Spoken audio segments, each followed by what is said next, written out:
telling me that gravity doesn't exist at all, it's fake, so density and buoyancy is also fake?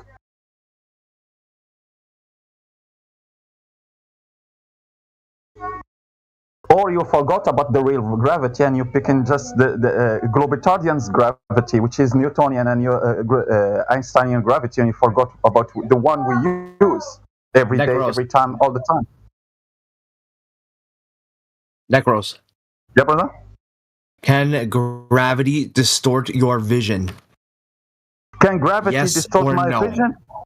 No, gravity is the density and buoyancy of materials inside their medium. So the density and buoyancy equilibrium. All right, so where's the curve? The fuck are you talking about? I'm talking about gravity. Look at the side chat. Look at the side chat. Am I talking about a curve ball? Or did you understand, because you heard my voice, you understood that I am a glober? Or you judged me? you judged me that I am glober. I'm not a glober. Checkmate. Don't judge people before you know them. I'm talking to you about the reality. I'm flat earther, and I'm talking to you about gravity being something real. Not the Globitardian's gravity, but the real gravity, which is specific gravity. Just people, don't try to forget that there is one gravity, which is real one. You're probably trying to talk to Wirkins, the otter. He's the one that brought up gravity. Guy just started fighting me for no reason. I thought he was a glober.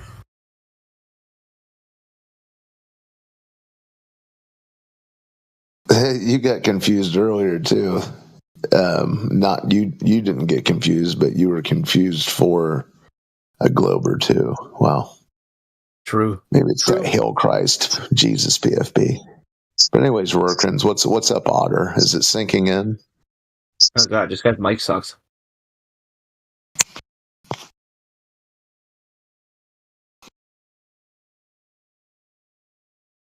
So we got the gravity white knight, or are we going to suss out what gravity is? Anyone want to put something forward for gravity? Hope you're not roboting. I'm outside now. No, you're good now. Anytime.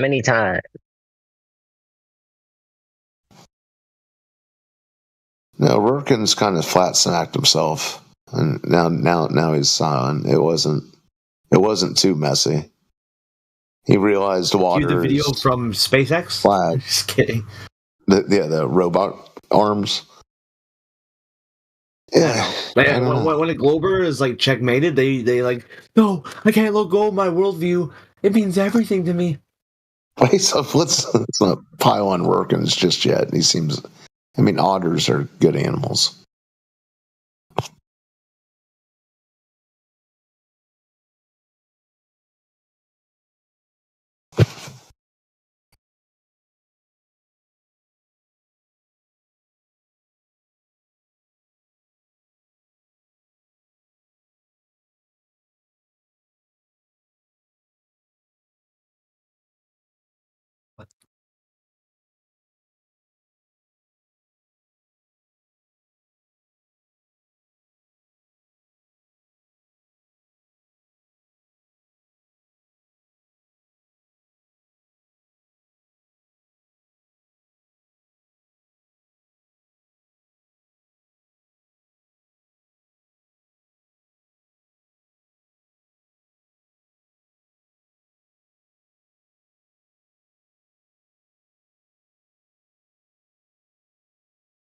This guy's calling me a bot. He's not even in VC.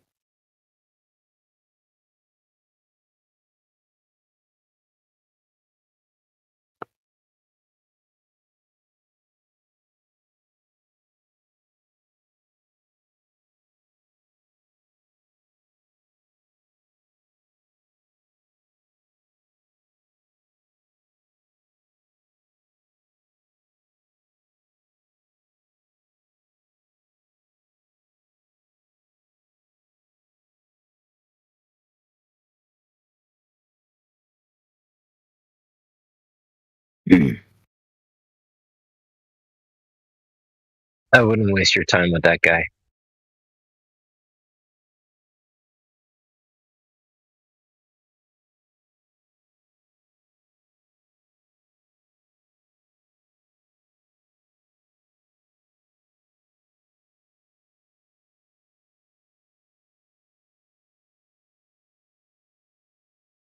I'm just eating my fucking spits.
Water left.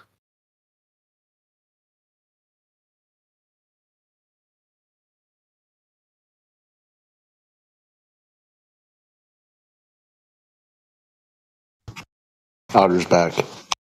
Otter's back. Hey there. I have a question. Can I ask it? Yeah. Yes. If Earth is flat, what's like around Earth? Like what are the corners made out of? Is it snow? Is it a wall? What do you guys believe It's in? the Antarctica wall. And behind that, what's there? What's more? There's nothing? We can only speculate. We're not allowed to go there because the what's it called? United Nations will stop you. Turn you around with guns. Antarctic Treaty. That's what it's The called. Antarctic Treaty, yeah. The United Nations will stop you. There's bases all the way around. Yeah, because of oil, right? That's what they tell us. They said Chilean sea bass a couple years ago. Hey, Workins, what's at the edge of the universe, the ever-expanding universe? What's at the edge of that? What's at the edge of the ever-expanding universe? Well, I don't know. Oh, well, yeah, I don't know. It's at the quote-unquote edge, or even if there is an edge of where we are. But we do know that water lays flat and level at its surface, and you experienced it. You kind of had a semi-self flat smack. You know what water does. They tell us we're on a water ball. Blue marble, they call it. Isn't water like attracted to the middle of Earth? Well, the water fills up whatever basin it's in, whether a pond or a creek bed. Yeah, what or an ocean basin or a bucket. Yeah, water isn't going up again. No, it's flat. Yeah. Yeah. Well, so yeah, because when you were saying if the Earth were flat, well, since the Earth is flat, what's at the edge? Who knows? Oh, what's that one river that runs for like 7 miles without going up or down? You know what I'm talking about? Yeah, I've heard such things. I don't know which one. I know of one. I know one that is off the Ohio River that supposedly does that for a small portion, but I don't know. I mean, water runs downhill. But yeah. I don't know. There's all kinds of weird river stories out there. How can you explain that not everyone can see the same A star constellation.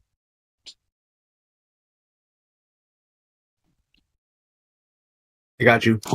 Well, if you were like in a really big box store, like, I don't know, like the Walmarts or Sam's Clubs or whatever, wherever you're standing in the store looking up at the ceiling, someone else searching for the bathroom, almost a quarter mile away next to the hot dog stand is going to be seeing something else different up in the ceiling. Maybe like a bird or one of those Mylar balloons. And on the other ends, there's different lights. There's a red light, a blue light you don't see when you're standing looking for the bathroom. Same concept. Well, those star constellations are so far away from us, then... Oh, Wait, are hold they? on. Why has Polaris never moved? It's always been the north guiding star. Why should it move? Because it's so far away from us. How can we So observe it's moving? How do you know it's so far away? How do you know? Because it's not moving. If it's very close by, Well, then the other stars are moving. so if we're Yeah. spinning, tilting, shooting, and fucking going all these different directions through the galaxy. Yeah, certain How do you stars explain that? are moving, yeah, but not all. But the constellations remain the same. Yeah, they absolutely, would. because they're very far away from us. Yeah. You've convinced yourself that you're seeing something that's 9.6 million light years away. I mean, shake yourself, bro. You guys must be trolling, right? Do you know what star trails are? You're coping. Damn, old house, you're going hard in the paint tonight, man. Some of you got that extra energy. Carl Malone. I'm either doing John Stockton or Malone. It's just, but yeah, the otter here seems like he's in disbelief because he kind of flat smacked himself with water. He's an otter, knows a lot about it. Yeah, he's like, he says that the stars are far away, but he doesn't know how far away they are. Wait, you're looking at the side chat, right? Oh, I am. Nobody's looking at side chat.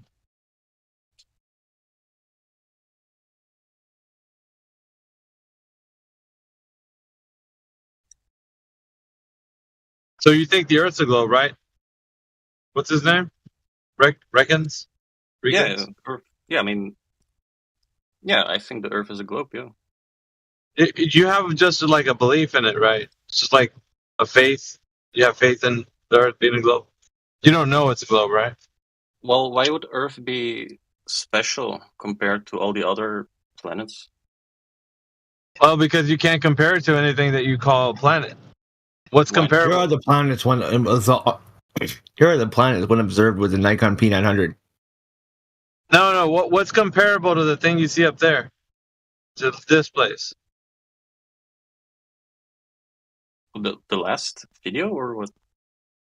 No, I'm saying what's comparable to the thing you see up there in the sky?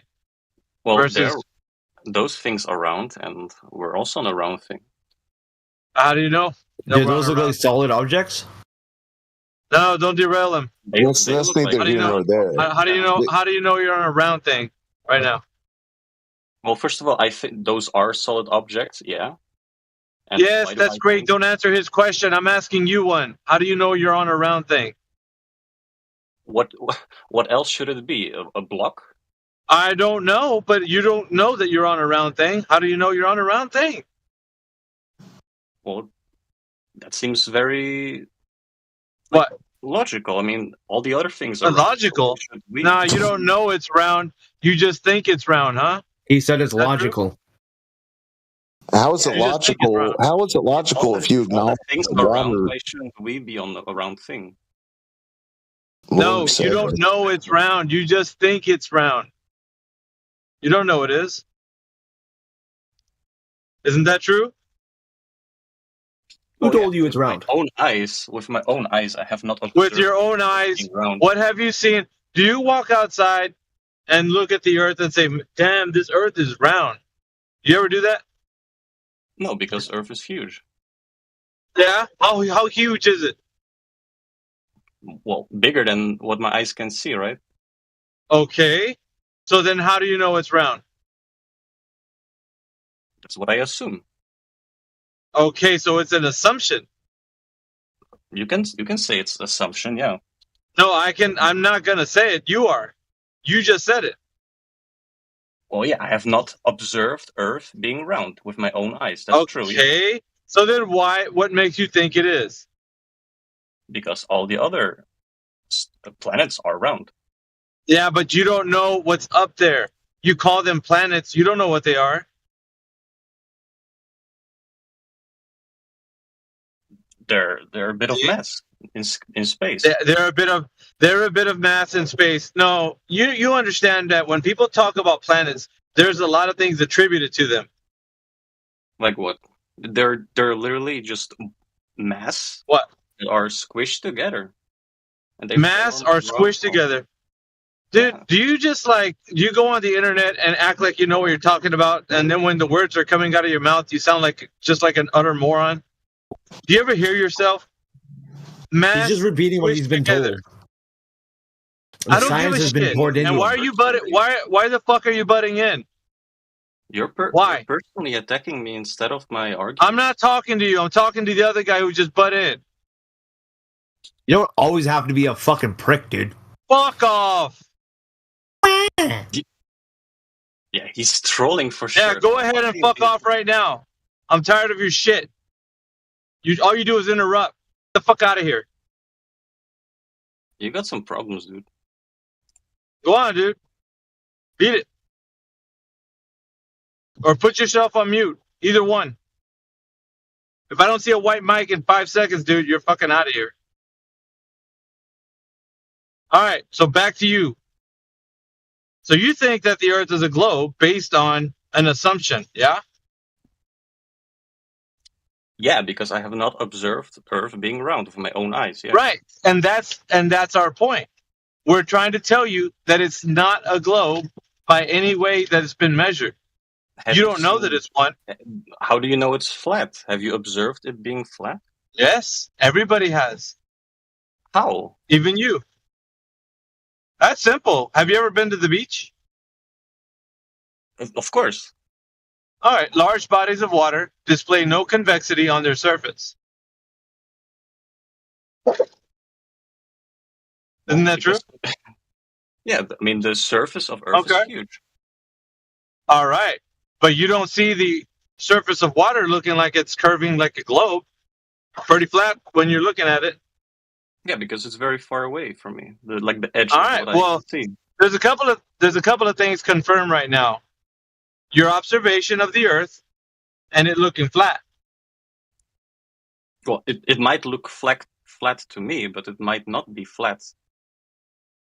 Well, the only way we'll find that out is if we could measure it. Do you think we could measure the flatness of the Earth? We can measure Earth, yeah. Okay. So how do you think we can measure the Earth? Get a piece of string, like a piece of rope. Seriously, dude. Seriously, a piece of string. Yeah. I'm letting you think about this. And you're coming up with a piece of string. Well, seriously? In 2024, dude, with all the technology that's out there, you use a piece of string. Yeah, and wouldn't it work? What do you mean? What are you doing with your string? All you did was mention you were going to take a piece of string. What do you mean it wouldn't work? You trying to lasso a fish? I mean, what are you doing? What are you doing with your string? Well, you walk around. Drive your string around. Okay, and how long is a piece of string? This is fucking crazy, dude. I don't understand. I have a question for him. Is there any technology that would give us the aspect of a string? Oh, fucking hell. Dude. What part of the internet did you come from? Or Jan? I'm not that smart as you guys. You don't have to be. But you can also have common sense at the same time. You don't have to be smart. Just use a little bit of common sense. I mean, it's not rocket science, man. But how wouldn't? I mean, honestly, bro, rope work? Just look at something else. How big's the rope or string? How long is it?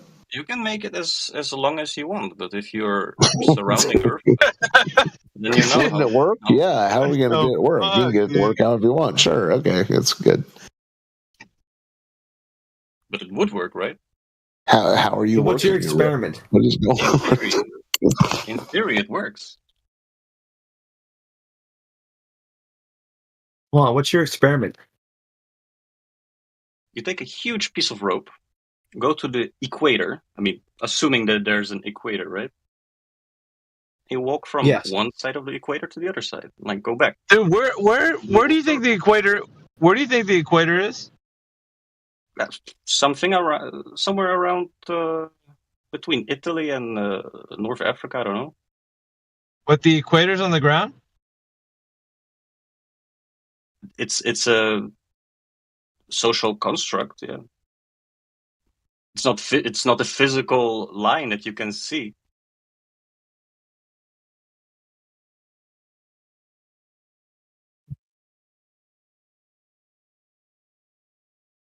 The equator's on the ground, yeah. I mean, it's. I mean, where is it located? It might be in the air, but it's a physical line. It might be in the air. It's you don't know where it is, do you? It's on a map. You said it's near Italy? I don't know out of the top of my head where the equator is. But between Italy and where was it? North Africa. Somewhere around North there. Africa. Yeah, so is it on the ground? Is the equator on the ground though? Where can I find the equator? You cannot find the equator. It's a social construct. It's like written on a social construct. Yeah. It's written on a map. So when it's on the map, how can I go to it? Well, when will I know I've arrived? A GPS location. On your phone? When do you see the line in the sand, dude? Oh shit! It wouldn't work. Why not? Why wouldn't it work? GPS coordinates to the equator. That's a new one.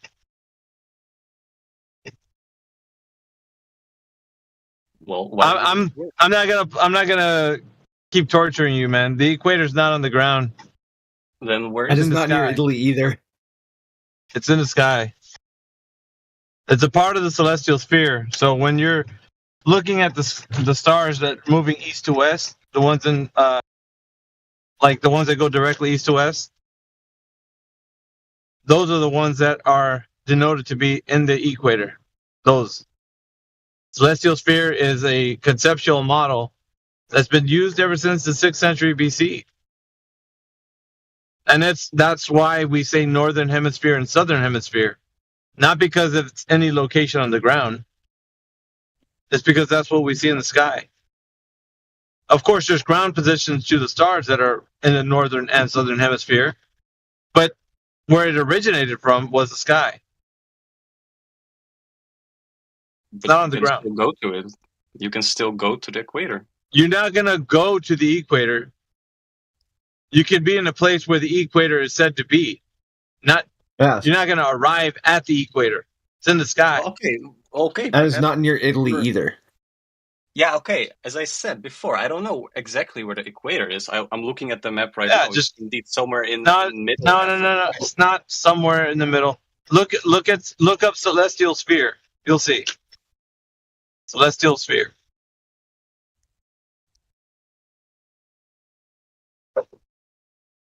I'll tell you right there. Yeah. All right. I have a picture. What should I see? What do you mean you have a picture? No, look it up on Wikipedia or standard definition. All right. I see it on Wikipedia. Yeah, what does it say? What does it say? Let's see. I'll tell you there.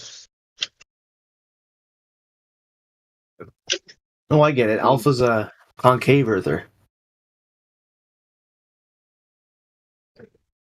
Dude, you need to go back under the rock you came from. Seriously. Well, I can't hear you. I'm switching my headphones.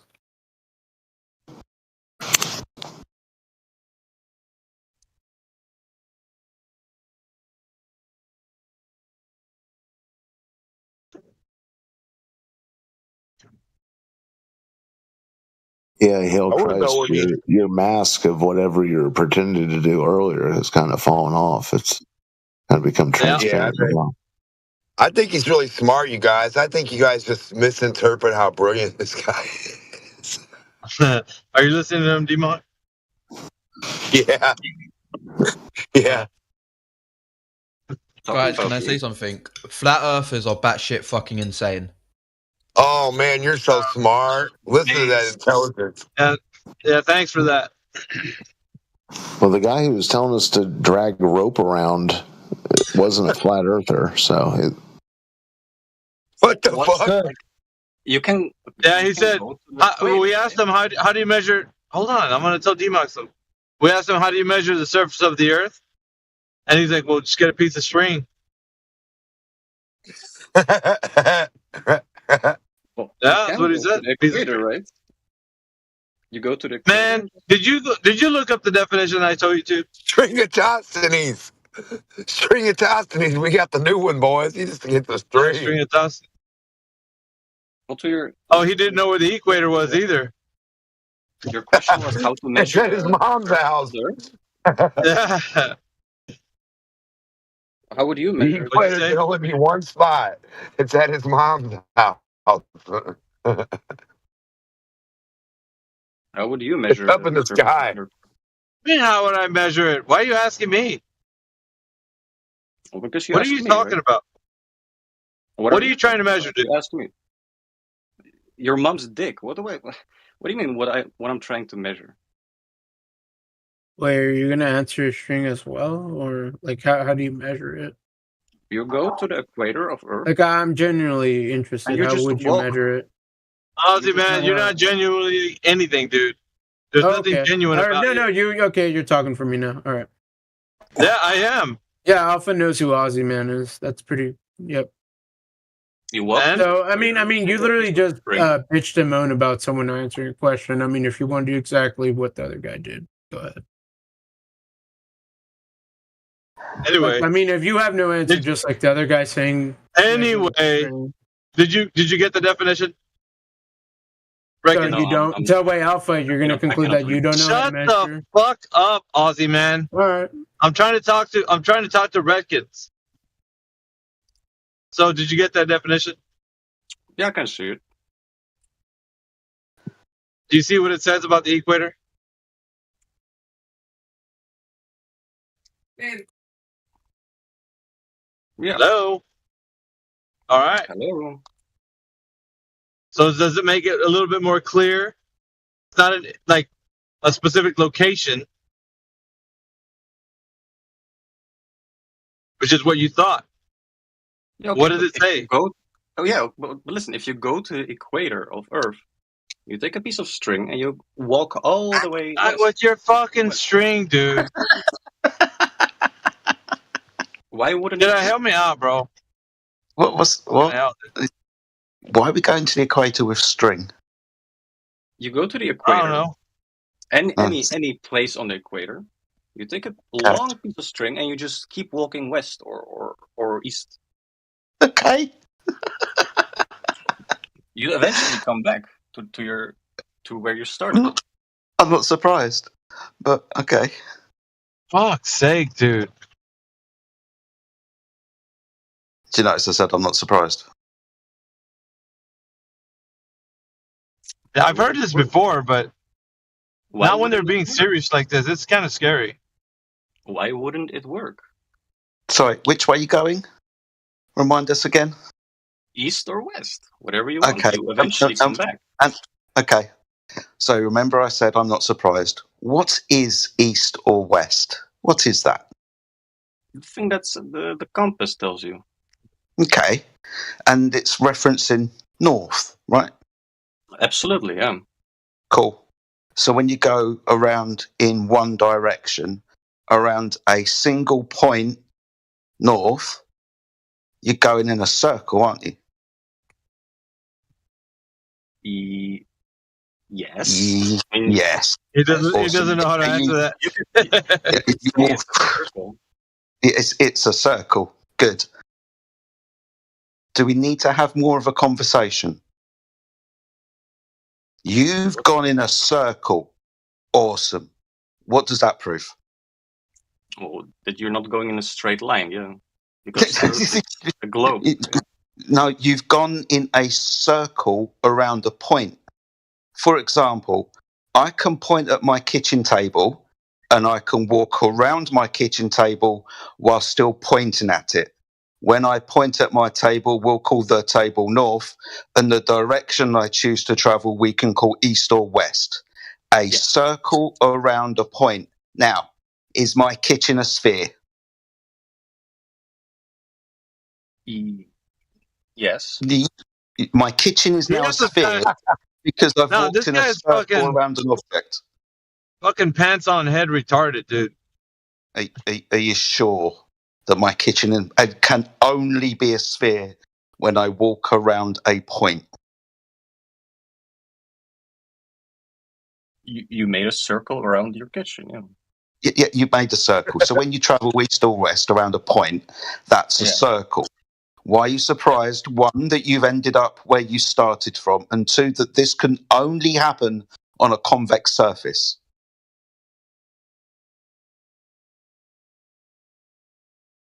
That's a good point. No shit.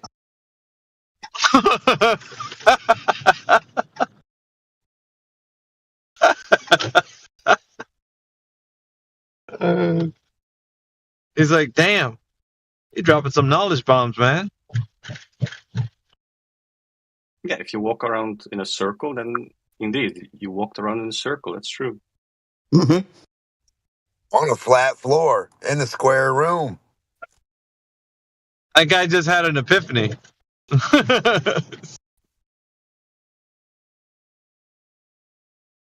It's like they've never seen that in their life.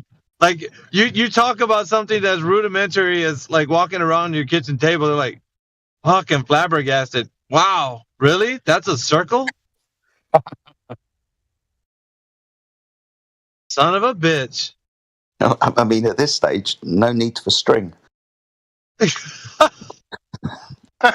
And yeah, you didn't need to use any string on that one, did you? I mean, you could have, but yeah. To make the example, we could use the string. We could tie that around a pole in the north. We can move away from that pole, create tension on the string, and then walk in a direction around the pole. The string is the needle of the compass. If you want to use this string for anything, there you go, do that.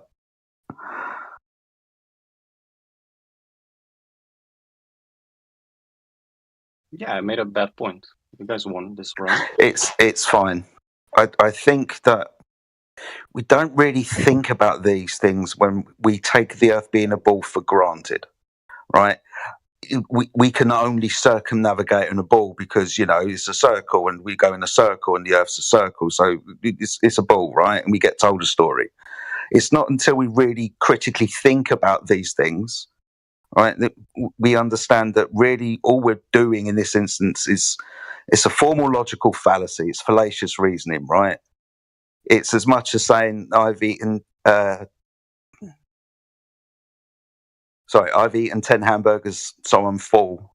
I'm full, so I could have only eaten 10 hamburgers. Right? To affirm the consequence of eating hamburgers to make me full, I could have eaten something else. Right? I could have eaten Chinese food, I could have eaten pizza. But to say that circumnavigation only works on the ball, I travel in the circles, the Earth's a ball, therefore I can travel in the circle. It's affirming the consequent. It's only when we critically think and have somebody pointing it out to us and maybe have to feel a little bit humble in these situations that we start taking things a little bit more seriously. It's easy to be deceived in this instance, right? Nah, you just got to think about it a little bit clearer, dude. It's just a circle. That's all it is.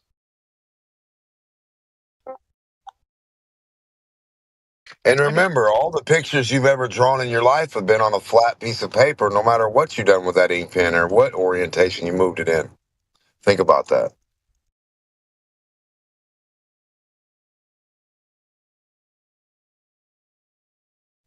What's the point of saying that? Because your map's flat, that piece of paper's flat, every picture you make's flat. So what's the point in saying globe if everything flat is perfectly accurate 1-to-1 and globe isn't? That's the point. Flat stuff is accurate. Square stuff, flat stuff, it's accurate. Globe stuff, you got a funhouse mirror going on.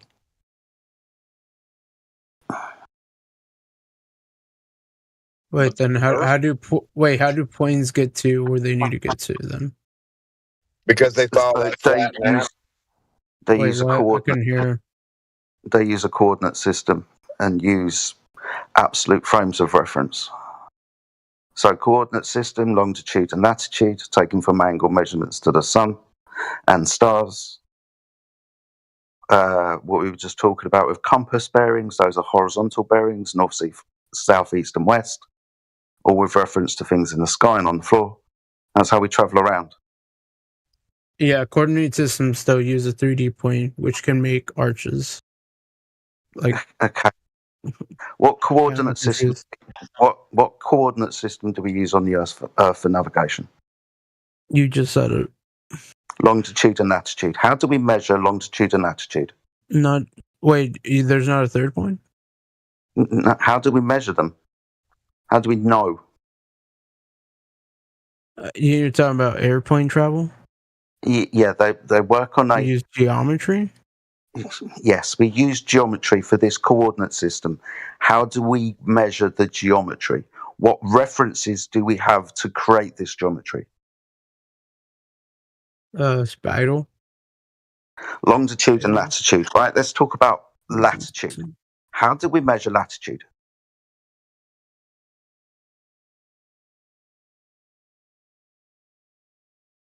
Do you know? Wait, why are we asking basic questions?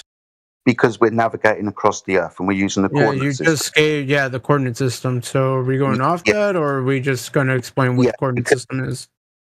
Yeah, because we're going to be traveling across the Earth using this coordinate system. It's interesting to figure out how it's measured. Because we're referencing the Earth when we navigate across it. And something else. I'll give you a clue. It's the basis of celestial navigation. So the surface of the Earth and the things in the sky. So I'll ask you again. How do we measure our latitude on the surface of the Earth? Hold up. Do you believe the coordinate system only uses longitude and latitude?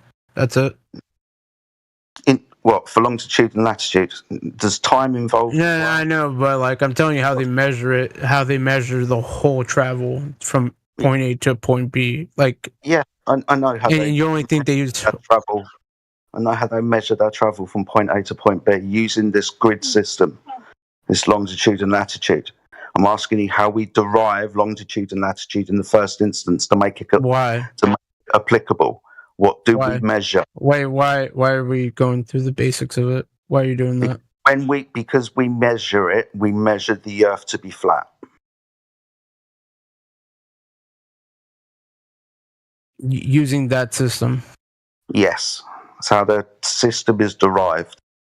We measure angles to things in the sky. For latitude, that's Polaris. If we stand directly underneath Polaris, we create an angle from the vertical line directly down from Polaris going through me to the surface of the Earth and the horizontal plane of the Earth. This forms a 90-degree angle. As we move southwards, still facing north, we measure an angular descent of Polaris in the sky. It's much like using a protractor. At one instance, it was at 90 degrees. You move away and you measure an angle declination above the horizontal plane of the Earth. So as soon as we start talking about navigation and how we're going to get anywhere, we're going to use this system, which measures a flat Earth. So what do you mean? How would that come to a flat Earth? How measure that? Okay, so we measure angles from a horizontal plane to Polaris, for example, what's an angle? So wait, you're saying at Polaris, which is to you the surface of the Earth, right? All right, let me give you some help. Stand out in the night sky, look at Polaris and point at it, and then point at the horizon. You'll notice that there's an angle created by your arms between them, one up from the horizontal. That's an angle measurement. That requires the surface of the Earth to be horizontal to make an angle measurement. And you think they only do angle measurements? Like there's no arcs at all? Arcs, those are circles of equal altitude around the ground position of a star. In this instance, Polaris. So latitudes are circles. When you measure an angle to the star, you go in a circle around this point, and we call that latitude. 45 degrees, 0 degrees at the equator. These are circles of equal altitude around a point in the sky. It's an angle, and then you walk around in a circle. It's much like the conversation about east and west earlier. That's around north. If you travel around a point, you create a circle. Call this east and west. You can go east and west on latitude lines. Same kind of concept. A circle drawn around a ground position. And wait, what would you call that circle? A circle. Latitude. 45 degrees, 0 degrees. You wouldn't call it like a coordinated curve at all? Yes, a circle. Yeah. Yes, a circle, yeah. You can draw them on pieces of paper. That's what we do. When we chart. Yeah, but those curves, those circles are called coordinated lines. Yeah. Or straight lines. They're not actual lines, though. They are curved. Yeah, the lines are curved, yes. Why are they curved? Because it's a circle. And why does that form? A circle. The angle measurement between you and the ground position of the plane on the plane is horizontal. So if you're trying to say that this horizontal that you're standing on and measuring angle, you can't do that. Can't measure angles off of curved surfaces. So the only circle that's drawn is the circle of equal altitude around the ground position. Wait, what'd you say? You know what a compass is? I didn't hear what you said before that. Someone left and joined, and it made you sound. That's good. So you know what a compass is, right? Not one that you get. Oh, yeah, but you said something interesting. I just wanted to hear that. Well, just maybe you can remind me. I've tried to tell you a few things. Latitudes are circles of equal altitude. They're just circles. That's all they are. I think you said something about not being able to find a point in a curvature. No, I didn't say about a point on the curvature. But the only curvature, you can't measure an angle from a curved line. I'll tell you that.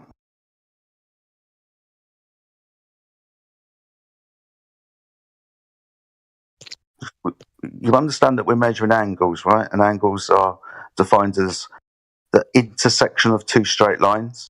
You know what a protractor is, right? You are the person in the middle of the protractor measuring those straight lines. One's horizontal, measuring elevation angles up from that horizontal line. That horizontal is the surface of the Earth. You wouldn't be able to do this on the surface of the Earth if your baseline was curved.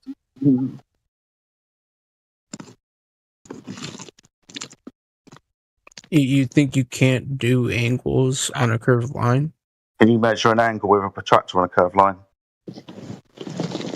You don't think you could do straights with a curve? Like, so it's straights and curves.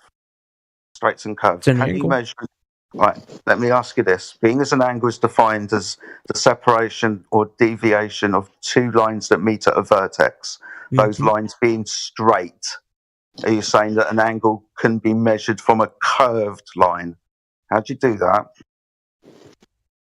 A lot of straights. Like, is a straight not an angle? That's what I'm, like, wondering. Do you know what a protractor is, right? Mm-hmm. Good. So you use one of those on a vertical line and then a curved line deviating from a horizontal. And then tell me what the angle is.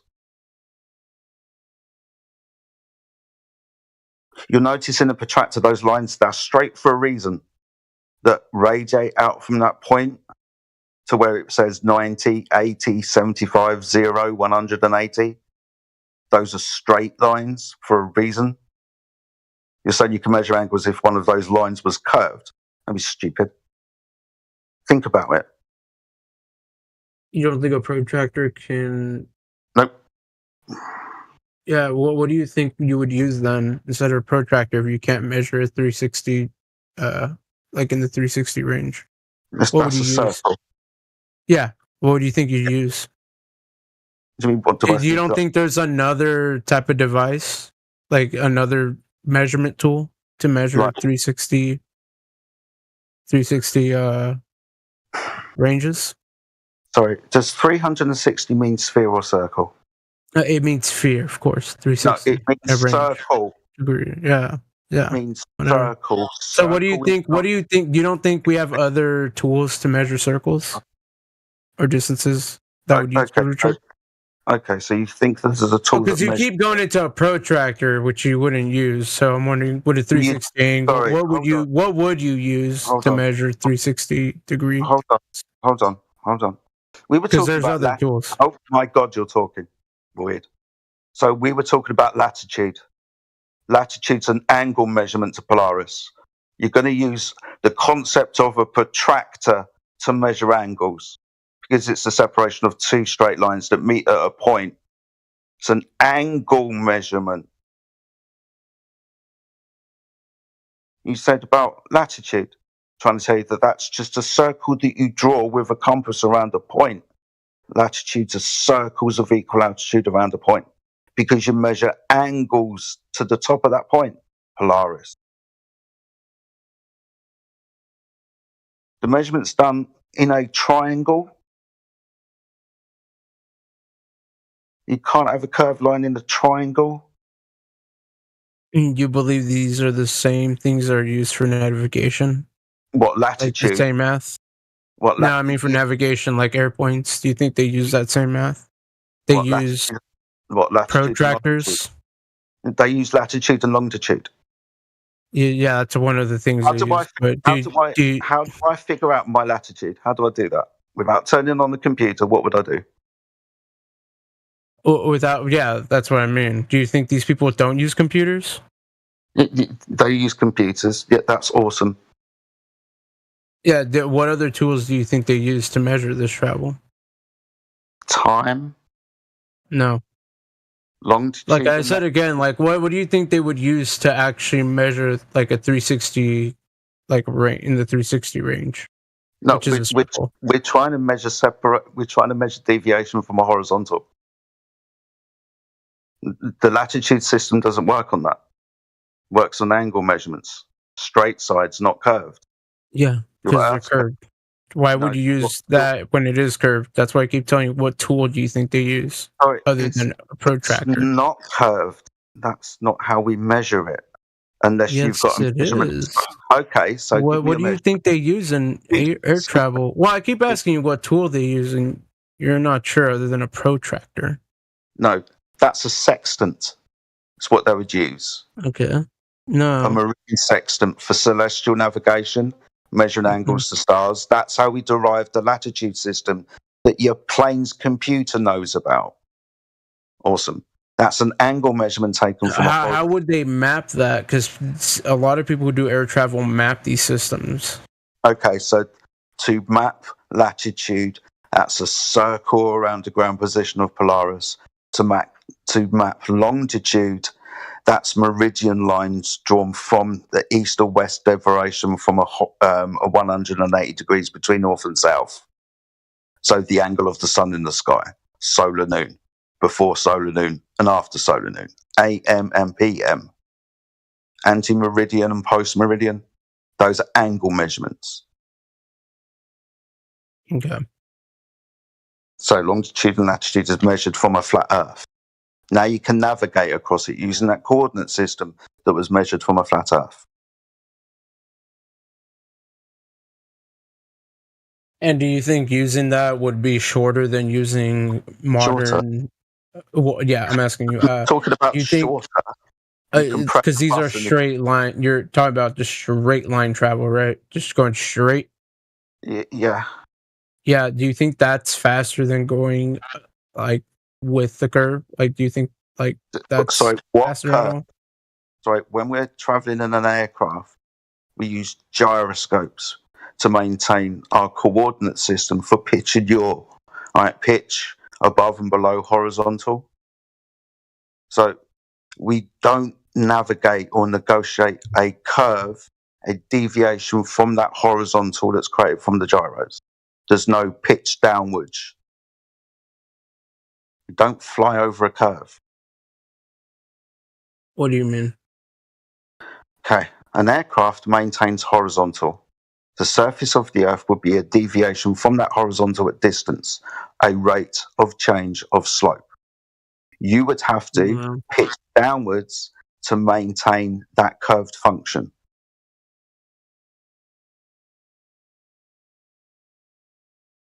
You're traveling over an arc. The airplane is traveling and maintaining a horizontal. You would have to pitch downwards to travel over that arc. Airplanes don't do that.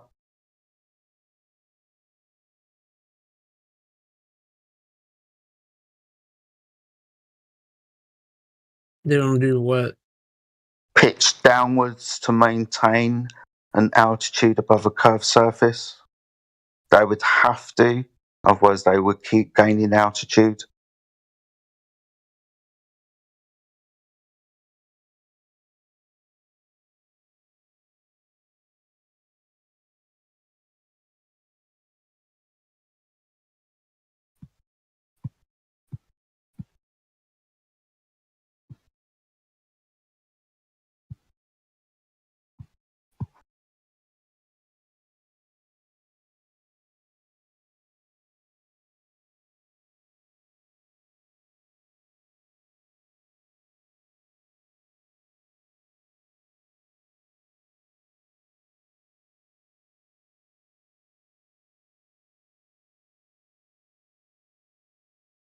And you do believe traveling straight would be faster than trying to actually measure with a 360 protractor, right? Just using a sextant and then just map it straight. It would be faster than someone mapping it with the curvature. Faster than mapping over the curvature. What are you talking about? What curvature? You said that had been measured. Yeah. Well, I'm asking you, even if they used a 360 protractor, you would still say that someone who would use just a protractor and a sextant for straight travel would be faster. Yeah, because this is what bearing lines are.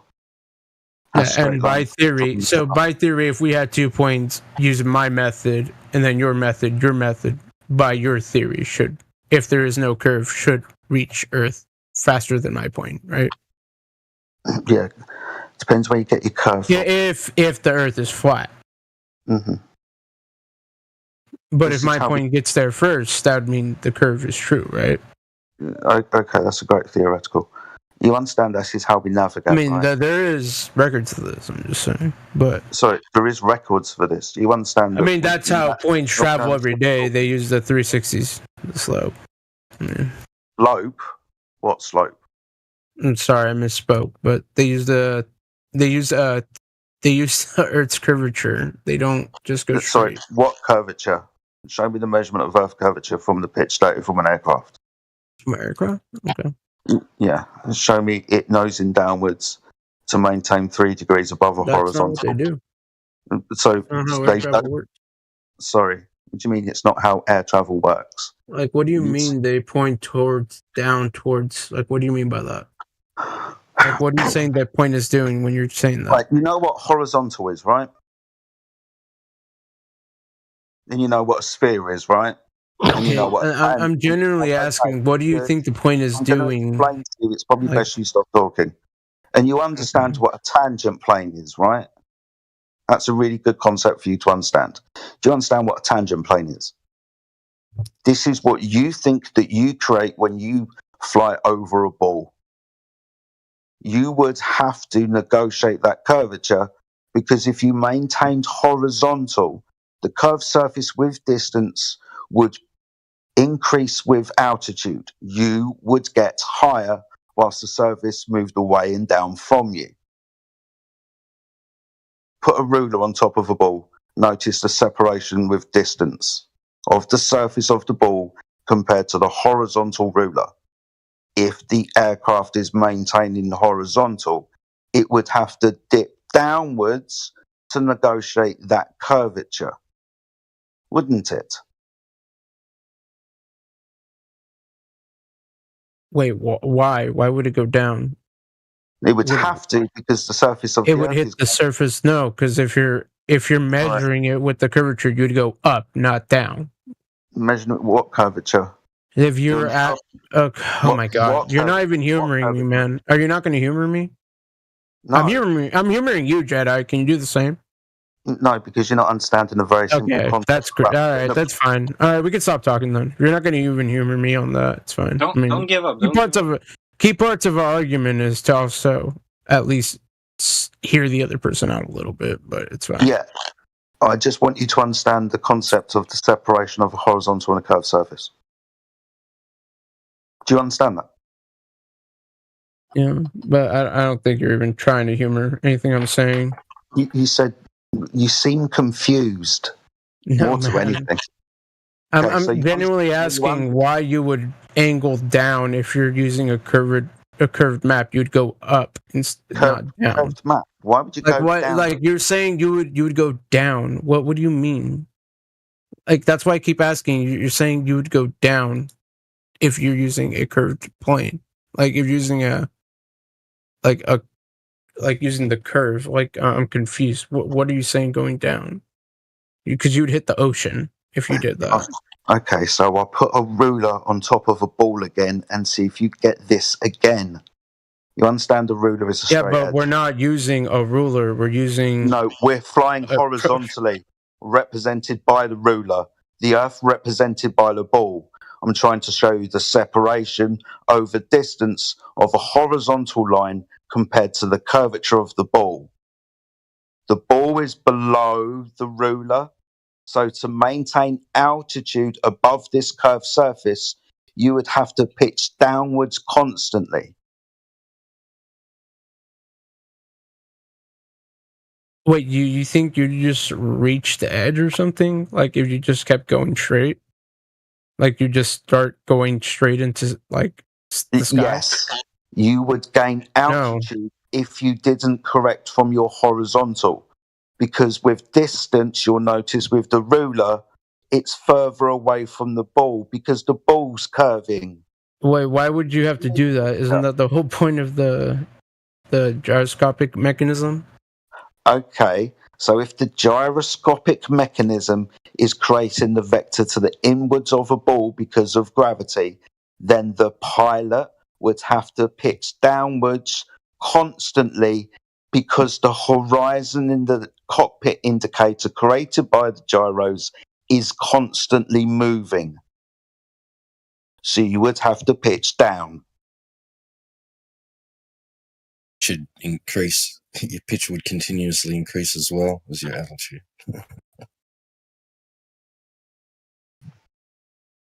And we're also disclosing like gravity as it.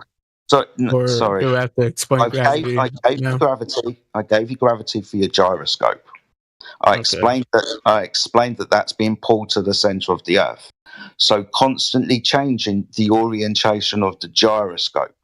Now that's going to change the false horizon indicator in the cockpit for the pilot. That means because he has to maintain between 1 to 3 degrees upwards pitch, he's going to have to continually pitch downwards. Otherwise, the aircraft is going to keep gaining altitude. It's only the gyroscopes that's been affected by gravity. The pilot still has to maneuver the aircraft. The new horizon's being created by the gyroscope because that's going around in a curved path around a sphere, apparently. So the pilot would have to continually pitch downwards. at 500 miles an hour over a minute, that's over 2,217 feet of curvature to negotiate. Now imagine you're traveling in an aircraft that does Mach 3.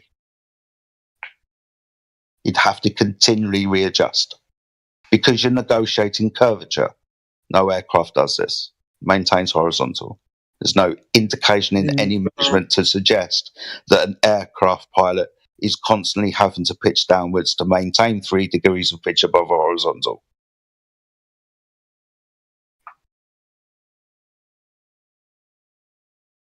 And when it comes to air travel, just real quick, do you think it's only longitude and latitude that's being measured? Sorry, is it curvature of the Earth? No, I said do you only think longitude and latitude are measured when it comes to air travel? That's the coordinate system that we use. Is there another one that you want to bring up?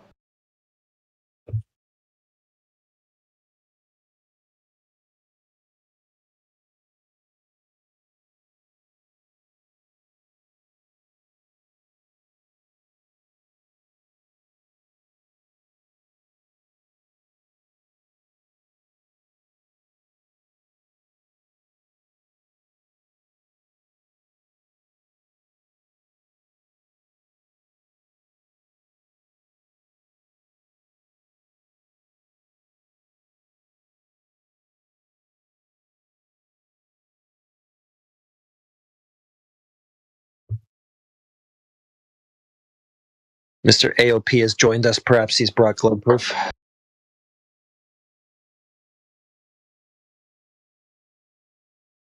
By the boatloads. He brought boats over the horizon, loads of globe proof.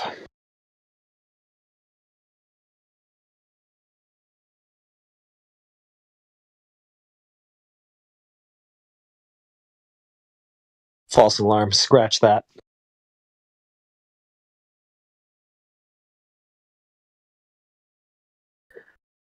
Aussie Man's always a fun time. I'm reading up on stuff. I'm not 100% read up on my air travel shit. On what? Sorry. Isn't it weird how you have to read up on how balls work? You couldn't just go get a ball and figure it out. You know, a ball ain't gonna help you with that. Just a paper. Do you have anything interesting to say, or are you gonna? Well, that was kind of interesting. Yeah, books. Wait, I have to read. Wait, I just don't know all the knowledge of Earth in my brain. Sorry. You don't know all the knowledge of a ball spinning? Yeah, I forget 7th grade science. I'm sorry. Well, grab a ball. Do you remember your 7th grade science, Dimma? Grab a ball. Or is that why you're fighting? Your memory. All right. He's right. You're confused about balls. It's geometry. I mean, dude, it's okay to forget things and relearn them. You know that, right? You don't have to feel like insignificant or smarter than other people. You don't have to learn about 360. It's never going to change. You also forgot what class. What does that mean? That'd be math. 360 never changes, brother. That makes no sense. That means your math has been the same. It does actually change. It does actually. All right, then, can you explain the summer solstice to me? 360 doesn't change. Only the size of a sphere does, idiot. Shut the fuck up. It literally does. 360 is every sphere. Okay, he's getting emotional. I'll just stop arguing with him. It's all good. No, you're the crybaby who doesn't understand spheres and then asks dumb questions. That's called emotions of yours. You just told me to shut the fuck up. Are you retarded? That doesn't mean I'm emotional. That means shut the fuck up. Amok, you're retarded. You just no, that means shut the fuck up. You don't even know what shut the fuck up means. You have problems with shut the fuck up. Did your dad not tell you to ever? Me telling you to shut up doesn't mean I'm retarded. No, when you tell me to shut the fuck up and then call me emotional. So if the cop tells you to shut the fuck up, what are you going to tell him? Exactly, you dumb bitch. Shut up. Shut the fuck up. Talking about? Shut up. You're an idiot. You think 360s are different. You got a fucking sphere or a circle that's got new 360 horizons or new numbers that aren't 360. You're a fucking idiot and you don't comprehend that all balls are 360. You're right. Satellites don't exist. You just blink it. Yeah, nobody said that, but you retard. Who are you talking to? Yourself in the basement? You looking in a mirror? Look what I can do, mirror. He got it in What the fuck are eventually. you on about, man? I'm saying balls are 360. I don't know who you're talking to. Not you, man. You started Balls talking. are 360. Is that incorrect in some way? He got it in there eventually. He said satellites. He wanted to talk about GPS a lot. You could tell. I'm just wondering if he understands that all spherical objects are 360. They can be bigger or smaller than each other, have a different radius, but they're all going to be 360. And he says, "What do you mean? It's weird you don't know already." No, I mean, like, what are you talking about? You sound crazy. I sound crazy because I'm saying a truthful statement. No, because you were talking about like me being So a it's crybaby. crazy Then to you told say me to shut truthful the fuck things up, like, and now you're talking about. Then you said don't what say happened to the cop 360. tells you that. Don't say 360, weird. you guys. Don't say circles are all 360. This guy might think you're deranged. This guy will think his teacher's nuts. You're taking Aussie Man out of context, sir. You're taking 360 out of context. He keeps asking me, what do I mean? Do you know what 360 means for all spheres? Does that not help you understand anything, dumbass? That means there is no math different no matter what sphere you got. They're all going to be 360 fucking math. Do you get it, Cubert? So how the fuck did any math get harder? Mark, would you measure? Would you only How is there a measure 360? You forgot how to figure out. Would you only measure that sphere Pi is so hard. in length and We're talking about 360. All right. You're too dumb for that. You guys are too dumb to understand 360. What the fuck? Two broke ass parrots. Too dumb for 360, and you want to talk about anything else? That wouldn't make any sense. It'd take 3 fucking years to teach anything else. You can't even get 360.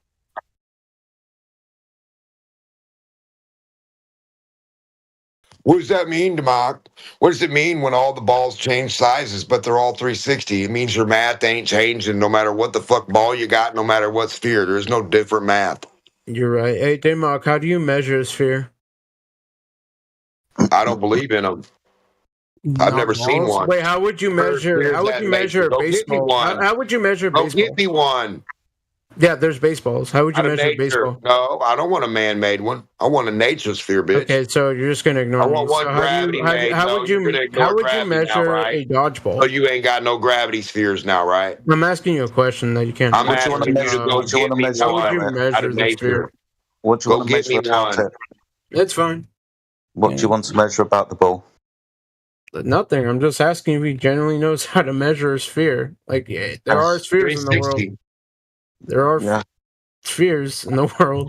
They're all 360. What do you need to measure? Surfaces that curve. Yeah, like you can have radiuses, diameters, and circumference. You can have a rate of change of slope. Awesome.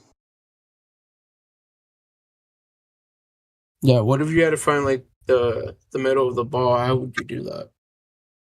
Sorry. 360 the center. Okay. Okay, that's what they do. In a sphere? In a circle. Yeah, sure. That's not what we're talking about. Yeah, but you can be inside a sphere and measure a circle. The circle will be a horizontal plane. Circular horizontal planes don't mean sphere. Nope. And a sphere doesn't mean horizontal. It's like these gentlemen are just like confused. They look out at a horizon that's horizontal. They're like, balls. You think you would just measure a brother, I don't look at the top of a cube and say balls. You do that. I'm asking how you measure a sphere. I'm asking you how you measure. It's 360. I see a sphere and I know a sphere is. I don't have to measure it. It's a ball. I can see it. Cue balls are balls. I don't need to measure them. I know what the fuck a ball is. That's kind of weird that you don't. You're making no sense. I don't need to measure a cue ball to say, hey, there's balls on that fucking pool table and one of them's a cue ball. I don't need to touch it. I know what it is since kindergarten. Cue ball. The cue ball looks smaller than the other cue ball. It's 360. Pi, break it up. The degrees, brother, of a circle. 360, brother. 180, 180, 90, 90. Are you okay? No.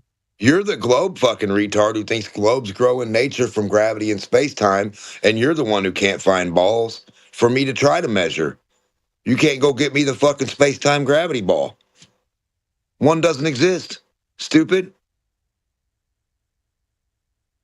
You can go get a man-made fucking idea of what you make. A man-made basketball, man-made fucking marble, a man-made cue ball, but you ain't going to get no ball out in nature. A man-made. Where is the non-man-made one? Where's the gravity one? Stop worrying about the man-made ones. We need gravity's ball, stupid. We need the one you picked that gravity made. So we can all understand how gravity makes balls. How did you learn how gravity made balls without finding a ball in nature that gravity made? You still haven't explained how to measure spheres. What? There ain't no spheres in nature if you can't go get one. You can't go get me one, you fucking retard. There are spherical things that do happen in nature. A water drop is not round. A water drop is a tear. It's round. A tear is not a sphere. Repeat after me. A teardrop is not 360. Wait, how would you measure that round surface? A teardrop is not 360. Repeat after me. A teardrop is not a sphere. Cool. A teardrop. Well, we need to quit saying stuff that's not a sphere, guys. Stuff that nature doesn't make is not a sphere. That round circumference, how would you measure that? We need a nature. I've never seen one in nature. Go get me one. You've never seen it? Okay. No, I've never seen a natural sphere made by nature. You never seen a fucking rock? retard. You've never seen a round area like a rock? No, I've never seen a spherical rock. Go get me the spherical rock. You've never seen wait, you've never seen a round side of a rock? Who made it? Did a human make it? No, it's a rock. Humans didn't break down the rocks? It's a fucking rock. It's from Earth. Well, who made it? Where did you get it from? From Earth. Nature made the sphere. We'll go outside. Go outside your house and go get the spherical rocks that nature makes. Sure, you can get about 100 of them right away. Okay, here, look, the crater. How would we? I just want spheres. I don't want no craters. I don't want no blemishes. How would you measure a crater? I have never been able to touch a perfect sphere yet. I wish you would get me one. Oh Why are you so retarded, kid? You don't believe in sphere? No, nature doesn't make them. If you can go outside in the fucking jungle, or go in the park, or go wherever you go to get where the spheres grow. Wait, are you saying that pearls? Wait, are you saying that pearls don't exist? A pearl's not a sphere. A pearl is a piece of sand that got rubbed on by a fucking. Yeah, lots of coatings. Some of them are spherical, man. You've never seen a perfect intelligent thing.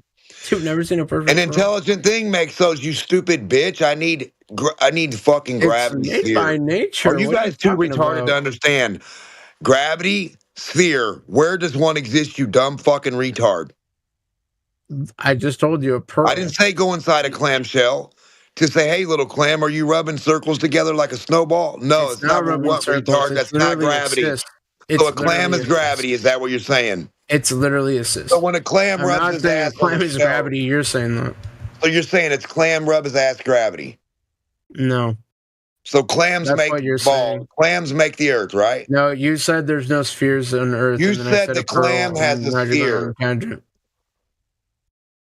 How does the clam know to make a sphere? Who told it? Literally no one. It's called nature. Isn't gravity supposed to make the sphere? Why would you need the clam? Retard.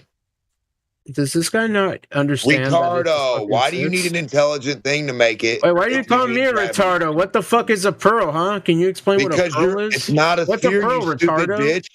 Well, what's a literal pearl? You call me a retardo. What the fuck is a pearl? Doesn't matter, non-sphere producer. How do pearls happen? The only thing you're supposed to you don't know because you're fucking retarded. Is a sphere, you retarded motherfucker. Jesus Christ. Retard. We're asking you for the sphere that nature makes, and you're not doing a good job. I said a pearl, but you're too retarded to understand that pearls are natural. What is nature? Wait, why do you think pearls are worth any money? It's not a fucking muscle. Wait, no, this guy's right. No, this guy's an intelligent human being. Why are most pearls? Why are spherical pearls worth more? Okay, like lumpy pearls. Look. We can point to spherical objects in the physical natural world. They do exist. Pose is a good example. Your eyes is another good example. Wrong. You're wrong. Your fucking eyeballs ain't no sphere. I never seen you make an eyeball. Shut the fuck up with that lying ass shit. No, that's nature. No, you're fucking stupid, and it's not nature.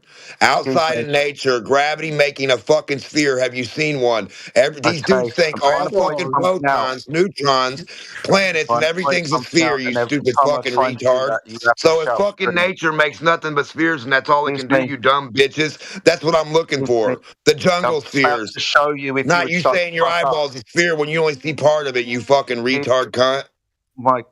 Seriously, you dumb ass fucking right. If you speak to me like that, you'll never rejoin this channel. You ever call me a cunt again, you're fucked off, dude. Try and have a conversation with you. I'm about to give you examples. I don't want to humiliate you. I'm actually trying to help you. Speak to me like that again, and you will never exist in any channel that I'm in.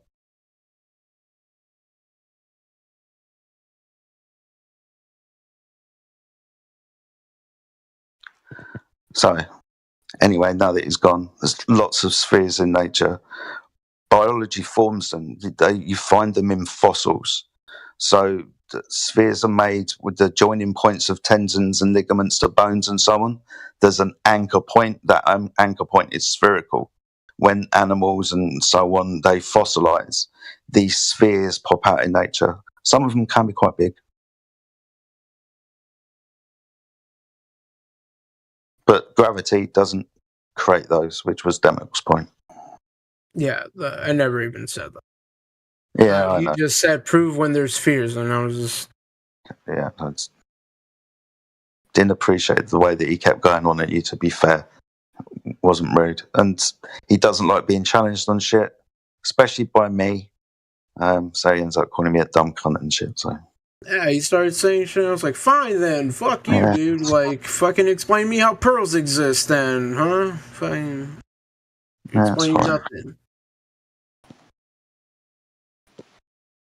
Although we don't generally agree, I've had a reasonable conversation with you up until that point, mate, so... He doesn't represent all of us. Gotta say that. I understand. I've talked to some of y'all. Y'all aren't that bad, to be honest.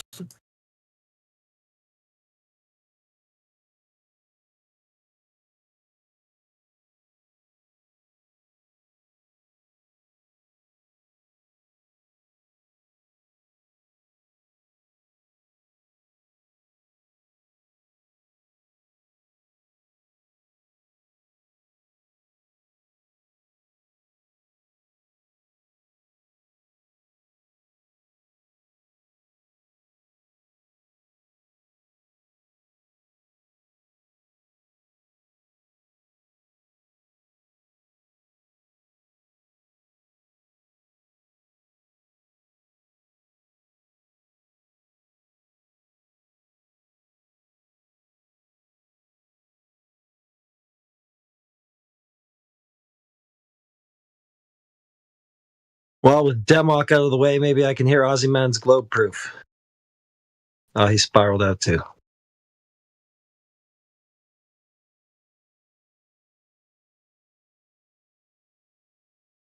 Yeah, that was a shame.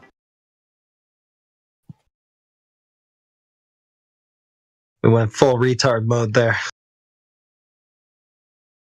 Mm-hmm.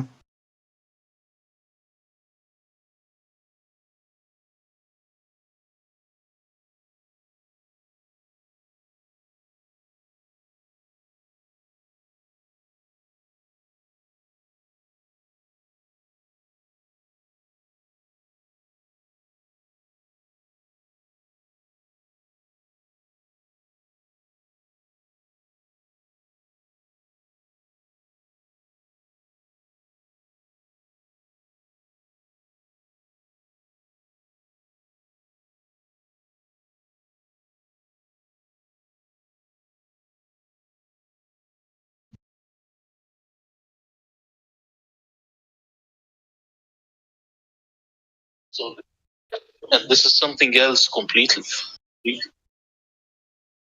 Karna talks if these are fake. This isn't what you're used to. This is reality that we discuss here.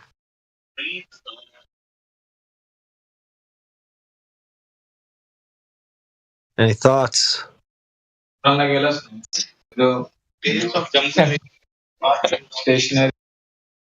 If you're talking to me, I can't even tell.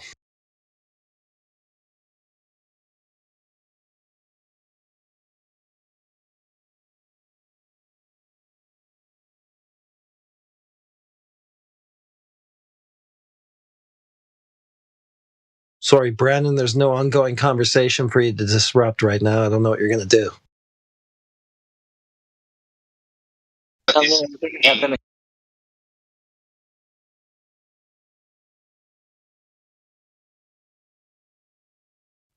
Yeah, Maybe cool I story. do.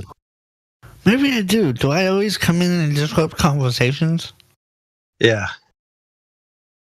Yeah, Brandon, shut up, man. How you doing, mate? You well? Standard Islamic narrative. We do not see the name Zayd ibn Amr in any sources outside of Islam, outside of these books, which were written over 200 years too late. So Islam, it didn't come from Muhammad. It actually started from the Umayyads. I changed rooms or something.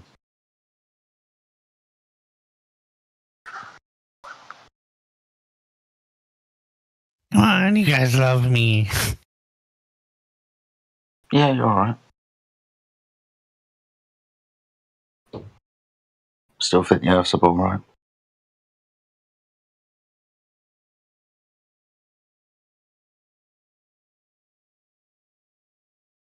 I admit I interrupt and I'm not mean or anything. You haven't interrupted anything. Don't even know what the word is going on about. Well, the other guy said that I was trying to. Mm.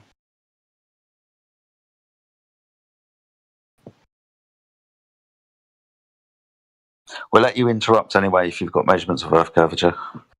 If you've got that, we'll hold the presses. We'll stop everything for that. Measurements of Earth curvature, Brandon? No.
I'm evidence of a high gas pressure system next to a low gas pressure system, where the high gas pressure doesn't rush into the low gas pressure.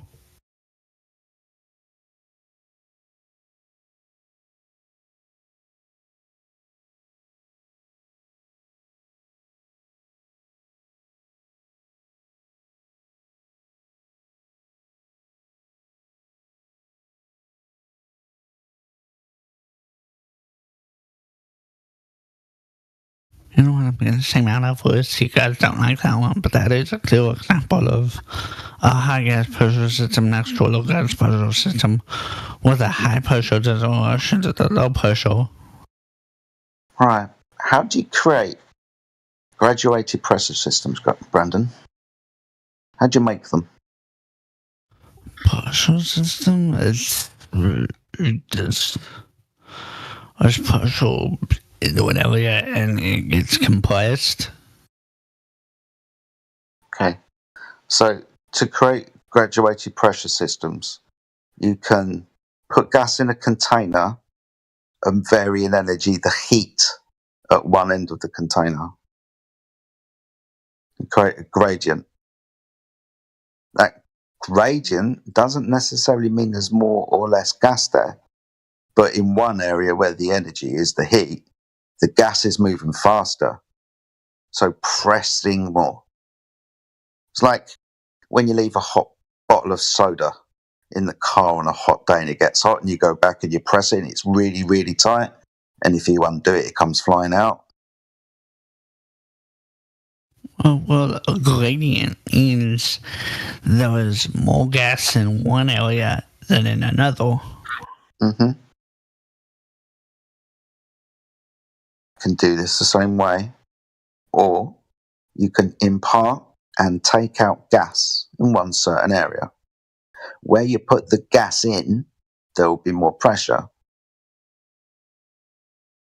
See, the only way that we can demonstrate a gas pressure gradient is by putting the gas in a container and varying the things that we can, the energy, where the gas is put in. It's the only way that we can create them. Well, that's how it's done artificially, but it's done naturally too, like Mount Everest. Sorry. It's pointing out the gradient.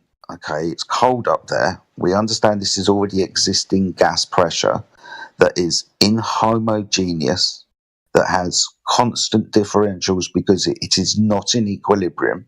It is constantly moving around. So we already have this. We don't need to go to the top of Everest to prove something other than what we observe, the gas pressure gradient. I'm telling you how we create them. In every single instance, we're going to need a container, because if we don't have a container, the gas will go away. We create the gradient after we've contained the gas to stop it from going away, and then we vary and manipulate the energy put into the system. When we do that, and if it's not contained, the gas will go away faster because there's more energy in the system. So we need a container, unless you can demonstrate another reason how we can achieve gas pressure, and then I'll let you make a gradient.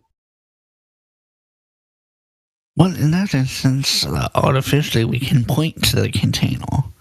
Naturally, can you point to where the container is? No. But now we seem to be in a position where, for example, I can demonstrate how we can have gas pressure, but I can't point exactly to the container in the sky. You've got a claim that the entropy is not increasing for some other reason, which you can't demonstrate. You just point to a gradient. Well, gas is escaping. It's the atmosphere. I mean, that's part of the story, and gas is escaping and blah, blah, blah. I get that. But that's just a story. That's not a demonstration, is it? We're talking about law of nature, right? Entropy increases. Gas moves indefinitely in straight line motion until it has physical contact with other gas molecules or the thing that's defining the system, the container. And because the amount of gas in this defined space, the gas has energy and wants to keep expanding, right? The only thing that stops the expansion is the container. Now, it would be incumbent upon you that is going against this law of nature to demonstrate physically that we have the phenomena of gas not expanding and you can achieve gas pressure without a container. But we don't have that experiment. The law of nature still exists. See, the thing about this law is it's an irreversible change.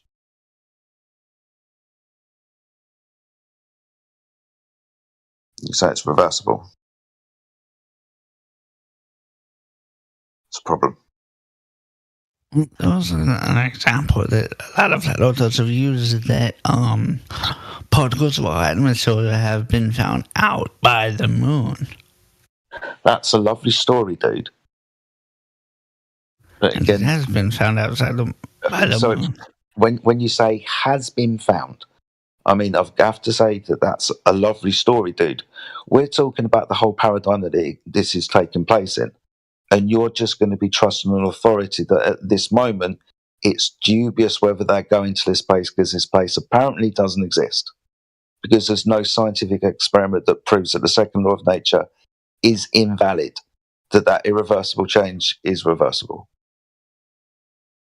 What do you get what you're saying from, if not some kind of authority? No, laws of nature. So what gas does. Now, how do you know about the laws of nature, if not from some kind of authority? Well, the authority is how we use these laws of nature. Right, so engineering, for example, the invention of the piston, right, steam engines, right, all of this type of stuff. How, when we make things happen, they happen. So it's these fundamental things that we can rely on that we use in our everyday lives, like balloons, like tires, like pistons, all based on gas expansion and energy, gas not being compressible, all of those types of things. So we understand that this law of entropy always happens. It doesn't reverse. It's an irreversible change. Some gas going up and other gas going down. Okay, that's a relationship between the gases. That's awesome. It's going to depend on the pressure of those gases and the density of those gases. To start talking about those things, you're going to need a container. But you can't point to. You can't demonstrate otherwise. You can just point to the phenomena and declare the cause. I can point to the phenomena and show you the cause. But you just said you can't point to the container. No, but I can cause pressure with containment, which is what we do all of the time, because the only thing that stops the entropy of a gas increasing, that's gas dispersing into space, is to physically stop it, contain it. No container, the gas keeps going.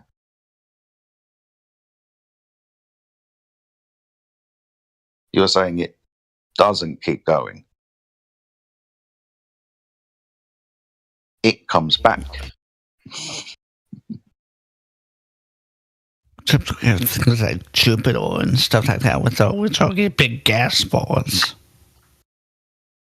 Gas balls? How do you have gas balls?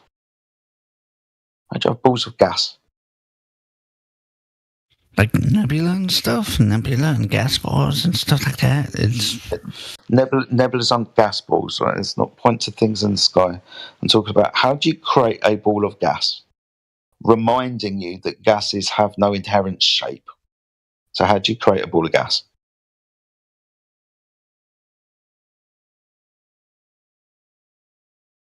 Put it in a container, perhaps? Naturally, yes. Yeah, so if it's going to take the shape of its container... Artificially, actually. Artificially? Okay, so can you show me nature causing it then?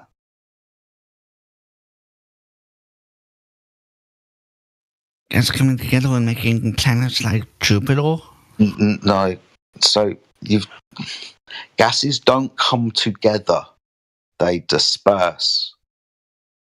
The only way that they can come together is if you contain them, pressure, bringing them together, so there's not a lot of space between them. You can't show them coming together. You can't, not the sun, not Jupiter. You can't show gases coming together naturally. Gases don't coalesce, they disperse. Oh, nebula don't exist? Not talking about nebulas. We're talking about here on Earth, where the gas is and the natures of nature apply. Gases don't do this that you're saying is happening up in the sky. I didn't mean to make that rhyme.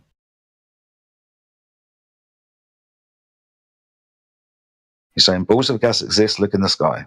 Okay. Gases don't do this. Except for Jupiter. Except for Jupiter. So they do happen.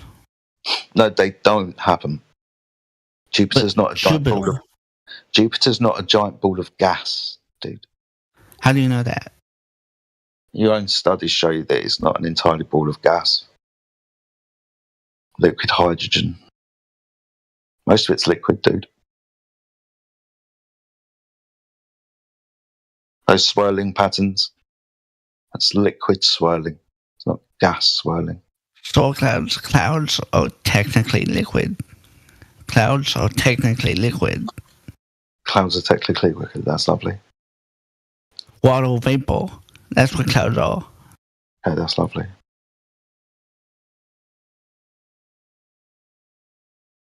Do you deny that? Pardon? Do you deny that clouds are water vapor? No. I said that's lovely. Oh, okay. Sorry.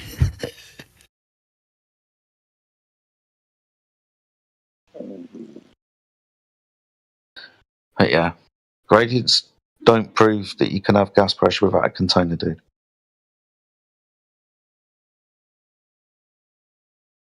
But the container around Earth can't be pointed to. Mm-hmm. You can't show me a cause for gradient without a container. But you can't show me the container, though. No, but I can scientifically demonstrate it, that you require it. Otherwise, the law of nature will tell you what will happen. The gas will keep dispersing and filling the space. But all the definition proves is the definition.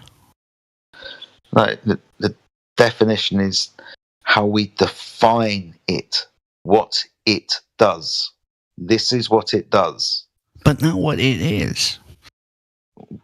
And we're talking about what it does. But not what it is. We're not interested in what it is. We're interested in what it does. But it doesn't matter what it is. So we're only interested in what it does. But it matters what it is. Okay, it's gas, and we're interested in what it does.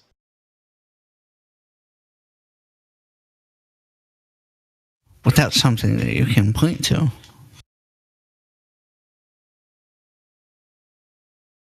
What?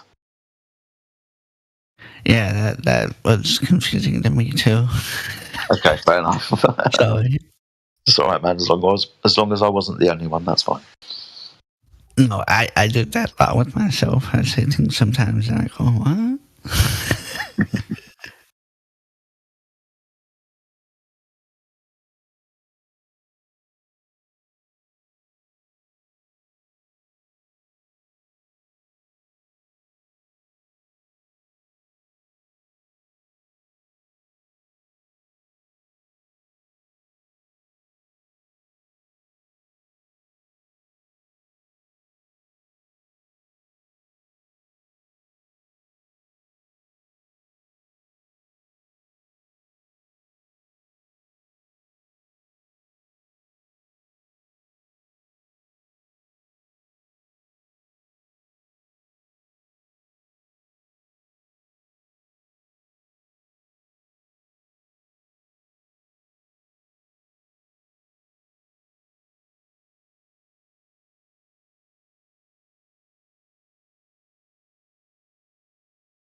You've been listening to 24/7 Flat Earth Discord 2.0. We hope you're having a fantastic day on this flat and stationary plane. If you too would like to join the debate, please click the link below. We'll see you there.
Bigger at the bottom than at the top. It's like, what do you mean? Like a flat plane? It's like too funny, man. But yeah, they're all Satan worshippers for sure, man. I think that NASA symbol is the symbol of a tongue, right? The serpent's tongue.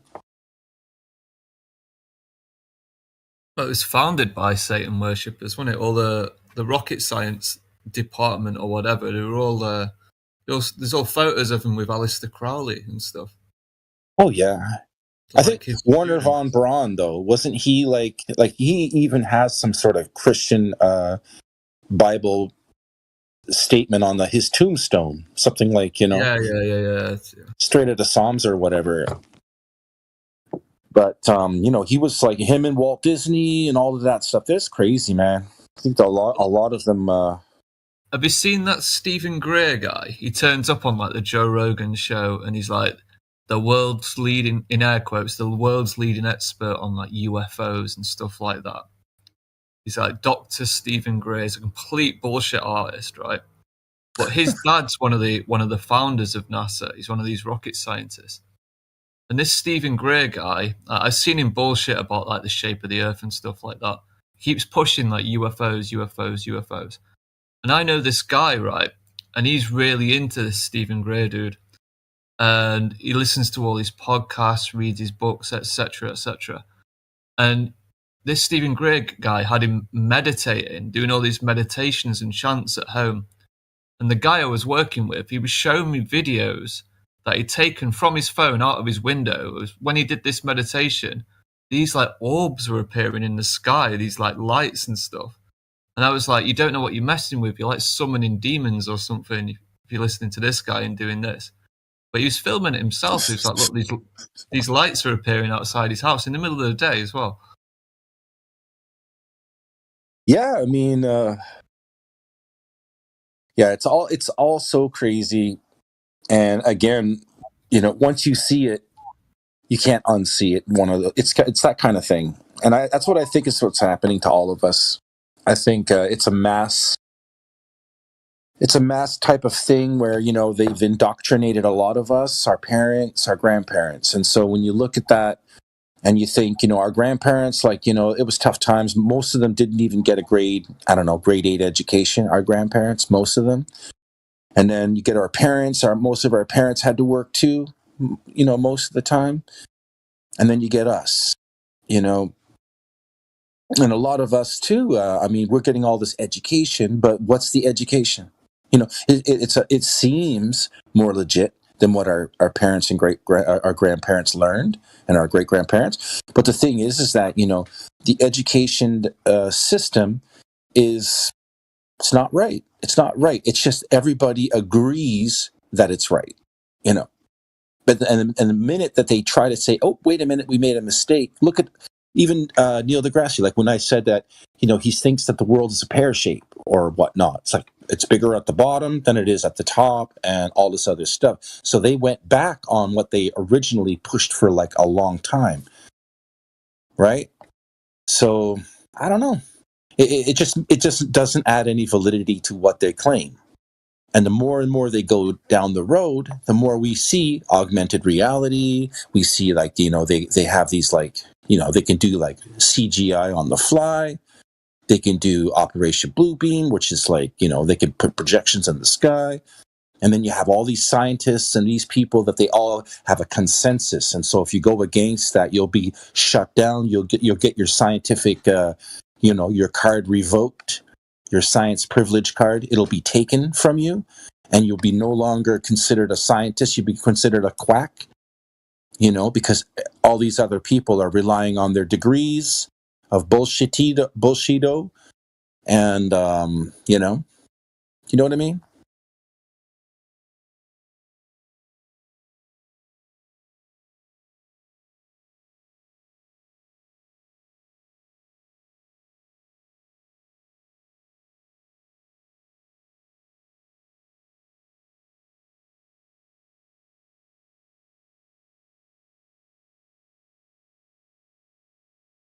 The top secret clearance jobs in Los Angeles.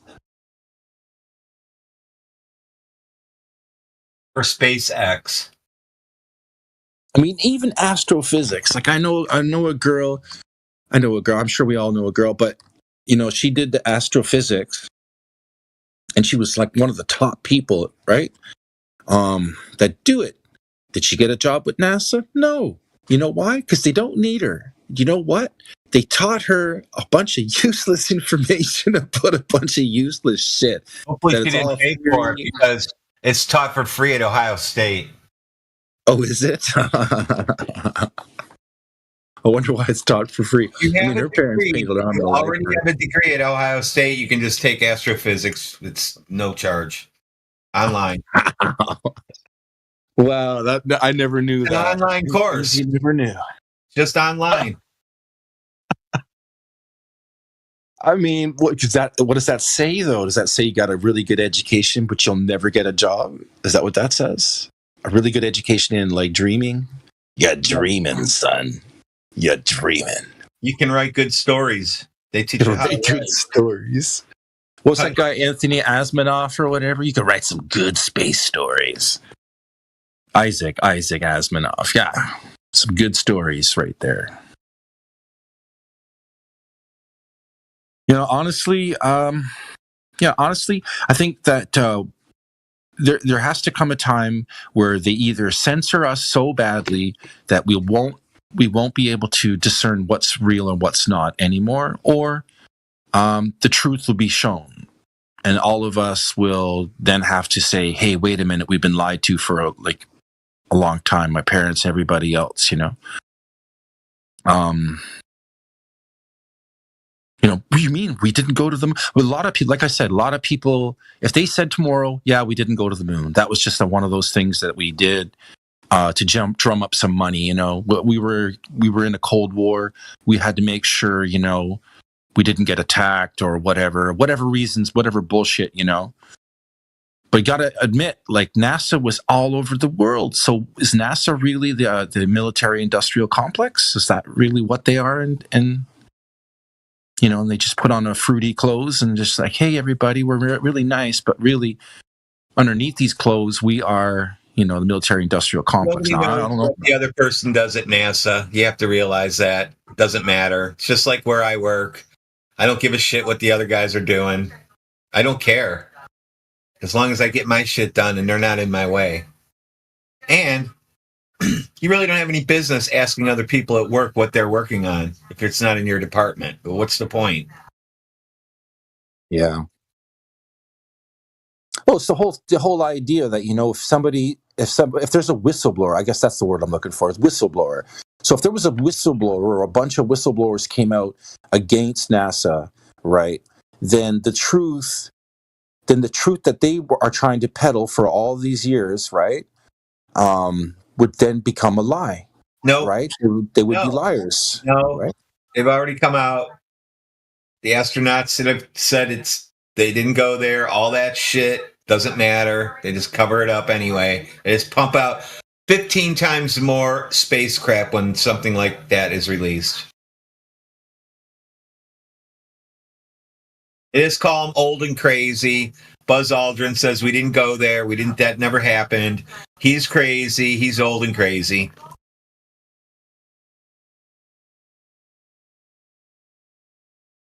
Yeah, it's just really,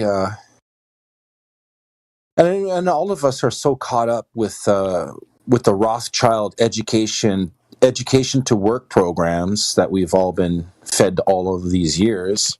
Just shut up and work the factories because we don't want you getting smart. Because if you do that, and all the real smart people, which I feel bad for, because they really are, smart. They learned a bunch of useless stuff. Like they learned stuff that's not actually factually true, and but they have it hard grained in their brain. Like if you go and have some drinks with these people, and you say something that's not a part of their learning process, then you're nuts. They'll just get up and walk away from the table. Like, you're crazy. Space exists. I've seen pictures of Earth. I've seen them. It's like, okay, all right, calm down, Like, why are you getting mad, Where did Buzz Aldrin say that they didn't go to the moon? I don't He did see say anything saying that. Doesn't seem to be the case. Yeah, he said it to a little girl. She said she wanted to be an astronaut when, she got older. It was an interview. And he goes, I wish we could. That's a question. That's a good question. It's a Buzz Aldrin. That's a good question. Look for that video. It's a good question. He goes, I wish I could have gone to the moon too, because he's looking at a little kid. I'm sure he wasn't, he didn't want to lie to that kid. No, he says, that's not an 8-year-old question. That's my question. But I think I know because we didn't go there and that's the way it happened. That's what he says in that interview. Pretty weird. I'll post it.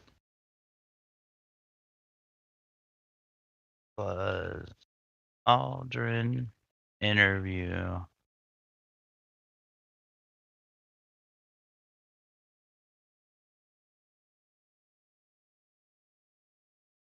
And then right here, boom.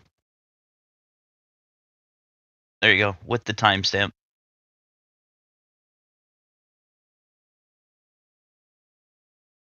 Oh. Actually, hold up. I didn't copy the timestamp for some reason. There we go.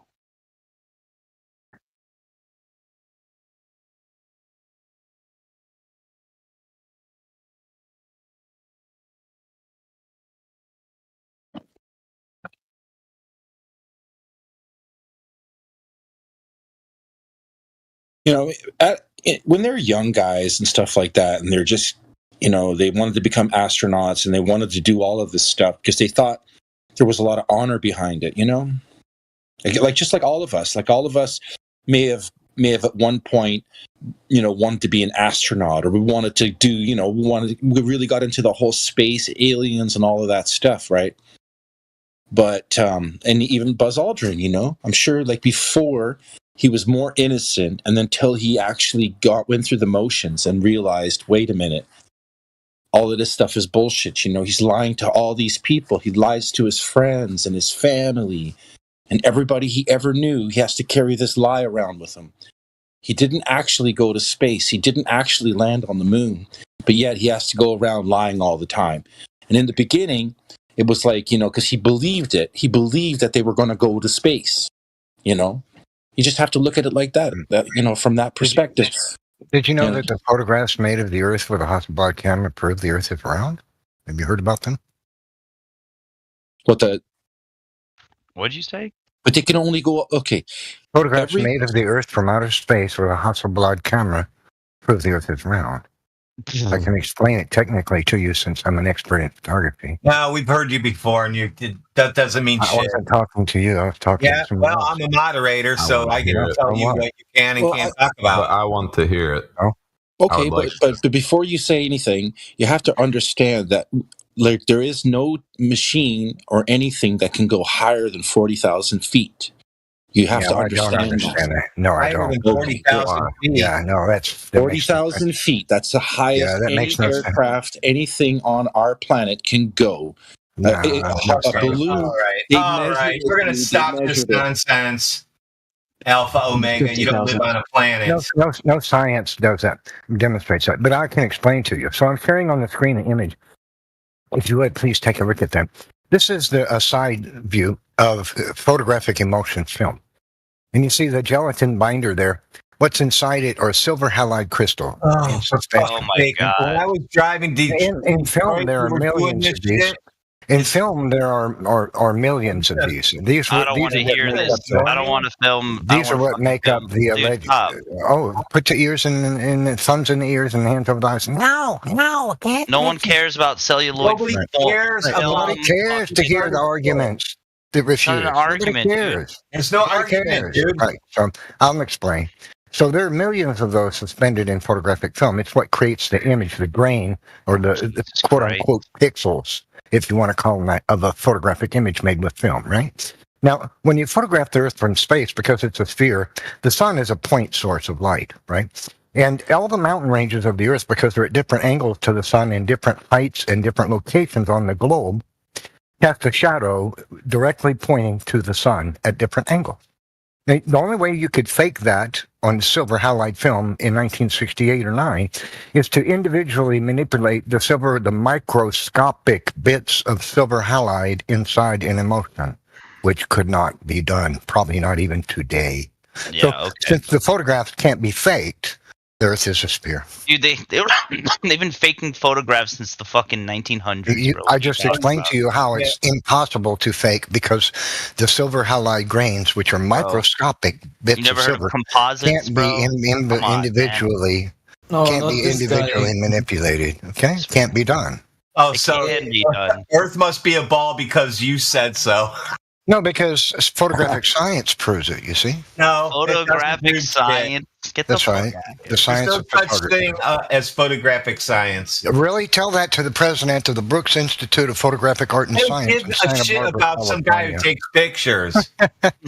Tell that to the Brooks Institute. Hey, Mr. Photo Guy, can you post the pictures By the way, that you think are real? photography is both science and art. Can you post the pictures that you think are real? Can you post it? I need something to laugh at. Well, you can find them on the internet. Okay, so I type in ball Earth or globe Earth. Is it the first picture that pops up? That is real? You can't manipulate the individual grains of silver halide. So if we listen, why is it that we have someone within NASA that says that it needs to be photoshopped? That they use a flat map that they wrap around this 3D model and then they add the clouds and the colors and whatnot. That's interesting, except they didn't have Photoshop and they didn't have personal PCs in 1968. Would you say they had people who were able to draw photorealistic pictures? Do you think back in the days people could draw someone that looks like a photo? No, you can't. You can't fake a photographic image. You can. Really? Well, I mean, it depends on what you mean by fake. Listen, first off, you have to understand you're talking to an expert in photography. Okay. Oh wow! Okay, right. So I'm an expert. I got my I'm an expert in space. Why are you talking over me like a scared child? Okay. So I'm trying to tell you something. Okay. I'm a former student of the New York Institute of Photography. I'm an ex-professional photographer. Spent 25 years behind the camera lamp. Okay, nice. So I'm telling you, you cannot manipulate the individual grains of silver halide in a film emulsion. They're too small. They are microscopic bits, super tiny. Wow. You would have to manipulate them to create. They took a picture of the Earth. Is that what you're? If I would put a glass, just a piece of glass in front of the camera I use, and I will draw something on there, right, or print something on that glass. You can't draw this kind of detail. And it would meld with the background in a black and white photo. No. Would you be able to see the difference? Yes, with a loop you can. Look Why at is it that I got a question, guys. How do you verify the originals? You can look at it with a loop, which is a magnifying. No, I want the originals to verify. How do I do that? How do I do that? Contact NASA or look for the images on the internet. You'll find the photographs made of the Earth. No, chemically validate. Bushido. Chemically validate what? No, what I was saying earlier. Listen, guys. What do you want to chemically validate? That makes no sense. Well, because I want to perform an audit on the alterations of silver halide in there. I'm just telling you, How you do I can't do that? manipulate them. They're too small. They're microscopic. Okay, I get that, but how do I validate this? Then it couldn't have been faked. I can't get the originals, can I? Because they're not available. It can't be faked. It can't be Where faked. do I get the originals? No, not in 1968. With the modern software and that we have today on personal computers, you could probably do it, but it would take experts and it would take a very long. I've got a laboratory. I want the originals to validate. But they can't be faked in 19. So you're telling me I have to write to NASA and maybe they'll mail me a box of these? Well, let's say I have them. I don't have them on my person. I have them in a storage facility. My dad works for Nintendo. I'll tell you how. Stop. You've had a month to go get those pictures where I told you to get those pictures. I actually own a dozen. Oh, right. Fuck that. You've had a month to get those pictures and you still haven't produced them. What happened? The internet. Look for them. Yo, once we get those, Radwin, we should put them in a vacuum. Or you could stick your thumbs in your ears and your hands over your eyes and say, no, they don't exist. Nobody ever saw them. What happens when these are subjected to a 10 to the negative 5 torr vacuum? What happens to what? What happens to the film when it's subjected to a vacuum, 10 to the negative 5 torr? Yeah. It's not subjected to a vacuum. It's in a space capsule. There's not a vacuum inside. Well, they took the Hasselblad out on the moon's surface, didn't they? Yeah. Yeah, specially made one. Yeah. Yeah. So, why don't you look at the video I posted by Gary Fong? He knows more about Hasselblads than you. Well, okay, it doesn't matter. The camera was designed for that environment. No, he says it wasn't, and he takes it apart and shows you how it wasn't. By the way, there's nothing. There's no gases inside the film, so you could actually you could pull the film out of a spool of film. Right. Well, how about gasification happens to the film? That wouldn't cause damage. Gasification happens to the film itself. So when you stop talking over me, I'll talk with you. Otherwise, I ignore you. Okay. So I'm trying to say there are no gases in the film. It's made of gelatin. I agree. Okay. All right. What happens to the gelatin when it's exposed to an intense vacuum? I just told you. It doesn't off-gas? It's not going to vaporize, really? No, absolutely. The boiling point doesn't get lowered? It will. It'll dry out. Yeah. It should dry out. You'll freeze dry that. Or you'll vacuum dry that thing. It would take time. And the final state in the thermodynamic process is crystallization. It's not going to happen instantly, sir. No. So it takes a few days, maybe? To the moon, then. I don't know if anybody's ever made a study of it. Maybe NASA has. I don't know. Oh my God! It's always NASA, huh? Come to the bat. I mean, what I was talking about earlier was that you can only a helium balloon can only go up 20 miles, 32 kilometers above the Earth's surface, right? And then you got an airplane, the Concorde, which they no longer fly Concordes anymore, but a Concorde was able to. It was the highest flying plane. And it can go 60,000 feet, 18.3 kilometers above the Earth. Right, because it can handle the thinness of the atmosphere and still the jet engines will still function. So if the thinness of the atmosphere, it keeps getting, gradually thinner and thinner and thinner to the point where it's zero atmosphere, like zero. That's where you have to bring your own oxygen. Are you saying you float up there? No, that's because you have to bring your own oxygen. The rocket engine has brought their own oxygen source. You're an idiot. I'm not talking about that. I'm talking about, like, if you go up, you keep continuously going up, and there's no air in which and I mean, you can pack air on I guess an Elon Musk Falcon X or whatever. What's going to create the thrust if you're not pressing against the air, right? Is that what you're trying to say? Okay, so why is all of his gas coming out of the back of the rocket provides the force? The gases coming out of the rocket is material. When was the moon landing? Was in the 60s, right? Like 69? 69, I think. Yeah, so 69. So they were able to go all the way up there, but we're watching Falcon X's latest machinery blow up in the sky. And you're telling me that they went with this, Jiffy Pop machine and all of these like old ass, heavy ass rockets and stuff? Yeah, they used rockets that brought their own oxygen source with them. Right. To exit the Earth's atmosphere. Yes. Right. There's no oxygen up there. You have to bring it. You have to bring to it. be an astronomist liquid when I grow up. oxygen. And then, when they got to the moon, and then they had to fly back. Is that it? What was it? 75 I'm not talking miles? about going to the moon. I believe they did, but I'm not talking about going to the moon. I'm just talking about the Earth is not a flat thing.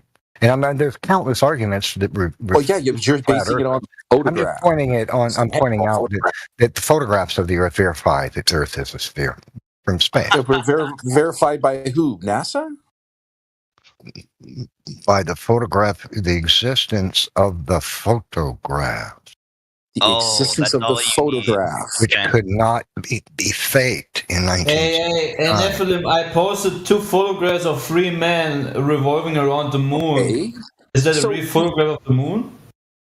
Is it possible? You see, to manipulate the details of the image means you would have to individually manipulate the silver halide crystals in the emulsion gelatin. No, you have to. You just have to make a set. Don't have the original, so stop talking about it until you present what if the picture is real, but the set isn't? Well, so you can't build a set? Yeah. Who's going to be able to build a model of the Earth with that kind of detail? So I think if you're going to create fake, if you have years of time, if you're going to create fake, you need to bring the evidence of its fakeness. Ridiculous. Yeah, the evidence is the photographic images you can see on Google. Okay, so there used to be this movie photos can really prove anything. You can't. They used to make photorealistic paintings on movie sets. Just tell me how they're able to manipulate microscopic silver halide individual microscopic silver halide crystal inside. The argument is they create real sets, Neffy, and then they photograph the sets, and hey presto, you've got your photo. The problem I've got with that argument is you need to bring evidence in specific cases that those are fakes, and that's what you don't have. And if you want to go down that line, it means that you've got to discount every single photographic evidence for a flat Earth. Then we have to go to measurements, and when we measure stuff, guess what? We know where all the cities are. We know the distances between them. And that tells us, again, it can't be flat. Right. So now you just progress to another argument. And we know the buildings don't tip away from each other. Exactly. So the photographs do. Right? Holy fuck, Neffy. It's not often we're on the same side, but I think we are here. Yeah. The buildings don't tip away from each other, do they? Yeah, they do. They do? Let me post the picture real quick. Quick I can give you an example. Things that are tipping away from each other, okay? In the distance, we should be able to see it very clearly in this image I'm about to post. Here we go. Show me where these are tipping away from each other. So, hold on a second. So you're going to say that you can just show me where they're tipping away from each other. Yeah, don't interrupt. Don't be rude. Let's be civilized. Okay, so he's going to show us where they tip away from each other. Okay, very simply, if you mute me to obstruct me, I will just leave. I'm being polite. I'm being respectful. I'm not over-talking people like Dr. Doctor is. You're not going to mute on him considering he's over-talking me now, please. Yeah, and this is the problem I have. The question I was going to put back was, do you think you can just eyeball 1 degree of arc for every 69 statute miles? That's the question I wanted to ask. Yeah.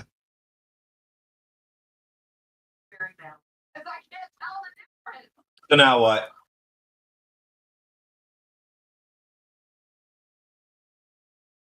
Well, I'm waiting for you to answer my question. I'm not going to cry about it. Dude, you can, in a lab environment, they can take pictures of stuff and they can make it seem like it's like legit. Like in the case of you telling us, oh well, you can zoom in on this and see that there's a gray particle on there that proves it's a real photograph. Okay, it's a real photograph of a set. Right on. Exactly. Are these 3 people putting their hands on the moon? Is that a real picture of 3 people that are giants? Your guy left. With their hands on the moon? Your photograph left. That's because he's got to go down to his warehouse and he's got to go get those pictures to prove himself. Yeah, but the problem is you want to now show me a photograph and say, well, show me where, the angle of deviation is according to the Earth curve. Well, we can't use photographs. You just discounted them completely. Well, that's a video. Doesn't matter. You've discounted any form. Yeah, anything. Videos can be faked, can't they? Yeah, of course videos can be faked. Okay, so now we've got to discount video. Yeah, but here's the difference. No, sorry. You can go to videos. Yeah, you can go to the same spot. Yeah, exactly. You can go. We can't go to fucking space, all right, and verify the NASA photos ourselves. But you know what you can do? You can go to the beach, and you can go to the same spot where those windmills are, and you can go fucking verify it yourself. And guess what? You could do that. No one's stopping you. That's the difference.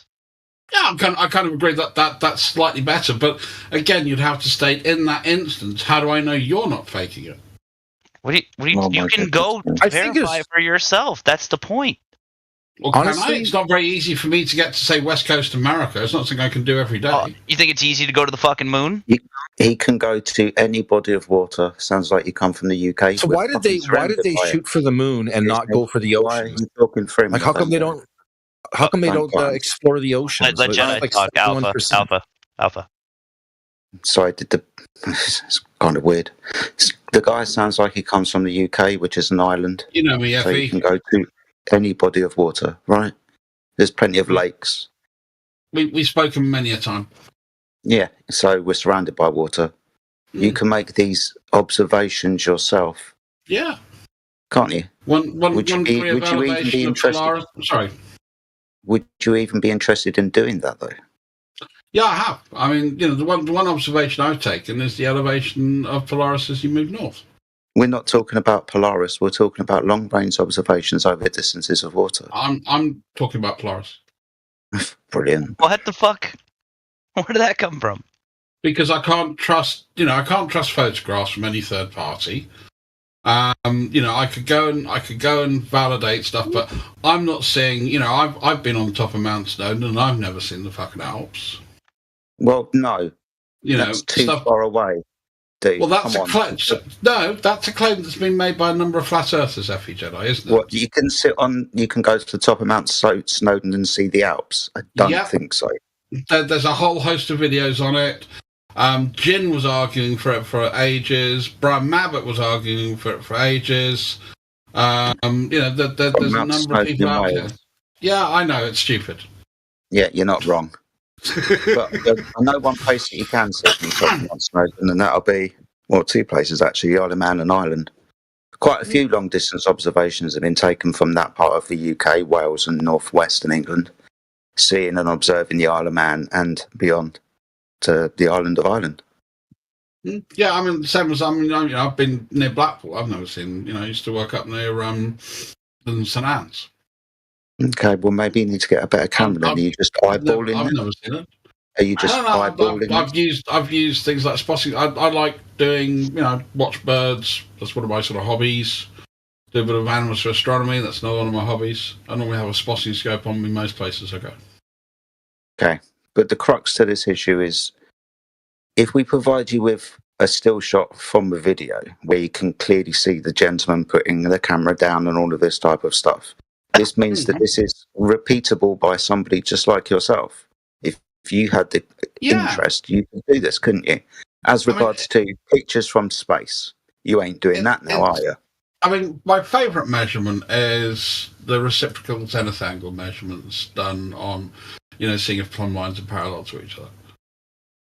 That, I think, is probably the best, stuff that anybody can do on the ground. Because it's fairly simple. You don't need overtly complex tools. It takes 500 or 600 quid's worth of investment in stuff, but it's fairly lowball and it's fairly simplistic. And it's again something you can repeat again and again and again to see that. And you don't need to do it over huge distances. Again, you're doing that over maybe 800, 1200 feet. So you don't have to worry about refraction and atmosphere and all that bollocksy stuff. It's a clear measurement, and when you take those measurements, what you notice is that the horizontal lines you're projecting out from your survey equipment, they're not met at 180 degrees, and that's problematical to me. That says that plumb lines aren't parallel. That says you got a big problem. So with every engineering project in the world, it's lucky that we have engineers in the server that we speak to all of the time that use plumb bobs and theodolites. Ask them about that. Yeah, well, maybe you should, because they're flat earthers too. Well, again, I would challenge them to do that measurement in that case. Well, I think they probably have. Well, probably ain't do, is it? This would be something that you would have to speak to with regards to yourself. I've spoken to them loads of times, and they're still flat earthers. Yeah, I mean, it's one of the things I think is a very convincing piece of data. And I would say, have you heard of reciprocal zenith angles? Have you ever taken those measurements? What do you think? Yeah, what's interesting about what you said, when you take simultaneous trigonometrical sightings, right, with two theodolites, guess what? When you do it at the same time, it cancels out the need to calculate refraction and the curvature of the Earth. Why is that? How does that make sense? I don't know. Answer the question. I assume it was rhetorical by the way you asked it. You don't find that strange that if you take sightings with two different theodolites at the same height, looking at the same thing, you don't have to take into account curvature or refraction? I'd say over what distance you're talking about and what's the point of the survey.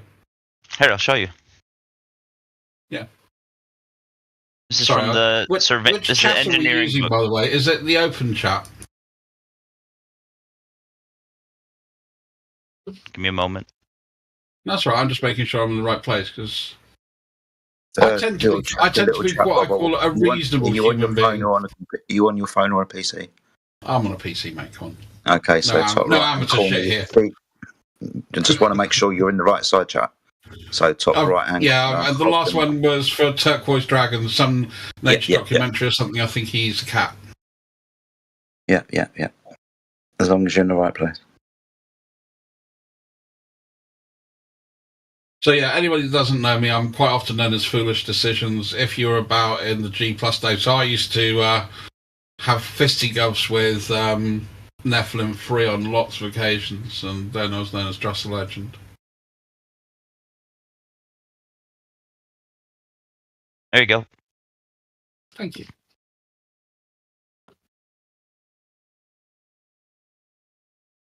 Jaeger.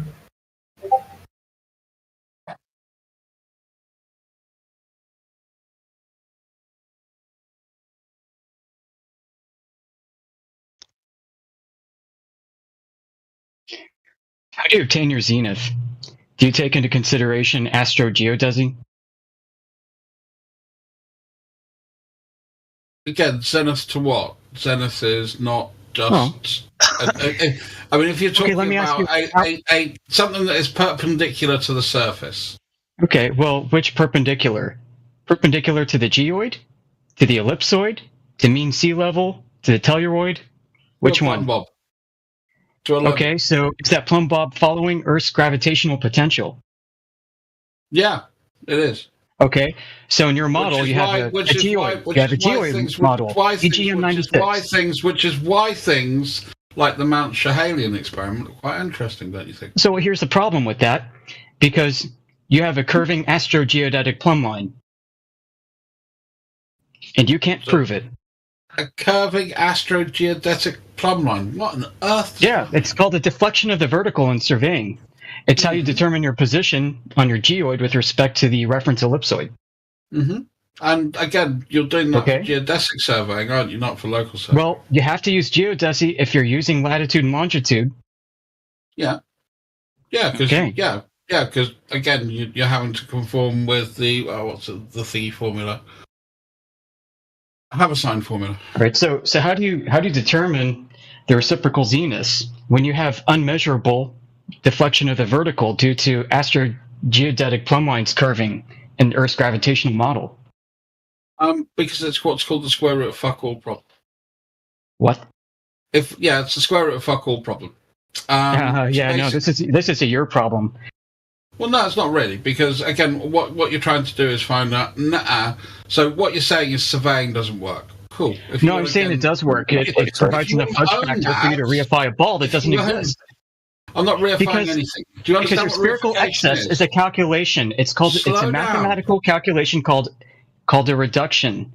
You're reducing curvature that you believe is in the sky and assuming it's on the ground. The problem is you have no way to determine if you're over a swath of land on your geoid that is concave, convex, or flat. You're always assuming it's going to be convex. And that's your problem. Because you should, on a geoid, have zenith angles that are tilting towards each other, tilting away from each other, or maybe perfectly parallel with each other. I don't know why you're still talking to me, because I've got you turned right down. Well, because I'm schooling you on this, okay? Don't turn the moderator down, please. You said you turned the mod down, is that correct? No, I can still see his bubble going, and I can hear his burble in the background to avoid talking over him. So you're not listening to him, right? I'm just making sure I'm banning you for the proper reasons permanently.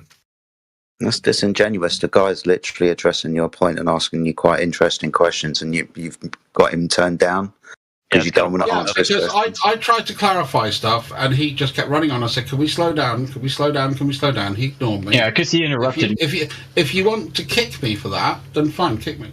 I muted you because you like to talk over people. No, I don't. So now you're going to turn up Amish and you're going to listen to him. Go ahead, Amish. No, I'm going to fuck off. When you don't take orders from people. Goodbye, fuck off. Goodbye, fuck off. I'll leave you with your echo chamber, ladies. Goodbye, fuck off. Round Earthism will win. Another no win, huh? Yeah, I mean.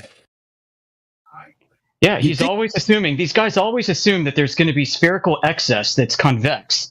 And this is in accordance with the reference ellipsoid, which is an idealized smooth mathematical ball, right? But in so-called reality, they have an uneven distribution of mass in the Earth, creating a geoid where the gravitational potential is different across the surface. And this causes, in their view, things to fall down at different angles. Like when you drop something at one place, it goes straight down, but you move to another place, it actually drops at an angle. So if you were to take a plumb line and run it up to the stars, it forms a big, long arc in different manners. This is what they have to create. And so what happens is they have zenith angles with reference to the gravitational model that are never going to be parallel. They're never going to be always tilting away from each other. They could also be tilting towards each other because Earth is bumpy in their view. So how do they control for that? They come up here with saying, oh, look, we've got these reciprocal zenith angles and they're bending away from each other. Really, it just so happens to do that everywhere you try it on Earth, in spite of the Earth's gravitational model showing that the opposite should be happening. It should be distributed unevenly and should be all over the place. You should have the zenith angles flying in every which direction. And not only that, they supposedly curve. Blah, blah, blah. So, I mean, if you knew anything about the subject, you'd probably want to enlighten me on how you control for that, because that's what professionals do in this field. He's done.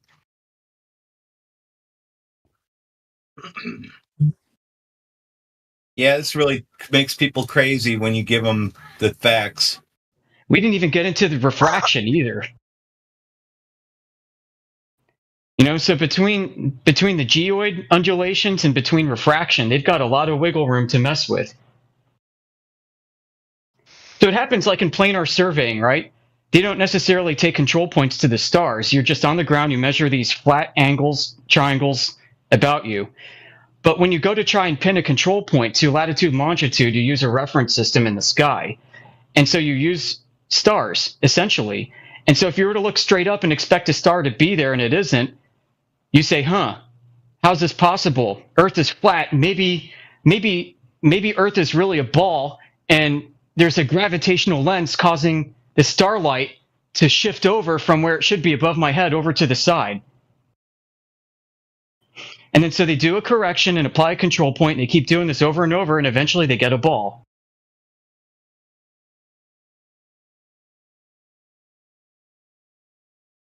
Yeah, I'm talking about datums and projections and shit like that. Ellipsoid projections. Yeah, it doesn't exactly match their planar surveys. Yeah. So they apply the datum, which they think is a surface of Earth, but it's really the celestial sphere, which is oblate. And then they add further corrections to it, like the geoid. Right. And then they tack on refraction. There are entire papers in their own industry written on how there's like abuse of the deflection of the vertical in surveying because they're all fudging this shit. That's pretty interesting. Yeah, we got them posted on our main server.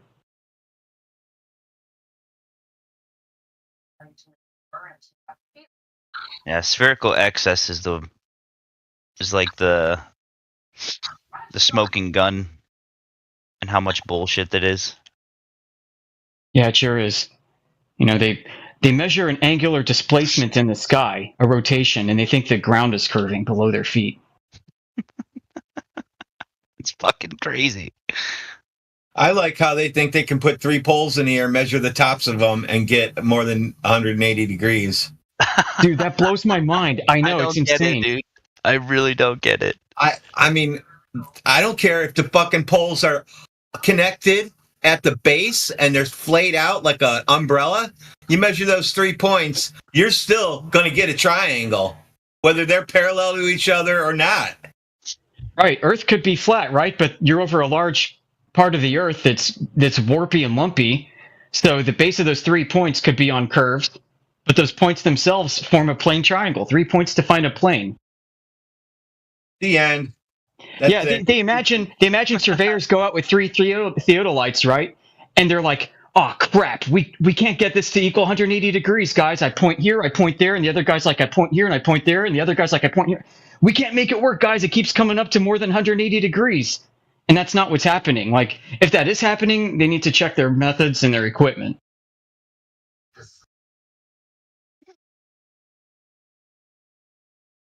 What are these photos? The spherical excess comes in when they try to fix a control point of those peaks to latitude and longitude based off the celestial sphere model, and that's where the curvature comes into play.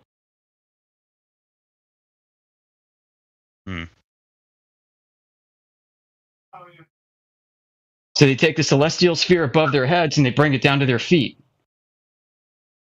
That's the mathematical reduction. That's the operation that's described in the documents that you posted earlier, Beasticles. Mm-hmm. You know what's funny? I'm not a surveyor. I'm not a surveyor, nope. But the person who gave me that document was Owlishness.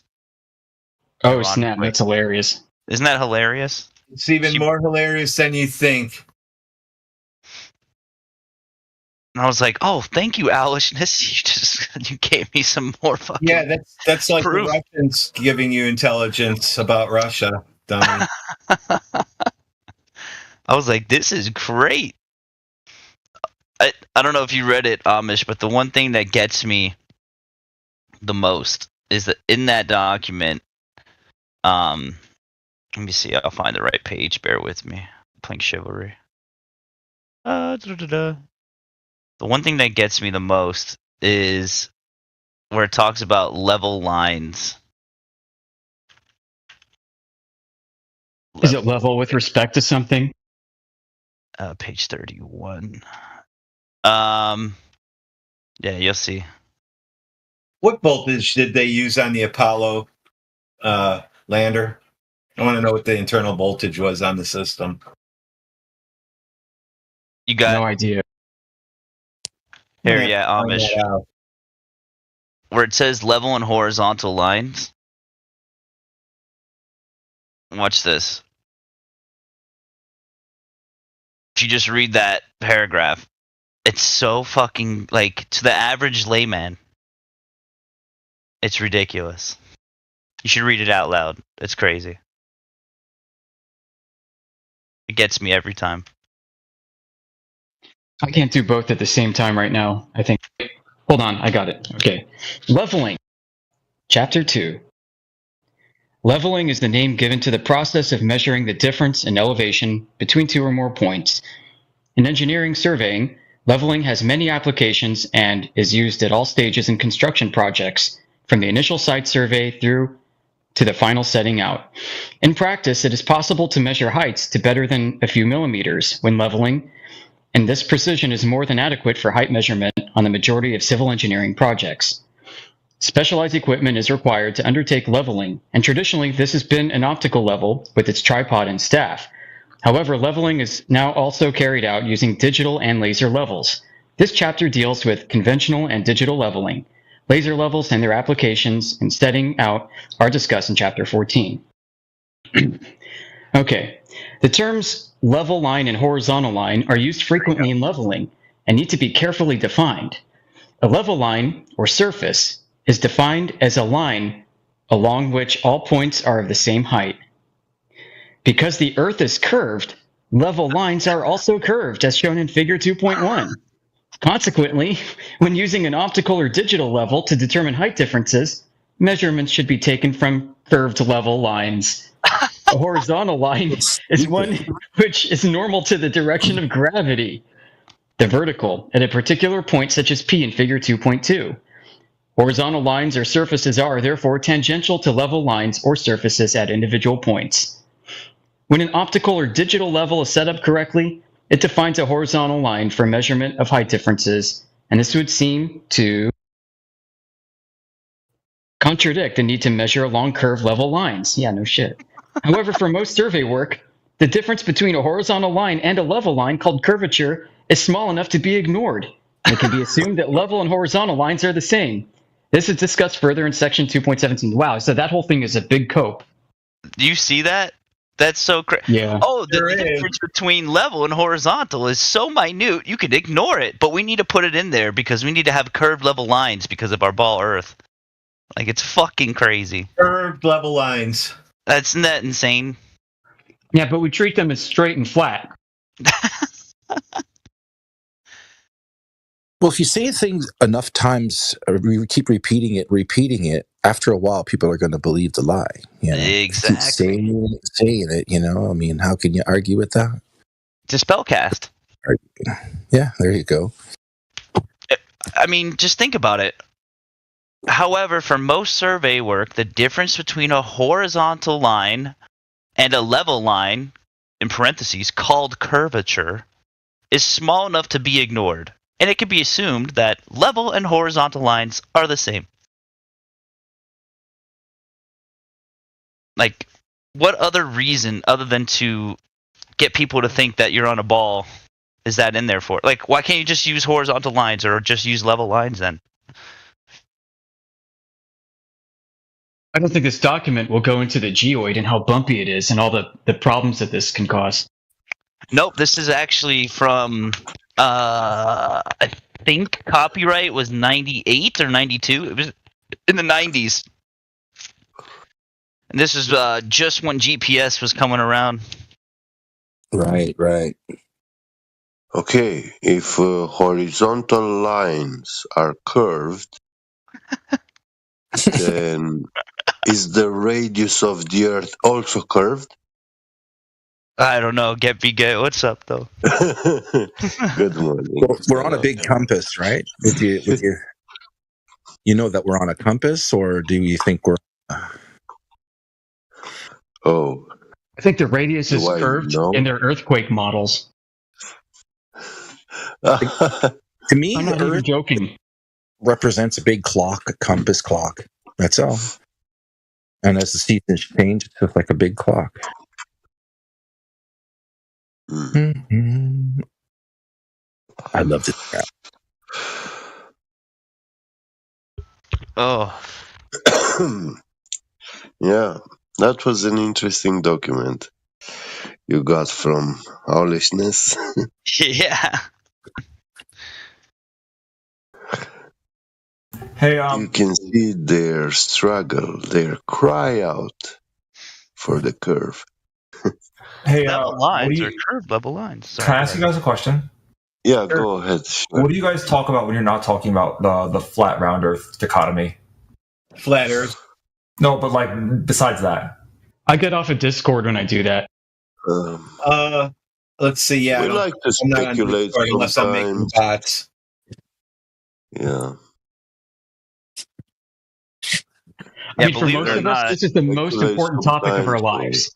Okay, I mean, I would argue it's not that important. Oh, okay. I would argue that there's like political issues you could argue are pretty big. That's all. No, this overrides all of those. That's all on television. So answering live questions is not really important. You have these political issues because people are deluded about where they live and who they are. Exactly. Exactly. So we cut to the root. Yeah, you really think fucking Russia and America aren't allies? Kidding me? I think that we are allied in some respects, but I think we're geopolitical rivals in others. Oh, okay. No, that's where you're wrong again. You guys are always wrong. It's just funny how that works. Well, why do you take contention with that? Like, do you think that like America and Russia get along on every issue all the time, always? I don't think there is any actual geopolitical issues that are genuine, brother. Yeah, the rivalry was for TV and for the masses to consume. Yeah, I want to ask you a question. Where did you get your information from? By information about what? Because depending on your answer, it depends on my answer. All your political, that shit you care about so much. Yeah. Bunch of it depends on the issue, depends on the factoid. Television?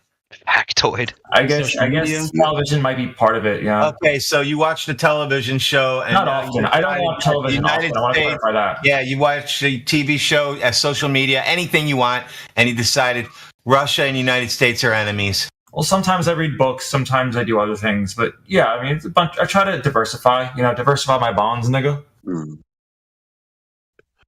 What did you say?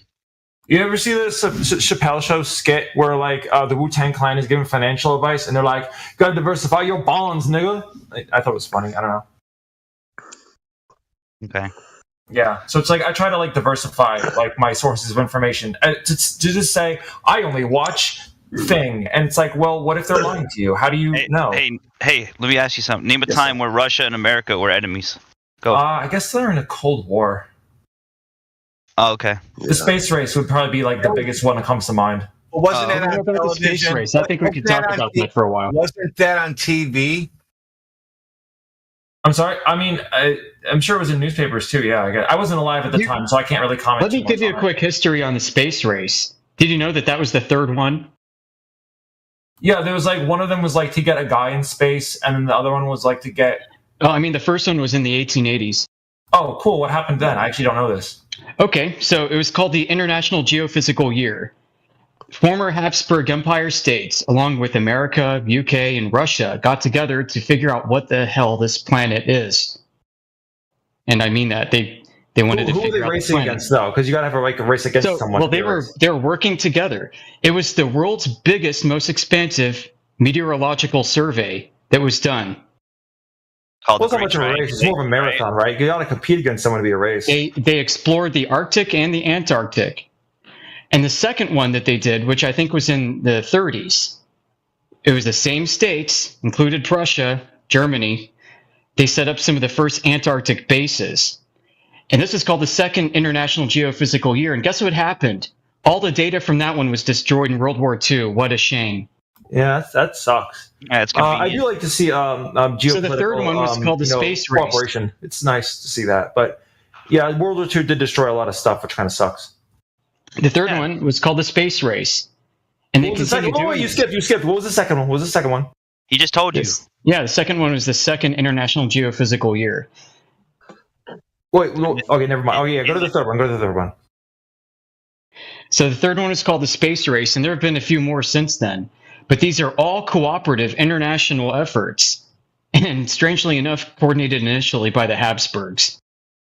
Yeah, I mean, I'm sure there was some cooperation among Russian and American scientists, but I do think there was like a desire by the heads of state of both countries to like be the first. And I think you could argue that's a competition, right? Well, are they out to get each other? Cooperation, bro. What are you talking about? Be the first to do what? I think the first race was like to get something in space. I think it was like a dog or a monkey, and then after that it was like get a human in space. I think the Russians beat us on both of those, and then it was like get a person on Mars. Tsiolkovsky. Tsiolkovsky in the 1880s developed mechanical thrust theory for rockets, and they started launching the first sounding rockets in the late 1800s. That's cool. Sikorsky, yeah. Yeah, like I mean, I think America and Russia, like this we guy, compete on some things, but we also get along on some things. It's nice. You don't know the name of the first astronaut chimpanzee? No, sorry, I don't. I could Google it, but not off the top of my head now. Oh my God! I know. I should have known that before coming into this discussion. I'm sorry. How dare you? I'm retarded. I need you guys to treat me like I'm 5. And like teach me. I want to learn. Like I need to learn. You came in here acting. Why aren't you talking about other things? Basically, is what your question was. Well, I didn't mean like a challenge. Like I'm daring you to talk about other things. I was just curious of what makes you happy. What do you like talking about? What's the title of this channel? 24/7 Flat Earth. Thank you. Now you came in here asking why we don't talk about politics and imaginary wars with each other. This topic makes us happy. Yeah. Okay, I mean that's fine. If it makes you happy, I'm happy. It makes you happy. I don't want to get in your way. I'll stop talking. Oh, I mean, feel free to engage and ask questions. I'm not really interested in the flat Earth thing. I mostly like other things, but I'll listen. Well, you're not interested in flat Earth. I mean, you adopt this strategy because you are afraid. Yeah, of spiders. He wants to make it about the people and not the topic. He's afraid we're right. That's what he's afraid of. Yeah. I'm afraid of spiders. Okay. No, you're not afraid of spiders. This is the biggest spider you've ever seen. That's why you're afraid. It takes a lot of courage to fight social conformity on this. Satellite information. Yeah. You want to talk satellites? You like to talk satellites? Amish is an expert. I don't know much about satellites, but I'm willing to be taught. Go ahead. Oh, what do you want to know? I don't know. How do they work? How do they get them in the sky? How do they revolve around the Earth? There's a lot of assumptions there. Gravity that doesn't exist up there, so it just orbits via rotational forces. All right. Dirt. How does GPS work? I want to teach me that. I mean, that's related to satellites. How does GPS work? Well, it operates using clocks and range timing equations. Clocks positioning, use power for that. Wait, I'm sorry. Can you repeat that? Flocks and range timing GPS work atomic clocks by using. Hold on. Let Amish do this one. Okay, go ahead. All right, well, I'll just keep it simple. I mean, you have clocks that are synchronized between the ground stations and satellites and the receivers. Those are the 3 principal pieces. And they assume the speed of light is constant. The satellites are in motion. They're in medium Earth orbit, they say, and they encircle the Earth about twice every day. And that differential in position is used in conjunction with the speed of light of radio communications and timestamps in the data packets in order to determine and trilaterate position. Right. How often does it update? Because when I get traffic alerts, they're pretty quick. So I assume that the GPS. That's from your cell phone, dummy. How old are you?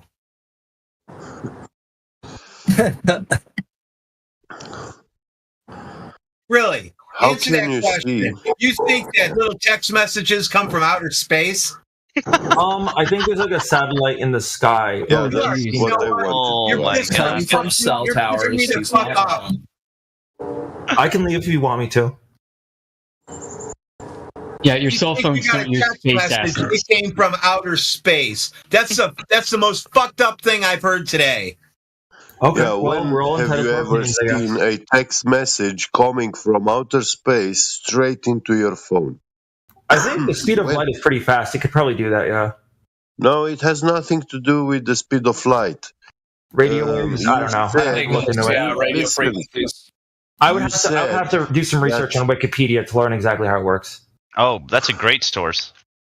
I mean, as long as it has citations. So if a Wikipedia claim doesn't have a citation, I'll just ignore it. But if it does have a citation, we read engineering documents and technical schematics. I'm sorry? Well, we don't read Wikipedia so much as the original source, engineering documents, technical schematics, and white papers. Oh, that's good. Where can I find those? You can go to our main server, 24/7 Flat Earth. Discord 2.0. Do you have like a third? Like, what site do you pull it from, though? Open source, man. It's all over the internet. They've derived the data themselves. I see. Military, educational websites, governmental websites. Yeah, .edu, Yeah, that's where. .gov. That's where you want to go. Okay. That's okay. I'll consider it. Yeah. So, what do you guys know about the as far as the flat Earth when it comes to the military-industrial complex having like all say on everything, right? Like they want to. They have all these companies that manufacture products, like for the aircraft, space, military weapons, nuclear. You ever heard of justifying the budget? Right, bureaucratically. Already checkmate. Justifying the budget. How else do we keep it increasing? What for space programs and stuff? I mean, they mentioned space in there. Just think about it this way, Alpha. Let me ask you: what is the most expensive thing you could justify in a budget? Furniture, I guess, a bed. War and space. A war and space. Funny, guys. I mean, We've got NASA's playbook on all their soon-to-be failed space asset experiments and engineering projects. It was funny. We were talking about it last night. Yeah, I mean, that's why they made the Space Force. Oh, let's have never-ending wars in space. The two most expensive fucking things we can justify our budget for. I think we won the space race. No, but you're not understanding. Never mind. I don't know. I mean, it is true that America flicks between different wars all the time, but sometimes wars end. It's every nation that's a nation that's relevant is a part of NASA's program. Plus, the military-industrial complex is about all of these people, all these companies, or corporations that make weapons. They need money, right? So they always need money, and they need to produce stuff unless their grants or their funding will be cut, right? Yeah, that's true. You know what else it is? Ever hear of a Mexican standoff? You know what that is? Like in a saloon? Mm-hmm. All the cowboys are pointing guns at each other, and it's like mutually assured destruction. That's what the space program is internationally. It's a big international blackmailing operation for international security. Everybody's in on it. Everybody's got dirt. Yep. It is true that America spends a lot of money on useless crap, and also we always stylize things as war, like the war on drugs, the war on everything has to be a war. Like Americans can. How about we have a war against Why do you think that is though? That's let's have healthcare for everyone. Let's win that war. That's not profitable. Who was the greatest dealer of drugs in mankind history? Probably the CIA. British. Pharmaceutical. Yeah, CIA. It wasn't. Or private pharmaceutical companies. It's a close one, I think. Yeah, but dude, you want to talk about justifying the budget? NASA gets $86 million a day for 2023. Do you think? Just think about that. I could feed a lot of hungry bellies, no? I could feed a lot of hungry bellies all over the world. Yeah, it could, couldn't it? $85 million a day to justify what? What the fuck have they done? Yeah, honestly, what did they produce? What have they produced with $85 million fucking dollars a day? It's a pretty nice CGI. I mean, they did produce. That's all it is.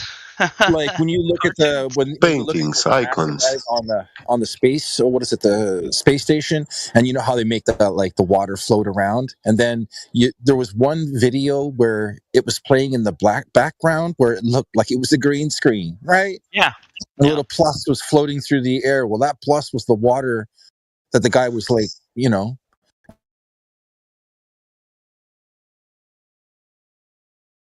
and when I think about things to defund, I don't really think about NASA that much. I think about the military-industrial complex.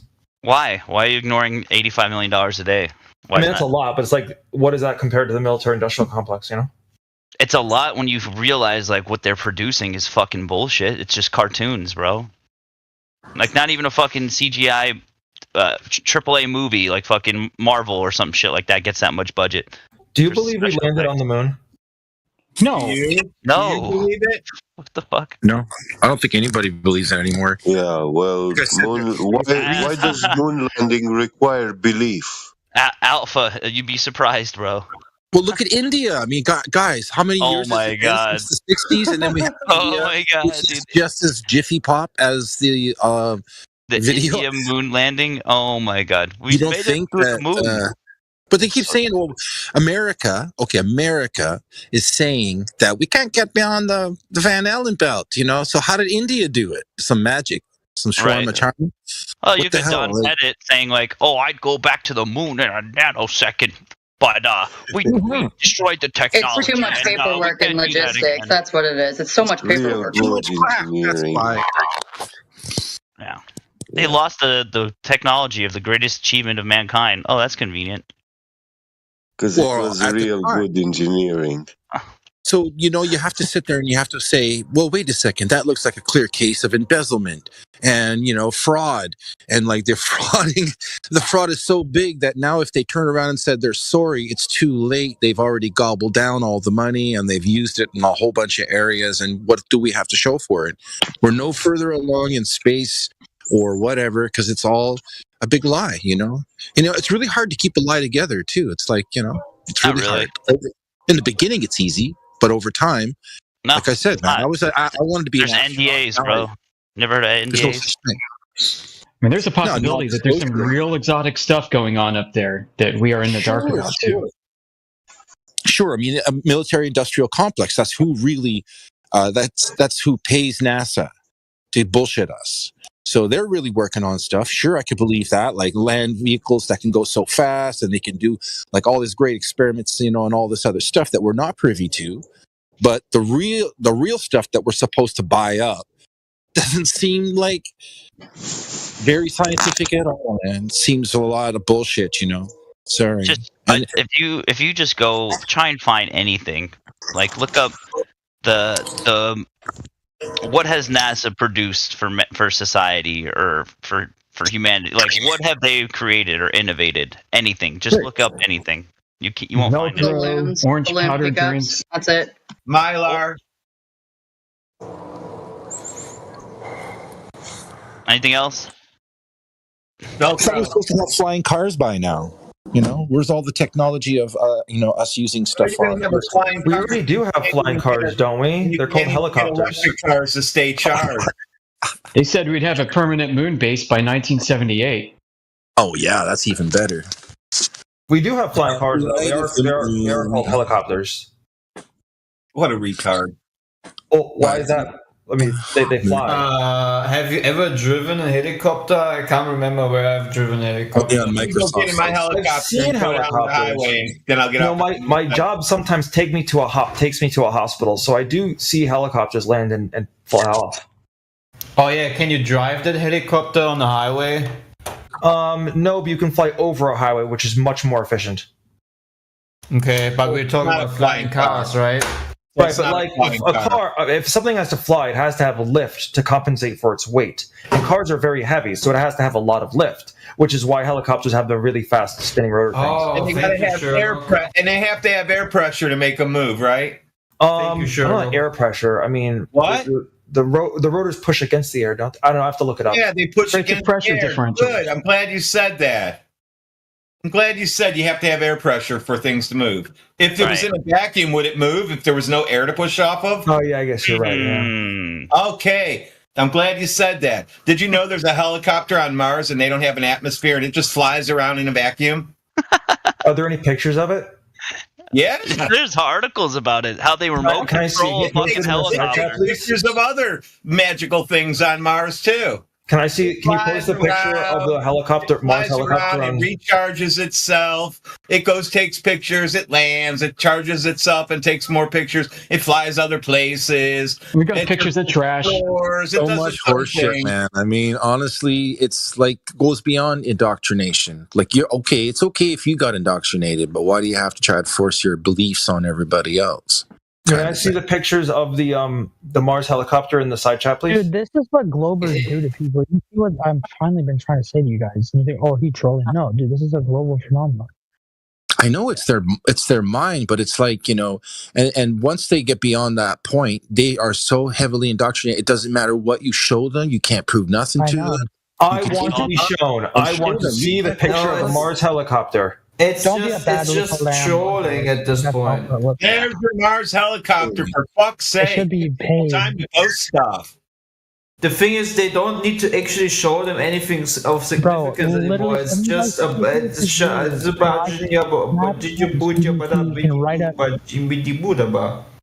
so they don't need to actually show him anything about. Yeah, he interrupted me. I know. I want him to take his mask off his face so we can understand what Mr. Muffle is saying. Muffler. Yo, I'm just saying at this point they're just literally trolling the globers, you know, from what they show, especially with the latest just make more Artemis flat thing. earthers. Yeah. You know, honest people listening to this will hear them and be like, "Man, those globers are ding dongs." Wait a second. You said that this Mars helicopter thing has rotors that go off air pressure, right? Yeah. Morning, so I'm gonna make but I don't see any rotors on the picture of this thing. Oh my god, dude! Nice. You really think that's Good real? observation, because that's wait, if you don't think it's real, then why'd you post it? What? What do you? I asked for a picture of the Mars helicopter, and then Amish Exorcist posted a picture of a supposedly Mars helicopter, and now you're saying it's not real. Stop. Do you think people are on, or things are on Mars running around? You really think that? I don't think that. Are those solar panels on the top of it? That would explain why it has energy.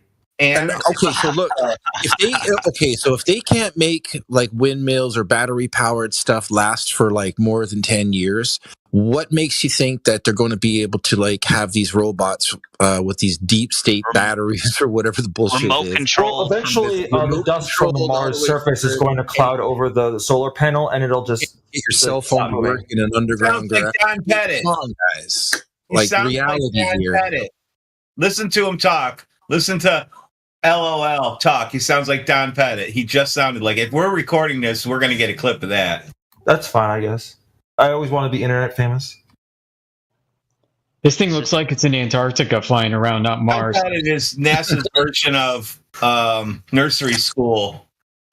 I just think you can't honestly believe they're able to remote control something like that from this far away. I'm actually not sure how they command it. Yeah, no shit. Well, they send a laser signal, and the laser bounces off everybody's teeth here on Earth, and boom, right up to through the Van Allen radio belt. Like, just think about it, right? On Earth, what's the distance that would be possible to remote control a helicopter? A drone. No, just a drone that you can go by. Or a drone. Yeah, a drone. Let's say drone. How far? What's the range? Not even a mile, right?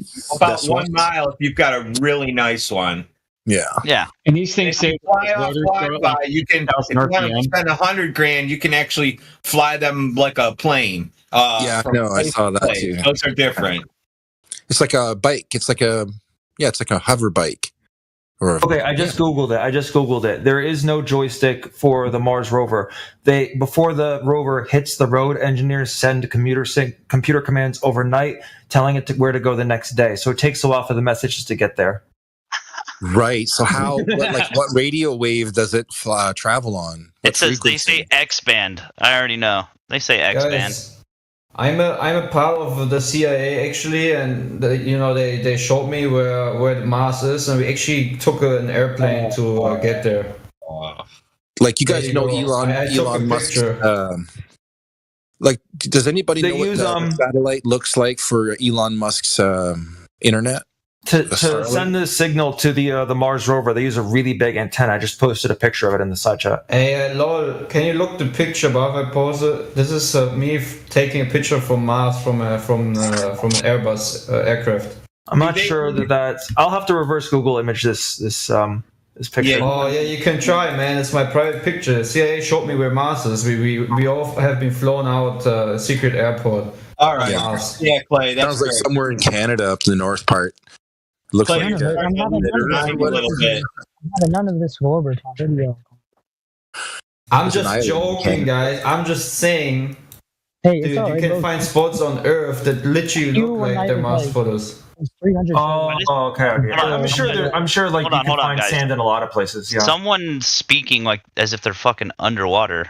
They're wearing a mask and they're in the other room talking. I'm telling you, they sound Mr. Muffles. Oh, there's 5 streams of white noise throughout my house to calm my mind. I bet. Well, 5. Well, 1. No, 4. I don't know. Who's keeping track? Like, do you like, have fix like your mic?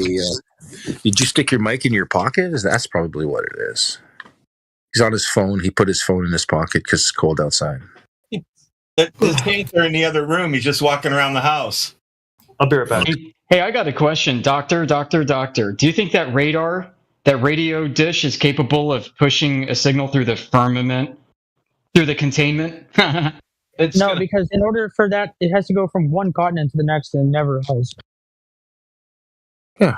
Because gas pressure is contained on Earth. That radio signal, if it's going to go to Mars, has to go through a containment, right? Yep. Your other guy. Did I lose the Globers on that? The guy who posted his radio. Yeah, like all them satellites. I mean, that's the reason why we don't have any satellites anymore, guys.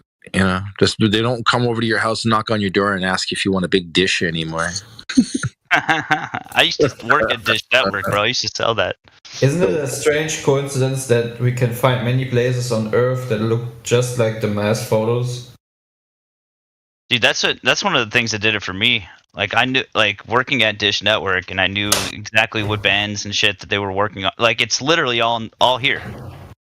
Like people lose signal all the time.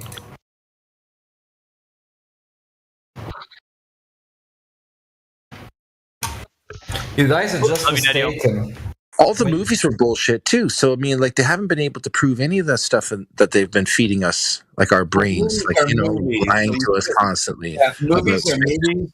Don't try to get used to thinking that what you see in movies can ever be real. But you're a kid. You're a kid growing up. They really pushed hard with the whole sales thing on being an astronaut. Like, what do you want to be, Billy, when you get older?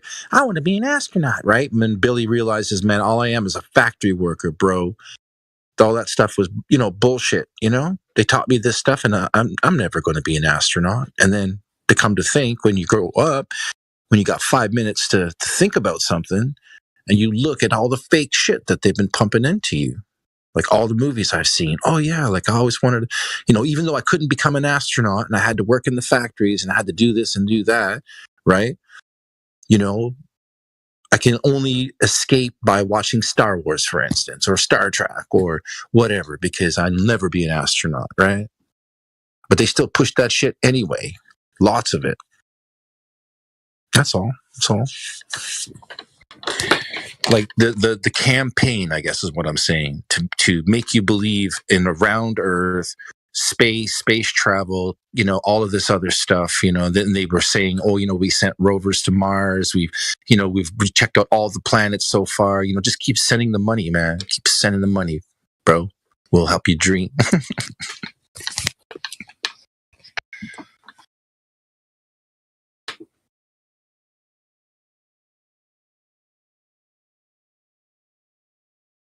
I just think it's funny that there's always paid people on both sides that somehow end up in this awesome server. Oh well, that's funny.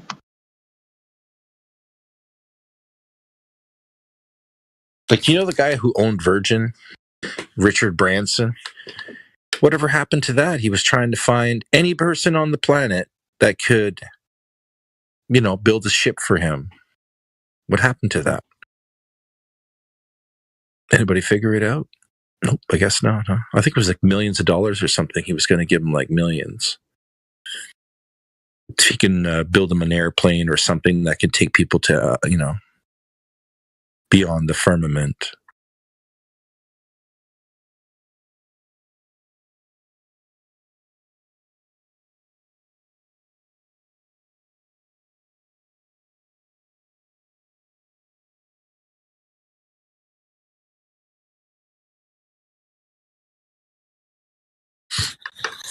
Yep.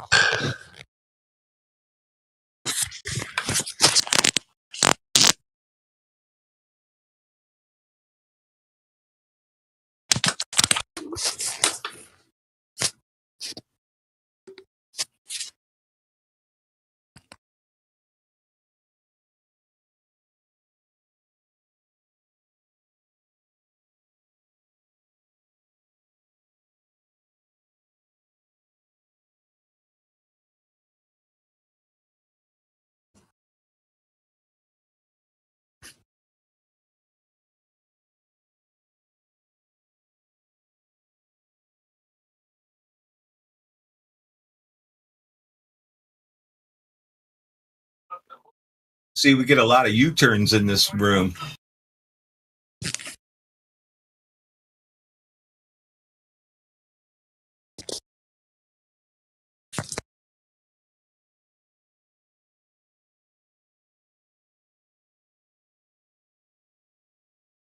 Always funny. They show up and go, "Oh fuck, I better get out of here before I get called on."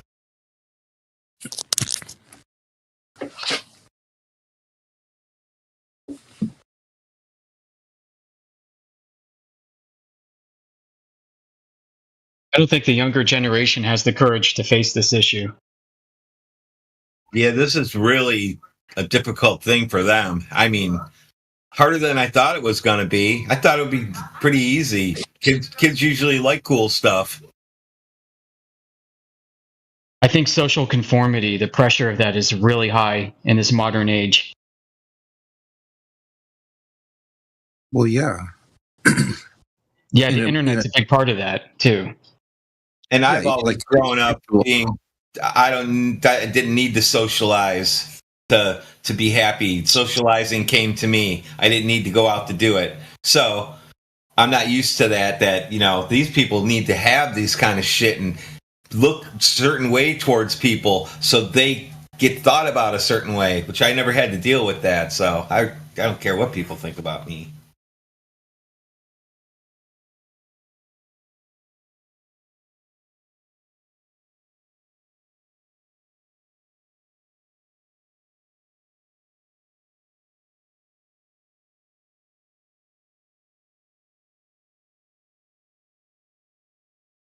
In some cultures, it's frowned upon to go against societal norms and conventions with your own thought. Well, yeah, the nail that stands out gets hammered, as they say. I've heard that good countries are countries that are rich, and bad countries are countries that are poor. This came from an computer science engineer in India. And but India just landed on the moon, so like the whole idea that they're heavily indoctrinated because there's so many people studying about space and physics and all of that stuff from India. Why that happened was because computer science. That he knows it because basically numbers and math prove it.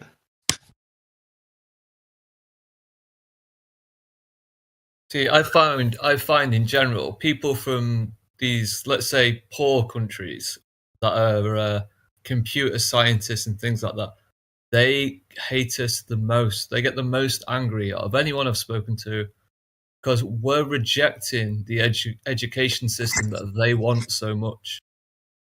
We're rejecting it all, and they hate that so much. The outer space NASA story gives people so much to fantasize about. Alpha Omega, you're hot micing like crazy. Oh, sorry.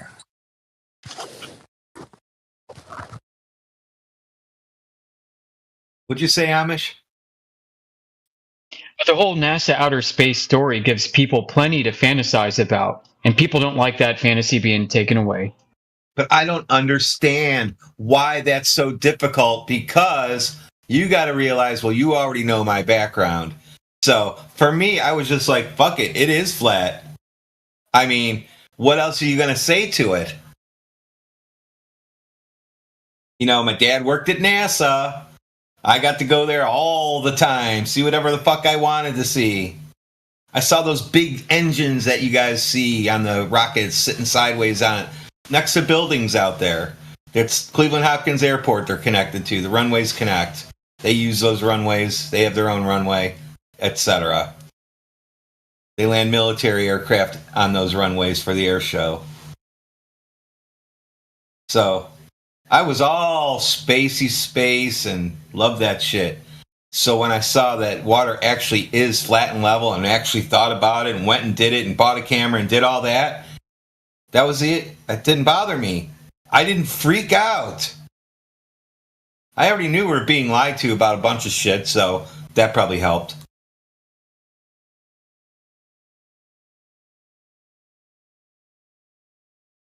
I remember questioning it when I was a little kid, and then I forgot about doing that, and it left my mind until I was into my grown-up years. So I remember being like in Boy Scouts, and they were teaching you how to navigate with the stars or something in the handbook, and they taught you the same method, or it might have been like my dad's army manual or something I was going through. I forgot which it was.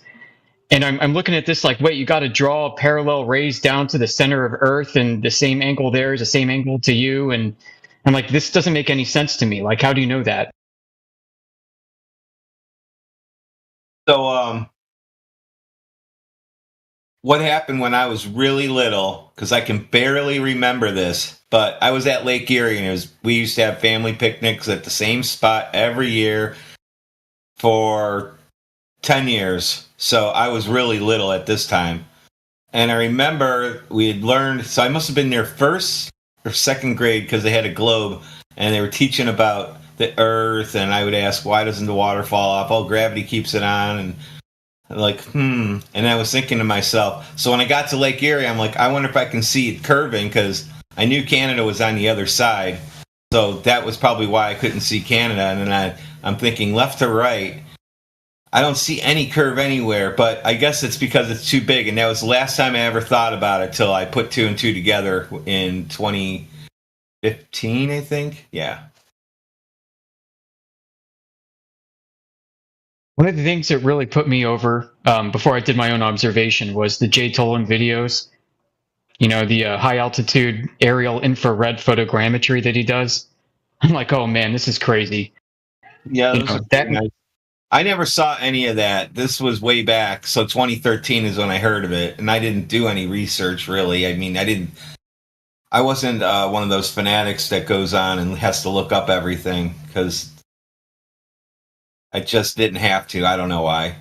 I'm mechanical, and I can figure shit out on my own, so I didn't really think about it until 2015, and I was home because I was in the hospital, so I was off for like 4 months or something. So during that time, went across this one bridge, and I could see the lake, and I'm like, I wonder if I can see Canada today. And then I'm like, well, that's when it all clicked in what happened in 2013. Like, it was like a veil lifted, and I said, that motherfucker is flat. And that was the end of it. That was it. My wife was driving. She said, what? I said, the lake is flat, Earth is flat. She said, oh shit. That's all she said. She thought I would go start talking about it, and I didn't say anything. I just drove to where we were going, family picnic, I think, that day. Oh, we were going to the Amish farm that day. Oh, that's funny. That's hilarious. Yeah, so it was in July, near the end of July, or near the beginning, where they have it at beginning or the end, usually.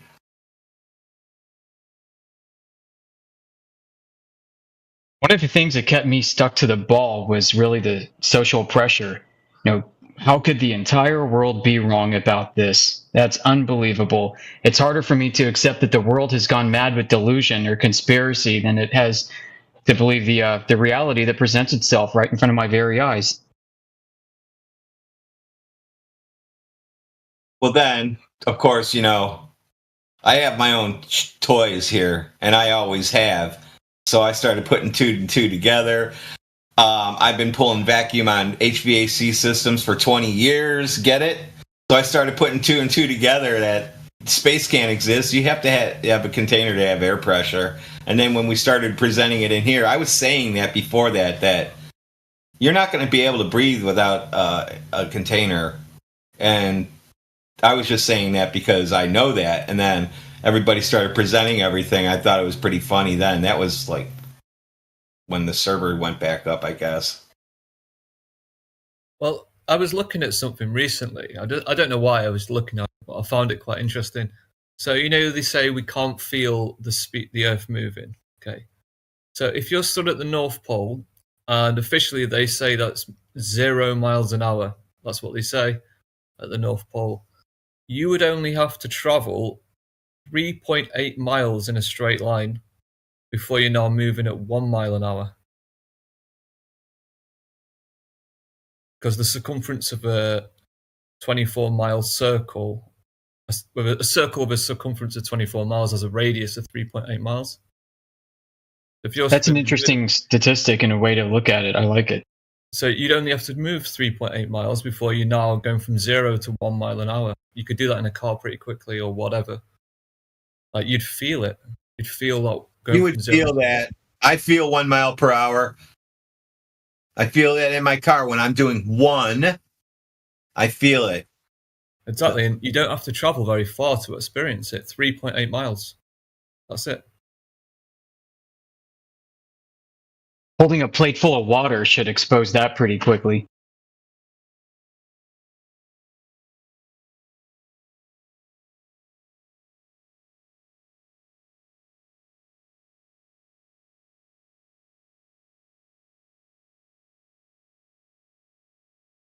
But I think as well, I mean, I've not worked it out, but that speed grows exponentially until we reach the equator, right? Until we reach the magic number of 1,000 miles an hour. It just doubles and doubles and doubles. We're going to expand on Amish's plate in the car full of water. So we have a thin tea plate filled almost to the top, but not quite. And we're not moving. Now, just move the car 1 mile per hour and see if the water doesn't come off the plate. Just do it. Anybody can do this. It'll just drip right off.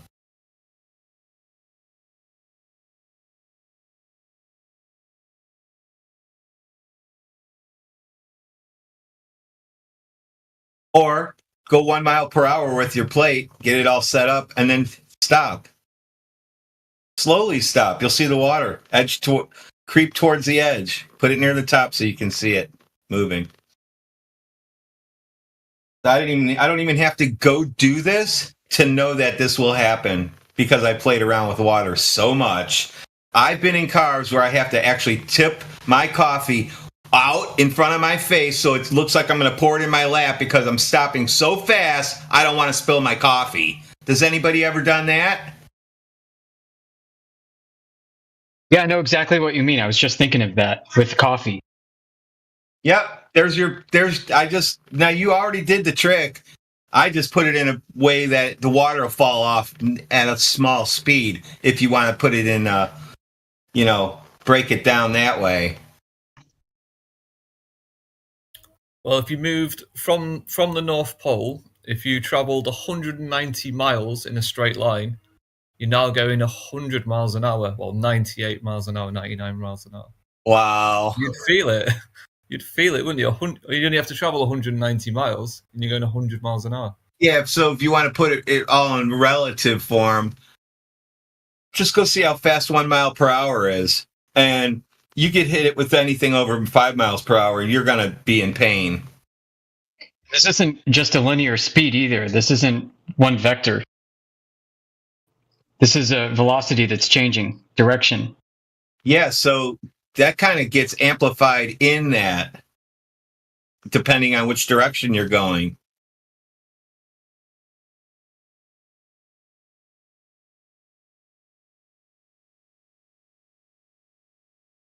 Which means if it's really happening in one direction, you need to mitigate it by going in the other direction. So there goes your 3-body problem right out the window.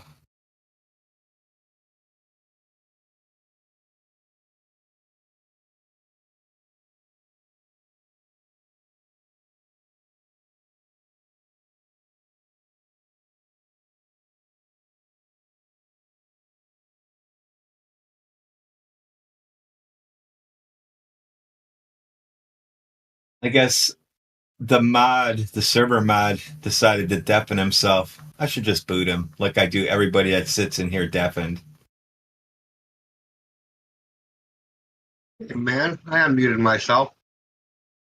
Not you. Oh. LLL is the server mod. And See the one in here asking questions earlier? Yeah, he's the one who posted the dish. And he melted down. I don't know if you heard it, Indio, but he was just not handling reality too well either.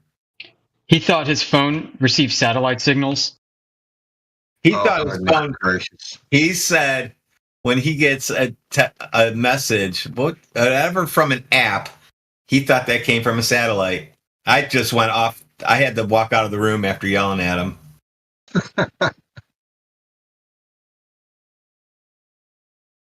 Is that that picture he posted? Yeah. Is that the satellite his phone talks to? No, that's Like the one Bob? that's the one that sends all the packets to Mars to control the helicopters and the rovers. Ah, okay. I was wondering how they did that. Right there. They just point that thing right at Mars. Wait, no, they can't. They got to calculate where Mars is going to be. They make it so big so you in believe what, 12 days or something? How long is it? They said they send a signal overnight. Oh, overnight? So you got to know where Mars is going to be tomorrow when you send it? Yep. When it hits it.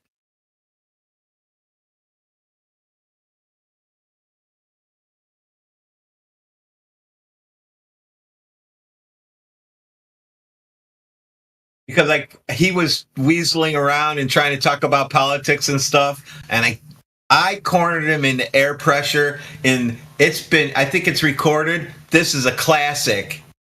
I got him to admit that because he was talking about flying cars and helicopters, and I said, they require air pressure, don't they, to fly? I took him down that road. He said, yeah, to all that. And I said, did you know that Mars helicopter flies around and it's got no atmosphere? It's got 1% Earth. So it's basically sitting in a vacuum. He's like, I don't believe it. Post a picture. And he started spazzing about posting a picture of this thing. We posted pictures. Then he came up with reasons why it works. Amazing.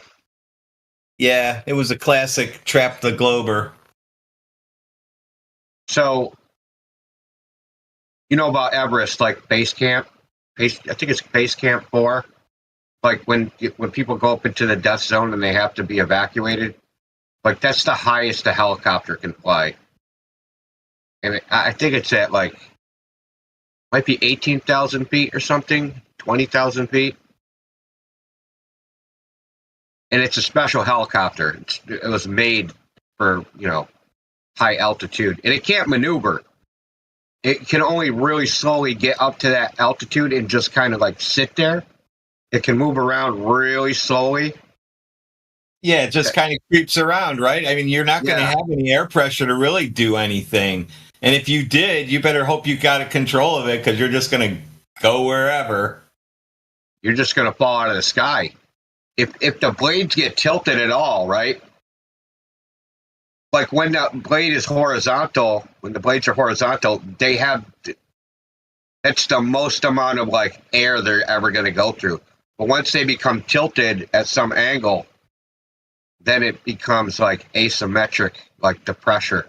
Oh, yeah, right. So they would have to speed the blade up to maintain it, but they can't because they're already at the limit. Is that the one with the 2 blades that spin in opposite directions and super fast? I don't know if that's the one they use. It might. No, I think they use some sort of military helicopter that's been retrofitted with bigger blades and a better engine. I have to look it up again.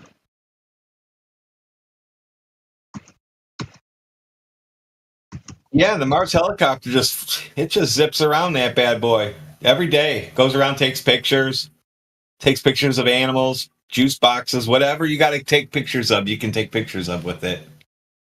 Well, 42,000 feet, the world record. He did say solar power makes it work, so. That's right. Solar power makes it work. So solar power batteries are turning those blades at 120. Yep. I thought I calculated it was at 200,000 RPM or something to get any lift at all. I forget. I did an actual calculation at work. Subarctic temperature batteries too. Yeah, that's the other thing. I didn't even get to bring that up. What happens when it gets cold at night? Yeah, and it's cycling from heat to cold too. You just do that for a month. That thing should be sitting there tipped over collecting dust. Well, he did also say if it doesn't work, that's because of the dust on Mars. The dust on Mars made it stop working. It's just really good engineering. We know it's possible because they did it, right? Well, there's pictures of it. Yeah, of course. Yeah, we got some red filter pictures. So yeah, they did it definitely. We're still waiting to take these panoramas that they show of Mars and look for evidence of their supposed curvature being about 3 times as big as Earth. Hold on. 3 times as small, so 3 times the curvature rate. We got to see it somewhere. Can't somebody get one of those space programs and land on a tiny planet and see if you can see curvature?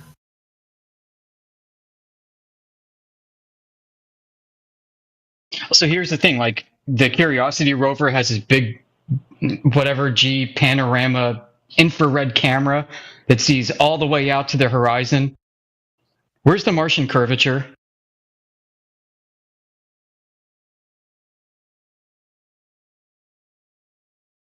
Where's the moon curvature? About 50 feet from the Apollo site in the original photographs. I think they're going to give up on the panoramas after that intern left the Minions juice box in the one photo in the ring. Oh, I was talking about this last night in the other Discord.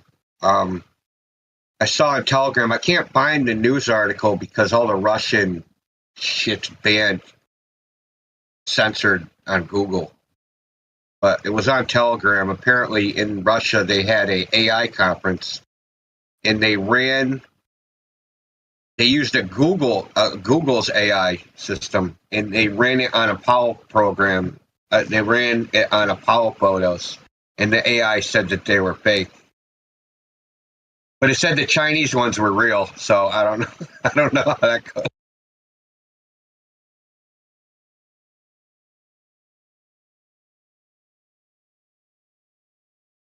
Maybe it has a harder time with digital images versus paper plastic negatives turned into paper images. Yeah, it depends on what they trained it on, right? Yeah. It would be definitely on what they trained it on. So it'd be easier to figure out the paper ones because they probably trained it on that versus just training it on digital images, because the guy sitting there thinks, well, this thing needs to know how to do paper, but not train it what a fake digital image looks like, because that makes it harder. You know what I mean? You have to say, this is not a real image. Look at this part of it. Oh, yeah, I see it now. Here, I'll post a link in the chat to it.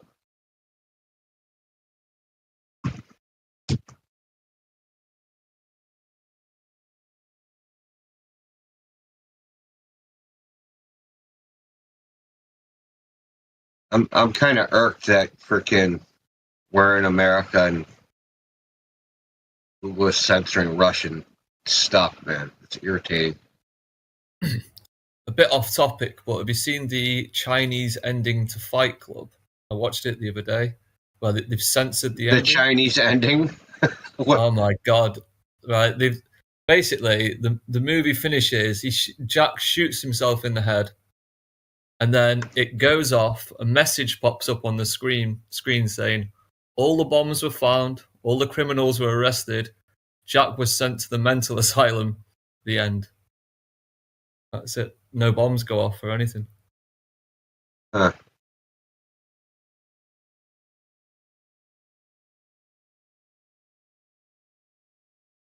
I guess they don't want to promote anything that's anti-establishment. Well, plus, I know in America, it's not the law, but it's part of the Motion Picture Association code. So there's pre-code and post-code Hollywood movies. The motion picture industry did it because that it was going to be legislated. So in order to avoid legislation, they voluntarily did it and made the legislation moot. Part of it is movies before the code, the bad guy would win. So part of it was like the bad guy can never win in any movie, right? So if you do a movie like, Bonnie and Clyde or something, Bonnie and Clyde can't win in the end. They have to die or be arrested or something bad has to happen to them. Crime can't pay, basically. Because it was during the Depression, you had all the gangsters running around, right? Yeah, I think we've got a similar law in the UK now, something to do with, or we did have glorifying gangsters or glorifying criminals. But I don't understand how that works because we've made like 3 movies about the craze. Is the Clockwork Orange still banned in the UK? No, I don't think it is. It was banned there? Yeah. Banned. Man, I've been watching that movie forever since it came out. Yo, you know how horrified I was? I first saw, like, remember back in the day, right?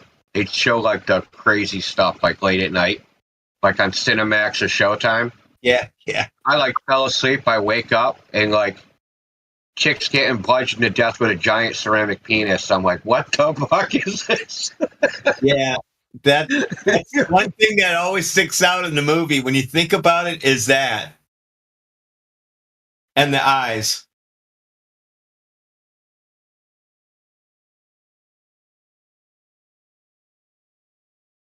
Stanley Kubrick didn't mess around. He just got right to the point.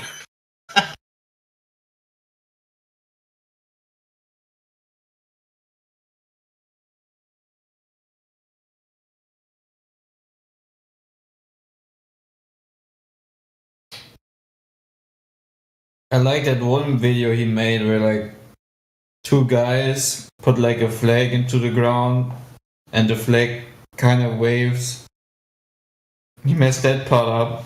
Oh, the moon video, the moon air. That's a moon flag. It's made different.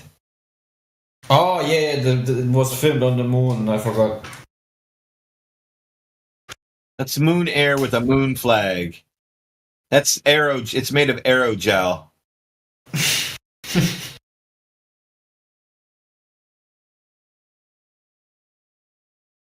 Oh, what dystopian times. Oh.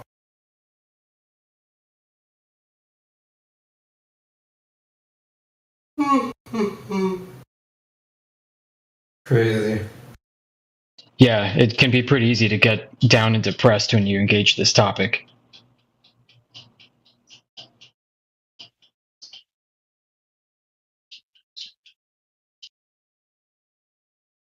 Hello? Yes? I think this topic can be very discouraging some days, so you just have to keep your chin up. No, it's not just man. That has been already gone. This type of feeling. Now it's only just pure comedy gold. Every day it's like a new episode of South Park, man. I'm just waiting for the news to bring me a new episode of South Park. And then I see the NPCs that just buy it. I mean, it's sad in one perspective, but on the other hand, we live in an age of free information. So it's really not my fault that someone ends up being an NPC. So it's what their decision is, what they do with their life.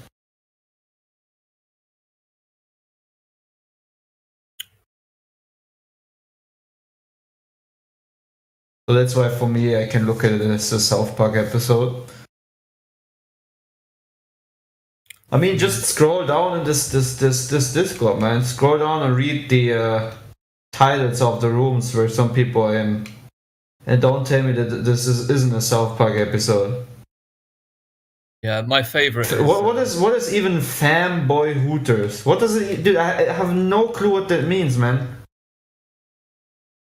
Yeah, my favorite is babies can't walk because of the motion of the earth. That's my favorite globe proof. You need to get used to the earth spinning before they can walk.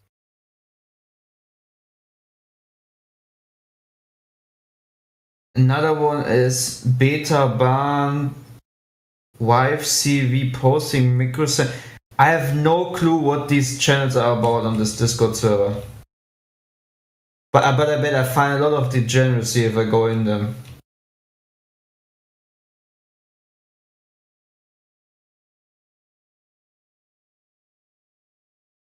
Anyways, let's see what the South Park episode for this year has still in.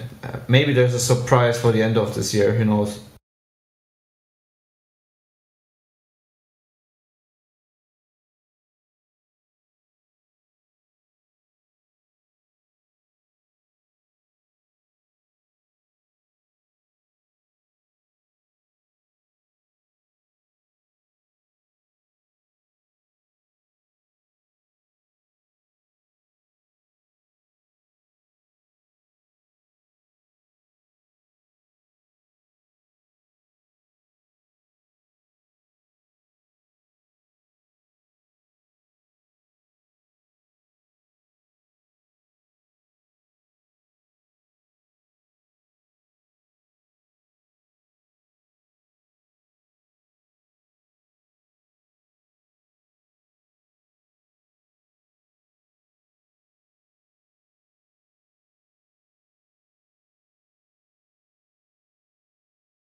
What's up, guys?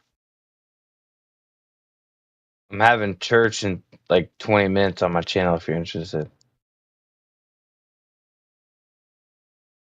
Post in the side chat. I'm gonna holla at y'all. God bless. Having what?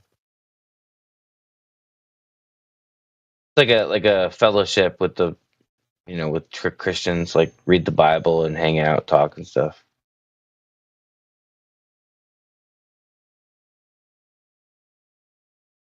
If you're interested, no pressure. Peace out, guys.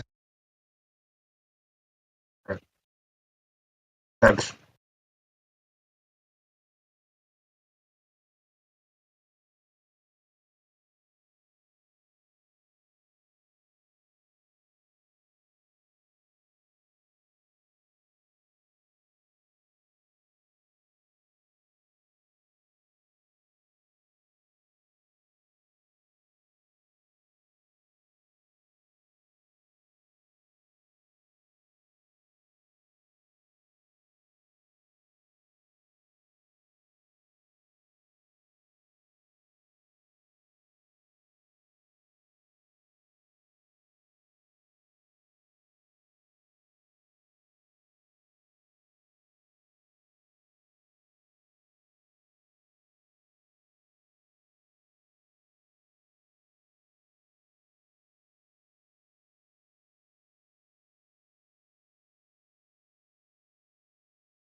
first research this topic.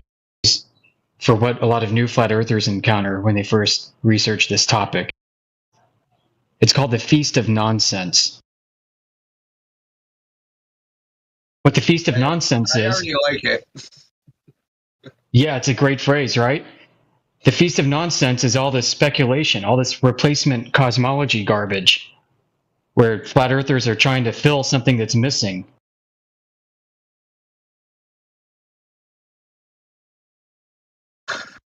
Yeah, the replacement, like, okay, this is the way I look at it. If 90% of globe Earth statements are basically just unfalsifiable story time, why would we want to replace that? Like, if they could make something concrete, then they would have, right? But instead, they'll have a just so story. Well, it's not like we're going to have different data than they have. That means even if we see the same data they're just so stories from, we're only going to be able to make also a just so story. So why would we want to do that too? That's what I don't get. Why people feel compelled to replace their just so stories. I've never understood that. I think people want to be wowed with a new belief, and a lot of this is escapism. Because I find that a lot of folks coming into this community are disgruntled, they're disaffected with the world, and there are a lot of good reasons to be. Yeah, I think I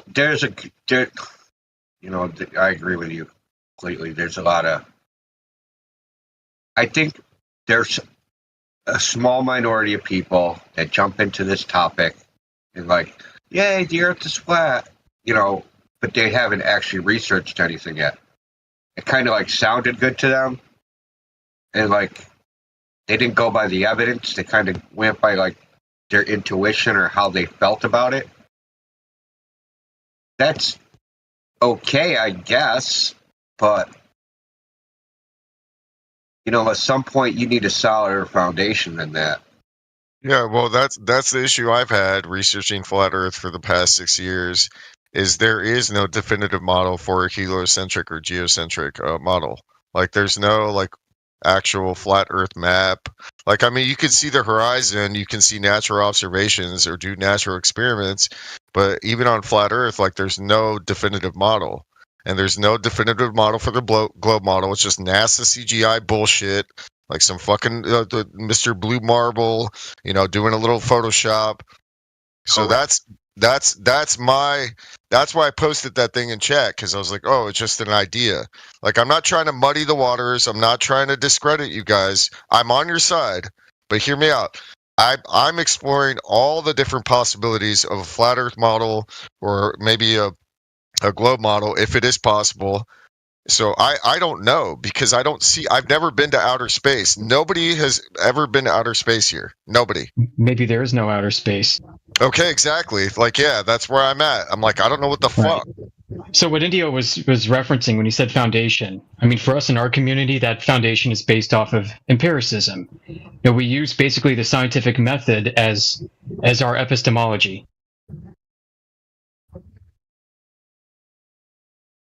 May I ask you a question on that? Okay. So I've heard people say that the ocean is flat and level. Is that a position held by flat earthers? I mean, it's seeking level, like all things seek equilibrium. So it's not always level, though. There are waves. There are tides. No, I mean, right. I mean, like, more than just locally level. I'm saying, like, the fact, I get it that you're saying it's level in the sense that, okay, there's a 2-foot wave, but if you look out on the horizon, are you saying that is level water? Well, ocean convexity due to gravity has never been demonstrated or measured. So. I'm not bringing that up. That wasn't what I was going to say. What are you bringing up? Well, so what I would do is I would say, so yeah, I'll answer. So if you say there's a tide that is like at Half Moon Bay, California, 400 miles north of Los Angeles, we have the high tide occurs at different times, such that one of them is like 45 minutes after the other one. So in that case, there's a point where the tide is going down on one side and up on the other. So the ocean is not level as you're looking at it. So it appears to be level, but it is by proof not level. We're discussing size and scales and distances where these variations locally and up close don't really matter. Right? No, so that the error margins don't matter. Right. So you're saying it appears to be level, but it is not level. No. That's not what he's saying. What he's saying is the horizontal compared to the vertical scale, the ocean is effectively flat and smooth. They even say this in the gold model. Neil deGrasse Tyson famously said that the Earth would be smoother than a billiard ball. Yes. Exactly. I got to go. AFK. Thanks, Indio. Yeah, so all right. But that's actually my point. It's you agree that it appears to be level, but it is not level. What do you mean appears to be level? What does that mean? Is the ocean appear to be level? Change my words. That's pretty. Is the ocean level? What do you mean by level? What do you mean by level? What I mean by level is that if I take a plumb line, whatever's 90 degrees to that plumb line, that's level. Excellent. So you're saying if I also don't run around saying that the ocean is level. I'm not one of those people. If you're not saying the ocean is level, then we're fine. You're right. I have no disagreement with that. I've heard yesterday, I was listening and heard someone say, everyone knows the ocean is flat and level, was the statement made. Typically when people say the ocean's level, the way I take that is the horizon. The horizon is a straight line all the way across. But we know that's not the case on the flat Earth model, even because of the tides. You can't see a tide at the horizon. You can't tell the difference. No, but we would know it's not level because the water would be higher on one side than the other. What are you talking about? What I'm saying is the horizon is a straight line, right? But how would that work? What do you mean? Well, I mean, if it's 2 feet higher in Half Moon Bay, 400 miles up the coast than it is there, how is the horizon a straight, flat, level line? I mean, technically, it could be the fucking ground going up and down. Can't tell the difference.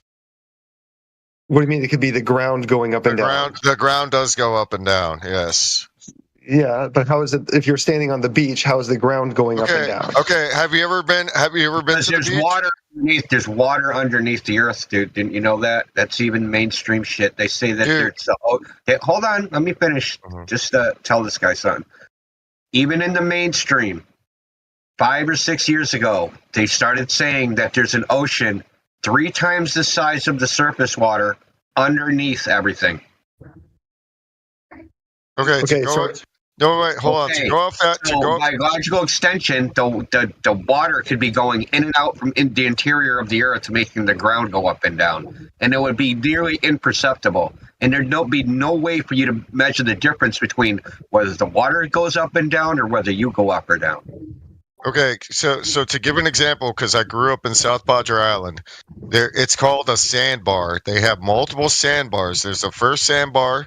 When you get to the first sandbar, you stand, and it's up to like your knees almost, or your ankles, like above your ankles. You get to the second sandbar, you get to the third sandbar, the fourth sandbar. It's constantly moving. And then on top of that, what he's talking about, according to the mainstream people as well, not a lot of people know this, but there's a river under the Amazon River, which is the biggest river in South America in the world, that is 4 times the size of the Amazon River. There's an underground river that is 4 times the size of the Amazon River under the Amazon River. So it's constantly shifting. It's constantly moving. Then you got the tectonic plates. You got all these other factors and variables. So yes, what if? Yeah, it's always moving. Like it's a fact. According to your mainstream scientism, it is constantly moving. These are articles that are put out by the mainstream narrative that they talk about sandbars. They talk about underground rivers. They talk about tectonic plates. They talk about whatever, the Marianas Trench. Like there's all these things that are always constantly shifting all the time. Like that's according to them. Like that's what's happening. So are you making the claim? So we were talking about tides. Are you saying the ground motion is responsible for tides, not the water motion? Saying it's a possibility. No. It's a combination of all these different factors. The main factor is the moon, as far as the tides go, because when the moon goes into certain phases, it's going to affect the tides and affect that movement on the ground. That's how that works. And I actually just heard this last night on a Twitter Spaces, White Earth Fridays. So there's a guy on there. He's a Native American, and he was saying, I think he's Micmac because he's from Newfoundland, so that's typically where they're from. He said that in their I don't know what you would call it, in their tradition, belief, tradition. In their tradition, it's called the grandmother moon absorbs the water, right? And it's like on a 28-day cycle. That's how he said it. And the same way as like the Earth is the daughter, right? And the moon is the grandmother. And the moon absorbs the water, and that's how tides are created. Now, you can think of it the same way as what I just said, right? That the Earth absorbs the water, and then it releases it. And there's actually evidence for what I said. I'm not just like making it up on the fly. Like I said, there's oceans underneath. There's oceans underneath the ground. Oceans bigger than the oceans that are on top of the ground. Okay? On top of that, they've done undersea observations where they've seen fresh water flowing out from underneath the ocean. Okay, then there's James Cameron when he went in the Challenger Deep, and they went all the way down and they bounced off of a lake. What they said was a lake. It was water. They were down at the bottom of the ocean. They were trying to descend farther, and they bounced off of water that was at the bottom of the ocean. Okay, so it's not just like shit I'm making up. There's evidence for it. Okay, so how good that evidence is, I don't know. It's kind of speculation either way. Well, not speculation. It's just, it's a possibility. And to go off of that point really quick, I know I won't be long, but like to go off of that point really quick, and because before I got into flat Earth, like, in the early 2000s, like 2003, 2004, I was researching hollow Earth. And now people are always like, oh, well, hollow Earth, flat Earth, like we don't know if they mesh together or not. But there was these tribes in like the fucking Asian Pacific Islands or whatever, like I can't remember if it was somewhere in Asia, but they would find these wind tunnels. They would find these wind tunnels where they were accessing different areas that are like undiscovered. It's like almost like a vortex, but like in a mountain, and then they would I don't know. It was this whole thing. But yeah, like it's the same thing with the ocean thing, like you're saying. Like there's different spots in the ocean where fresh water can come out, and there's different spots in the land where you could possibly go into like a deep underground area and access something that like the average person wouldn't discover, basically. Because you have to do these like expeditions to get into these different areas, like inner Earth, whatever, flat Earth, inner Earth. They both tie together, in my opinion. Like they both like correlate together. Just think if you had water, right? Just think you have a container, right? And on the container you have something that is on the surface of the water, and then you push down on it. But you only have a couple holes that water can seep through. Now, you can push as hard as you fucking want. You can only go down as fast as the water can come up through those holes. Right? Because water's an incompressible fluid.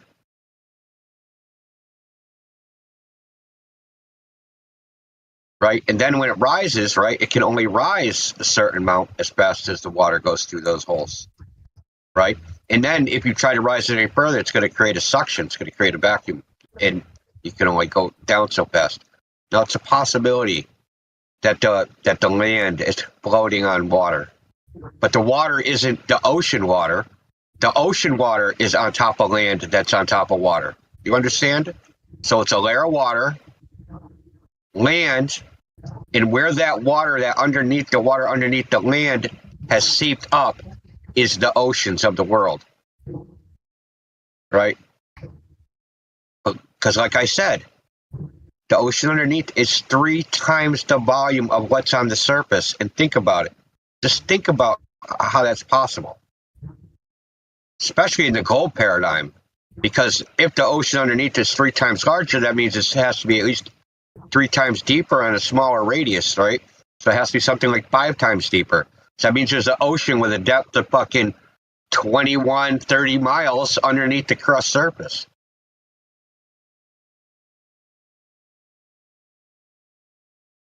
Yeah, we are truly living in a water world, man. It's just all water. Even the air we breathe. Water is the key to everything, man. Like most people don't understand how insane water is as a molecule, as a property, just as anything. I mean, try burning a human alive, man. Our blood is almost just water. We are almost just water. We're actually not, but we're not water in a liquid form. We're water in a gelatin matrix. So like the H2O in our body is in almost like a form of a gel. Right? So it's water, but it's like you drink water, it isn't like you got water just running in your body Yeah, water. I know. Obviously. Yeah, it's like in a matrix held together in our cells and stuff. So but it's really still, if you would press a human being, completely press it and squish it together and drain it of all fluids, at the end you there will be not much left but just a little bit of carbon, and the rest is just the fluid that we are made out of. Yeah, so water is one of the only things that when it gets colder, it doesn't get denser, it expands. And then when it gets warmer, it contracts. It's because the oxygen and the hydrogen, so it's H2O, right? They have an relative electric charge, positive versus negative, that's almost the equilibrium. It's just a little bit off. So when it starts getting colder, right, the atom shrinks, but because of the repulsion, it ends up there. I shouldn't say the atom, the molecule shrinks. It starts getting closer together, so then there's a repulsion. It's a weird fucking dynamic, dude, that's different than pretty much any other molecule in existence. Then on top of that, water has a bunch of different forms. It's not just like H2O, right? And they show you a molecule. Water is in the form of these things called dimers, right? So the geometry of the way the H2O is structured changes the way it interacts with light, matter, everything. So, for instance, the most common dimer of H2O absorbs a certain frequency of microwave, but the second most absorbs a different frequency of microwave. And then other dimers will dissolve, like carbon and other molecules into them more easily. So there's something like 15 or 20 dimers of water which is kind of really, really, and then they're interconnected in liquid form. They're interconnected, almost like chained together like a polymer, but the polymer bond isn't like the bond in a plastic. So it seems like it's a liquid, but it's kind of not a liquid. It's kind of like a glass, but it's not a glass. It's a very weird substance compared to everything else. Yeah.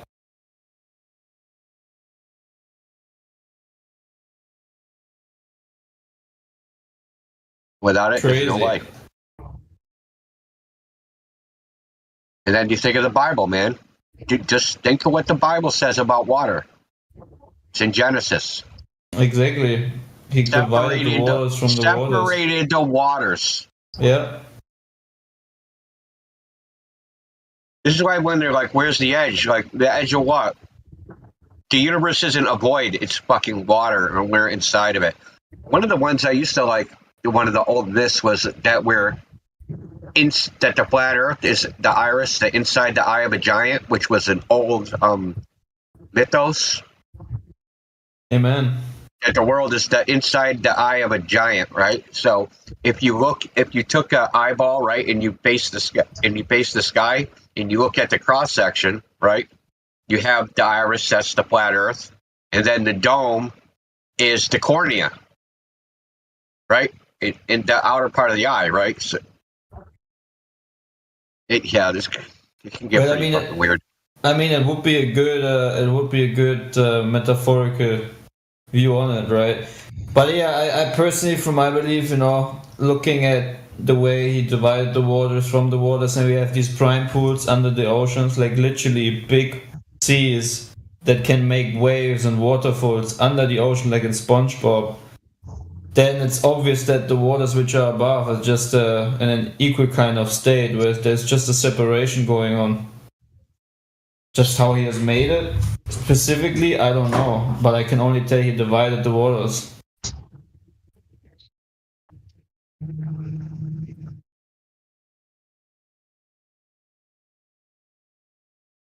Think about it, your brain is also in a liquid, so far as I know.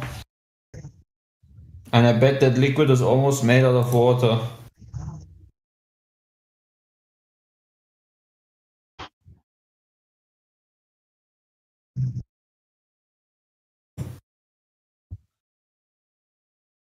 I mean, I don't usually do speculation, but whatever. I mean, but like we say the water's flat and level. We don't mean it's fucking smooth as goddamn glass, or like that's not.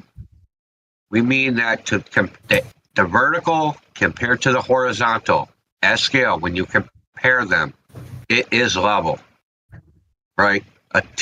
Even a 200-foot difference in frickin' ocean height isn't gonna mean a goddamn thing across 3,000 miles.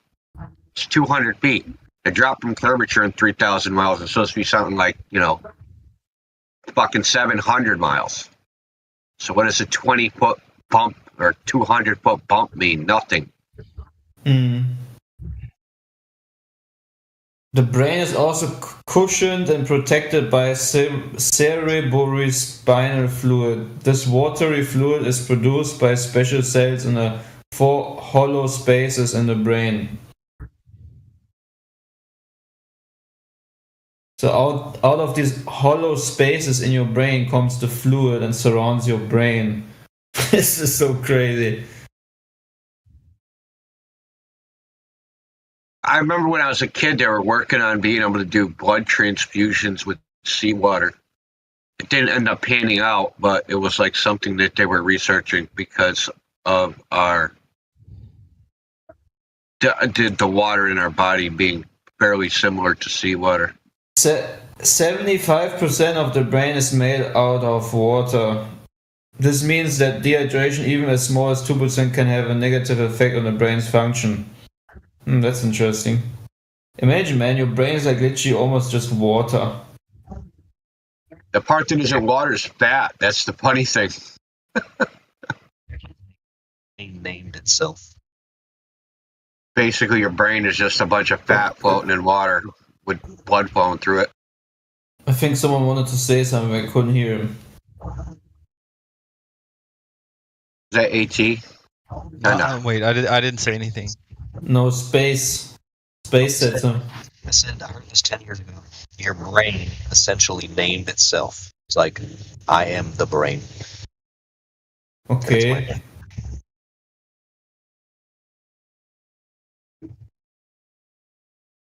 The brain named itself. I don't understand. The mind is not inside the brain, buddy. The brain exists, but that's not where the mind is. The mind named the brain. Yeah, I think the brain is nothing more than the connector to your mind, if that makes sense. Like a plug and play thingy, like when you put a USB drive into your PC with information, kind of like that. as just what is necessary to have your spirit connected to your body. Personally, I mean, I can probably get smart in thermodynamics and equations and all this other shit. But personally, the simplest solution I've come up with is just look at the lie. You know, so you're telling me, not you, but you're telling me they're going to lie how World War II or World War I started, the Vietnam War, how 9/11 happened. They're going to lie about COVID, but they're going to tell us the truth about what we are on physically. I don't know the truth, but that's a lie. You look like a flat earther, man. Thank you. What does a flat earther look like? Yeah, how does a flat earther look like? You want me to put my camera on? Yeah, put it on. Put it on. To perceive an insult as a compliment. That's nice, man. Yeah, don't listen to these people that hide behind, whatever they're hiding behind. No, I don't give a fuck. I know I look like a big toe, but I don't give a fuck. Don't worry. Man, you just look like a human being. That's all. That's all I see. You look like a normal person, man. Thank you.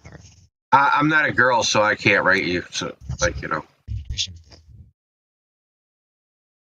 But the guy that sets on, if you turn on his camera, he probably got 3 fucking chins. So I don't know why he's talking.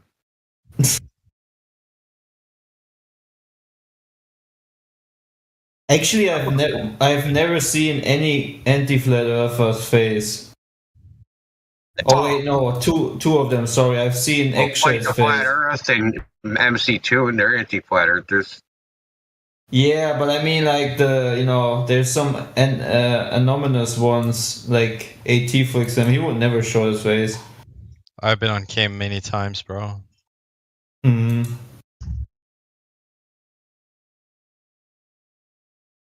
I'm so scared to dox himself. My name is Tyler. I live in Orlando, Florida. Longwood, Orlando, Florida. Come say what's up. He won't say what's up. You're in Florida, man.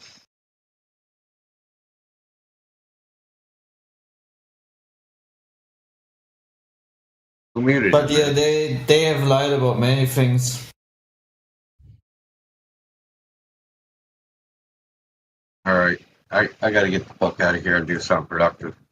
So I'll be back. Yeah, I'll be doing the same, man. See you later. All right, peace.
I have like a genuine question. Do you guys actually believe the Earth is flat, or is it just like this community thing? Nope. I don't have any beliefs. I just know it's flat. Yeah, me neither, man. Well, how do you know something that's wrong? That's hard for me to understand. Why do you ask if you believe something if you know it's wrong? It doesn't make sense. I don't understand. It does. I'm trying to understand why people can be certain about things that one are cares, man. inherently Have a good wrong. day. You know? Yeah, no one cares. Have a good day. I care. What do you mean? Yeah, but I don't care. Why do you care about us? Because I'm trying to understand fellow humans, you know? No, you don't. You don't walk around trying to understand fellow humans ever. No one does that. I do. What? No, you don't. I do. No. You don't walk down the street caring about fellow humans. I guarantee it. I do.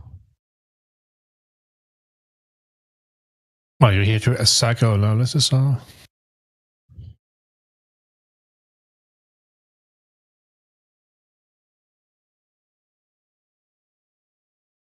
Golly.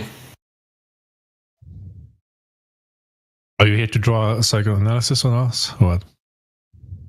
Who, me? Yeah. I don't think psychoanalysis is the right term. I just want to understand like how you guys think, why you so convinced of something that's like inherently wrong, scientifically proven over and over again. What science yeah. proves it's a ball? You think we are scientifically wrong? Okay. You have any examples? Yeah, I mean the Earth is round, right? It's Well, a that's globe. not And an you guys think it's flat. example. That's not an example of science. Huh?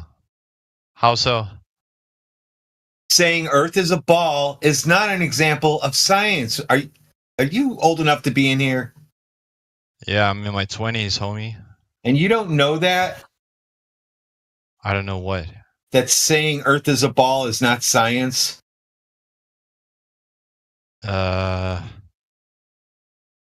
don't know. Like knowing inherently kind of like means that it's implied that it's either true or not, right?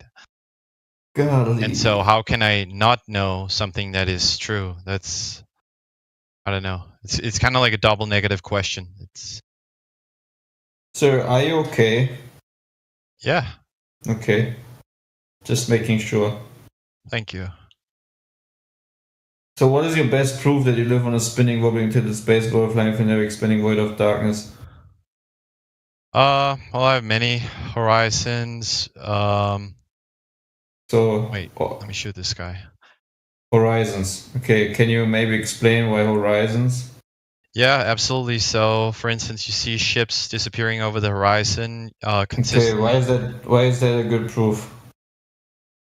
Because you can only have a horizon mapped out like that on a globe. It wouldn't work on a flat surface. So. Are you sure? Yeah. Also, you can prove. Have you ever like questioned that belief of yours that it only works on a spherical? Yeah, many times. Okay. Well, I might not be able to help you, sir. If you have already questioned all possibilities, then, you might be the only one, because I have done it too, and I claim to figure that it's not only possible on a spherical surface. In fact, it makes more sense on a plane. Can you explain the thought process?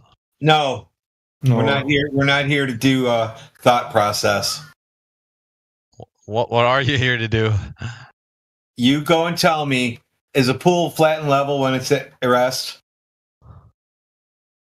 That kind of depends on what you mean with flat. Flat. What does flat mean? Holy shit. That's why I asked if you're old enough to be in here. I don't want to use big words. It would appear. Well, my answer would be it would appear as flat, and it would be very hard to measure the curve, but it would be curved, so it wouldn't be flat. No. Clay's right. We can no longer help you. Cool.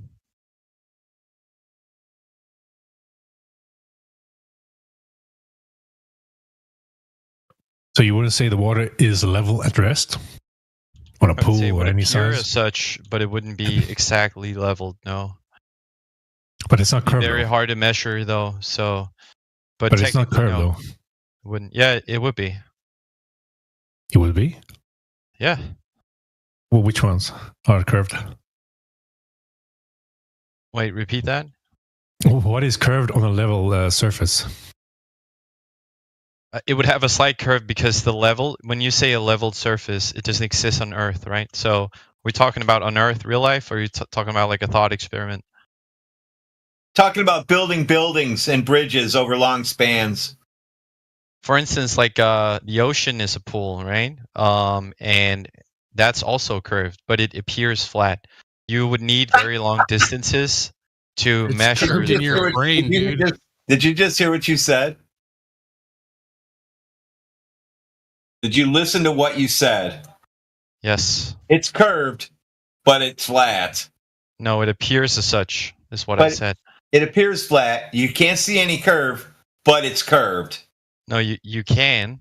No, but it's hard. you can't. It's hard to measure. No, you can't. Yes, I can. Show us some curve, brother, please. Look at any picture of the ocean. Pull one up for me, please. CBA right now.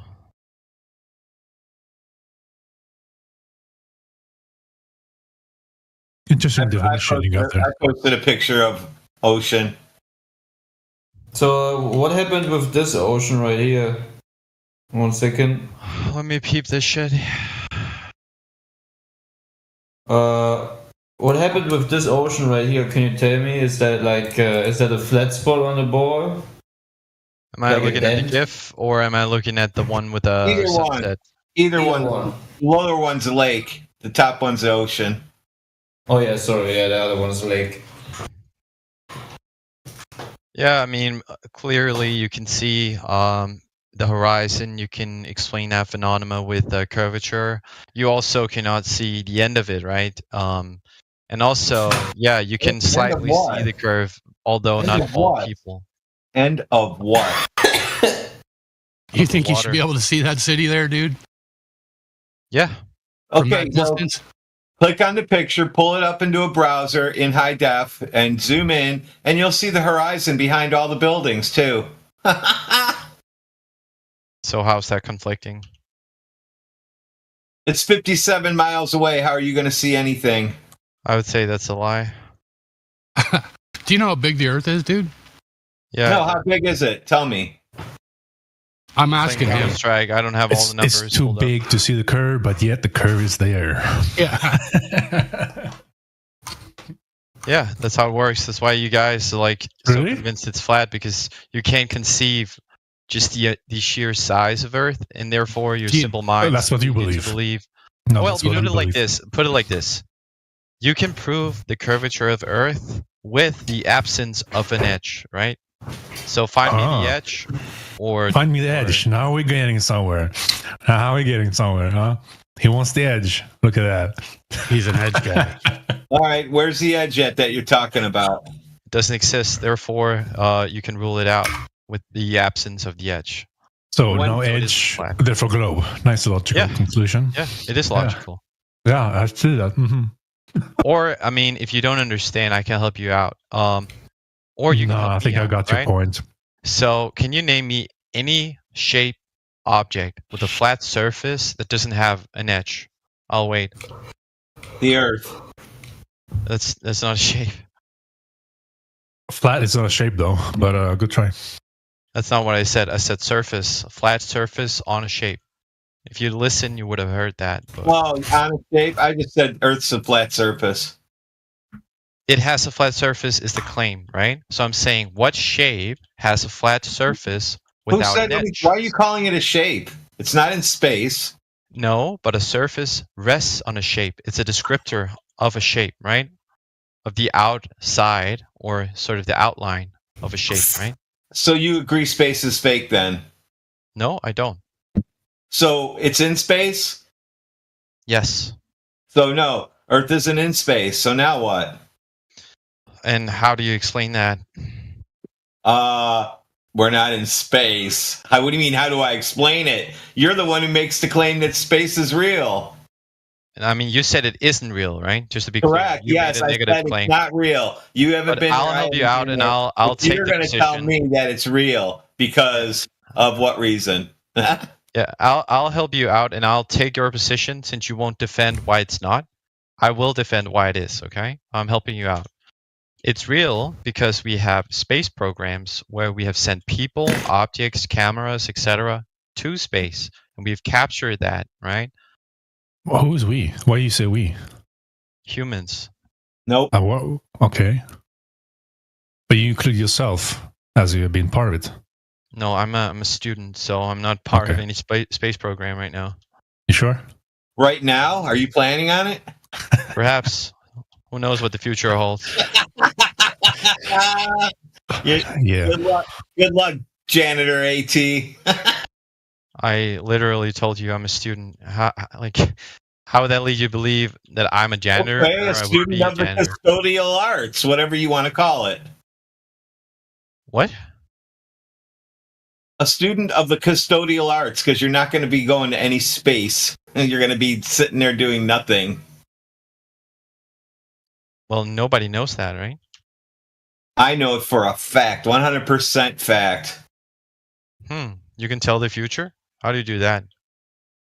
Because space is fake and you're not going there. People have already been there. Incorrect.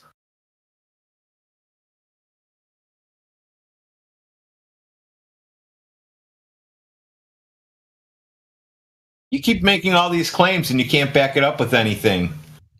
I did back it up. I had plenty of evidence. We have cameras, people. No, you don't have anything. So, any GPS system you use uses satellite systems to triangulate your position. That wouldn't work on a flat Earth. It only works on a flat Earth. No curve has been observed. The horizon is pretty consistent. You have seasons. You have two different weather systems on the northern and southern hemisphere. He just said no curve. No curve exists. You have maps that have been mapped over hundreds of years, and when you go and you observe with your own like little feet or a vehicle, and you travel those distances that has been mapped, right? You'll find that they do actually add up, right?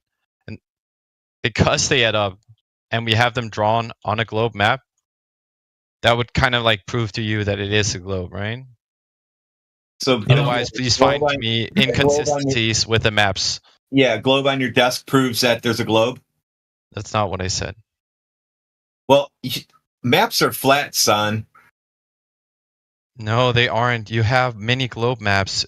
Often you view them on a monitor, and the monitor is flat, so you would have to like adjust the viewing to be flat, right? You can't really show it, but So you could go to Earth if you want to. You think they navigate using the globe map? A lot of people do that, yeah. Nobody in their life has ever done that, but go ahead, try that again. Answer his question. I think you need to look that up. No one does that. So if you say no one does that and I have done that, then what? You've never used a globe to navigate, son. Okay, says you. Even your GPS is flat map, dude. We appear to be at a stale, right? I mean, Yeah, I mean, your GPS is placed on a grid system. Like, how do you use on a globe? It would be distorted. It wouldn't fit at all. I didn't say I use a GPS on a globe. That's not Well, what you I said. mentioned GPS. You came in here, then that was shot down, and you said GPS. Ha ha! That's shot down too. No, you can also use GPS, and you can use GPS on a flat map. Yeah, sure, but it's not a flat Earth. You It's just said it a won't map. work on flat. No, it doesn't work on a flat Earth, but the map itself of a globe Earth can be depicted. Are you telling me that communicating with a radio tower on a flat plane won't work, but it works on a ball? Radio tower is not GPS. Yeah, GPS, cell towers, they have them all over the place. You're triangulated by those. That's how it works. Do you know what GPS is short for? Do you know the abbreviation? Yes, ground positioning system. No. It's not global, dude. It's not? Well, Google it right now. Educate yourself.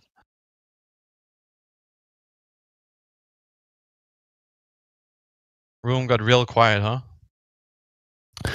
I mean, you got cell towers attached to the surface of the Earth. I don't know where you think they are. You They're do not in have the radio sky. towers, and you can absolutely navigate with them. Yes, that's true. But the problem is you would need way more radio towers than you would satellites. So it's insufficient to have. Also, you don't have that right now. You don't have that many to have consistent geolocation 24/7 like we do. You don't have that with radio towers because we don't have them up right now. We don't have that many. Doesn't exist. We have a few, and some places, sometimes in the ocean, for instance, where you don't really have orbiting satellites everywhere.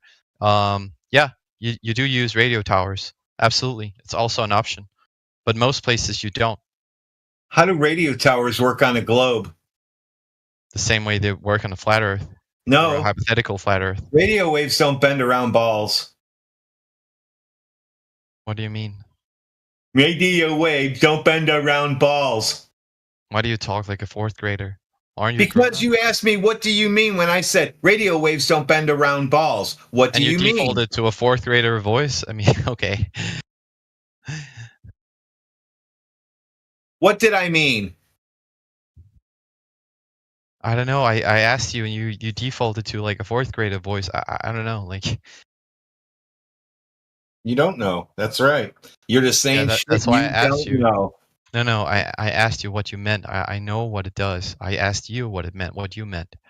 Radio waves don't bend around a ball. It's line of sight. One tower has to see the next. So hey guys, I don't want to interrupt. But I got one question for you guys. Wait, sorry. Go ahead. Wait, Back what do you to- mean? You can have a direct line of sight on a globe Earth, but you would just need way more. That's why I said you need way more. It's not feasible to have radio towers everywhere because you would need so many. Hence why we use GPS instead. We use satellite systems, right? You're actually way off the mark here. You're talking about stuff in the sky. We're talking about the actual surface of the Earth. Have you ever who measured the direct curvature of the Earth? When did they do it? How did they do it? Go ahead. You can use well, there are many ways to do it. There's a horizon calculator that you can use, and it kind of depends on a few variables. So, okay, even most people agree question. that Shut up for the a weather second. itself can be an inhibitor for how long you can see, right? So on a very cloudy day, the horizon will appear further or closer because you can't see, right? You're blocked. Do you Well, think it's the kind of like horizon- if you had a person hold a hand in front of your head. That's enough talking, man. Shut up. Do you think the horizon? You can be polite. Hello? Do you think the horizon is the edge of your globe that you live on? No, You think- it's the last visible. No, it's the last visible position from where you're standing. Why is that horizon never in a geometric position it's mathematically calculated to be?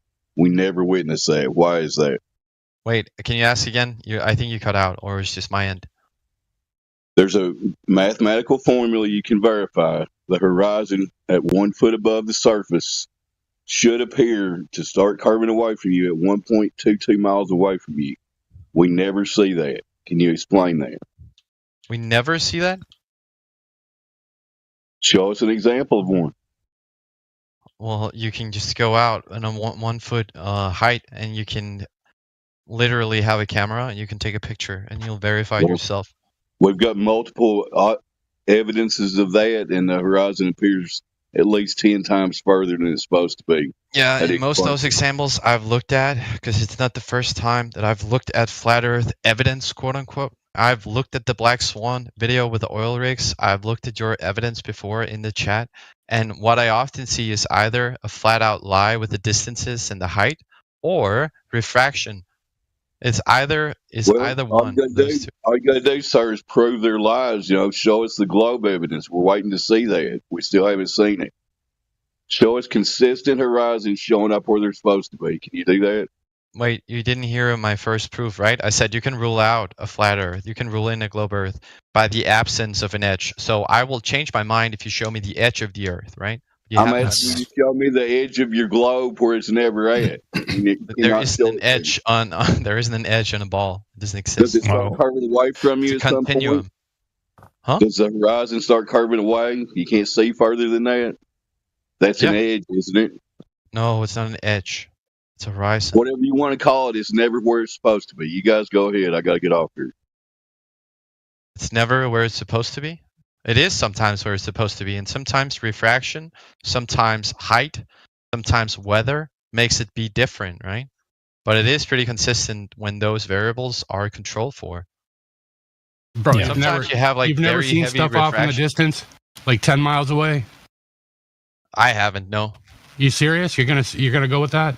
You never looked across a lake or a large body of water, or off into the distance and seen some buildings, mountains? 10 miles away, I would have had to be on a very tall viewing. No, you point. wouldn't, dude. Yeah. Next time you go outside, do a little test with yourself. See how far you can see. I have done that many times. Record it and show us one day. Okay. Put in the math as well. Use the math as well. That's what we encourage you to do. Use the globe math. Use the predictions of the curvature rate. And see if you can see what you shouldn't be seeing, or vice versa. Simple as that. No need for science here, man. Simple. Anyone can do it. It is science. Yeah, we see too far, dude. Geometry is not If science. you're honest with yourself, Hold man, on. you'll get that. Did you just observations? Say, did you just say looking empirical across the lake collection, is science? data analysis? That's not okay. Fair enough. Testing hypothesis. Okay, yeah, you're right. Yeah. I could have swore you said looking across the lake 10 miles is science. What?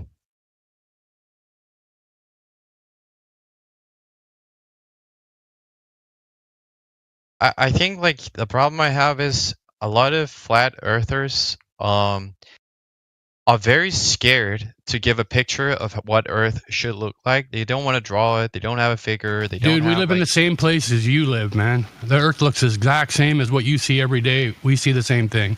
This is not a different reality thing. No, I know, but it's kind of weird to me that you guys are. It's not weird, bro. Very convinced. You very can make it weird all you want that you need a replacement for your little fairy tale that you have. No, but the thing is, you don't have a replacement. Like, yeah, we do. No We live on flat it, man. earther- You get up every day, you then go to outside, and you Paint, look at it. Go to Paint right now and draw me But you need it so figure badly. It's of how you please think stop. flat Earth or Earth looks like. It's simple, man. You can see too far. And the other thing is we're not moving 4 vectors right now. The thing go ain't to moving, Paint. dude. Listen to what I'm saying. Go to Paint right now and draw me. Why do you want us to speculate how it looks like? No one claims a shape. That's what I'm saying. Yeah, you we don't guys- claim one because we don't know what shape it is. Why should we claim something that's we don't know exists at all?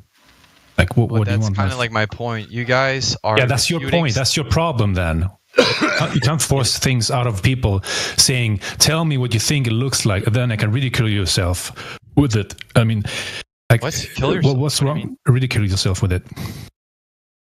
What? Ridicule. Oh, ridicule. My bad. Yeah. And this guy is full of anger. Please, like, just get him out of here. Wait, I'm not angry at all. Like I'm. No, it's just funny that you come in here, you want to squeeze people out, to give you a shape of something. We haven't claimed one to begin with, so I'm not sure why you want to go that way. He wants us to show him something that we never said, but yet he can't show us where the curve is at. He says it looks flat, but it's curved. I said it appears as such. Appears and looks. Is that the same? I mean, not exactly. Oh, well then we're not going to use appears then. We can use looks. That's fine. Yeah, it looks flat. It measures flat. I mean, we haven't measured any curvature across any bodies of water, so I don't know. Well, we have many times, and it's verifiable. No one has. There's plenty of data out there, videos, distant marcations, using the globe math predictions. It doesn't add up at all. Well, you could very logically. Either the numbers are wrong. You could go to a very tall point, right? Like, say, what's the name in Dubai? Like Burj Khalifa or something like that. How about an airplane, dude? And yeah, and technically, if you took out a zoom camera, you would be able to see all the way, right, on a flat surface. That's No, how you it would wouldn't, work. man. Don't be silly, dude. Why do you Wait, say how dumb not? shit that nobody ever Are you said? uneducated, man? No, I'm asking. I'm trying to be educated. So yeah, I'm uneducated. That's not asking when you say something like, if you go really high, you should be able to see forever. That sounds pretty stupid to us. Well, explain to me how it's stupid then. I would like to learn. How come the weather, when I watched the Weather Channel today, and it's clear skies, my visibility is 10 miles. That means I can see in front of me 10 miles. Across the lake, down the highway, over the mountains, wherever I'm at. I live in the mountains. So, yeah, I can see 10 miles easy. No matter where I'm at, I can see 10 miles. Why is that? But I can't see farther than that. But you think if I go way up in the air, I'm going to see forever. I can't see through air forever. I hear you. Why is that? That's my question. Because you can't see through dust, pollen, rain, snow, fog, clouds. You can't see through all that shit forever. No, I'm with you on that, but you said on a clear You just day, said right? why again? Why? I'm with you. Why though? I'm with you. Why? I'm with you. Why? Yeah, but you Yeah, can see he how said- when you say on a clear day and you bring up snow. Yeah, on a rain, weather and app, it clouds, shows you on a clear day, that's 10 kind of miles contradiction. visibility. Yeah, it even tells you a number, 10 miles. It's not forever, man. Okay, Doesn't so tell you that on the think weather. if I'm going to see forever, it's sunny where I'm at. I'm going to see forever. It should be sunny everywhere else because that's how mentally how he thinks. Because it's sunny where I'm at, it should be sunny everywhere else. There should be no clouds anywhere else. Is that right? That's not what I'm saying. Then why would you think you can see forever? So you could have a scenario where you could change forever to be 100 miles, right? You could have a 100-mile distance where there are no clouds, no rain, no snow, no fog. That absolutely happens very often, right? So why can't you see 100 miles? But we can. Show me. Let me throw in one thing here. You can maybe do 10 minutes of research on light attenuation, and you wouldn't be asking these stupid questions. You guys go ahead. Okay, so again, you send me on a research route that I already have conducted, and you say nothing as an argument. You just try to refute it with, go educate yourself and you'll know. And it's kind of like a, I don't know.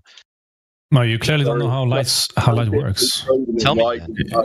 No, I need to tell you. Go educate yourself. I told you already, I have read it. I'm pretty sure I know how light behaves. So in the air, yeah. What now? Yeah. So how does it behave? It gives us superhuman vision forever. Light through air. Well, according to the Weather Channel, they said I can only see 10 miles, and that's in the daylight. I can probably see farther at night, believe it or not. Especially on Lake Erie. There's pictures from Cleveland seeing all the way across to Canada. I don't know which city it is, but I can't find them anymore. But I'm going to have to go make my own, it looks like, this year when it gets the right temperature.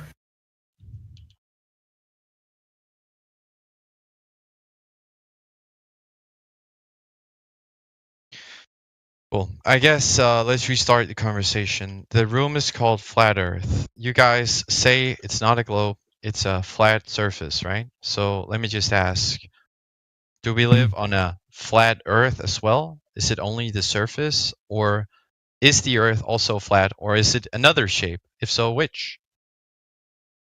Who's Do you paying have you? any? This is so silly. My God. Right. Yeah, he's just in a loop, endless loop, reset loop, reset loop. Well, look at it this way: Earth is Earth, and flat is flat. So No curve, so there's no ball. Obviously, if there was a ball, we would know because it would be on a curve somewhere. You would be using that curve in all of your measurements all the time for building shit. Especially large structures.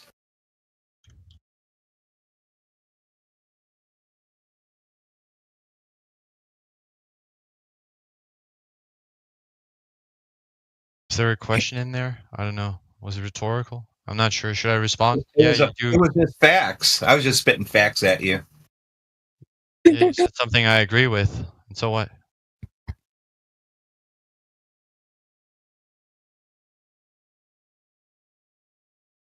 I don't know. It's kind of silly to me that you guys are so uptight about. Don't call me rovers. silly, or you're gonna get banned. Don't call me silly. All right, go ahead. Wow. You can call me You know silly. what's silly? You know what's silly to me, man, is people thinking that massive oceans are just sitting there in a big bend and ball. You know, the oceans, water does not do that. So you're accepting that the ocean is just sitting there in a big curve. You think that's reality? Yeah. A big curve with waves splashing out of it, up into the air and coming back down, never wanting to go out into space or anything, even though space wants to suck that water off the ball so hard. I can repeat that right in my garage right now live if I wanted to. What happens to water in a vacuum? Pretty silly that some people believe they live in a cartoon. So now, just for that, you guys, I'm going to present live on here what happens to water in a vacuum. I'll be back in about 15 minutes with my phone ready to go. Well, we're not in a vacuum. What? You got him boiling now. If you guys want to explain what's about to happen to him, go ahead. You're gonna witness that your mind or your subconsciousness is going to have a fight with your consciousness, and you're gonna probably fall into cognitive dissonance and spiral out. Cool. I can't wait.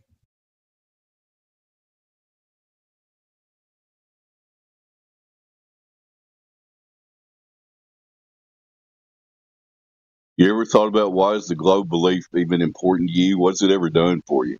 Anything? Yeah, many times they explain gravity, explain the GPS systems, weather systems in the north and southern hemisphere, day-night cycles, all stories, gravity all as a stories that you've been mathematical told. formula, space Those are all travel. stories that you've been told that you believe. So you're Yeah, not saying exactly. anything. You need to really consider this, okay, man? With all due respect and all due of love towards my fellow human being, right? Please consider this once in your brain, in your life, okay? No offense at all. Just consider this. Are these explanations that I call explanations in my head that I have been taught since my childhood, are they very verifiable, measurable, repeatable explanations that I have proven myself to be correct? Or is it just a story that fits the whole purpose of the very fundamental claim that hasn't been even proven yet, that the ground is a ball? I have asked myself that question. I have looked into flat Earth evidence and still am not convinced. So what is flat Earth evidence? I've seen the black swan. It seems to be the only kind of evidence you guys ever talk about. So you haven't looked into it? What do you mean? I just ask you, what is flat Earth evidence you just talk about? I have looked into black swan. Yeah, that's the That's only not flat evidence I ever Earth. hear. Listen, no, you. Give me another one. Okay, I tell you what it is. You go out into reality. You don't listen to other human beings. You don't listen to us. You gonna do observations, and you will find out that it's self-evident that the ground is not bending 360 degrees in every direction. Yeah, that's the evidence speaks. That's listen, literally black listen. swan. No, this is reality, bro. Reality. You know, you when don't I say need black, someone else in order to do you know when I say black reality. swan what I mean, or do you not? I know what the black swan is, and there are many black when swan I say examples. When I say black swan, what do I mean? What do you think I mean? You're probably talking about the oil rigs. Cool. And what is that? That's one of many black swan examples, but it's not what I'm talking about. The black swan is not is about an the oil observation rigs. on the It's not curvature about the of oil Earth, rigs. right? That's not That's the argument. When you literally said the black what it is. swan is not about the oil rigs. Come on, bros. Get it No, right. I said, dude. It's not about the oil rigs. What are you talking about? It's not about the oil rigs. I'm just saying Exactly that my that's. point. Dude, this is just a description to which black swan we're talking about, man. That's all. It's about the horizon being visible behind the second oil rig. Yeah, get it right. What? Get what right? If he has looked at it and he hasn't understood it to this point, he wouldn't understand it when I say, oh, the horizon's behind the second oil rig. This guy is bricked, man. He doesn't even want to realize that reality is self-evident. It doesn't need any human being to explain it. When you see a flat horizon, it's flat horizon. That's it. There's no, but maybe if I do this mental gymnastic. AT, why are you denying reality, bro? Why are you doing that? I'm asking you the same question. I'm not. Why are you? How am I denying reality, bro? Why are you a reality denier, bro? Why are you doing that? Let me. Okay, I'll answer and then we'll talk about something else. I would also give one So, example of what you when observe. you say, why am I denying reality? Wait, give one I'm example. answering the question. I know, was but answer asked. that and then give. Yeah, no problem. Just answer that and then You give can an go example of after. reality for me, dude. I'm just asking you to give an example one in your You can statement. go ahead. after. You can wait. With Well, it's your not about question, right? after. I want you to go. I'm asking you to give an observation. So I'm just Go. gonna ignore the other guy's question, or he's gonna ignore reality then. All right. no, I'm asking you, like, should we just ignore the other guy? I think it's kind of No, disrespectful. answer that, and then when you're finished, please, if you could give one of those observations, I appreciate it. You didn't answer my question. Hello? Should I Go ignore ahead. the first question because you say so? Yeah, I go can't ahead. do that. Go ahead and answer the first question. Not a problem, dude. What's wrong with you? Okay, so the first question was, why am I in I should denial invite of you? reality, What do you mean? or denying reality? Right? That was the question. Is that Oh, correct? yeah. Yeah? Yes or no? You're denying reality. No, I'm not. Okay. What do you observe in reality that comports with your model of reality? No. I think if you say I am denying reality, right? Tell me where I'm denying No, reality. you said you're not. You observe reality. What do you observe in reality that comports with that model? I already told you. I see no Go ahead. edge. I see northern, southern hemisphere weather systems. I see day-night cycles that are way different when you have like a homie in Australia and you have a homie in the US. or if you have a person in Europe or China, you'll be able to see the trajectory of the sun. That wouldn't happen on a flat Earth. You won't be able to see the sun if the Earth is flat. That's your observation. If that's what you got from that, I feel sorry. Oh, But just I'll give try one. Just give your the one observation. Not that you got homies in China. That's not your observation. So what's your observation? I told you I have observed No, you said you. You said you got. So not observing is your observation of reality. So close your eyes and you've observed reality. What else have you not seen? Give me one observation that you can confirm that you have seen. Not what you haven't seen. Well, you can for instance, I have myself traveled to other countries and I have measured the distance in a car, right? And what I found is the distances that I've traveled do add up on a map to be consistent. And so on the maps that I've used, all the countries are mapped on a globe. So those maps, the distances would be warped. It wouldn't hold up on a flat Earth. So that's my observation. Dude, all maps and distances, longitude and so forth, meridians, are all derived from the sky. How many times does someone need to explain this? The heliocentric model is derived from the sky. Okay, celestial navigation derived from the sky. It doesn't has the mathematical equations to make these celestial navigations or longitude lines require a flat baseline. Look into it, dude. And the flat baseline is this: that the assumption matches reality. We live on a flat baseline. You have a kilometer measurement in your car. Every map is flat, dude. That's a linear measurement. Is that what you're telling us? That linear measurement proves curved lines?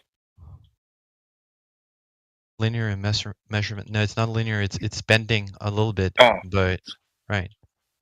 So you measured your bending distance. What did you do? You put one foot in front of the other, right? You did it yourself. You said in the car. You watched the speedometer. What did it do? Did it measure curved distance or a straight line distance or? You're traveling on a curve, so yes, it measures that. It's already in it, right? When you take a step and you take another step, they're all curved. If you're in a car and you drive 1 mile, they're all curved slightly. It's measured. So you measure the curve from the curve, which told you that it couldn't be a straight line. You can't drive in a straight line on a globe. You realize that you have to go through the ground, right? So would you? Is that what you did? You went through the ground, drew a straight line, and then measured the arc distance to be different than the straight line distance. Is that what you did? No, okay, so then you can't prove what you're claiming to be true. I got you. The difference between a straight line and a curved line. It's sad that you're talking so much that you aren't taking what I'm saying in, right? Because it's not. Yeah, you're saying you can't measure the difference. Yeah, it just sounds stupid. We took it in, yeah. Well, yeah, that you can't falsify your distance. That's what you're claiming. That it's in the math. It's all part of it. That it's a so curved what distance. I said, right? You didn't measure it against anything else. I can verify distances on a map, like on a created map. They add up when I track them in my car, and so that would only happen on a globe. Those distances on a flat Earth wouldn't hold up. I would be another place. Gotcha. So if you were how high above sea level were you in your car, or below? Were you at sea level? So you were at sea level, or below it, or above it? Well, it kind of depends on what country, right? They go up and down. All of them have small bumps.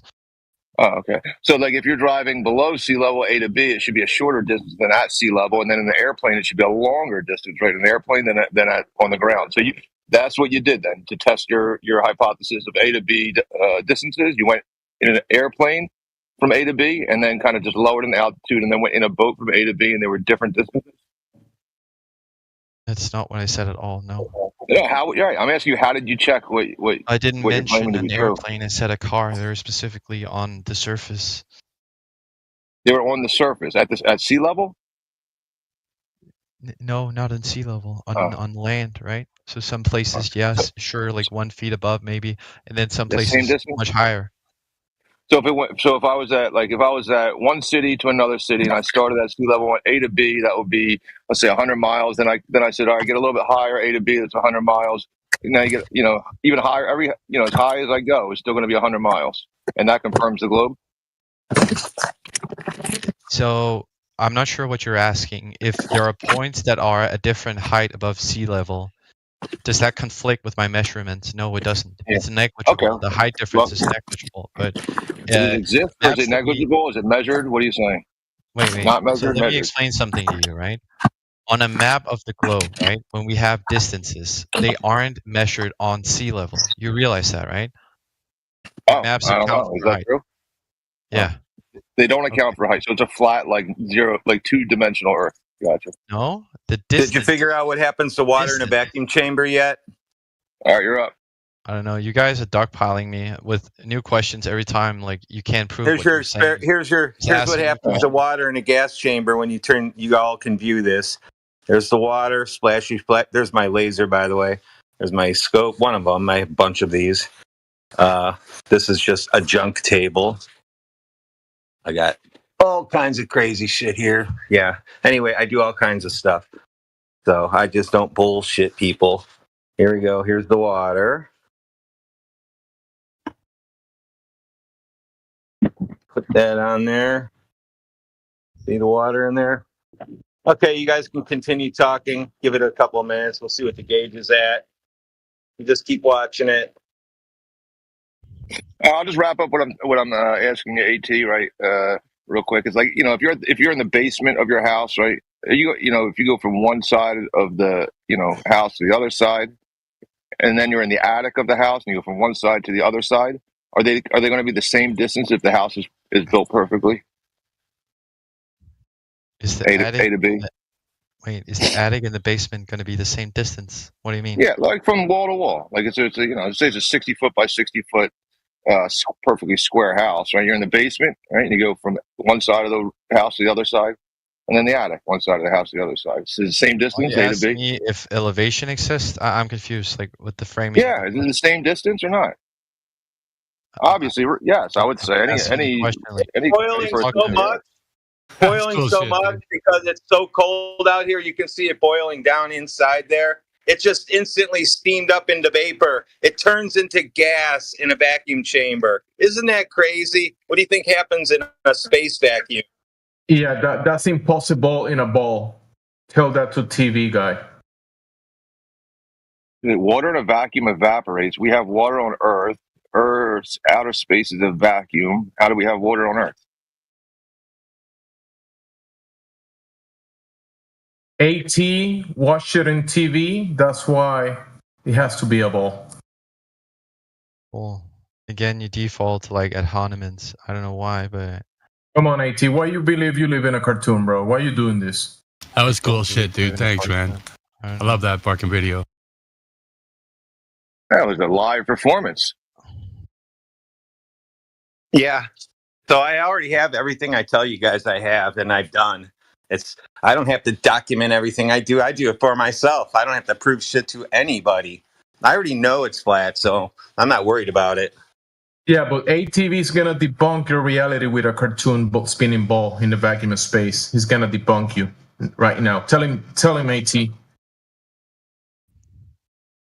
I mean, I told you many times. What else do you want to go over? Like that you live in a cartoon and cartoons debunk reality. Tell him.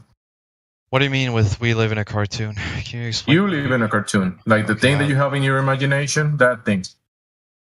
I live in my imagination. Huh. Interesting. Where else do you have the cartoon spinning globe? Where else can you see that besides your imagination or a cartoon? I told you already. Like what evidence do you want to go for? Should we start with so on a flat Earth, right? It would be day and night at the same time. On the what? On the thing in your when you say flat Earth, you mean something another thing in your imagination, bro? The cartoons in your imagination, the flat cartoon and the flat globe and the round globe that you have in your mind, that's not reality, bro. Sorry. Okay, so again, I ask very calmly.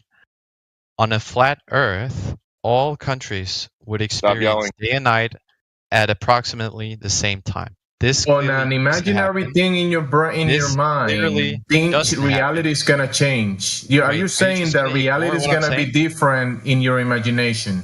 Wait, are you just gonna ignore what I'm saying? Hello, bro? You're making a straw man and trying to burn it.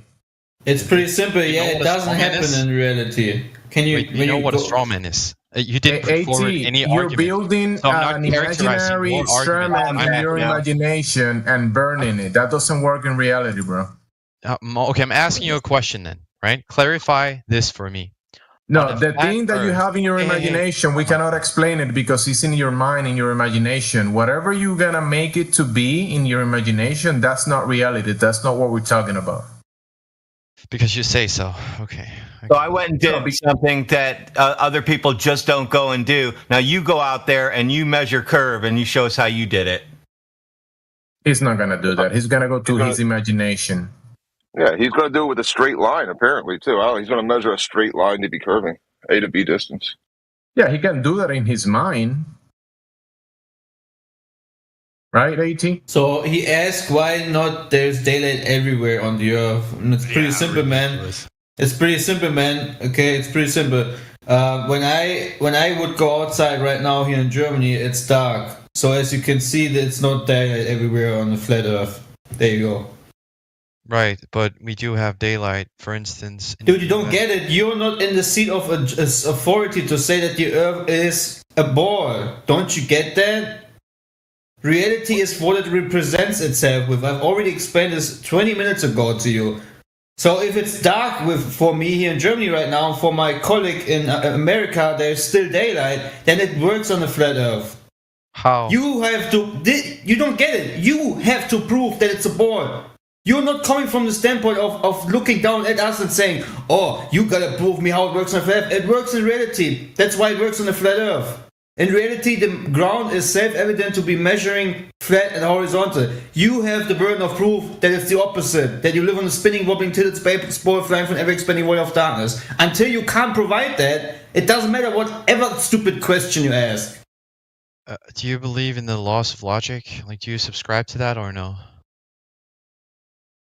Yeah, I have a subscription. It's 0.0 cents every month. I have a subscription to it. Yes. That's not. Yeah, so stop contradicting yourself, right? And then also remove the middle and true or false. It is not daytime everywhere on Earth at the same time. True or false? Why is that? Why is that? I'm asking. True or false? Yeah, you don't know logic. That's all right. Wait, what? No, you said the laws of logic. Remove the middle, right? True or false? That's it. In reality, is it day for everyone at the same time? True or false? It's false. There you go. There you go. What? There you go. You got your answer. How is it possible? Because it's possible because it's happening right now in reality. Yeah, but see, but if ATV imagines an imaginary cartoon in his mind, it has to be impossible because, it doesn't work in reality. Guys, if you have a phenomena that you can explain with one set of... One more cartoon, you have a phenomena in your imagination, and you're going to explain it with a cartoon in your imagination, and the phenomena is that there should be daytime all day long, no nighttime. That's just in your imagination. That's not what I'm saying. I'm not saying you're saying that in a flat Earth in your imagination, things should do what you say it should do in your imagination.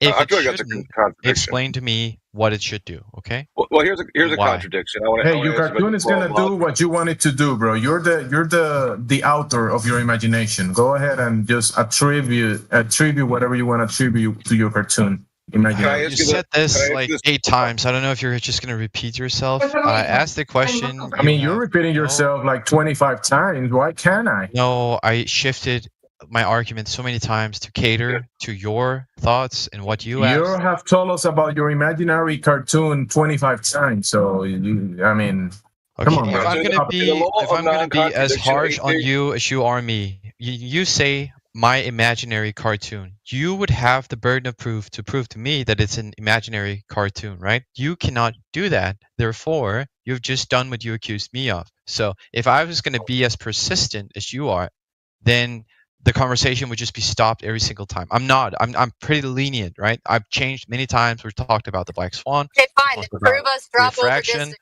We talked about weather systems, sunlight. We talked about gravity. We talked about space. Can the sun be both small and large. We even talked about the edge of the Earth, and I mean all these angles that I'm trying to help you guys defend. None of them you've been able to. You just said your only thing that you've said is, "I see flat, therefore flat." Wow. That's correct. That's all you're saying. Yeah. Prove me wrong. Is that a logical statement? Yeah, he really doesn't get what the reality of the problem here is, right? Again, you don't sit in the throne of knowing what the Earth is. You're the confused one here, right? You still have the burden to prove that the Earth is a spinning, wobbling tilted spaceport in the first place. If you cannot provide that, and we have a lot of people in here agreeing that in reality the ground is self-evident to be horizontal, level, and flat, right? Observably, measurably, repeatedly, then it's your burden because you come in here with your delusional mind of state thinking you live on a spinning ball. It's your burden, first of all, to actually provide sufficient evidence to prove that that's the case.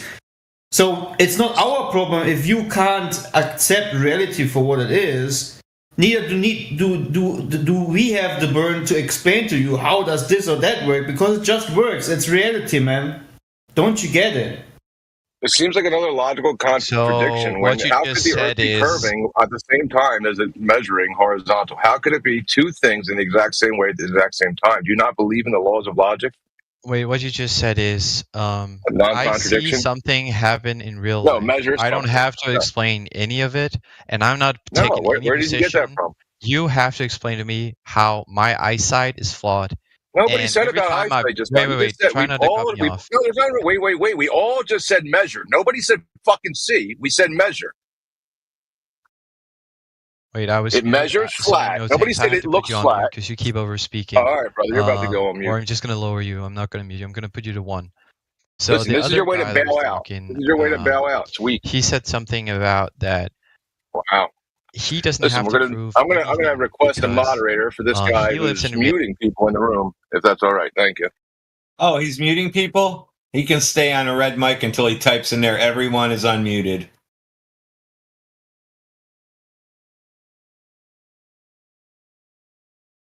Yeah, brother. Like I'm not trying to cut you off to making a valid point, but when you're building a straw man, that people claiming that everybody there was telling, well, it looks flat, so it's flat. When the claim, the proof put forward to you was very obviously that it measures flat. Then there was a point to interrupt you. Proof.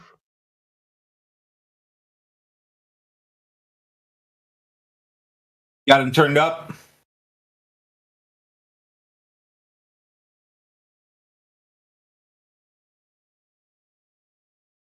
Back off mute. So most of these people are asking us to prove that their reality is the exact opposite that they were taught. Or what are they asking anyway? I'll shut up. So what I am asking, right, is I have experiments and I have explanations that can describe why the Earth is a certain shape. You guys say they don't hold up and that the Earth is flat. You're making a claim that it's not a globe. Therefore, it's not a positive claim. It's a counterclaim to yours. No. It's a positive claim. Yes, it is. It's a counterclaim. And it's something else, right? It's a counterclaim. It's the negation of your claim. No, it's not, because you weren't. Yes, it is. We're not making claims. They did. They said the surface is flat. So yeah, that's to counter the claim of the globe, which is what we're all taught. No. The one that you say you have measurements and experiments and all this for, which you're unable to provide. I have provided it. I've talked about many things that I've done. I measured distances, for instance, in a car, and they add up to the map, and the map itself is mapped on a globe. What size wheels did you have? Flat. What did I have? What diameter? Were they the right ones? Were they smaller? Were they bigger? Because you can't make that land right on the money. Apparently, he didn't even he drove the car on a perfectly horizontal road to measure this, or perfectly. I guess he drove it on water. I don't know. And he didn't have to make any turns to count for that on the odometer. How did you get a fix for your position? Your initial position. How do you find out where you are? He doesn't realize that GPS updates like every time it just this whatever it is, every 1 minute or something, every few seconds.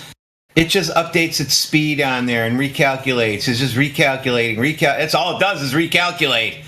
to get you so when you land there, you'll be right on the money. It recalculates the miles. It recalculates the time. Pay attention next time.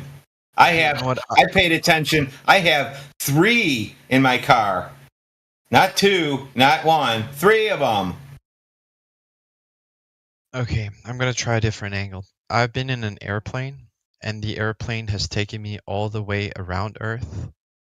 That cannot happen on a flat Earth. Therefore, globe Earth. How did you know you went around the ball? Because you can see it adding up on the GPS. He looked at the sky. He looked at the sky and saw balls in the sky. Therefore, he is on a ball. GPS system in every modern airplane. Come on, tell them that you figure you are on a ball because you looked at the sky. Tell them. No, I looked at the GPS system. You know how many times the GPS system fails when they cross the pond or cross big lakes? Have you ever talked to a pilot actually? I haven't talked to a pilot. You know why that's not a problem? Because there's an inertia reference system within an aircraft, which it has no need for GPS system. So that's why the plane, even if the GPS fails, will still go to each individual point on its route because of that inertial reference system. Isn't that something? No GPS needed. I don't know why you took a plane at all, because if you took an airplane, you're going higher up on the ball, right? Which is a larger arced distance, right? Why didn't you just go like in a boat? It would be quicker. Yeah, that's a good one. It's almost as if airplanes go faster than boats, so they make up for that extra distance with the speed. Don't know that. Have you ever been in a boat that travels at? Did you measure how far? Did you measure the distance from the airplane to the ground level? No. How far you flew when you were in the airplane? Were you able to measure the distance? Yeah, on the GPS system. That's not measuring a distance. Okay, let me try a different angle. So control towers. Let me. Can I try something here? You guys are saying. Shut the fuck up. You guys are saying that it's all up. You don't know what you are talking about. GPS for fucking airplanes? Are you retarded?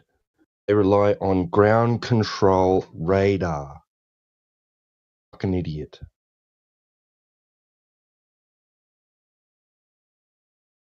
Oh, I was muted again. Lovely.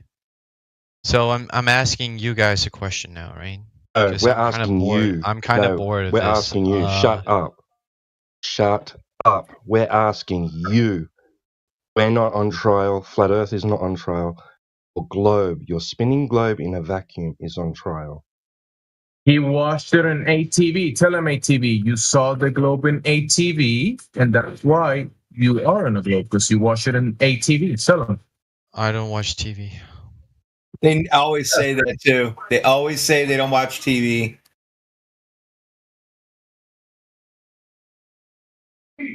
It's like a millennial. They're trained to repeat. Yeah, so you've seen it on millennial. You've seen it in the picture, you've seen it in the movie, you saw it on the internet. I don't know, but where do you experience curvature? Where do you experience the spin? Where do you experience these things? Like I already said, weather systems, day-night cycles, gravitational formulas being consistent, also intraplanet ones. One, and we'll go through. You have, for instance, also stop gish galloping and pick one. I'll say what I'll pick. We can talk about all of them. Let's start with one, okay?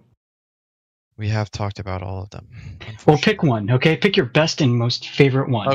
Okay, my favorite one. Day-night cycles being inconsistent on a flat Earth model, but being consistent on a globe. What flat Earth model? On any flat The one you're strawmanning. There is none. Try again. The one in his imagination, that one. The one that he's picturing in his mind, that's the one. How about you We guys see the sun come and we see the sun go. There's day and night. Wait, how about you guys take a position instead of being pussies and dancing around? No, we do have a position. It's you're wrong. It's the wrong position. You don't have a measurement of curvature or spin. I definitely don't have a wait. You just said pick my favorite one. I picked my favorite one. It's not about curvature. Okay, you said day and night cycle. I'm glad you have. You have a diurnal cycle. Fantastic. What does that prove about the shape of the Earth? That on a flat-shaped surface, you would have day everywhere at approximately the same time, and you would have night everywhere approximately at the same time. This is not the case. So I'm looking for an explanation to. Is this like a law in your imaginary universe? The one you picture in your mind? This is like a law that you made up in your mind, isn't it? No, it's so. This depends on several things. One of them is the Earth being round. Do you have a measurement of the Earth curvature? We're not talking about curvature. I know you want to default to that. This is what we're talking about. You're in a 24/7 flat Earth channel. Just saying. So I mean, this is also dependent on the heliocentric model, right? Pussies don't want to take. Or are you a geocentrist? It's kind of funny. No, we do take a position. I told you what it was. It's that you're wrong. So let's talk about it. No, on the shape. You're presuming heliocentrism or geocentrism, right? I'm not presuming. I know it for a fact. But yeah. All right, so we see the sun move at what, 15 degrees an hour? I don't know the exact measurement. But well, that's what we see. So, and you think that we're orbiting it, right? Yeah. Okay, well, what proof do you have that that's happening? Because we actually see the sun move. No, you don't. You see the Earth moving in relation to the sun. No, it moves at 15 degrees per hour in the sky. This is how we track celestial motions. No. If you stand still on a rotating object, right, it can appear as though the object is moving, but you're on the object that is moving yourself. So no. So you think it's the opposite of what you see? You think it's the opposite of what you see? Well, it's almost as if these conversations were had like 600 years ago, and I'm glad science progressed. You had this conversation 600 years ago? Like, did you imagine that in your mind again? Are you like making a lot of stuff up and just bringing it into the conversation? He is a skeleton. He could be that old. It sounds like you're just making stories and saying, "Hey, you guys, you're claiming my story, guys. You believe in what I have in my mind." We have a man right here that believes. I'm speaking, bro. And I thought you finished, man. Yeah, keep thinking instead of listening. You do this like very often. I'm saying something and you start speaking like you do it daily. It's almost as if it's like Galileo was like actually threatened with execution when he claimed the heliocentric model was the actual model, and everybody else thought it was flat in the center.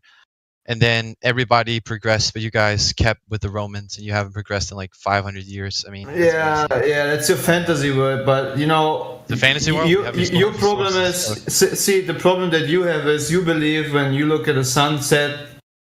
You think the Earth that you're standing on is falling. You're falling backwards with the Earth that you're standing on, and that sun that you're looking at is actually standing still, and you just have the illusion if the sun is moving over your head. Now we're actually dealing with someone who is living in this fantasy world of assumptions in his head and doesn't even know where, first of all, his fantasy world comes from. The heliocentric model is derived from the sky, man. Where it comes from. We have looked at the ground. What we constantly do, you only have the sky as your proof. We have the ground. The ground is not what the sky has been. What you think it has been derived from the sky. AT, can I get clarification on your observation and your proof? Is it that the sun moves in the sky and that the sun is small? Is that your proof that it's actually very big and that we're moving? Are those the two observations that you made? No. Oh, okay. So it's not the sun in the sky, and not that it appears very small. Those aren't the observations that you made. That's not what you said, though. I'm asking you. What was the observation that you made? You just asked two things that are completely not interlinked. So I mean, all right. So day and night, right? I might be wrong again. So you said day and night cycles, 360 degrees divided by 15, 24 hours in a day. So your observation, right, is that you observe a tiny sun in the sky, right, and that you see the sun moving, which means something else, the exact opposite. Just clarify it for me. Go ahead. Yeah, I will clarify. So if I have a twin or my brother, for instance, who I in fact have, and I have him and he walks very far away from me, he will appear small. Doesn't make him small. It's not proof that he isn't small, but you can absolutely have other proofs that he isn't small just because he looks small, because he's far away, right? So I mean, I'm not sure what you're asking. Like objects appear smaller the further away they get. So You don't know this, or you have a Is that reference. your observation of the yeah, Earth if you being a have globe? objects very far away, they appear small. Yeah, same with the sun. Reference do Liar. you have for this for the sun? Okay, tell me What how I'm lying. reference do you have for this for the sun? What reference do you have for this for the sun? Thank you for interjecting with no construct criticism at all. Another flat earther. Have a reference with your twin brother. You've seen him up close and you've watched him walk away. When did you watch that with the sun? When did you see the sun up close and Wait, then I'm see getting a it get packet further delivery. away? 1 second. And also, I can't hear T-Dub if he's talking. I have him at 1. He was rudely interrupting before. So That's not working for you, dude. That you got him muted. So You're gonna you, get muted yourself. he's muting mods now. So what he can do is you can turn him back up, or I'm going to get you permanently banned. Oh, I'm shaking. That's what you want, though. You want out of the Yeah, you want to conversation. get You want to get banned. banned. Oh yeah, that's what he's trying to do. You're a meanie I don't bikini. mind. Stop being a meanie bikini. Stop being a meanie. Actually, I'll be honest with you. I haven't. Wait, I haven't turned up. I'll be honest. I kind of like being in here, being 1v9. It's kind of fun, right? So it's not that I'm trying to get banned. I You like actually being would 4G. avoid that, but I wouldn't care if it happened. Is like the way to put it. Yeah, look, I give you that. You asked a very good question. The question in regards to the twins. Yeah. Now, you asked why they appear to get smaller when they go far apart from each other. Yeah. Yeah. Yeah.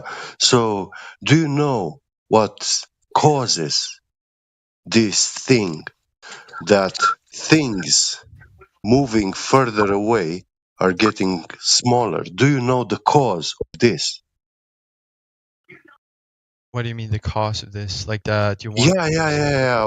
When you observe something moving Are you looking? further away or getting closer to you, it appears to get smaller or get bigger when it gets closer to you. Are you talking about perspective, or are you looking for something? Yeah. What causes perspective? Well, it's like when objects move further away, they converge, right? So you have smaller objects. No. What do you mean? It's what happens if you want me to explain it is if you go and you walk very far away. Listen, do you know what optics is? What is define optics? Yeah, what is it? Okay, I will define it for you. But can I just say, if you ask a question, please let me answer the question before you ask a new one. Otherwise, it gets like very, messy, right? Go ahead. But optics, sorry, is just in physics, and it's just how light, like the nature of light, how it behaves, and how light propagates, right? So no, it's not. It's not. The travel of light. Okay, explain to me what it is then.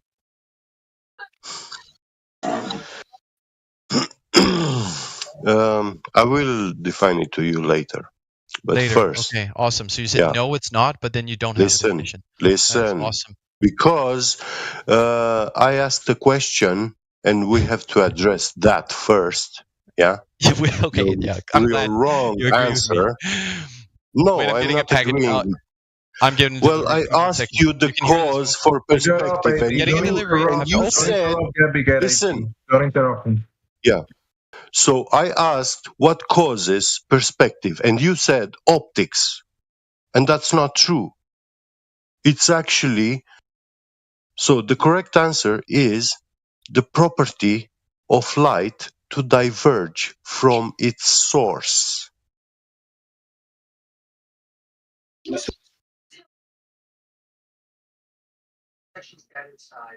This is what causes perspective.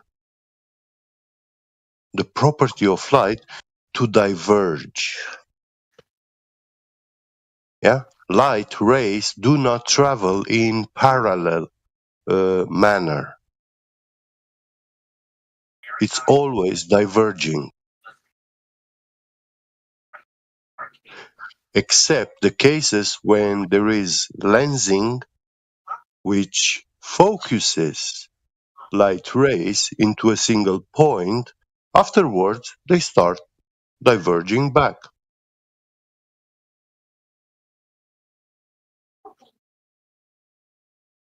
So this is what causes perspective, and you didn't know. He doesn't know because it's going to his imagination when he's thinking about this stuff.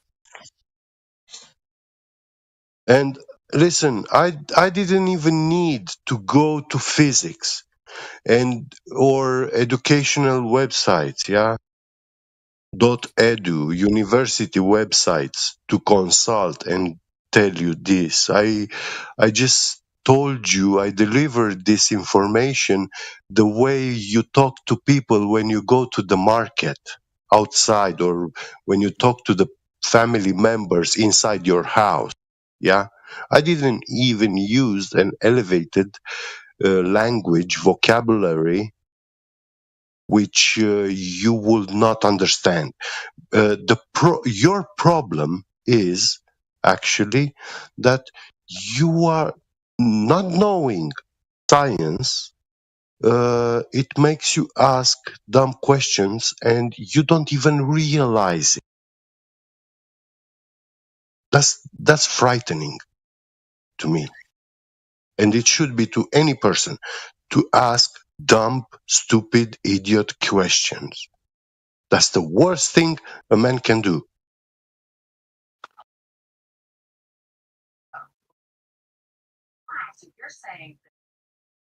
That cares about himself.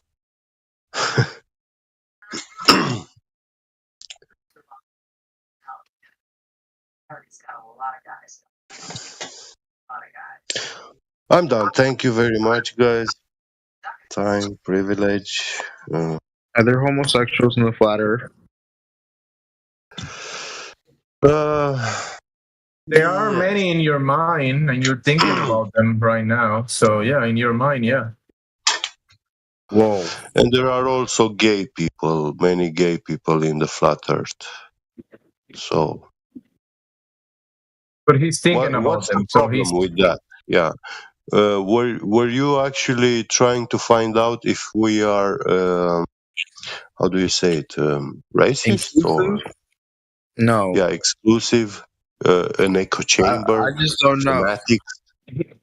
No, we are not fanatics. Did gay people come to this conclusion? You know what I mean? Listen, being gay or homosexuality, that's private things. They have nothing to do with flat earth. Don't follow trolls, man. Come on. Yeah, if you're thinking about that stuff, just keep it for yourself. Just keep it inside your mind and your private life. Yeah. We don't want to hear it. Just keep it for you. Exactly. When you do those things in your bedrooms, you have some drapes by the window. I just got a bunch of Amazon packages. My bad. Black Friday, you know? Had to get this. So what are you showing off? Hey, AT, did you ignore everything Gabby said? AT, did you just ignore him when he was addressing you? How dare you? Ignore anything. I told you that I was getting a package delivered from Amazon, and so I had to go. What with the excuses? I can literally go on cam and show you the package. Like, what? I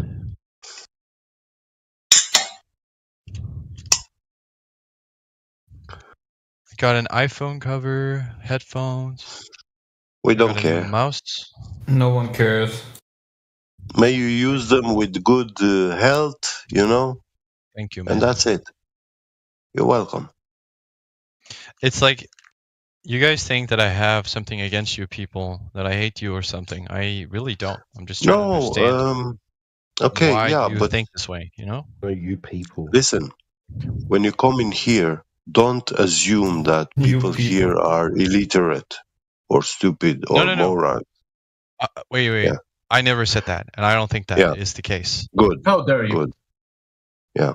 Actually, we are people which we don't like fanatics, blind beliefs. I get that, and I think that's fair. We don't follow that. Yeah, I agree with you on that part. Yeah. So this is why we use science to discern between blind belief and knowledge. Yes. And facts and truth. And I agree with you 100%. That's a good thing. Thank you. Now, globers, people that believe in the heliocentric globe model, the world, spherical model. I have been given that too in my childhood, school, in education. I believed it. I thought it's real. I never actually questioned it. And I even started developing imaginary technologies. For space travel and stuff like that. You don't believe in space travel? Well, when we define yes, space, there is space between us, and I'm very glad for it. Space is the extension of between 2 points on the XYZ coordinate axis. That's what but space there's also space, as in. But then there is the fantasy space, the one that you saw on movies and TV. That space that you're thinking about right now, the space that you imagine the globe Earth to be in, that fantasy one, that's the one that doesn't exist. You guys are speaking to AT right now. If you're speaking to AT right now, I did a live demonstration of water in a vacuum chamber, and that thing in about 30 seconds burst into a cloud, and the whole thing was just a cloud in there, besides the little tiny bubbles left on the bottom going. That's what happened in 30 seconds. Yeah. Yeah, that happens in reality, but AT is talking about fantasy. That's the difference. All liquids will start boiling in a vacuum. Right, in reality only, not in fantasy. You need, to actually have a liquid state, you need to have a gaseous state present. Wait, I'm so confused. I was having a conversation with Get and somebody else. You still having the conversation. You still haven't. It's not in the past. It's in the present. I was catching him up to reality, what you actually witnessed with your own eyes. I mean, you boiled some water in a vacuum and you explained nothing. You said, "Ha, I got you," and then that was it. I don't know what the. Well, he was explaining to you how actually the existence of that infinite vacuum of space with a pressure actually of 10 to the minus 17 torr, directly adjacent to gas pressure that we breathe, is impossible to exist. Wait, I'm confused. So I'm hearing what you're saying, right?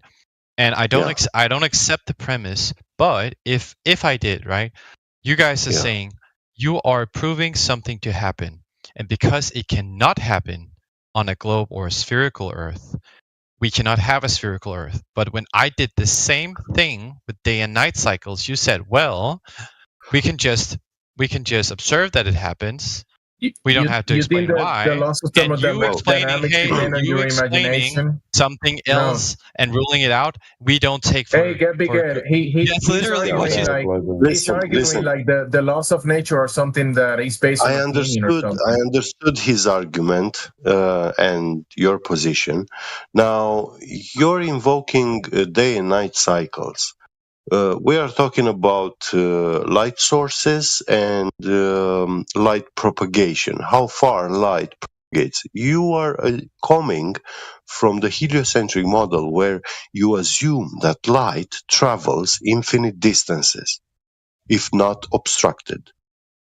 And that's not the case. That is not true. Do you have a proof of that? Light attenuation, you can't see to the bottom of the ocean, for example, because of the water. So obstruction. Okay, yeah. Whether it's the atmosphere, whether it's when water.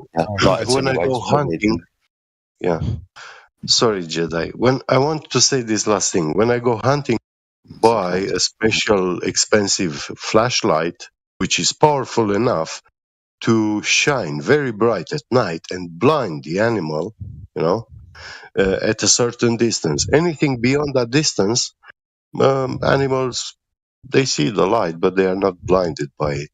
Yeah, and when you go even further away,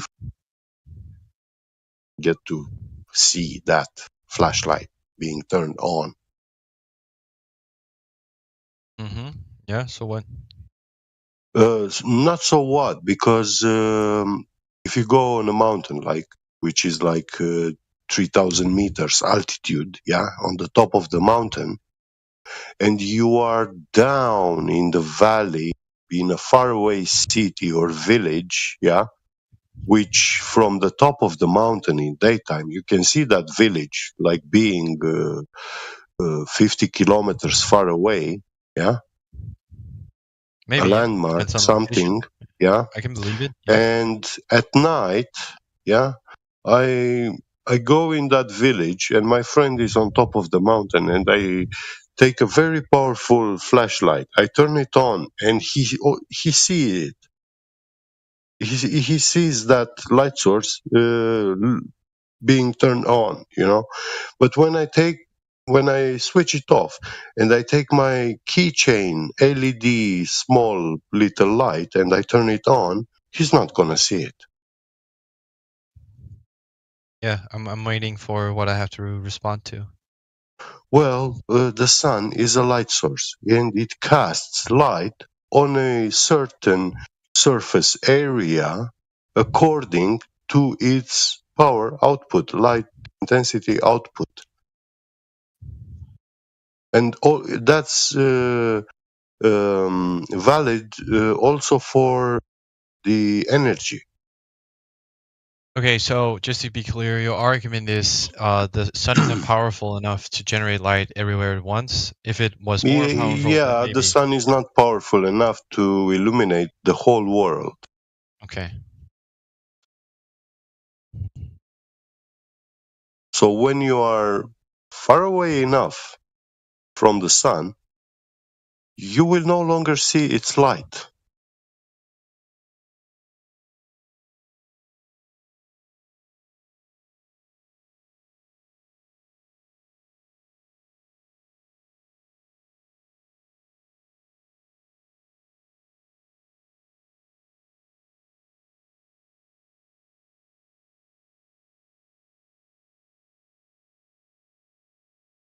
Photons are particles with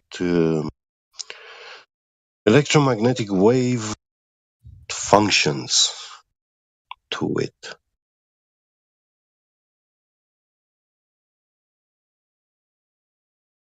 It doesn't mean that they are actually waves.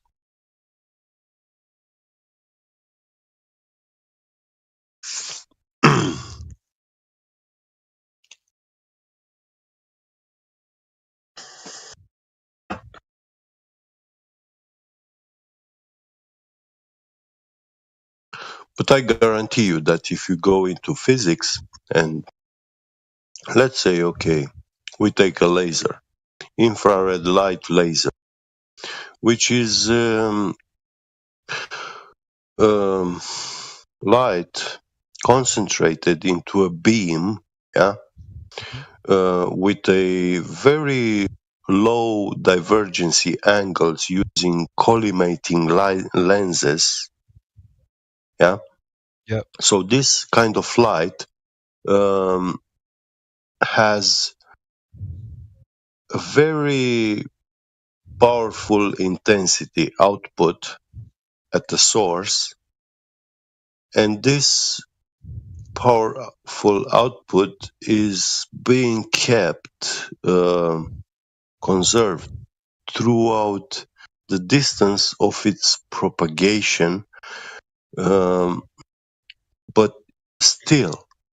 So the laser light from a laser diode emitted is much more brighter than the sun, and we can make them to be a lot more energetic, so they carry a lot more energy. So they can be so powerful that if your eyes are exposed only 1 attosecond Yeah, it fries your retina. Yeah. Yeah, but 1 attosecond is actually a period of time which we use to actually count the electron spin around the atom's nuclei, you know. So it takes for a electron about 240 attoseconds to complete a one revolution.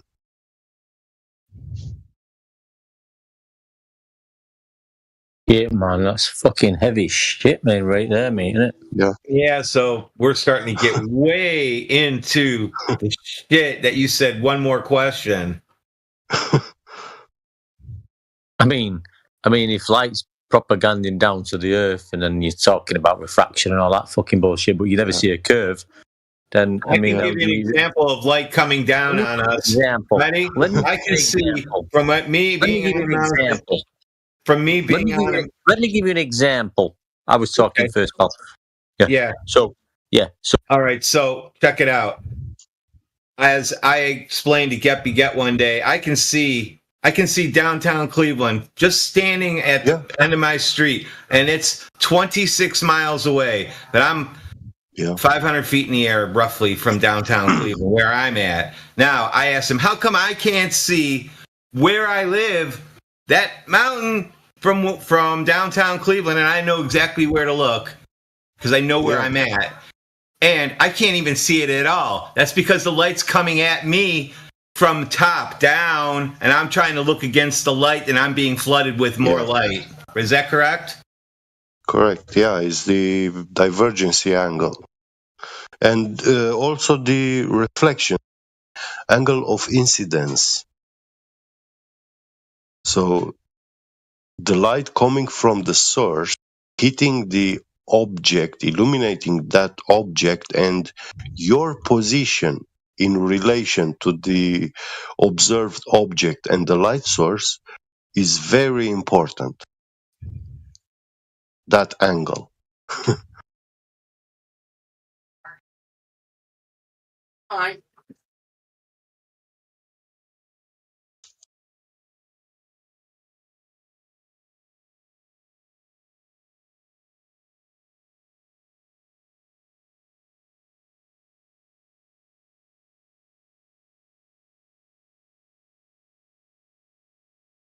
When you look from the top, the light is coming also from a higher elevation source, the sun,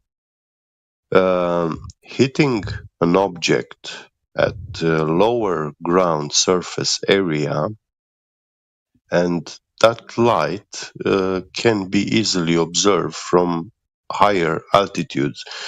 The higher you go in altitude, the better view you will have. You will receive much more intense photons. But the lower you get, and that angle is not actually a sharp angle of even 90 degrees, but it actually it's a wider angle, yeah, then that kind of light reflection will not be propagating further distances. So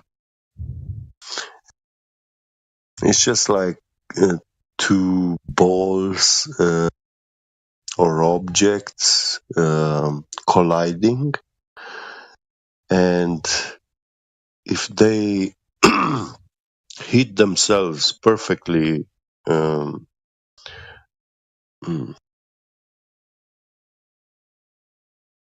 do I say? In this, they have the same trajectory. They are on the same line of motion vector. They will bounce in opposite directions, but when they collide, um, with their side, with their sides, then they will ricochet one from another, and they will change the direction a little bit to the left or to the right, Wait, I have depending. to go. I'll be right back.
Hey Radwin, I have a question for you, please. Are you still here?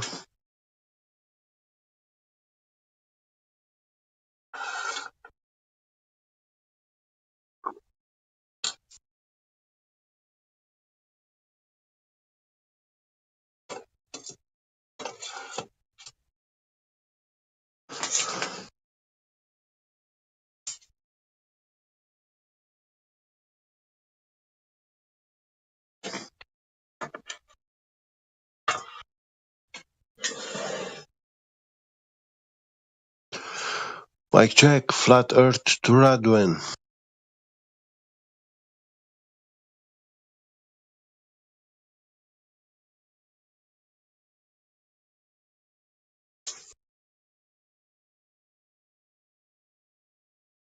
He'll be right back. Get Big Eddie went over the curve for a second. Yeah, okay. That was funny.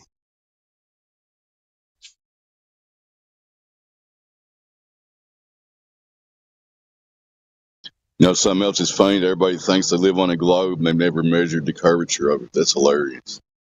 I agree, yeah. Spinning wet ball, never getting dry.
Mic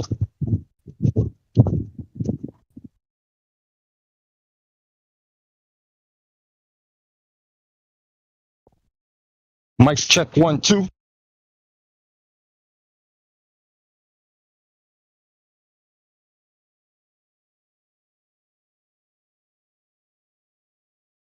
Nobody here?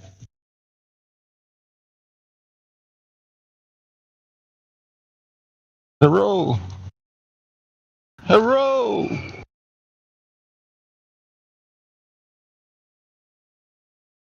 Somebody's here.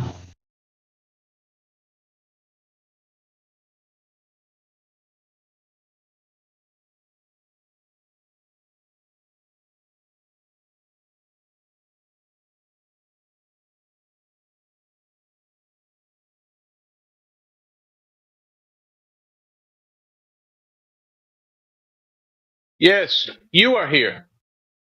You are.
the definition. But he doesn't want to do that. He wants to make up bullshit on the spot about his claim. Pretty much. What's up? Pretty much. Are you just sitting on your fat ass? Are you just sitting on your fat ass and can't? You're full of shit. So anyway, no, right now I'm frying a turkey, friend. I'm going to be sitting on my fat ass later, laughing about how you couldn't take, I don't know, 20 seconds to Google what the Coriolis effect is? Yeah, I'm laughing at your lazy ass for not doing that and supporting your claim. It's funny. So, again, why do I have to be your little bitch and Google something for you? The reason you're my little bitch is because if you're going to make a claim, you're going to support your claim and the details of your claim and tell us how it correlates with reality. That's why you're my bitch. But you won't do that, which makes you twice my bitch. Yeah, I wasn't the one that brought up Coriolis effect. You were. No, it wasn't me. It was Flatman. But you also doubled down. Okay, so you doubled down and you said, yes, the Coriolis effect is happening. We're asking about globe claims. Nobody here is making globe claims. We're just asking you to compensate for the effect that you apparently are either denying or confirming. Which one is it? If you want to just kick me out of the room, kick me out. No, it's more fun to mute you and talk shit to you because you're a retard and you're not going to support your claim. This is fun for me. Or you can run like a beta. You're a little bitch. Run like a beta. Look at him. Look at him. Look at him. Look at him. Look at the hate in his. Look at the hate in his eyes. Look at him. Look at the face. Look. He's a little bit. He's not even married, bro. There was no fucking honeymoon going on. Yeah, right. Yeah, anybody can put ring on a finger, bro. He's not even married. Look at him. He's just a fucking hateful little cunt. Like, sorry, I shouldn't have said that. So I'm not going to talking shit, like. bro. If you want to just kick me out of the room because you can only. So he thinks that because we kick him out of the room, therefore he's proved his point. What point? You haven't made a point, bro. No, I think what we're going to do is endlessly, just kind of ridicule you for not supporting any of the claims that you made, even though they're contradictory. We're not going to kick you out. This is more fun. It's slow right now. Now, if you want to, help yourself, maybe you should just leave on your own volition. But yeah, it's up to you. Oh, I do plan on leaving as soon as breakfast is ready for me at the hotel. You haven't proved all though. So I do plan on leaving in about 30 minutes or so. I'm going to leave in about 30 minutes. Prove the ball. I just think it's funny. What do you think's funny? You ship your face like prove ball, bro. Nobody cares, Duncan Darth. You can cam up and you can be muted while you're on the cam. It's even more hilarious. People can come in here and say, hey, how come the guy on the cam is muted? Not because he's a retard, because he won't support his claims, because he's working out, but he's talking to flat earthers on the internet. He won't support his claims. One day he'll look back on this and think, fuck it, what a retard I was. I just think it's funny because it's very rare that I have a time to talk to flat earthers while I'm in Australia when I live in New York. Wait, so shaking so much. What's wrong with you, man? Why your voice shaking so much? You okay? I'm working out. Are you nervous? Are you nervous? I'm just working out. No, I'm just working out. No, I'm just working out. Yeah, you're useless, man.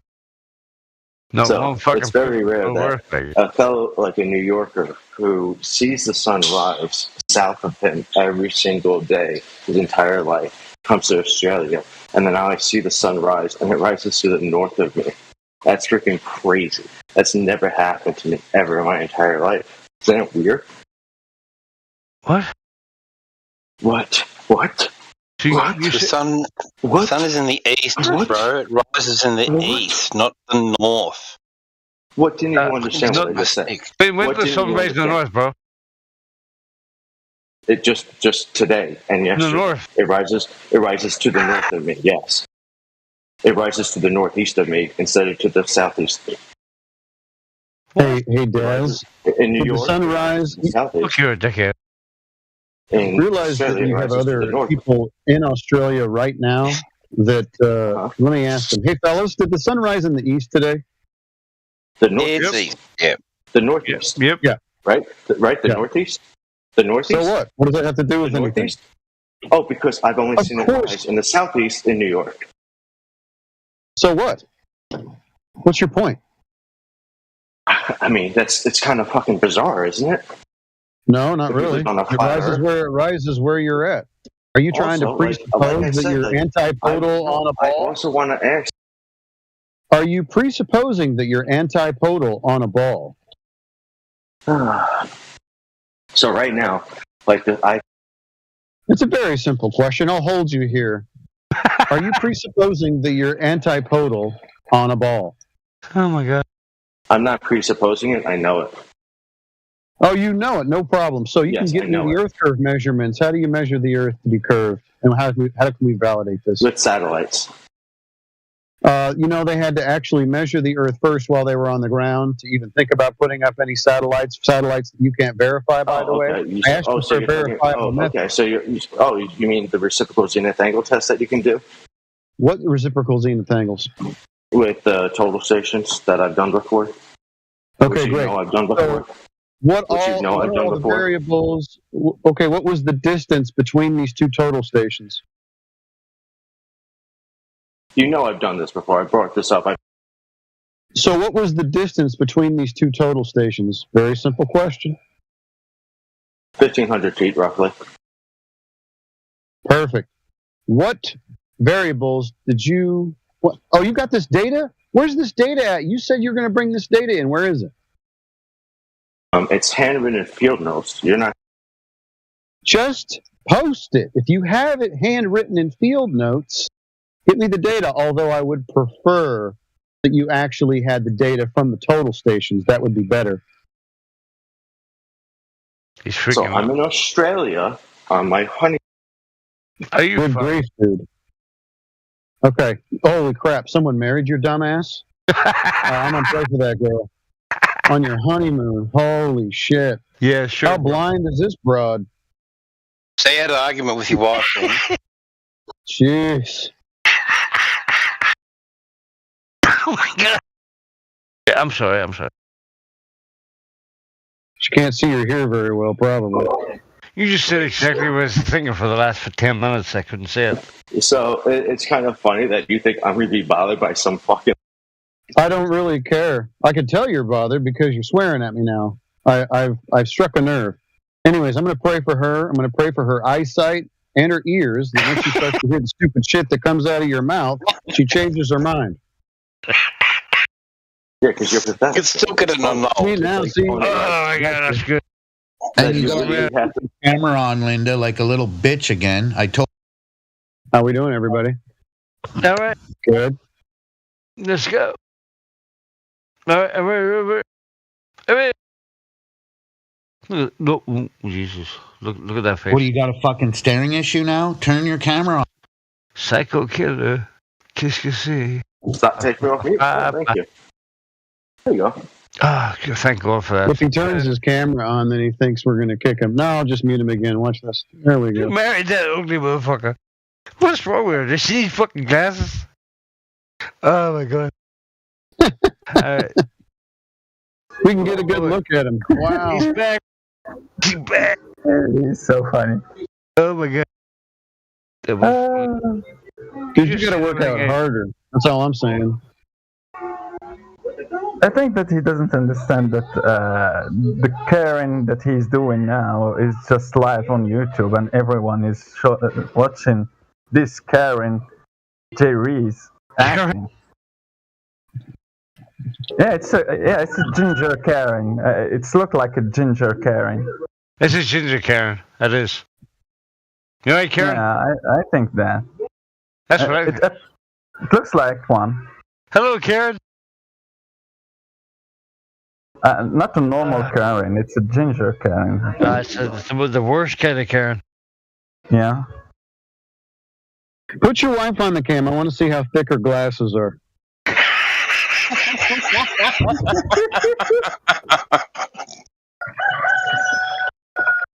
Is she anywhere nearby? Oh my God.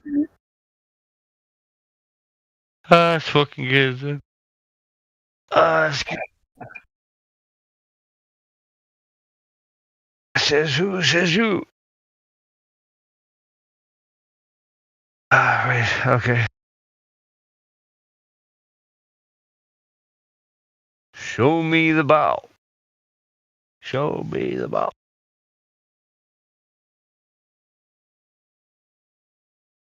Okay,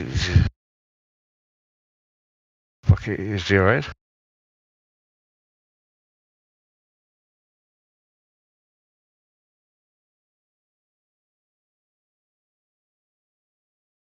Hey, bro. How you doing? We cool?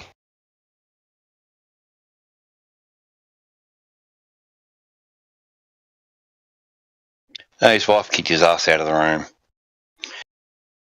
So he's like, oh, God. fuck. I might as well just go to the gym and talk to flat earthers. I mean, it couldn't get any worse.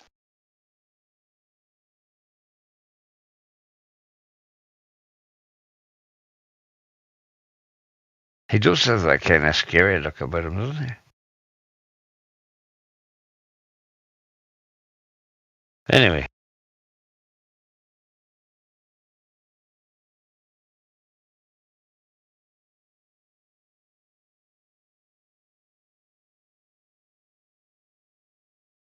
Mary Duras. Can I see your wife? How thick is her glasses? Ass fucker, boy. Wait, We should, I mean, I'd like to call the hotel and just warn them that there's a big angry man like stomping around the halls of your hotel. Oh, he's still working. Back to his data camera.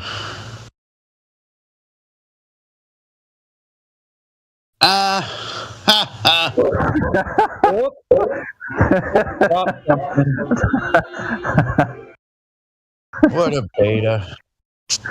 Oh my God. Schnauzer, man. You look like a true schnauzer with your face in your camera like that.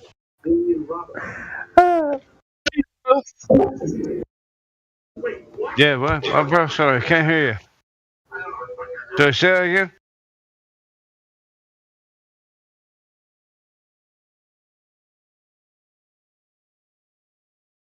You didn't have that haircut at your wedding. Surely you guys didn't just get married, did you?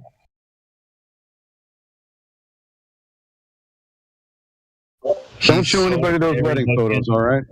You're so scary looking, dude. You should go mug a nun or something.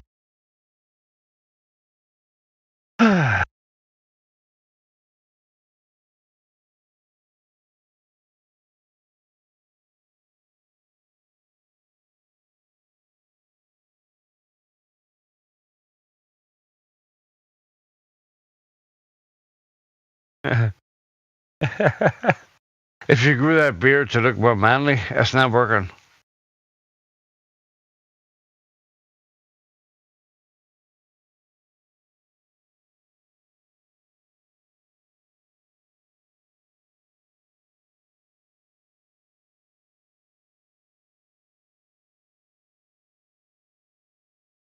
We can be cool too, can't we?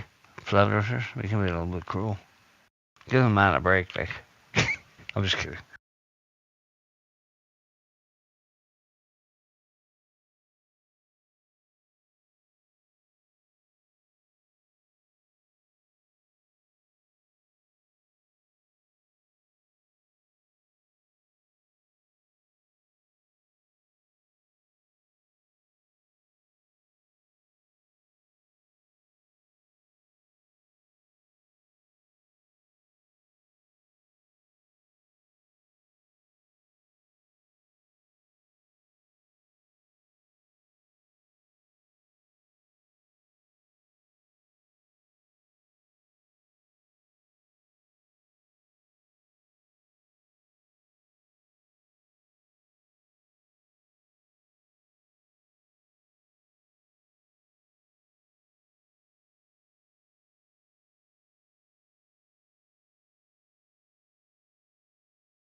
What was his name? Sorry. Redbeard. Thanks for the entertainment, bro. That was most welcome.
What's up?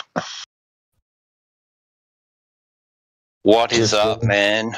What's up, Just brother? waiting for some Globers to come present. Yeah. Them stupid Globers, dude, not gonna lie. Just having a moment of silence. Okay. The dead globe. Gotcha. Yo, Flatman. What's kicking? What convinced you of the flat Earth? What do you mean convinced? What brought me to the knowing? The realization. 9 months of research. 9 months of research. Would you be willing to show me some of your research? Oh, how long have you been here? So I'm in this scene since 9 years. I mean, sorry, I don't know. I'm in the flat Earth since 9 years or whatever. Well, so then you already know enough. I don't need. Yeah, but so it was interesting to exchange knowledge, no? Oh, what do you need to know? I mean, or what are you not clear on? What do you how do you slow on? I'm always interested in what document brought you to the flat earth, or what research well, like I or said, whatever. 9 months of research. It was a lot of. Sergeant was DD's 21 questions was a lot of Flat Earth Trilogy. It was Robbie Davidson, Pseudoscience Exposing Pseudoscience. Would you say that? Oh, sorry. You don't have to. Scientism Exposed. Video. Scientism Exposed too. It was a lot of video. Wait, not so fast. Not so fast. Hold on. Whoa. I'm answering your question. Are you listening, or do you want to? Yeah, but I want to take notes, dude. I cannot remember all of them. I wanna look it up for myself. You can rewind the YouTube and listen back if you're not going. You are spitting fire, dude. That's too fast for my brain. So what was the last 1 and 2? The last, 1 and 2. Yeah, you said Flat Earth Trilogy. Okay. 21 Questions for a Flat Earth by ODD. I'm noting. Oh, bro. Yeah, man. That takes me back. ODD. Anyways, what I was moving on to was beyond the documentary. The first documentary voted best documentary 2017, I believe it was. It was this gentleman named Dave. The way he presented it and started things was excellent because he explained that everything is perfect. He has no reason to rock the life, like no reason to start any controversy. And then he went in explaining how and why he understands us to be on a flat stationary plane and presented it quite well. In fact, in the first documentary, he pointed out how governments lie and deceive to us. Would you say? No. Would you say that? Why wouldn't they lie and deceive us about the shape of what we're on, right? Would you say that the 9/11 conspiracy and whatever they are reason to believe in the flat Earth? Now you're moving from how I came to 9/11. No. You said. And what I was about to do was finish explaining to you how my 9 months of journey sort of ended and allowed me to have an open enough mind to realize that I had been lied to and that it's not a spinning water ball in space and that the moon landing and the idea of going to Mars is all bullshit. And we got bigger problems right here in front of our faces. Homelessness, hungry people, joblessness, shit like that. We don't need to be wasting money on CGI images of Mars. Bullshit idea that my great grandkids will go there someday. But I have a question. Hold on. I'm in the middle of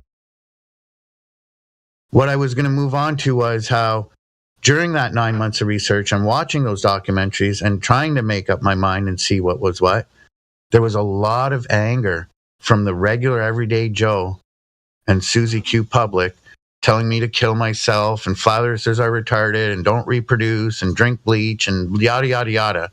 These people NASA's not paying them a dime.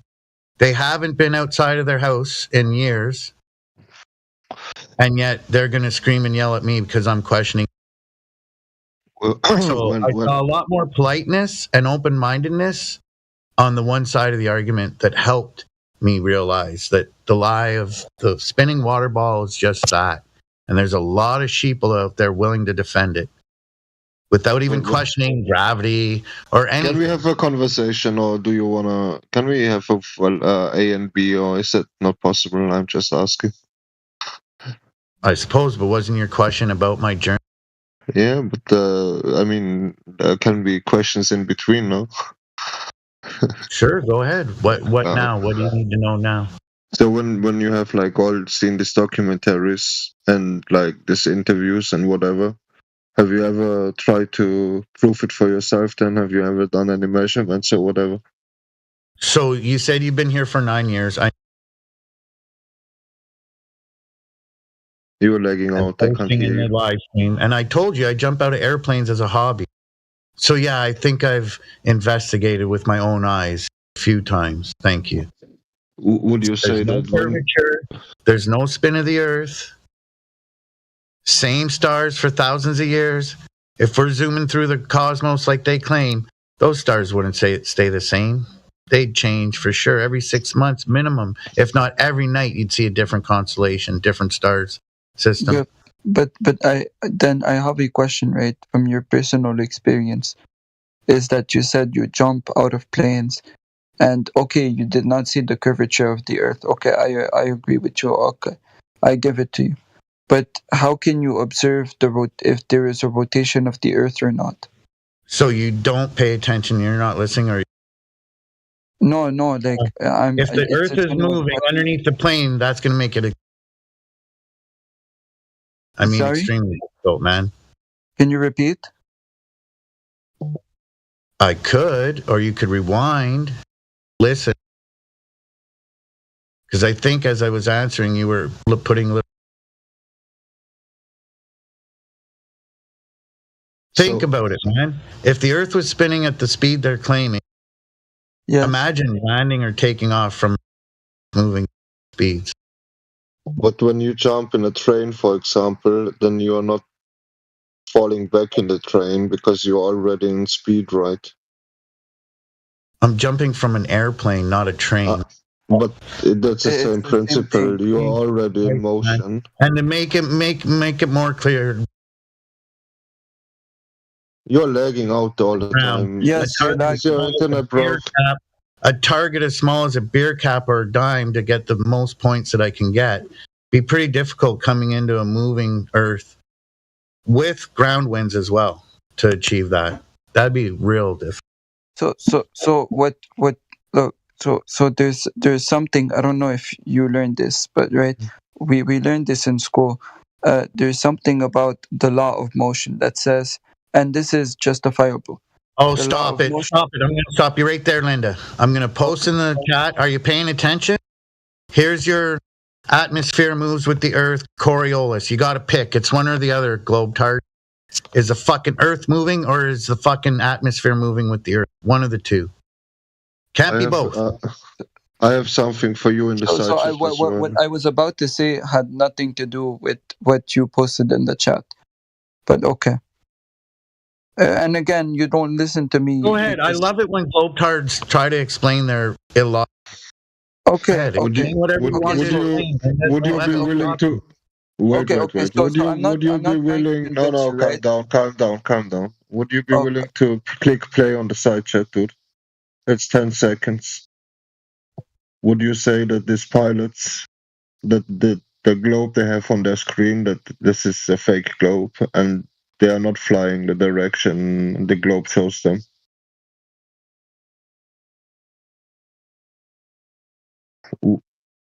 Would you say that this pilot actually flies now on the flat Earth and he just gets a fake CGI on his screen? No, it's okay. You're telling me that pilots using Google area No, I'm telling you that hilarious. That's funny. That must be one of the new updated modern planes because I've never seen that on a plane before. That's okay, wild. but that's You must fake got then, guys right? flying over the Antarctica then, eh? Is that fake then? I'm just asking. Are you telling us that? Wait, you said that it's not a CGI. You are asking us. Are you saying that it is a CGI? CGI? Are you saying that it is fake? Yeah, it's Google Earth, we are saying that it is fake. It's not a photo. It's not a video. It's not. It's nothing. It doesn't have nothing to do with reality. Yeah, it's fake. Are you telling me that it's real? It's something real? That's Earth. That's really Earth that we are living in. So if he zooms in, he will see me looking from the window. Good point, Necro. So you're trying to say because I watched that, now when I Horizons? No. Your internet is bad. You're lagging out all the time. I don't. No, you guys don't fucking bring anything worthy to the table. Arnold, boat's disappearing over the horizon, but we can zoom it in when it's 10 miles out. That same boat you saw fucking disappear over the horizon. But would you say the screen on this? If I can zoom the whole fucking boat in, hull and all, at 10 miles from from the shoreline, how did it disappear over that fucking curve you claim? Okay, flat. So I just wanted to address. Fucking go back to your mother's basement. So see, the thing is that you don't let me speak. Okay, you're monologuing. Let me speak. So you made a claim. I'm just trying. I'm curious how you can observe the motion of the Earth if the motion of the Earth is constant. If it's constant, it's impossible to observe. And let me tell you something. What? Listen, for example, have you heard of learning from a failed experiment? Michael Sully, they set up an experiment and it failed. And you know what happened? Your fucking hero Einstein came up with fucking space-time relativity, fucking whatever bullshit to explain why the experiment failed and prove that the Earth is motionless and stationary, not moving. Instead of fucking admitting what the fucking experiment fucking showed, that the Earth isn't moving. So when just, Einstein, go do some research, Linda, before you come in here and try to talk bullshit. So I know you did not do your research because you don't know shit about me because I used to be in your shoes, bitch. I used to think we went to spinning ball in space, and it took me 9 months of researching to realize, you know what? That's a bullshit lie from the pit of hell. And I even found out during my research that NASA in Hebrew means to deceive. And your so-called 23.4 degree tilt of your fucking spinning water ball in space from your 90-degree angle, the remainder of that angle is 66.6. Isn't that interesting? An angle, I might add, that they're getting out of fucking just floaty space. They're deciding what is flat in floaty why are we space. screaming, dude? And then they're tilting your water ball, and you're believing it.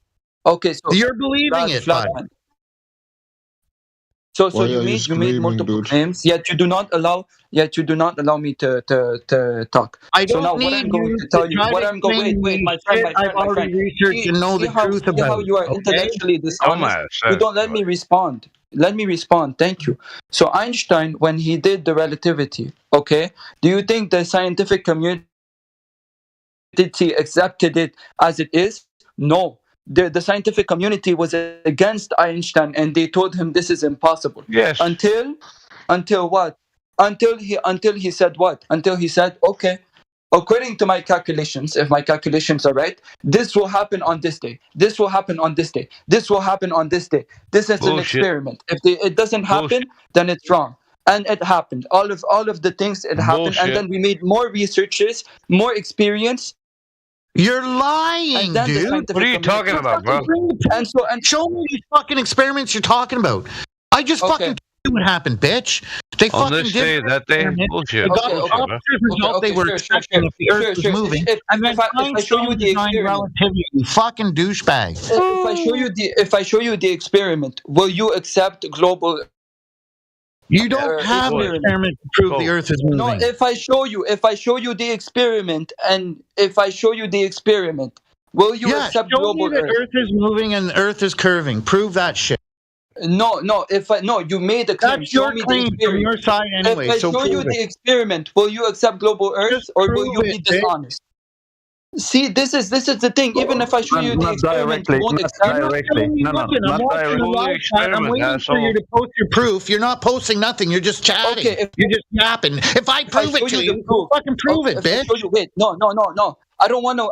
I don't want to waste my time. If I show you the proof, are you going to accept the proof? No, we are not blind believers. We will just have to discuss it and break it down. You fucking cunt, Okay, then Linda. let's We've discuss been it. here So, for no, years don't- waiting for you bitch globers to come in here and bring us proof, and you bring us nothing.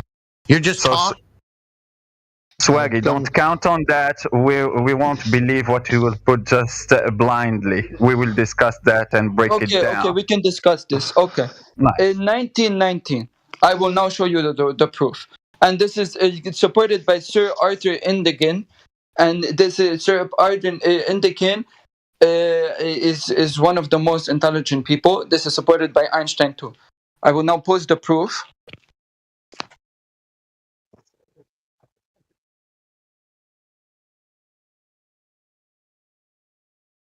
Okay.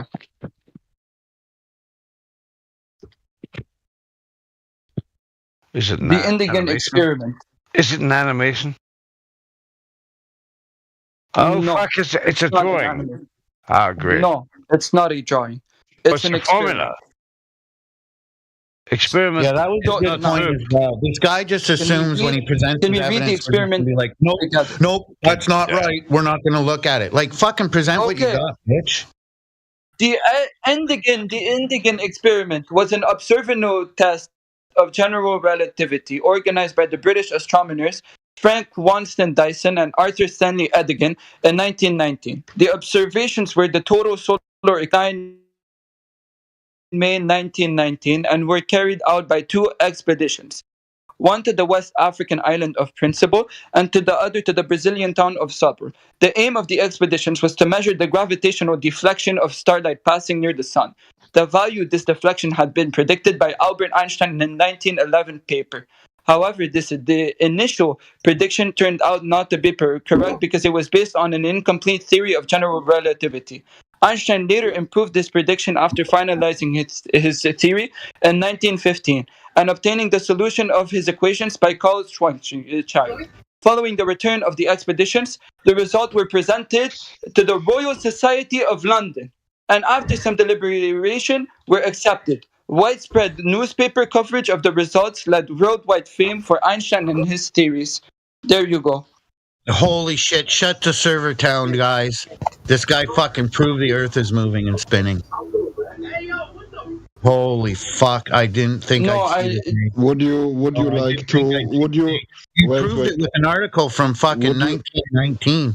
Way would to you go. like to counter his This argument? guy is so dishonest. Wait, argue with me. Swaggy, you are going nowhere like this, Swaggy. You're not gonna lie, that's not going to work. So, Flatman, no, stop rambling. Flatman, would you like to counter his argument with any given evidence you have? Well, yeah, the counter argument would be the argument failed my. You're lagging out. We cannot hear half of your words. No, I already explained that when they got the opposite results that they were expecting, that's when Einstein created space-time fucking bendy fucking theories. Is that the counter argument? Why it didn't work out the way they were expecting it to, and why it turned out like it did. Time dilation and all that. Einstein fixed the broken experiment so the Earth could still be moving. That was the evidence I presented. Another experiment which was done after 1919, a more technological, more update experiment, right? It was more technical, more precise. Let's go to something more than the results that if the Earth is moving, this is what we'll see, and they ended up with the opposite. I wanna. No, let me have the conversation, bro. I'm not gonna lie. I'm getting bumped every day in here, so I wanna have the conversation. So I have posted something in the side chat for you, Flatman. This company called Planet, it's not NASA, it's modern. You can now buy satellites by them or satellite images. I can buy the satellite? They are sending thousands. They have thousands of satellites in space. They are saying at least they have I can buy one. You can, as a farmer, for example, buy satellite images from your farm to see your growth field. A lot of American farmers. You'll actually take my hard-earned dollars out of my pocket instead of my tax dollars to do that crap. That's awesome. A lot of big farmers in America do that to check the growth of their fields and whatever. That's awesome. That's the so point. A whole bunch of like tiny drones is what you're saying. I gotcha. Would you say that all of that company, all of the people who are working there, they are all powered to create an illusion for you? Oh, sure. I love making fallacious claims. I love making fallacious claims all the time. Why wouldn't I make that fucking retarded claim? That'd be a fun thing for me to do, eh? So they're not real, Flatman, right? I have a question. Anon, wait. I have a question, Flatman. So you know the adding in thing. So if for example you are going against this experiment, right? Then how did they predict the lunar eclipse? Like what technology did they have to predict the lunar eclipse at the exact time and exact date and exact hour? Predicted since fucking thousands of years ago. No technology. Thank you. So please show me the proof of how they could have predicted the lunar eclipse at that time, that hour. First, it's not an experiment. So I'm not going to prove shit to you because I'm not here to prove shit to you. You're here to gain information. Oh, sorry. Experiment, swaggy. That's it. Experiment, swaggy. Experiment. So I showed you proof, and you refused to show me proof for your claim. That's not an experiment. Experiment. What's your fucking claim? What experiment? I want clarity on what experiment, please. It's in the side chat. If you open the side chat and listen to the conversation, then you will know it, dude. He even read the whole experiment. Adding then experiment. That's experiment. So I just want to come back to satellites because we have 2024. I mean, why not talk about something? No, let's stick on that. We want. Swaggy, what experiment are you referring to? Eddington experiment, when they used the general relativity to calculate at 100% accuracy the lunar eclipse of 1919. Okay, what was the natural observed phenomenon? The natural observed phenomenon is the solar eclipse. Okay, all right, that's your dependent variable. What's the independent variable in the experiment? The independent variable. No, the tested variable. The tested variable is if we can predict. The tested variable is Einstein's. Wait, my friend. The tested variable is Einstein's laws. And now, how can we test Einstein's laws? This is what we call an experiment. We make a prediction, and this prediction must be at 100% accurate. Same date, same hour, same everything. And if it's not, even if it's at 98% accurate, then the laws are wrong. What's the hypothesis, please? The hypothesis is be a lunar solar eclipse. Sorry, at the 29 May of 1919, not only in Brazil only and in South Africa only. Sorry, that's not a hypothesis. Only certain areas. Excuse me, that's not a hypothesis. What's a hypothesis? All right, so you don't even. I ask you for a hypothesis, and you don't even know what it is. Make a prediction, right? Make a prediction that. Wait. Okay, go. For example, X will cause Y, or A will cause B, right? You have an observed phenomenon. Yes. Okay. And shut up and listen for a minute. You'll observe a natural phenomenon, and then you will make a prediction about the cause of that phenomenon. And then you will manipulate your supposed cause to see if it causes the effect that you observed occurring. Now, the researcher must physically manipulate something in the experiment. If you are not doing that, it is not an experiment, and it's not natural science. That's false. So are you saying tectonic plates don't exist? Saying what? And are you saying the airstreams that the planes use up and altitude do not exist too? Because we can't prove these. We just need the hypothesis from Einstein's paper, November 25th, 1915. Can you get that for us, please? Okay. Yes. Here. Go ahead. T-Dub, I just sent something for you in the side chat.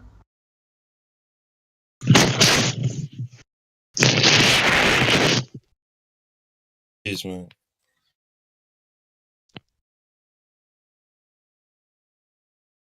It's 18 minutes after the hour.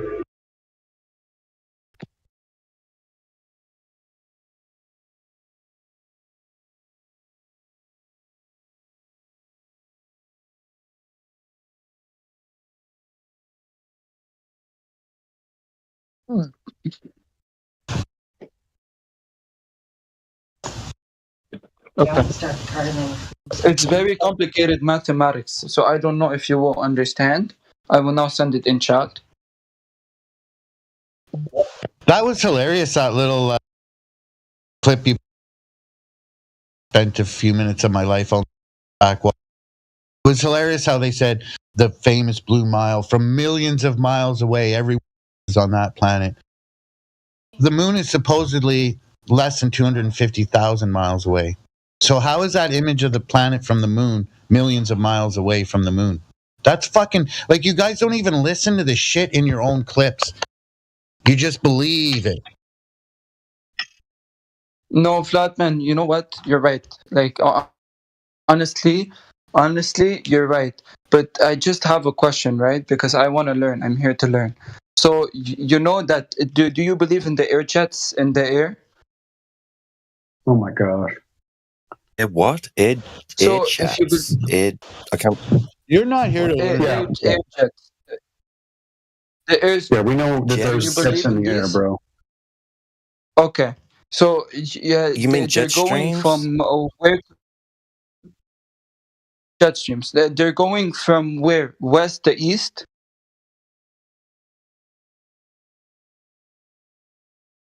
Seems that way. Do they go from west to east? Yeah, they do. Okay. Yeah, it says who? What's he talking about? I didn't catch what he said. So how are He's talking about the jet stream, the flow of the jet stream going from west to east. So I have a question then. How are these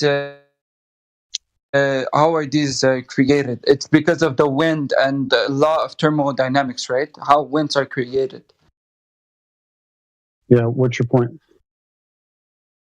So basically, when you open an oven, right?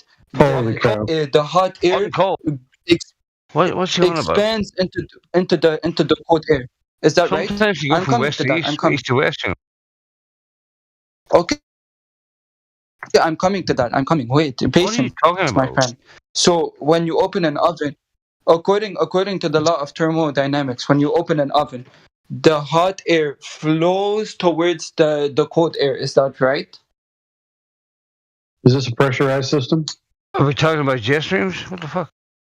Hold on, BMAC. Is this a pressurized system you're talking about? I mean, is the oven a pressurized system?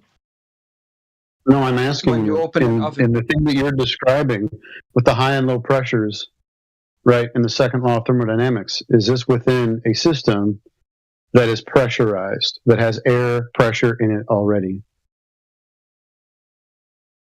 So according to the law of thermodynamics, if you don't make sense. If I open an oven, I'm asking you, if I open an oven, what happens to the hot air? Is there air pressure, is what I'm asking you.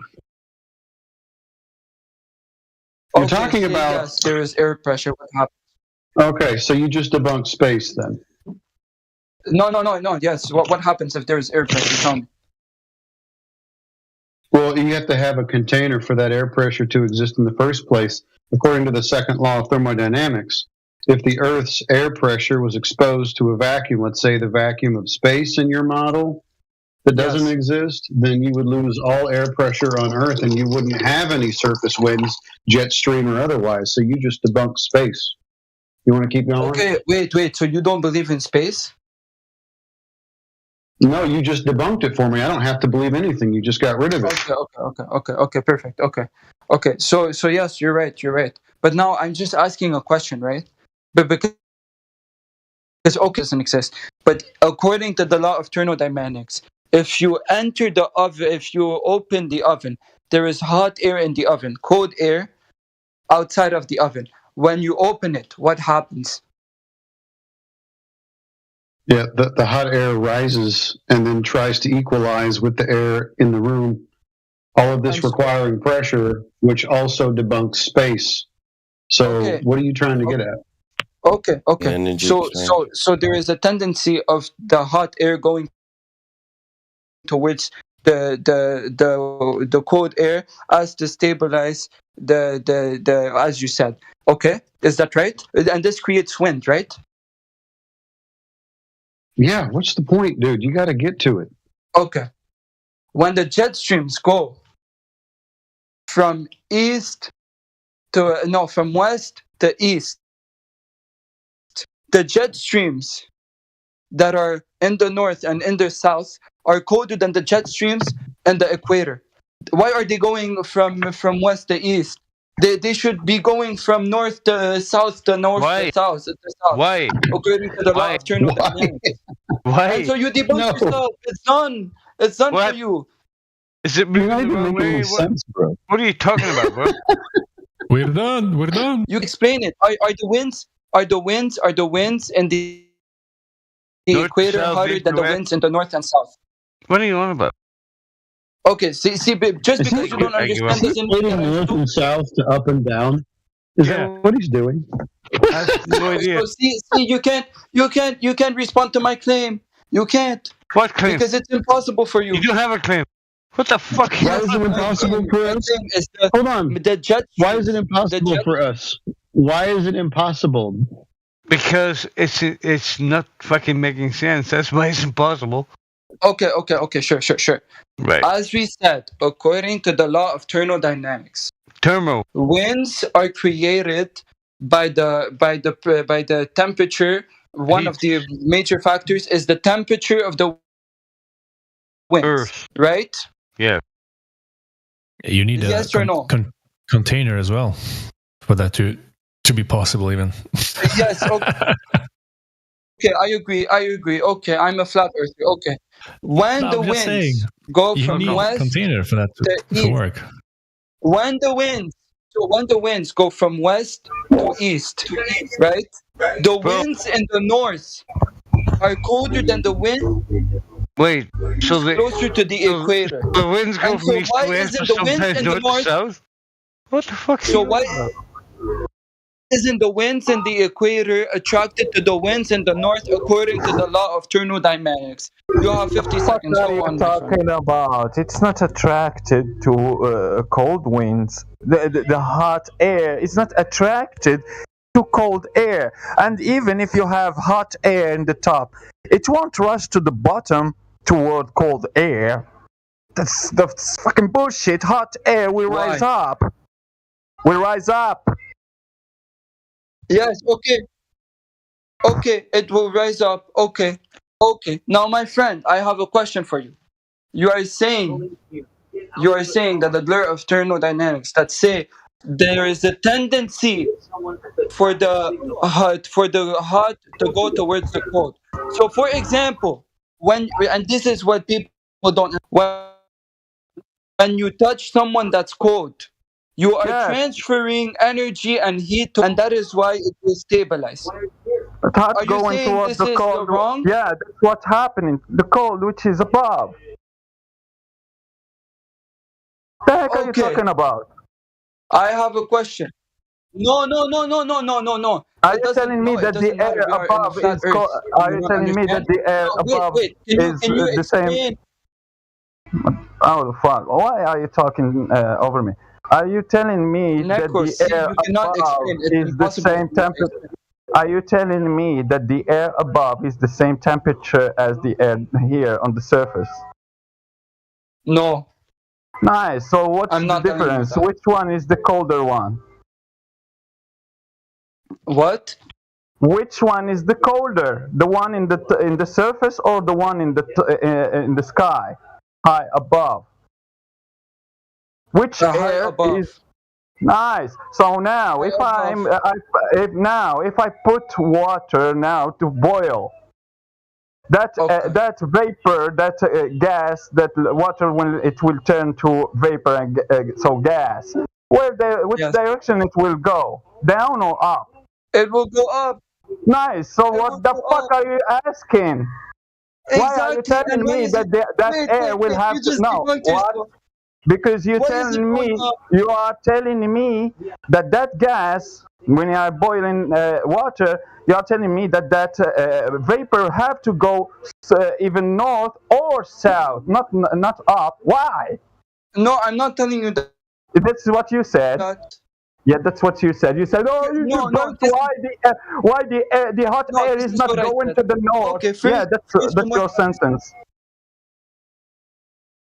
That was your what sentence. I'm saying is, first, my friend, I was talking about the jet stream, right? Literally the jet stream. Now, in our environment right now, we all have ambient air, and so we all have around 30 to 20. So if there is 21 degrees in the north, in the south, in the east, in the west, it will surely the boiling vapor will go up. But now, when it goes up, my claim is that when it goes up to the jet streams, where the jet streams are, it will not make it there. But imagine it makes it there. Why doesn't it move north or south? Why does the wind move from the west to the east? If the winds from the equator are harder than the winds from the south and the east and the north, do you now understand my claim?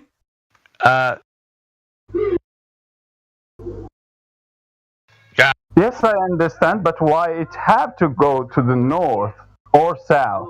If it went to the sky and it reaches its equilibrium, and now you have that jet stream, which is the fight between the cold air, which is high in the sky, and the one that reaches that elevation, that try now to reach that equilibrium of temperature, and you have that wind that will be created. Why it will have to just go to the north? Sometimes it will create that pattern when it will just create a tornado, typhoon, or something like that. Yeah, it will. The direction will have a circular direction: south, east, west, north.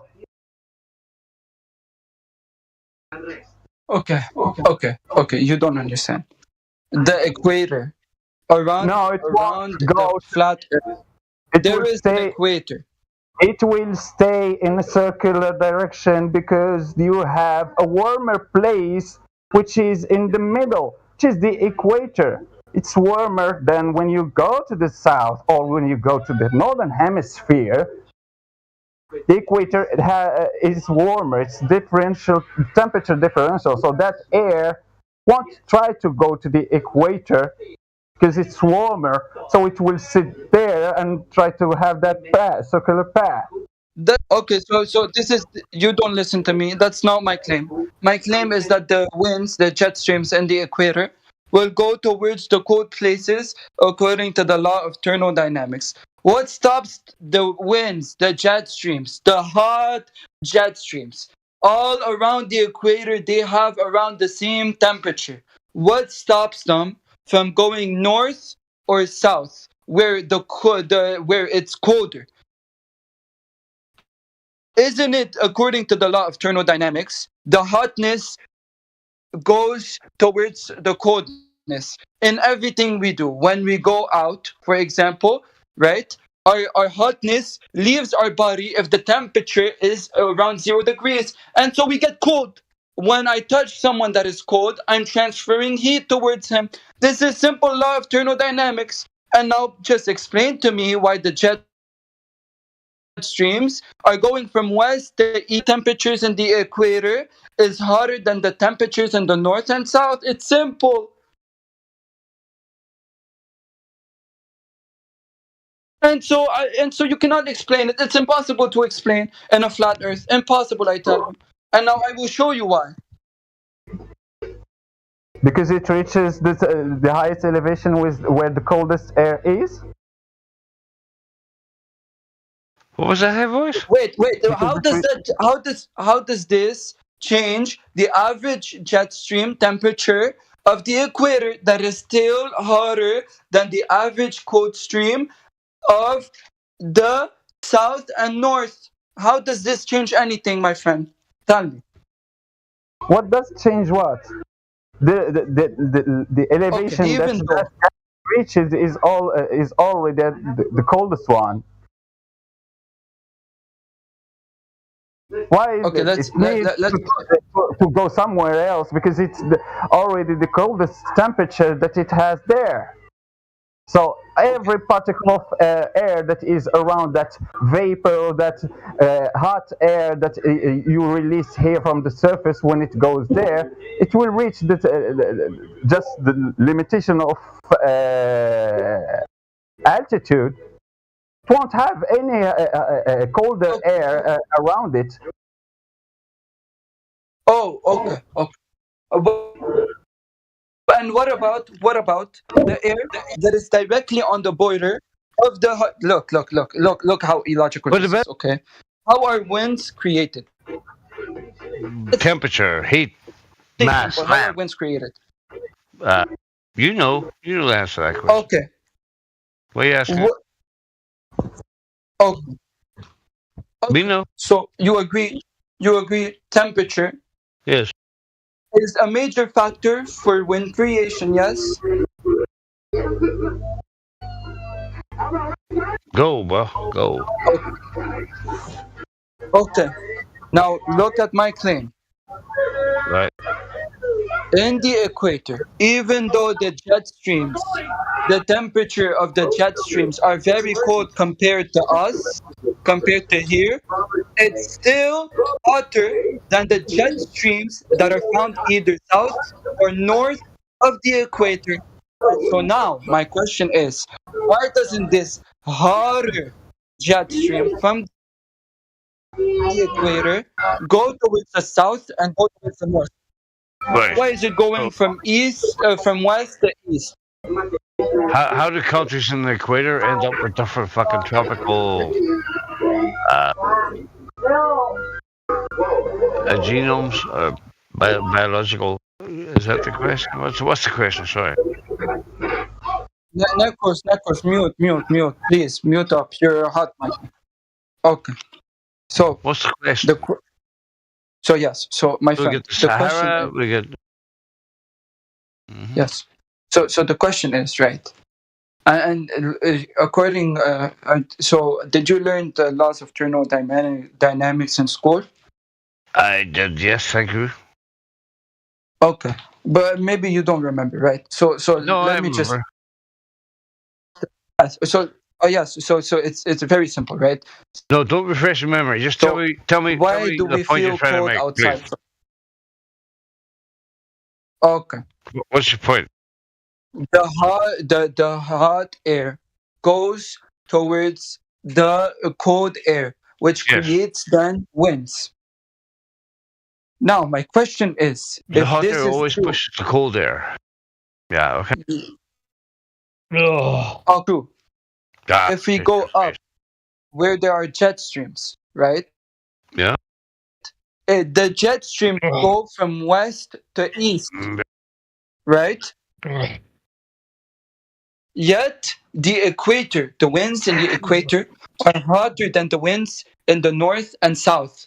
And so why do jet streams not follow a trend to go from to the south and to go to the north? Why do they go from west to east? Can you explain this?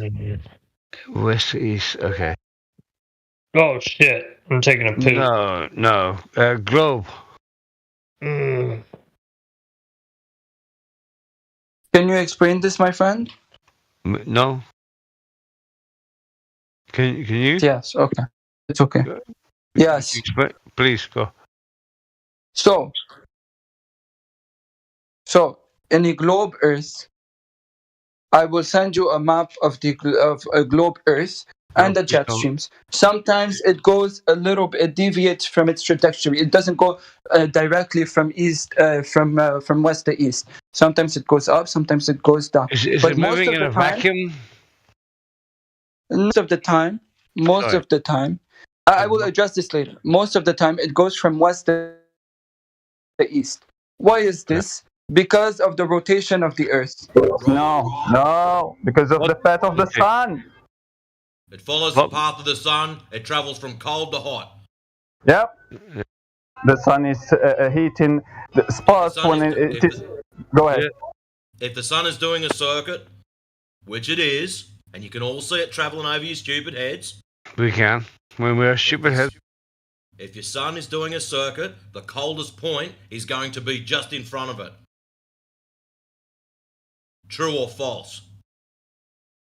Not sure. I did not understand. Think about that again. Has anyone grabbed an oxy torch and heated up a metal plate before, or seen an oxy torch heating up metal plate? Okay, you're speaking gibberish. I do not understand you, my friend. Please repeat. I'm speaking gibberish. I'm speaking English, mate. What are you talking about? No. You're speaking oxy torch. What's an oxy torch? You shut the fuck up. If you grab an oxy cutter, you know the thing they use for heating up metal? Okay. Or are you a computer turd? You just sit in front of the computer all day telling everyone you live on a globe. Are you sitting in front of the computer right now? Oh no, you're not one of those. Okay, then shut up. Then shut up, my friend. Why are you saying this? Shut up. Listen, brain in the Literally, he is saying the same thing. Yeah, how about we help you out? If you get an oxy cutter and you warm up a piece of metal, you can see it glowing red. The coldest point, especially if you're doing a circle, you go around and then come back to where you were. The coldest point will be the last place you've been, i.e. just in front of your heat source. Fucking Melbourne. Back around. Sun does the same thing. Heats up the ground. It does its circuit. As it goes past, things cool down. When they cool down, the coldest point will be just in front of the sun because it's coming back around.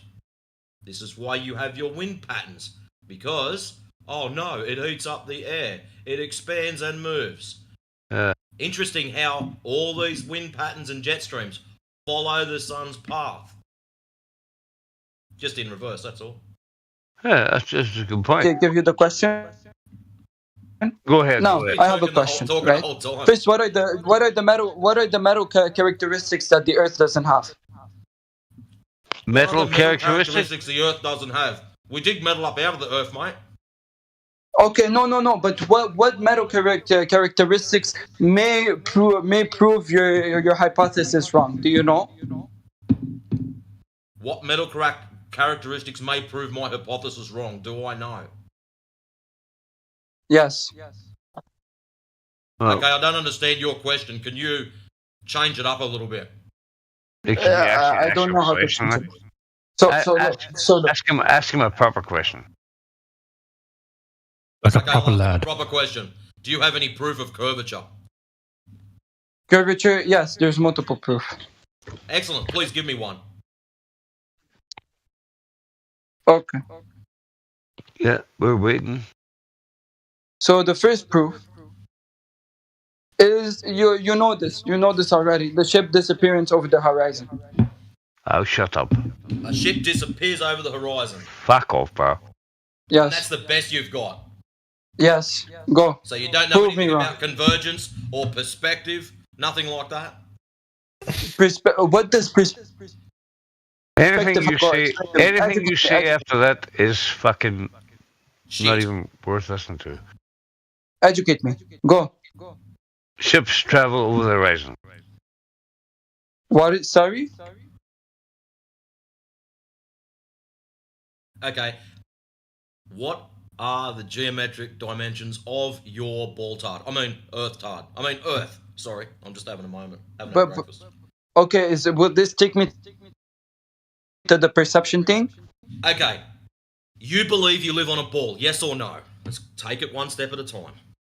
Yes, I believe we live in an oval ball. I didn't ask that. Just a yes or no. Just yes or no. Yes. Excellent. Right. If you have a geometric structure, say a sphere, for example, there would be mathematics associated with said geometric structure. For example, circumference, radius, diameter. Do you have those dimensions? Yes. What are they? I will. Do you want me to pull up the dimensions? Yes, What are please. the dimensions? You believe you live on a sphere, therefore there'd be dimensions associated with said sphere. What are those dimensions? Okay, can I tell you how we found these dimensions first? No. I don't Because give a now rat's you're ass not how going you to found it. accept I this. just want to know what they are. No, just answer the question, bro. Okay. The Earth here. And you're Googling that. You're in a discussion about Of flat course, I do versus not a know it. geometric structure. You don't And you know. don't even know the fucking dimensions of it. You don't even know the thing you're arguing against. That is Oh, disgusting. guys. You shouldn't be here. So now, wait. So what's your He point? said he I do knows. not know the dimensions. I'm proven wrong. Oh, I'm scared. Let me go jump in No, in you a said plane and you go somewhere. know. You said you know. You're not proven wrong. You're proven you No, don't even know. I said there is dimensions. We know the dimensions. Right, can you give me He the told me, dimensions do we so I know can the hear the... dimensions? I just want to hear the next Yes. question. Right, so they're 36 by 46 by 12. Right, let's go. Next. Okay, there's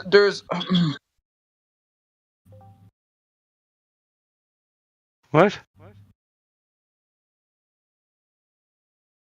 So which dimensions do you want? There's multiple. All of them. So I will give you the volume. Do you want the volume? Okay. The volume. Okay, so the volume is Calculated the around volume of this shit. 1.08. What's the circumference? We'll start with that. Okay, it's around the. Okay, the circumference. Okay, wait. I love how he's got to Google this shit. Google Earthers. Here we go. Google Earthers. Go Google Earther. So now it's shrunk to Google. I just wanted to take a piss What's out of wrong, somebody. my friend, is you've come here to debate a particular subject and you don't even know your own law. That's the problem. That's what's wrong. We haven't proven you wrong. Wait. We've proven you incapable. Okay. That's what we've proven you. Incompetent. No. See, this is what. Yes. There's no backpedaling. You're the one looking this shit up, not me. You'll probably find the radius is 39.59. Or actually, it'll be 39, 58.7 something. Yeah, something 6 like that. minus 2. Okay, can I speak now? So basically, here first I will defend myself. You told me you came here not knowing the information needed. Who the fuck knows the circumference of the Earth on top of their head? I know the laws of thermodynamics. Don't you think you should know that? the laws You're of arguing the mass. I know point? the laws of gravity. I know the. Oh my Hey, god. stupid. Before you have a Number meltdown, exactly. Hey, stupid. Yes, shut up, my friend, shut up. You don't know anything. Shut up. No, the flat earthers Literally, know. you're intellectually dishonest. Yeah. Listen. He's talking to us about intellect whilst he's looking shit up himself. No offense, my friend, but yeah. I'll let the crowd decide on that one. Listen, son. You haven't proven anything. All you've done is shown everyone that you don't know your own model claims. That's what you've shown us. If you go into a debate, you should at least know the subject matter, and you don't. Oh, we know your globe better than you. Yeah, I think most people in here know it's 99.59. Okay. You made two claims. And I will debate these claims. The first claim. What claim has anyone No, we're not going to stop. You made two insults. You made two insults. Okay, speak, my brother. Speak. Go. Okay. Go. You're the one This that is made what the you know. claim. Speak. Don't You don't let shut anyone up, I'm speak. just gonna Go. Speak. bounce your shit clean off. Your claim was ships disappear over the horizon, and this was your proof of Baltardia. So, if ships disappear over a curve, there would be said radius, said diameter, said circumference, which we're still waiting for your numbers, which you're going to Google tard for us anyways, because we know you don't know the numbers. Now, these are physical. You cannot get around these dimensions. So, with your radius of 3,959 miles at 1 foot of elevation, your horizon should be at how far? You can Google that too. Just chuck it in an Earth curve calculator while you're having a spiral out. And it will tell you about 1.22 miles. So my question for you, now that you've said that ships disappear over the horizon, is at what distance were your ships disappearing?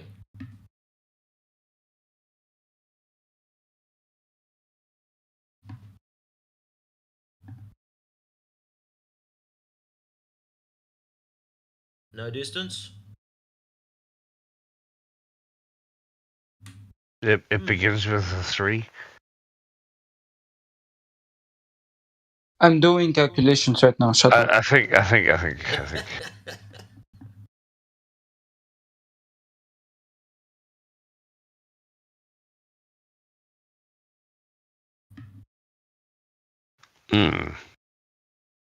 Okay, I now have the answer. Well done. But before I give the answer, I just wanted to address two claims you made. No, you addressed two claims. The first claim. No, shut up. Let me speak. Are you going to let me speak? Shut up. So no. Shut up. Let me speak. The first claim you made. Right. Obviously, you don't know how this room works. We just want the answers. We don't listen. There's some guys in here that have been on this bullshit for years and years and years, like 10, 15 years. Some of them even longer. They just want someone to step in with proof of curvature so they can get on with their lives and go back to drinking beer and playing football and whatever they do in their spare time. We don't want to hear your story. We just want to hear the proof of curvature.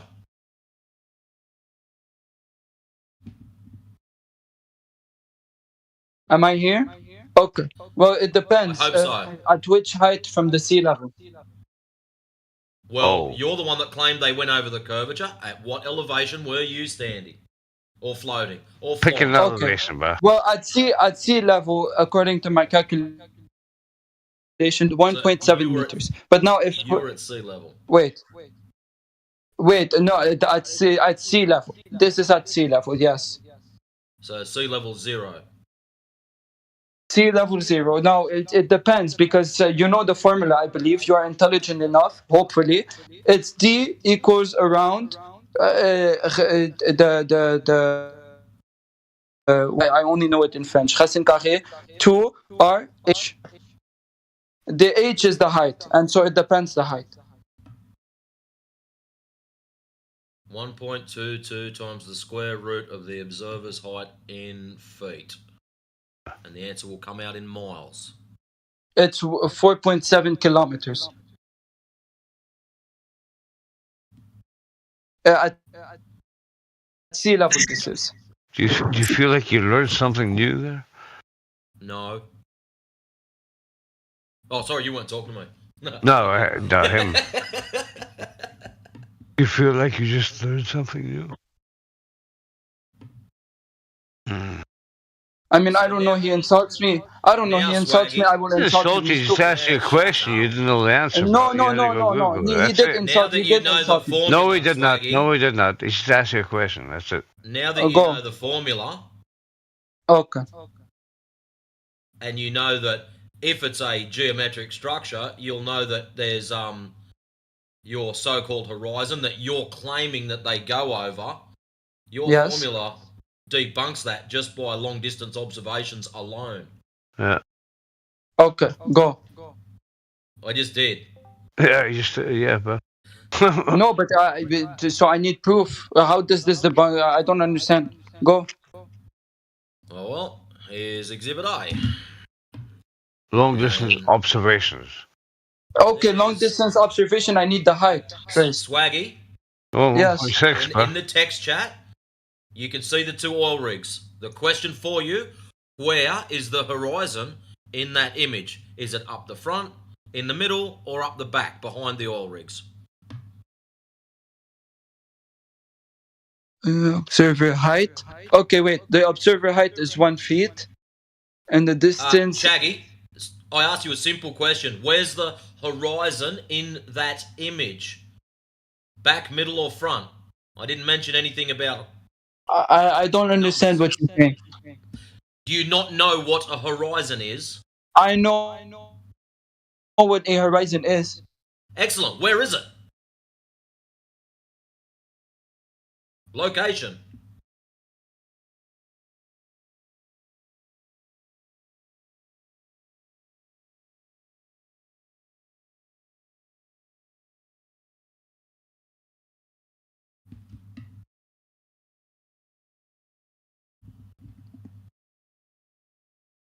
I didn't ask you to calculate anything. I just asked for. You got 3 options: up the back, in between. Okay, my mom called me. Sorry. Okay. So your question is, where is the horizon? Correct. Okay, but you're sending me. You're literally. No. You're sending me a picture. Like you're just sending me a picture, and I don't even know if this That's irrelevant. These and measures I'll explain are to you real. afterwards. Can you show me a picture? That is a picture right there. 2 oil rigs. Where's the horizon? Okay, platform habitat. Let's see if it's real. My fucking god! Just answer the question, you simple tartar. I'm gonna put you out of here. I'm sick of your shit already. Don't worry, he will show you the complete video. He'll give you the height of the observer. He will give you the distance from where you see those oil rigs. But he asks you just where you see the horizon.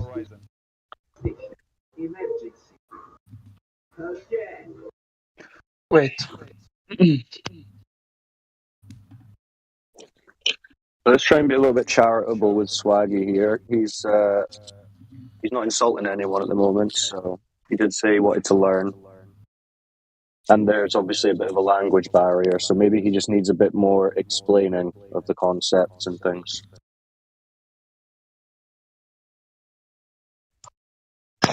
Swaggy, in that image, the horizon, is it in front of the oil rigs, in the middle of it, or behind it? He's still looking up to see if they're real or not. He's probably concerned we've put a fake image up to try to trick him or some shit like that. Well, to be fair, it's not unreasonable. Yes. Where's this image come from? Can I see more information on the image? That's reasonable. And that's fine, Swaggy. We can show you, this is a still from a video, right? And we can show you the full video. It's a guy with a camera just zooming in on the oil rigs. But for the purposes of this, while you validate it and go and check out the other videos and stuff, can you answer the question as to where you see the horizon? Is it in front of the rigs or behind them? It's supposed to be it's supposed to be in front of the rigs first as they move away. Right, but where do you I don't know how the image? Where do you see it? Me seeing the horizon? Yeah. Do you mean like the curvature? Is that what you mean? No. I mean the line where the sky appears to meet the water. Yeah, the horizon. Is that in front of the rigs? It's in front of the rigs. Behind them. In front of the rigs. In front of the rigs. Yes. How did you work that out? Which image have you posted, Matrix? Just want to make sure. I've not even looked at it. The original ball. And I don't know, you are confused by the language because in your language, French, it's called the same way, horizon. Right, but you can see the water. You can see the bottom of the hill house and habitat going into the water, and the horizon is them. Wait, isn't the horizon in front of the image where sky where l'horizon is where okay. Right. You can see the horizon. You told me the horizon. Where the water stops and the sky Where? begins. That line? That line. Okay. Beyond Where the water habitat. stopped, but where does the water stop? We can still see Right. water. So that line is further away from habitat. Yes. In front of platform habitat, behind platform habitat. Yes.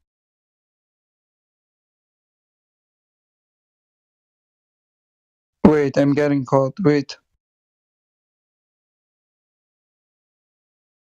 Yes, Louise.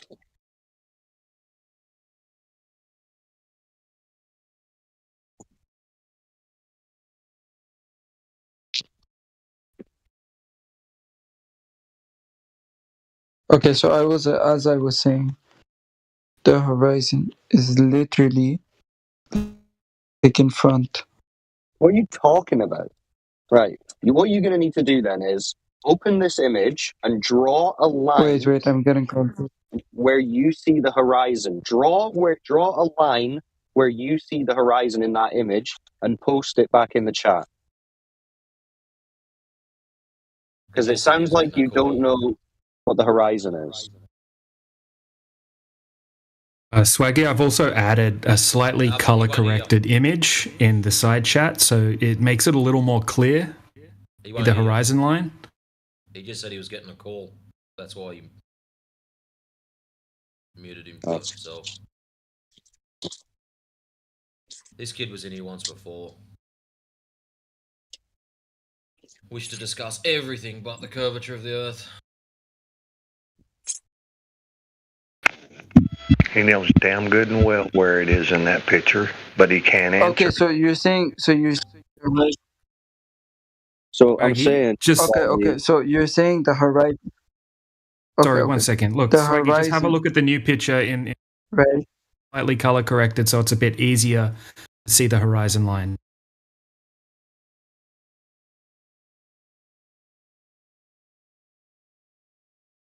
Okay. The horizon is where the sea meets the sky. Is that true? It's where the apparent line where the sea meets the sky, yeah. So where do you see it in the image? So we can see there is still water even after the oil rigs. So yeah? the blue gets paler and paler. Yes, after the oil rigs. Yes, that's what I'm saying. Mm-hmm. Okay. And now how far away is that furthest oil rig? Habitat.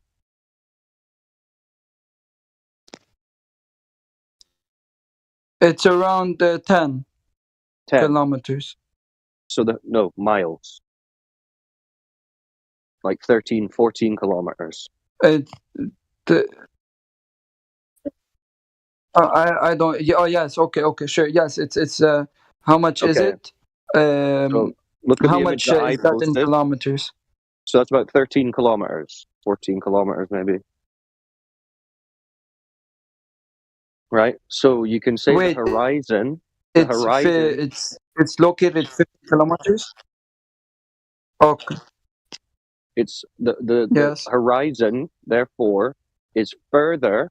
It's at least 10 miles, 13 kilometers. Could be further. Yeah. Okay, sure. Right. So the globe model says that for that observation height, 1 foot, the horizon can be only a maximum distance of 1.2 miles, like 2 kilometers. You understand that?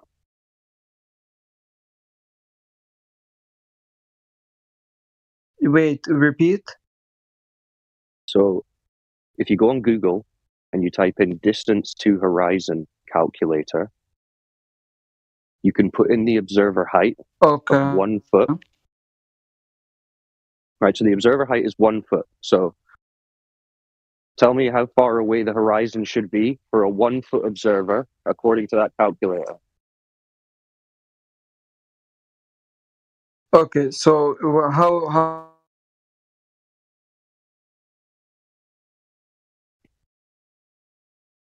It should be 1.2 miles.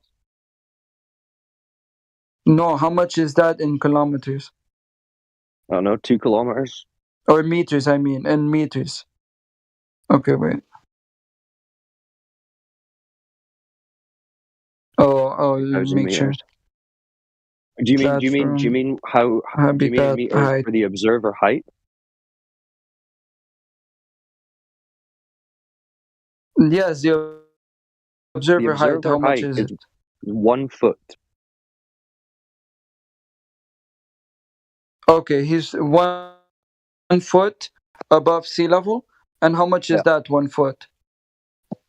What do you mean? How much is that 1 foot? Okay, so the observer is 1 foot above sea level. Is that right? It's a camera on a tripod, put down on the beach at 1 foot. Okay. So 1 foot observer height, 10-mile horizon. Yeah. Okay. But the globe model says for 1 foot observer, it should be 1.2 mile horizon maximum, because that's where it curves away. That's where the boats are supposed to be going over. Yeah. Yes. So you understand that when we see and when we observe in reality the surface of the Earth, it is not curving down and away to create this geometric horizon of a ball. You see? Okay, so so the observer is 1 foot. According to the calculations, he can only observe up to 2 kilometers. Is that right? According to the globe math. But not reality. Yes. So he can only observe up to 2 kilometers, right? But how far are we observing in the A observation? factor, and I might have agreed with you, but the fact that you forgot is that the total distance, is the distance of the observer plus the distance of the platform. So, for example, we also need to include, for example, how tall is the oil rigs? Do you know? Because in this image, it doesn't seem that tall, which means matter. that The some of question is their the height. distance of the horizon. It's the horizon, because that's supposed to be the geometric curve. That's what we're detecting or trying to observe. The distance to the horizon. The height of the oil rigs doesn't matter. The oil rigs are only there so that we can tell roughly what distance we're looking at, because those are fixed platforms. They're a fixed distance away from the shore. So we know how far away they are. So we can tell based on those oil rigs, if the horizon's in front of them, it's closer than 10 miles. If it's beyond them, it's further away than 10 miles. The problem is, this doesn't match what the globe model is claiming. Reality disagrees with the globe model. Okay? But how then how would you justify? And I know the oil rigs is not the point, but how would you justify the oil rigs not being at their normal height than usual?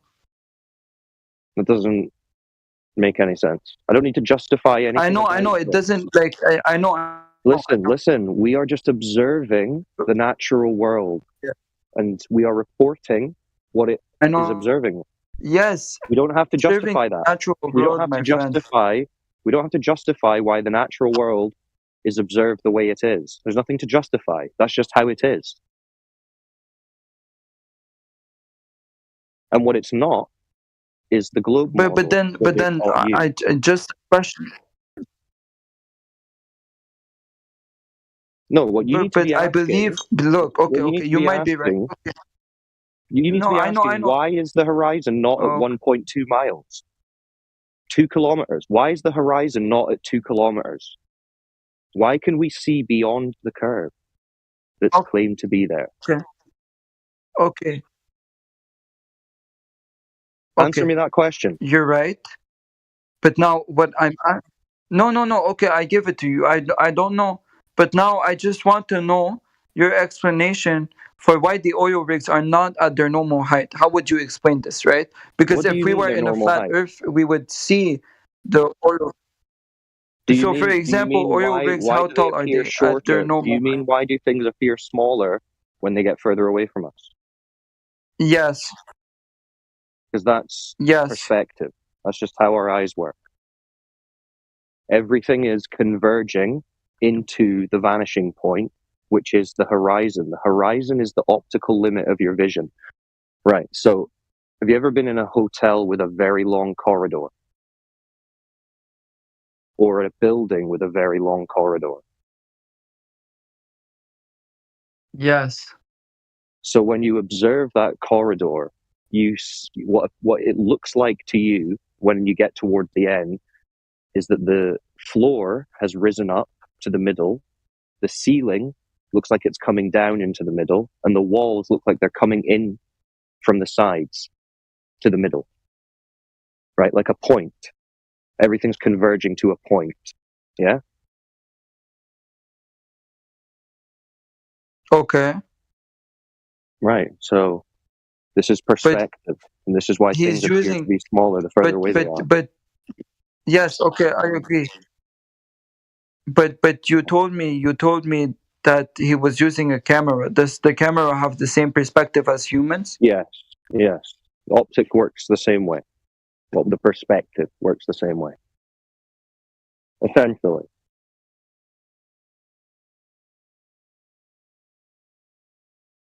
Okay, so basically around like half their heights, even more. It's very simple, right? Is cut hold your hand because up, of perspective.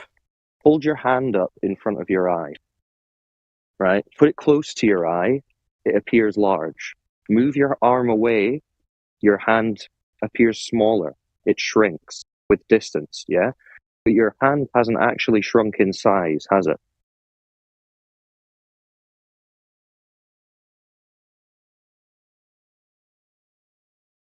Okay, but also, like, for example, right? Okay, you would be right. But then what happens is that although my hands have shrunk in size, right? It's They haven't shrunk in size. its entirety, it's still visible, no? But it did shrink in size. But in its entirety, like, it's visible, like all its parts. But here, like the oil rigs are very, very tall with large what's it called, large feet, right? You're excited about And it, so why Swaggy. don't we see these feet? Why are Shaggy, You can see the legs going into the water. This is what we call a red herring. It has nothing to do with the original story. So the story is this. The oil rigs are for demarcation only. They give us distance from where the footage was taken. That's it. Yeah, you're just asking very simple questions about optics and perspective now, but what you really should be asking the questions on is why is the surface not curving in the way that it has to be a ball? I mean, you should read up on optics and perspective generally, but for now, focus on the Earth. Why is the horizon not at 2 kilometers?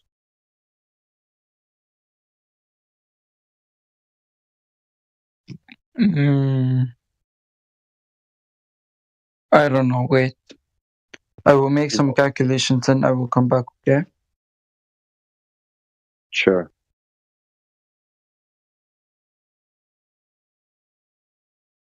What are you going to calculate?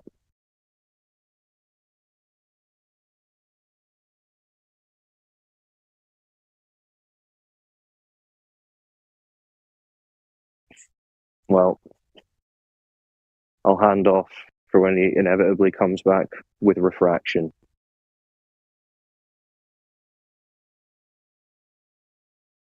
Whoever wants to take that.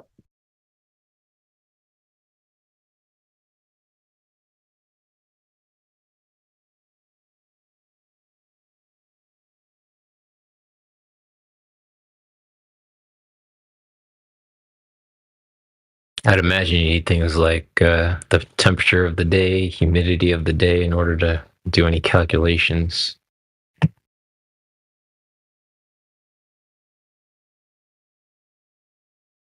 The temperature has nothing to do, unless it's perspective and optical illusions. The temperature can change then at that point. Wait a minute. And Hold on a the second. atmospheric refraction, right? It can extend your. But yes, but a temperature has nothing to do. It influences a little bit. All right. So Hold how on a are you going second. to explain the Sorry. horizon? No, sorry. Go on. Well, and I'll be real quick with my with what I personally have observed with the horizon is when you deal with a crispy horizon line, it's generally a low humidity day, maybe in the 55%, and generally you're dealing with a cooler day, 27 degrees or even 25 degrees Celsius around there. I'm not sure what your idea of how that works, but I know that the amount of humidity or the amount of precipitation that's present in the atmos will determine your ability to see to a further distance. Thank you.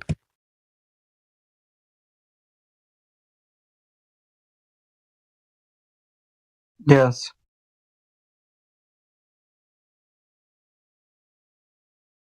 All right. So we have an observation of these oil rigs and the ocean. It doesn't agree with the globe model. So how do we explain that? Is it still a globe? Do we ignore reality and go with the model? Or do we go with reality and realize that the model's wrong? What do we do?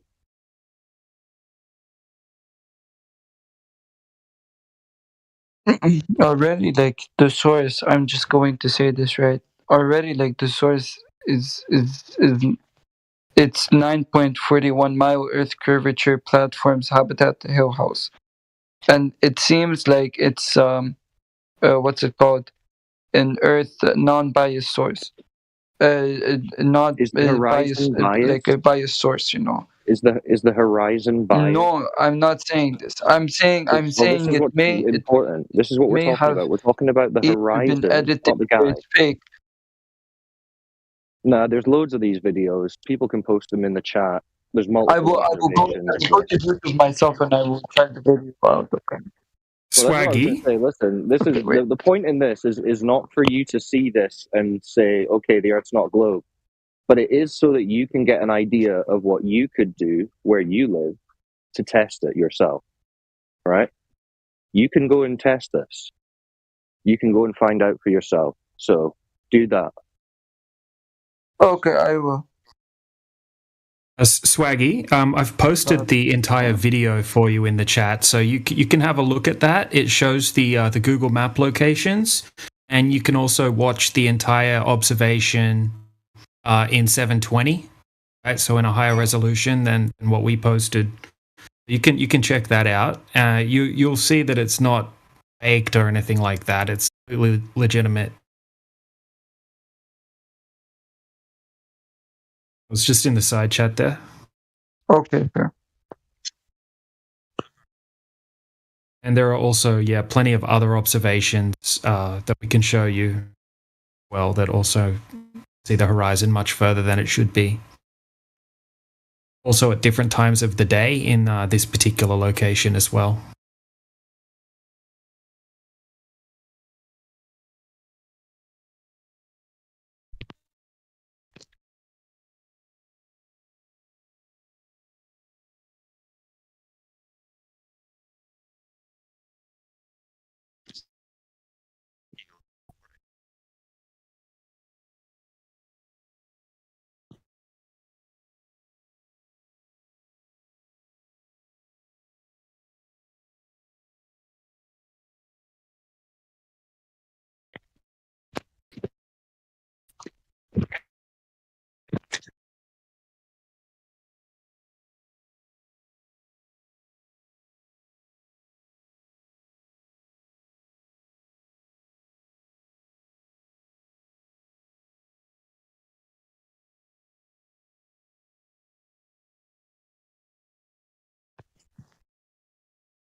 Okay, so there is a good teacher, right? Wait.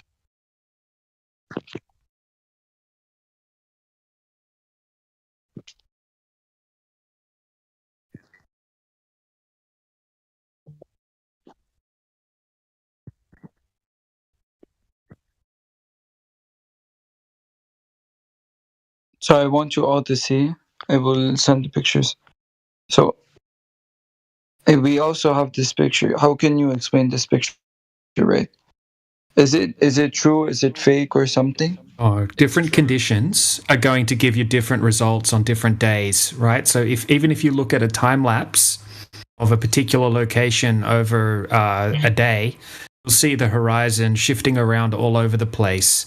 Because if you look up the actual definition of what a horizon is, it's an apparent location, right? Apparent meaning it's not like a set location. So it's going to be at different locations depending on various factors like the temperature, the humidity. In this particular location, right? Sometimes there's surfers out there. There's big waves, right? So sometimes waves can block, right? If you set a camera up at 1 foot off the surface, you've got a bit of an ocean swell. Small waves in the foreground or ocean swells can, create a horizon like that. But there's many factors, right? So that's our claim, is that a horizon isn't at a set distance, right? It's not a geometric location. It's an apparent location.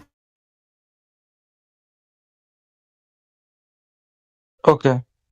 So basically, naturally, don't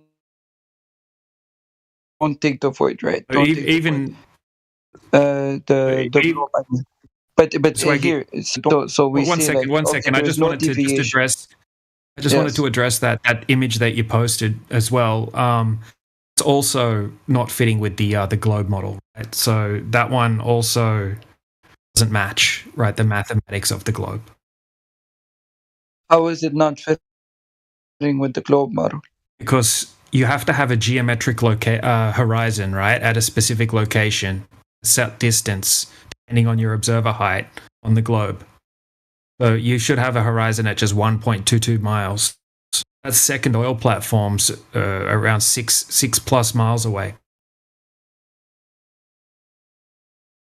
Yeah, it's still too far. Okay, but, yes, and as you, no, but the height of the platform also influences how far you can see. But you can see that it's like we see the horizon before the oil rig, rigs. Yeah, but it's still too far for And the that's globe, why right? So hold on a second, just hear me out. Okay, so on the globe, you have to have a geometric horizon at 1.22 miles if your observer height is 1 foot. That's a fact. You get around that because it's a geometric horizon. It's a set it's a physical horizon. So everything, right? Everything beyond 1.22 miles has to start to be obstructed by a certain amount, depending on how far it is past that point, what height it is. You can look up the heights of these platforms as well. I think the closest platform is about 99 foot above the water. The other one's 70-something foot. So I checked. It's about from 20 to 50 meters. So I did the calculations, right? So I said, okay, first, let me do the calculations of the distance of the observer. And you're right, it's 2 well, I got it in kilometers. It's 2.0 kilometers. Then I did the distance of the platform, right? So the distance of the platform, if we were to observe from the platform, how much would we see according to the curvature of the Earth? So I did it's 19.6 miles, right? Now, what I did is that I did, Sorry, so what the was distance the of the 19? total equals to the distance of the observer plus the distance. You said 19.6 miles. What are you referring to with that? Nothing's 19.6 miles. The 19.6. What's 19.6? Okay, so the 19. So okay, so what I did is that I said, okay, so the distance, no, not the distance. So it's dr, which is 6.371, right? And times 2 times the height. The difference between the distance of the observer and the distance of the platform is the height. And so, what's the difference of the height? Well, the height of the observer would be 0.003048. Is that right? Look, If we were to just make it calculate it really in simple. what's Look, it called, we can in just make it. feet. We can make the math really simple, right? The observer height is 1 foot. Okay, right? You can work it out. It's just 1.225. 1.225 times the square root of the observer's height in feet. So the geometric horizon should be at 1.225 miles away. And it makes us 1.24. 1.24 miles. Okay. Yes. I agree. Okay. But now, okay. But now, and you've got to remember, that's a geometric horizon. Rigs, it has to be there, right? It cannot move. It can't move. Yes, I agree. So, because of the height of the oil rigs, we will see the event horizon before the oil rigs, according to the global agenda. But we will still see the oil rigs after, because they're tall. Is that right?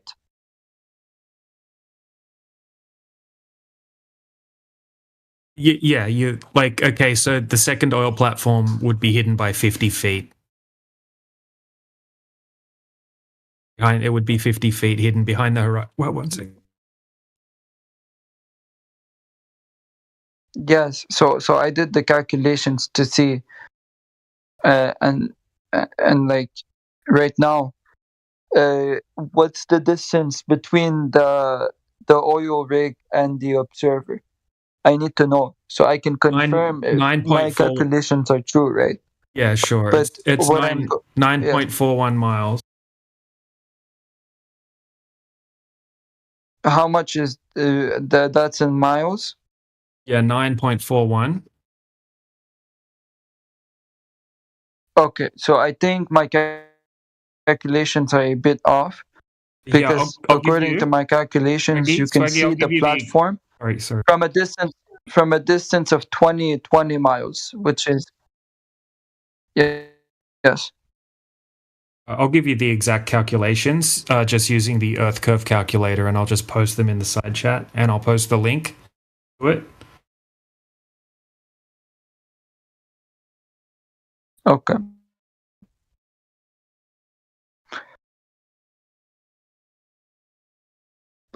But look, so my point is that you said it yourself, right?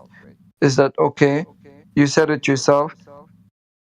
The horizon changes according to your perspective, and so I will send you another picture, right? Let me clarify that quickly. Okay, so what we're claiming is the horizon is apparent, right? And what the definition of a horizon claims is that it's apparent, so it can shift.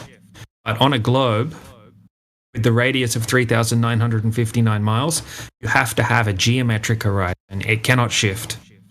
Right? So let's just say we took away all of the atmospheric conditions, hypothetically. You have a set horizon line at 1.225 miles away. It can't move. Hey DJ, just so you know, the images that he's posting up there, he's using metabunk in the background, so the little weasel's not here in good faith to learn anything. He's just been a complete douche. He can use that all he likes, because the argument is solid, and there's no rebuttal to it. Yeah, but I'm just saying, someone who's here to learn that doesn't know anything, he's But not straight yes, away going through metabunk. okay, but no, but okay, but you said you okay, so you said, right? So you said according to perception it can lie. So for example, I told you, wait, in a hotel, just because we see that the rooms are coming closer together and everything, does it make it true? No, it's our perception. And so even though our perception and optical illusion tells us that the horizon is further, does it mean that that geometric horizon is further? No, again, it's perception. And would you disagree with this? Would you disagree that perception can lie? No, you can't. Okay, so you can't have a geometric horizon at the distance that we're seeing it, right? Your perception's not going to change where geometric horizon is, right? Your perception is just going to make things appear smaller, right? They're going to converge in the distance due to angles of perspective, right? That's all. It's not going to change where the geometric horizon is. On a globe, the geometric horizon is at 1.225 miles. Hold on, this is a fact. On a globe, the geometric horizon is at 1.225 miles from a 1 foot observer height. It's a physical thing, right? It's a physical. It can't move unless you change your height. But my friend, I told you, you are right, you are correct. There is a geometric horizon, it cannot change. But can perspective lie? Yes, it can. And you're talking about one optical illusion done by our perspective, is that things get smaller. Perspective doesn't But move also, your horizon. for This is example, where you're coming unstuck. when there is humidity, Your my friend, Swaggy, wait, my friend. So when for example, my friend, wait, zip it. my friend. There is no examples. Your original claim was ships go over the horizon. Now that you're saying it's all optical, you've gotten rid of your horizon. Oh dear.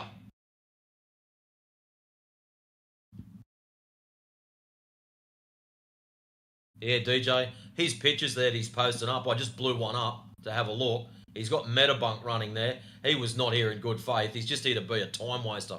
And he's been here before. I've seen him twice, and he was just carrying on with the same shit. He just acts dumb, and everyone holds his little hand and walks him through it again and again. And it's getting over the top for me. Yeah, he wasn't quite getting it. For a reason. The last times he was here, he wanted to talk about everything but curvature, space, gravity, the moon, you name the subject, that's what he wanted to rip on about. And yeah, nah. So that's why I come straight in, just I'm getting into this.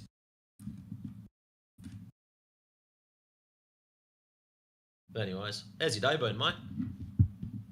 Good. Good day's just about over now. Oh, that's right. You're elsewhere. I forgot about Yeah. that. Yeah, it's like 9:30 p.m. here. Shit. About 7:30 for me. Yeah, you hear the Aussie accent, and it's like, oh damn, that's right. He's on the other side of the dial. Yeah. It's funny though. Even though I'm all the way over here, I'm still in here. There's always still about 4 or 5 Aussies in here.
Hello?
I'm a globe earther. Am I a retard?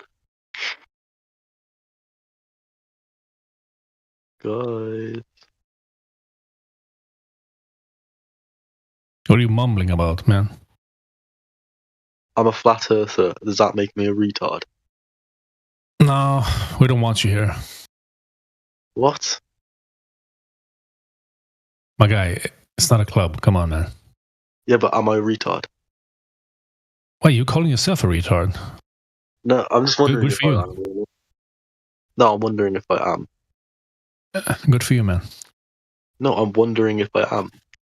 I mean, you claiming it to be, so prove it. No, I'm not claiming anything. I'm just wondering if I'm a retard because I believe in the flat earth. Doesn't make any sense. It doesn't make any sense. Me asking a question if I'm a retard. Why are you asking people if you're a retard when you haven't presented to be one? Sorry, what did you say? Can you demonstrate? No. Okay, so what's the point then? What's the point of what? Asking the question? You haven't demonstrated, so what's the point of the question? I'm just wondering if I am or not for being I don't know. Only you can answer that for yourself. I mean, I don't think a retard's able to know whether or not they're a retard, depending on how retarded they actually are. So I need like external. If you think you are one, then go ahead, believe. But is that true? I don't care. Is it true? But is it true? You have nothing to do with this VC at all. Okay. Do I need to have something to do with it? No, just random shit coming out of your mouth. It's has nothing to do with the VC. Ask someone else then, because you're withdrawing. So maybe stay on the topic. Can anyone else ask? Maybe stay on the topic. Indulge in the topic of the VC instead. Yeah, but I think this is to do with the VC. Can someone else answer the question? I just need a yes or no. Can anyone else? Can you move on? No, not until I've got a yes or no. I'm asking you nicely. I'm not that nice, usually, with stupid people. Okay. Oh, is that a yes? I literally just need a yes. When you're behaving like an idiot, yes.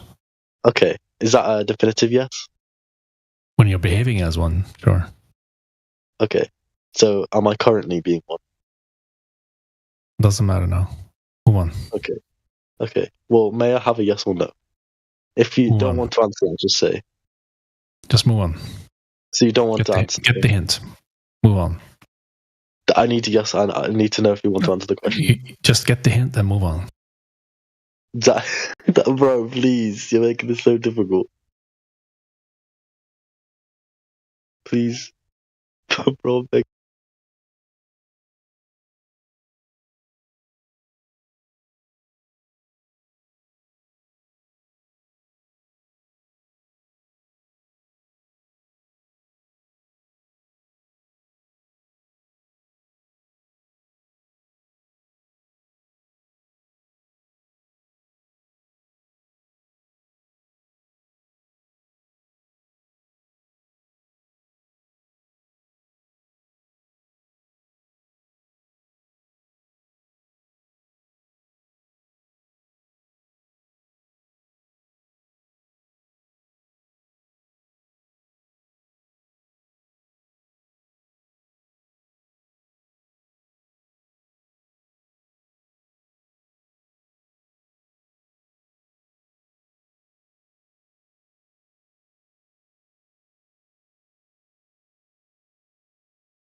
Hey, I got a lot of people in here just muted up.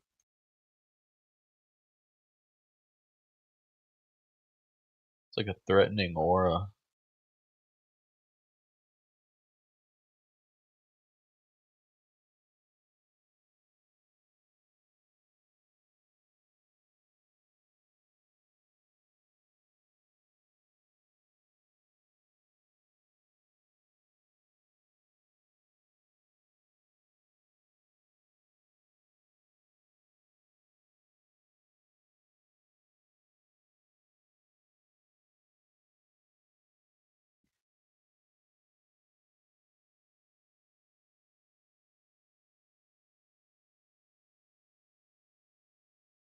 I take prescription. Let's see. Flat Earth 24/7. Put this in. They're live now. We're on there.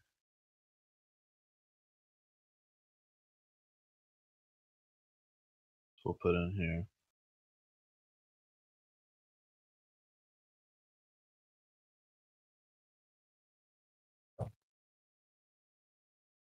Who's the Globe Lord here? I am the Globe Lord.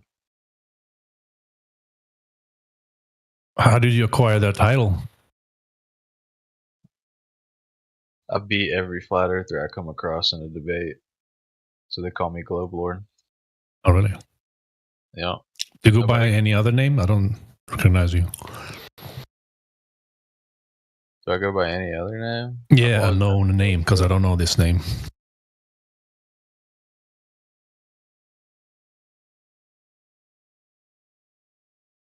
I mean, you're not known around here, are you?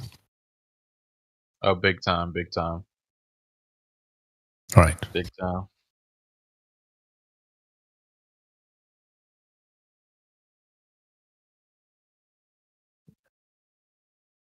So what's your first proof of the globe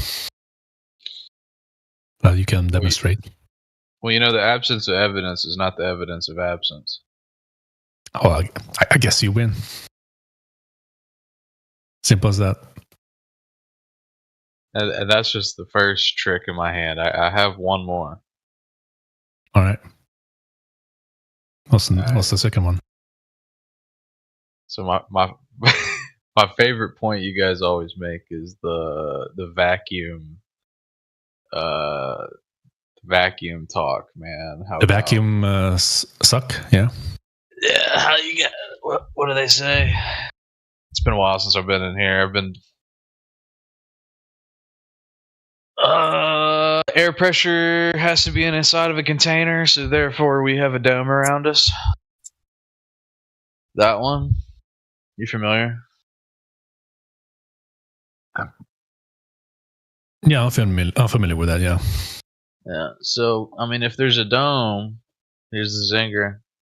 What's that motherfucker made out of, dude? Good question. I would love to know as well. Well, it can't be any material found on Earth.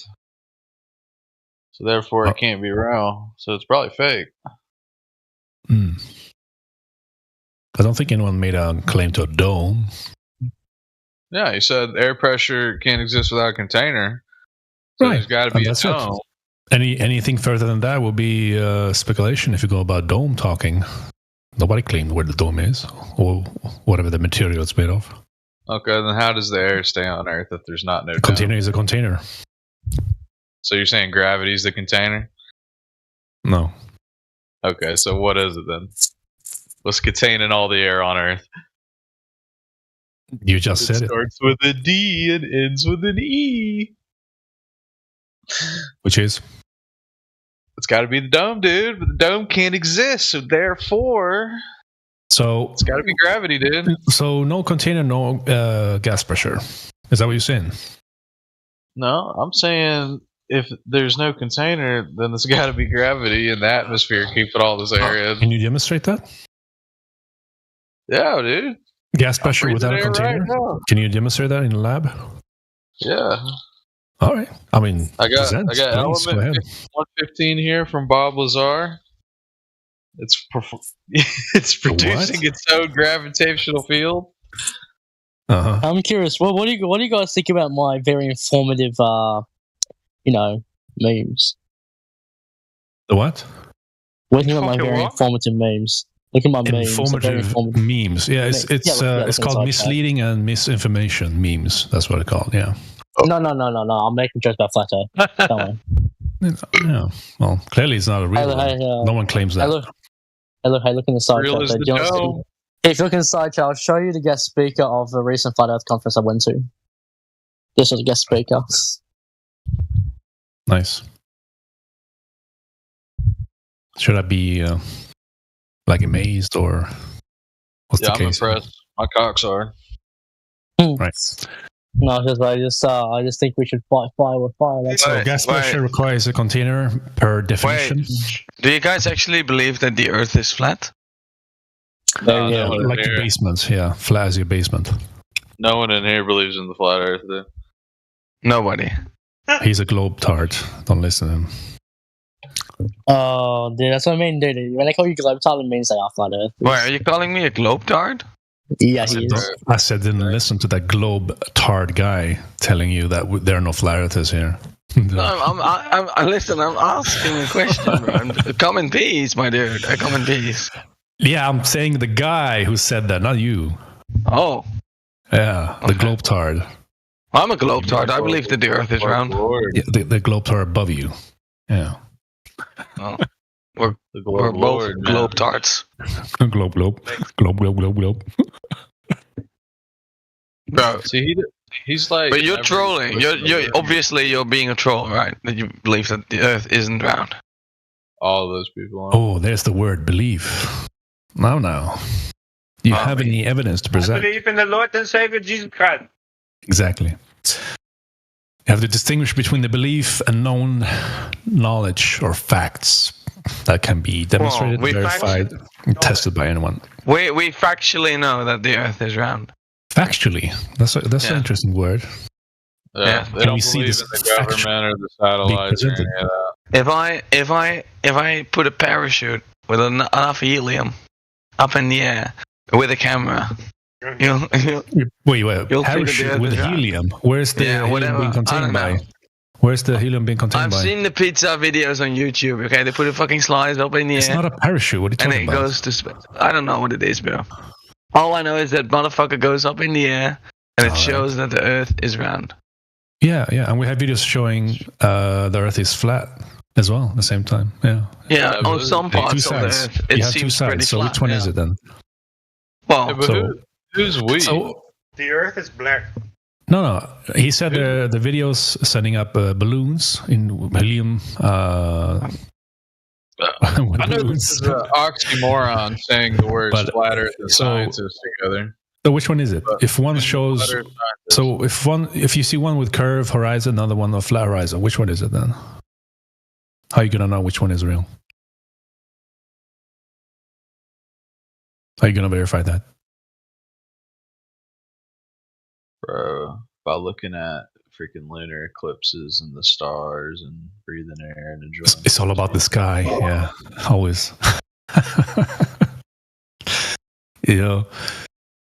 Whatever the sky is doing its own thing, man. It has no correlation to the surface you're standing on at all. No correlation. It's not antecedent even to that ground you're standing up on, the sky. It has nothing to do with the ground at all. You gotta think a little bit logically there. A little bit. I'm thinking as logically as the dome around the Earth, right? That's just got to be made out of vibranium or something to keep all the air in. Because gas can't exist without pressure can't exist without a container, right? So what's the dome made of? Okay, wait. So who knows?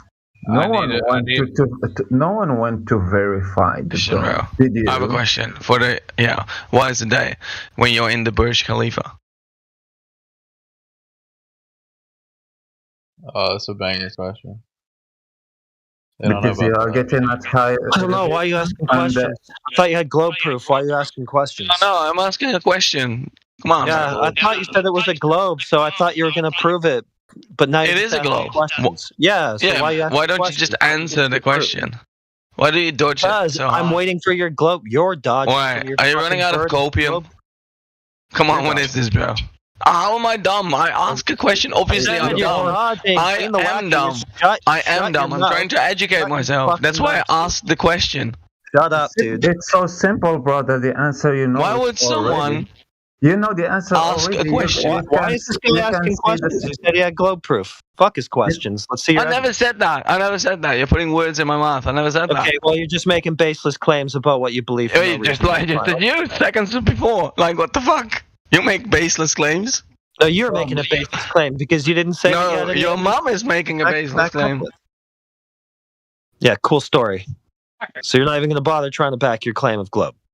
No, listen. Just answer the question. It's No. simple. I You have a already claim on the answered the table. question. So you I get some already- evidence for that claim. You're not getting any questions, and questions aren't proof or evidence or arguments. No, I never said that either. You're making another baseless claim. I don't care. I'm not saying you said that. This is what I'm saying. So Well, either- you don't you don't subscribe any value to baseless claims or claims with any foundation. You no, don't. you just hand wave them the same way that without any evidence. Seems to the fit same your way that character to Caleb believe brought you. in bullshit, bro.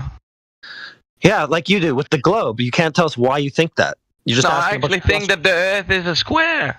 Yeah, see, you're running away from your belief now. It's a You've square. abandoned it all together. The Earth is a square. Square. Yeah, you've abandoned it all together. Because on some level, you know how stupid it is that you believe it's a globe. Hey, You we're have no idea how you 50% on the same side. For 50%, I mean, a square is basically flat on four sides, you know. So we, you know. Yeah, you're an idiot, dude. We're in agreement somewhere. We're in agreement somewhere. We're not. I'm here to build bridges, okay? We need to bring our Not with communities you. together. No, we don't want you over here. Stay over there. You're too stupid. We don't want you with us. Why are you keep muting yourself, man? So that won't be hot micing you, dickhead. Well, what are you doing? You jerking off to my sexy claims? Degenerate. Yeah, it's so simple to claim things that you can't prove. I can literally prove to you that the Earth is flat on all sides. You claim that the Earth is a square. Can you show that? Yeah, the surface of a square is flat, like we claim also the surface of the Earth is flat. So can you show us that those edges that forms that square that you believe in? Oh, he ran away. He got scared by your sexy voice, Necros. You have that radio voice. You have to have that podcast or late night show. You have that voice, brother. I told you that it's been a year, I think. I told you that your voice is like someone who works on radio in a late night show, talking to women. Thank you, man. And we have a call from Rosa from Italy.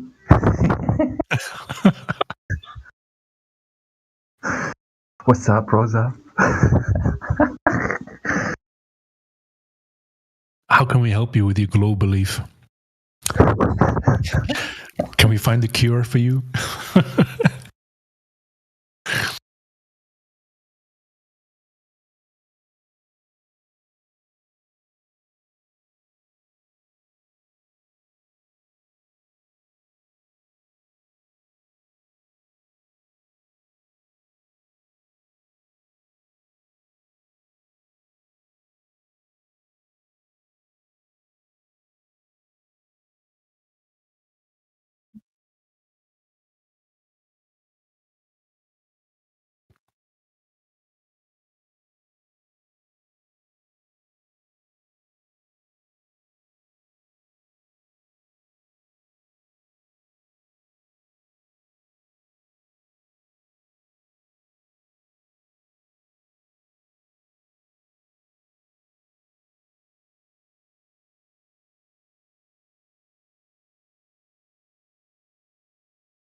Oh, it's Grim again.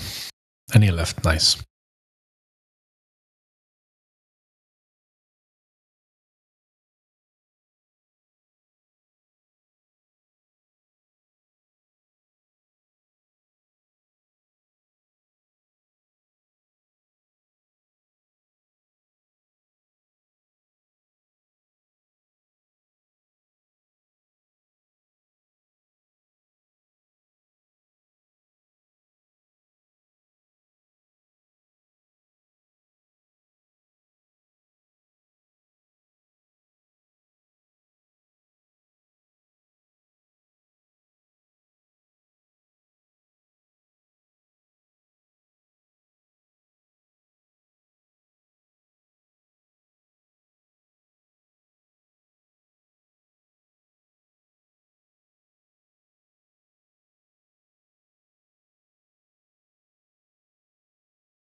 Hello. Hi. How's it going? Hiya. Yeah, pretty good. How are you? Not bad. Any questions? Any opinions about the Earth? No. Strange. Why is everyone muted? Probably so that they won't be heard. Oh. Yeah.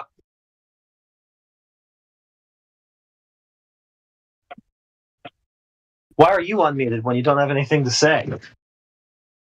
I said I'm just really bored. Yeah. Well, let's shake things up. Why do you think the Earth's a globe? I don't. Oh. All right. Well, fair enough.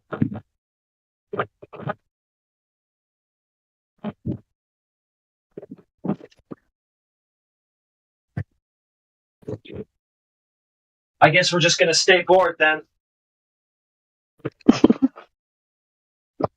Yep.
Welcome, people. Hello. What's up, Quets?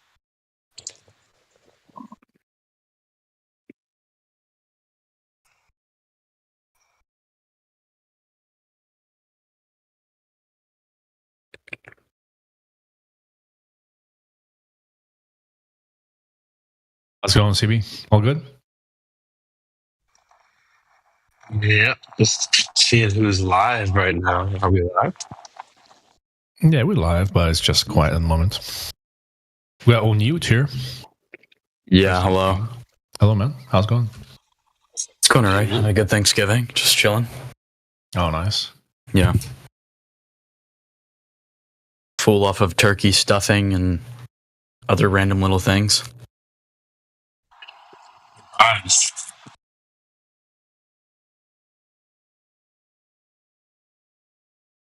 I don't know what Native American that is. Meticulous? Who is that?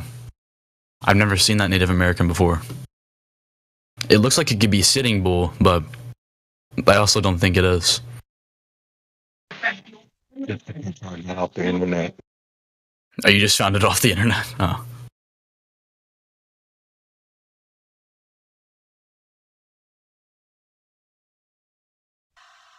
So, what brings you to this panel? You've been here before, or this is your first time? Me?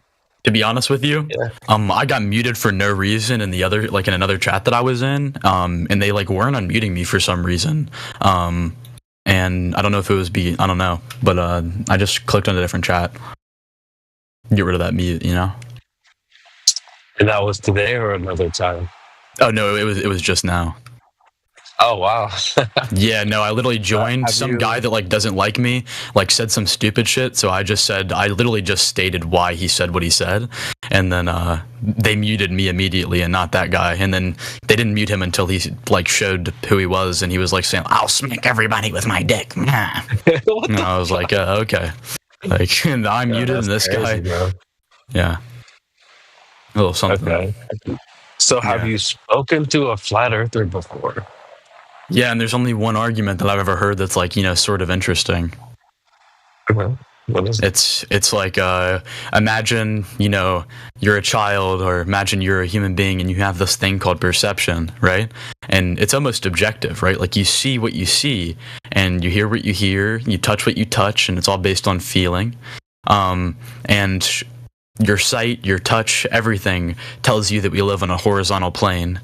And imagine the power in convincing someone that what they perceive and what is around them isn't actually what's happening. And how powerful that could be to manipulating someone and what they think and how they feel and other things like that. And I thought that was very, very cool. A very, very cool like perspective to have, because I think that it does have a lot of weight if you're a person, you know? Yeah, that's interesting. I mean, I get where you're coming from, and I've heard others say that it's not part of my presentation, but it's valid. I'd say it's valid. Yeah. I don't have really. Yeah. I don't care about space. I think that space is stupid, and you just shouldn't care about space. Like even if you like the stars, and like you like astrology or whatever, or you know astronomy, not really astrology, more astronomy. Then I think that that's really cool, and I think that it's it's a pretty important skill to have. You know, everybody back in the day knew about the stars to navigate and things like that. But I think that space is just unimportant and stupid. It's a cool fictional. Yeah. It's like when I look at Neil deGrasse Tyson, he's sitting there spurging out about space. I'm like, what difference is he than somebody who's like spurging out on anime? You know what I mean? Who's talking about like Naruto and like all the abilities in Naruto, or like the power system and like a TV show or something. Like, what is the difference between that guy and those people? And I don't think that there's much difference between people like him and that. Like, oh, exactly, bro. I like, am. Sun L6, Sun L64394 is actually 300,000 kilometers long, and it has like a radius of 4.4 million. I don't know, whatever. It's like okay, exactly. But like, how does that add to your daily life? 100%. No, dude, you make the same comparison because I'll be watching anime too. Well, I'll watch space anime, but it's it's like fictional, all of this. So you're right, and I make the same voice too when I make fun of them. That's exactly how it sounds. Yeah, it's like okay, and like. It's like they'll tell you about a stars just somewhere like that we'll never see in like any of our lifetimes ever, and they're like, hold on, it's like the biggest discovery ever, and it's like what? Yeah, hold on though. They tell us that there's a possibility of an asteroid wiping us all out anytime now. Yeah, that is true. It's supposed to be like coming like what 2031. Like sorry no, it's supposed to come in like 2025 to 2027, and it's like 2025 to 2027, and it's supposed to either hit Earth or like get caught by Earth's gravitational pull and like gets flung out into the space, and then it's gonna come back, you know what I mean? It's gonna come back at us, you know. Well, yeah, you said it's never we're never gonna have to deal with it. Well, he's got everyone convinced that we have to deal with it always. Yeah. It's like, yeah, just keep people more to stress out about, you know? Like, dude, they got bills to pay. It's like, no, you have to worry about the asteroid that no matter what, if it hits us, you're all dead. It's like, okay, focus on your shit for now. Like, yeah, there's an asteroid that's heading our way, and people are burning fossil fuel and therefore attracting this asteroid, increasing the chances. So we're going to add just another tax. It's just fear mongering. Yeah. Yeah, it's like an anime that at the end of it, the beginning of the end of it, it convinces you to insert it into your brain and monger fear. Yeah, monger fear. Oh my.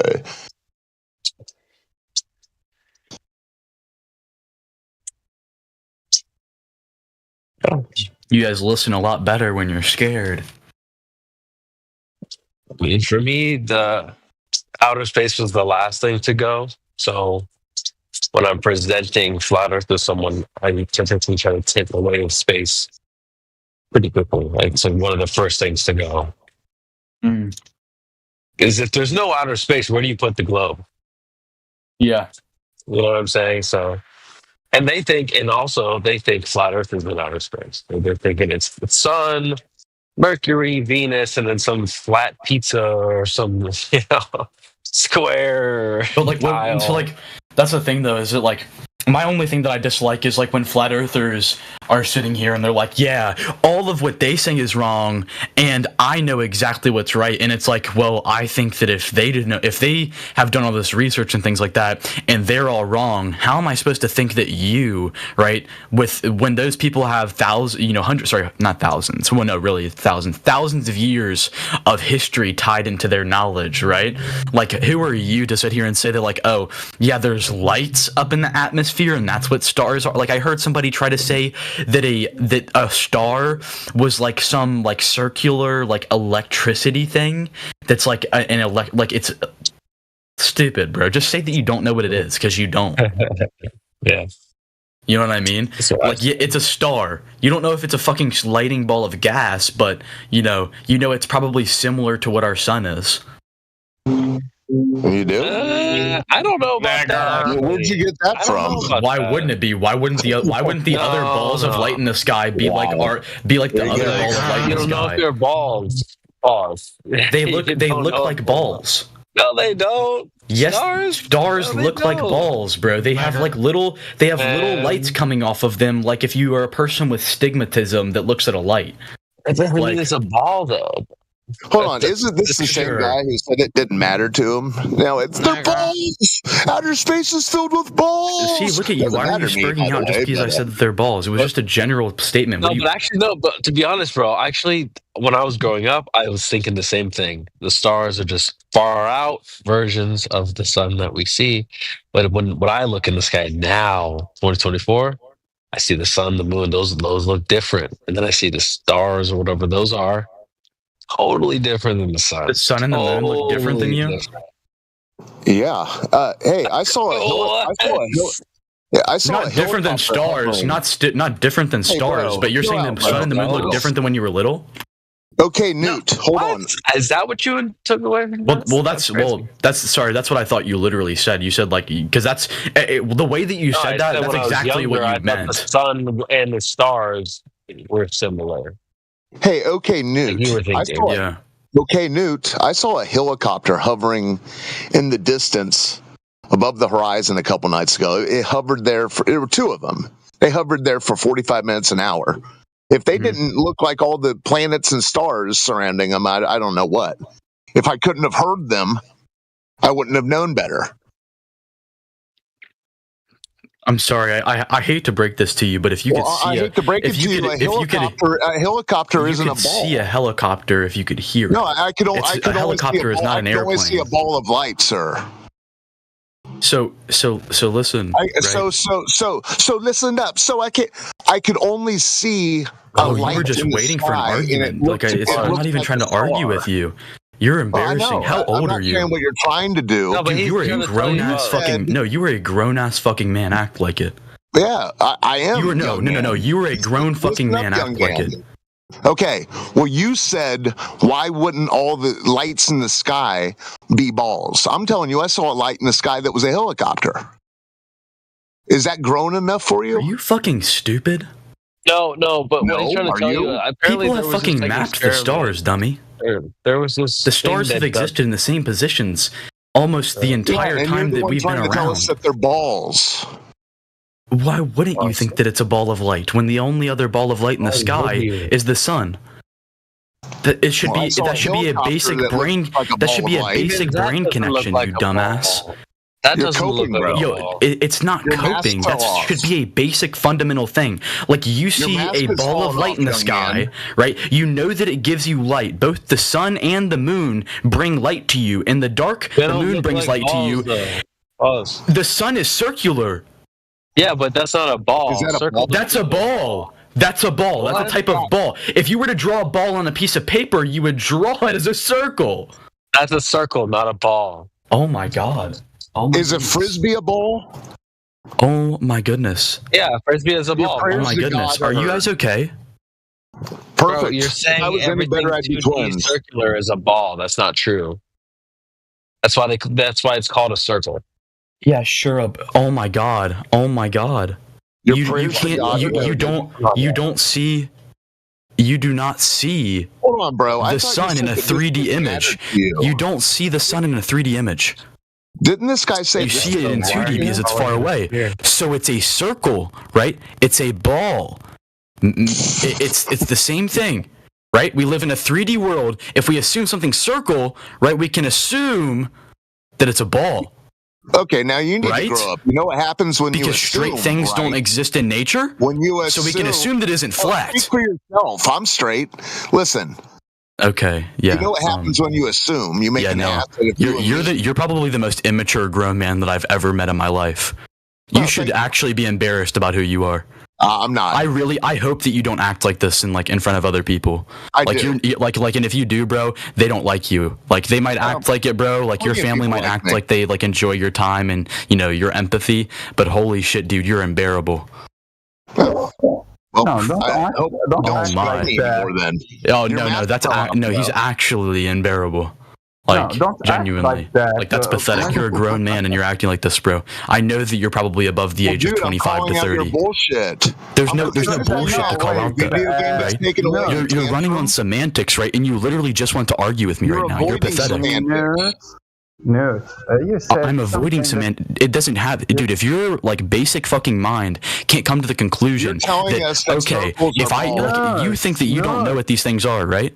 No, I used to be a simpleton just like you. Relax. Simpleton. Like even that, you're not going to get anybody to believe in what you want them to believe in, right? By sitting there throwing insults at them, right?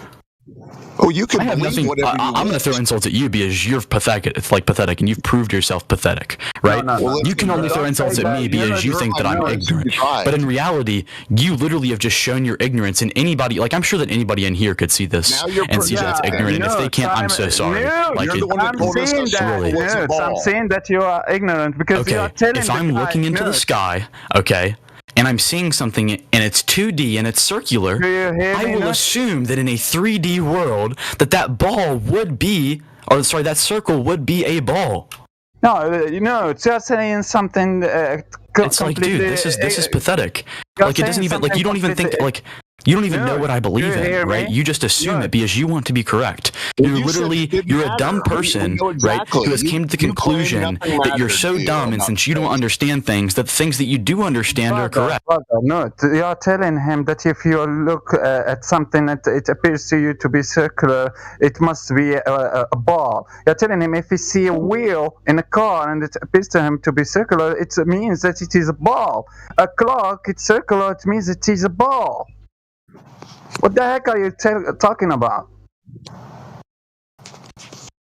Well, he tried to tell us that none of this mattered to him, and now he spazzed out and ran away.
Damn, that guy showed up as if he was in for the long game. Like he waltzed into the casino with all his chips and his tuxedo, and then he ran out the building.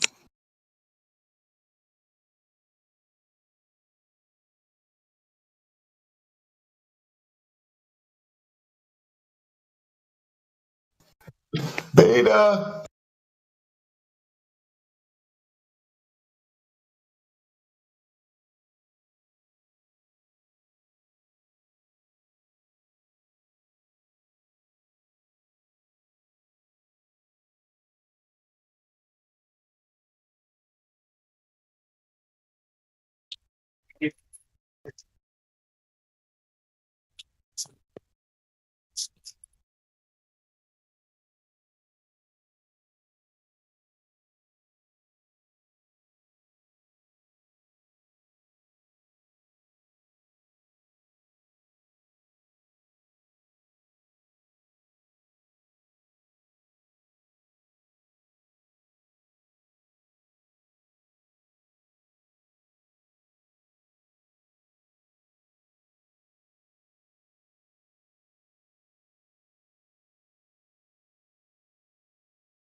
we live?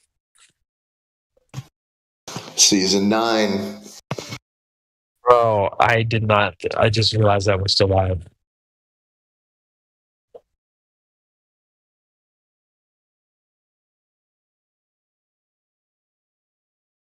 Did the last guy left? Or what happened? Yeah, I mean, did we do something wrong? Yeah, he ran out of the casino with his chips.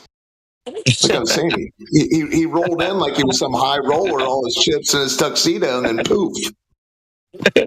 Wait. Ran out with the chips. That's a good one. I like that. I might have to steal that one, but I'll have to give him credit. Yeah, I mean that's the only way I can describe it. He strutted right in, he sat down, ordered his drinks, and then boom. You don't get paid if you take the chips with you, buddy. Yeah, his double down was messy. It was.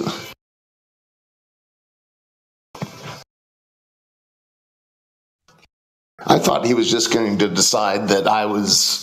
What was he calling me? I forget, but he was just going to cross me off his list and carry on, playing. But I guess not.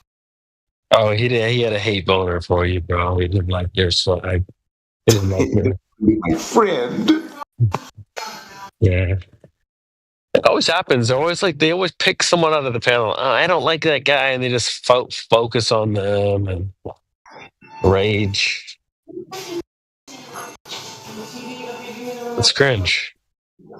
Yeah, blame me, blame Sasha, blame the water, blame the yeah, blame Miggy, blame Liz, blame your Mike. Always some bullshit, man.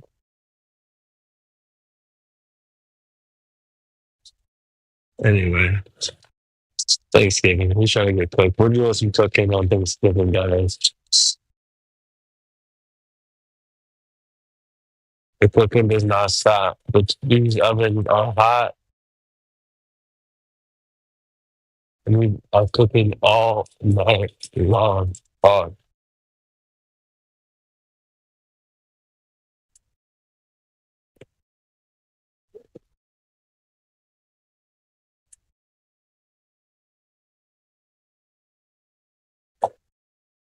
We might going live on X as well. That'd be fun. I might make these panels on there. Just gonna quickly plug that. If you guys have not been on Miggy or Alpha Veritas's X panels, sounds good to say X. There's Twitter Spaces, X panels, whatever. Check those panels out, man. They are fun. They're really fun, and they go all night long. But they're great. Honestly, I tuned in really late, and it's still going. So definitely check those out. Follow Alpha Veritas on X, or myself, Creation Bear on X. Or if you're on X, just drop your link in the chat or your name in the chat, and let's grow. Let's grow a just like we've grown over here on politics and become a force over here. I think we can grow over on X as well and just become, a presence over there. Let the people know what's up. We roll deep. Got a lot of people in the clan. And 24/7. Tell them to say what up. Going off. Okay. Well, I like to be known by your hair talking to you. That's the classy. Talk about.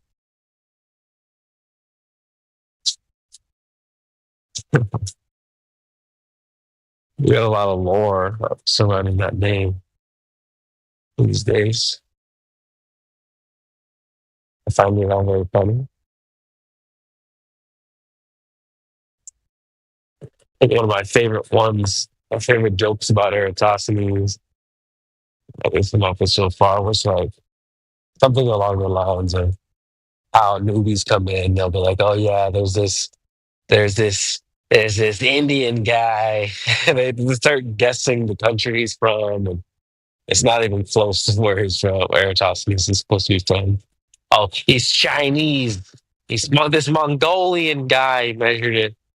You know, stuff like that. I've seen it before. You might have seen it before if you're a seasoned vet. It's funny. It's really funny. Yeah. I'll stop the yapping. Back to you guys, and we are live. I don't know, we are live.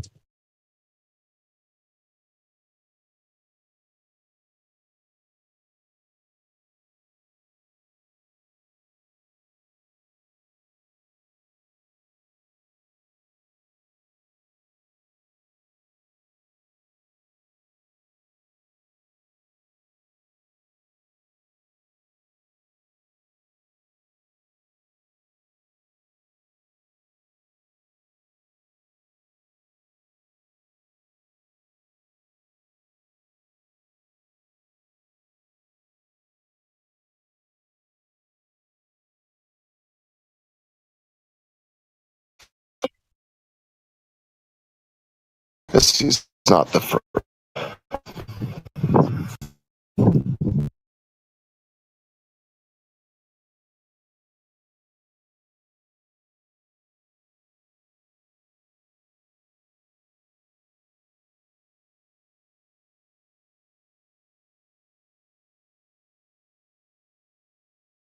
I keep forgetting that we're live right now because it's so quiet.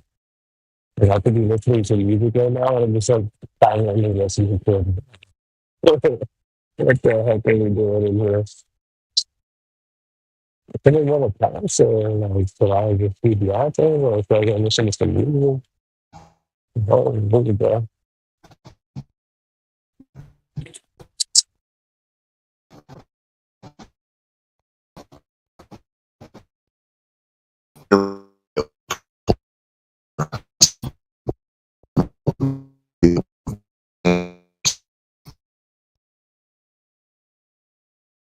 Is his signal bad or is my signal bad?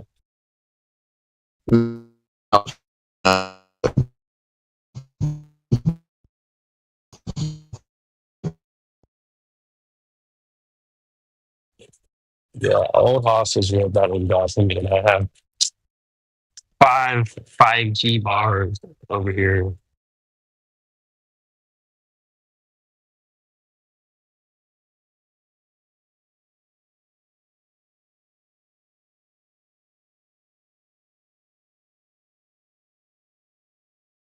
Happy Thanksgiving, guys. Hope you guys get your turkey and stuffing, mashed potatoes, whatever it is you need today. Hope you get what you're looking for. Steak, baby. Oh, steak on Thanksgiving? Okay. I like it. I like it. I had me a little steak last night after midnight, so I technically had steak on Thanksgiving. Shout out to the cranberries. I never liked the cranberry sauce or whatever the hell, the jelly or whatever. I mean, I'd probably eat it these days, but I never ate it. Yeah, it's just a 1 out of 365 day thing. Yeah. There's something so delicious about it, but yeah, it's like, yeah, you're right. I guess it's probably an acquired taste, but yeah, after all the gravy and meats and potatoes, it's like some fruit. Yeah, right. I feel you. All right, I get it. Well, all these people, they toil in these bogs all year long, so might as well let them allow them to toil next year in the bogs too. It's so sad because you can never find the cranberries in the grocery store. Then the week of Thanksgiving, they're giving them away.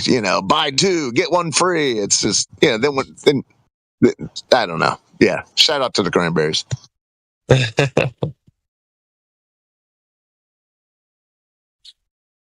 Yeah, Thanksgiving, and I don't believe the story that they teach about it. I mean, they didn't teach anything else back in the day, so what else was there to believe?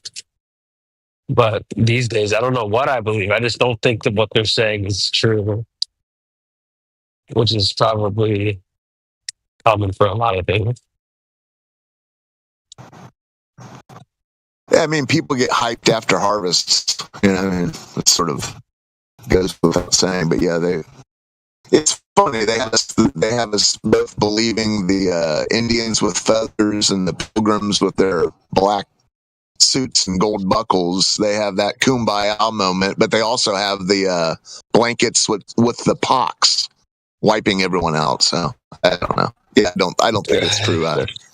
Yeah, the freaking buckles and shit. Yeah, I mean, just sounds cap, bro. I don't know. I just don't believe it. If it's true, it's true. It's fine. I just sounds fishy. Sounds worthy. I don't. History is written by the victors. Yeah, especially considering their story is like 100 years ago they were burning witches. Then 3 weeks later they were all sitting around eating cranberry sauce. So I don't know. Yeah, smells fishy. I don't trust it. It's here. Yeah, I'm here.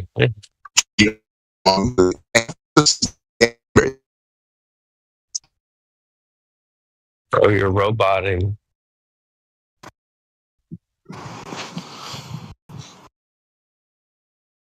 Or is it me? It's Big Cranberry. They know we're actually have cracked the code. Yeah, it's not Big Tobacco. It's Big Cranberry. I hear you. That's funny.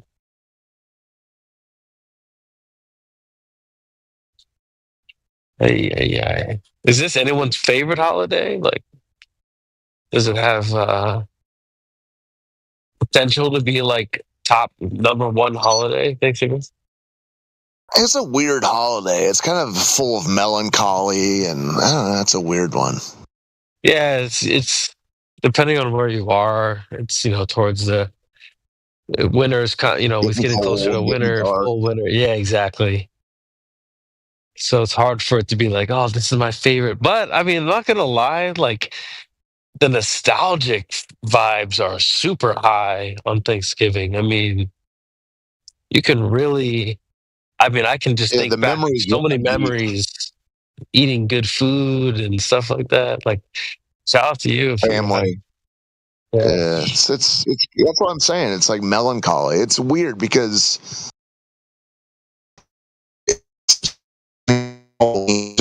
is your body again. It's just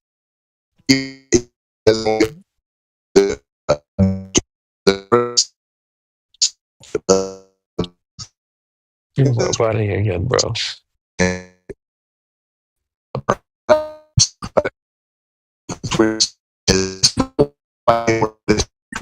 I'm a roboto. Yeah, it just keeps happening over and over. I think he knows how to fix it, but sorry, yeah, there we go. I'm waltzing around the yard. My last tin hat.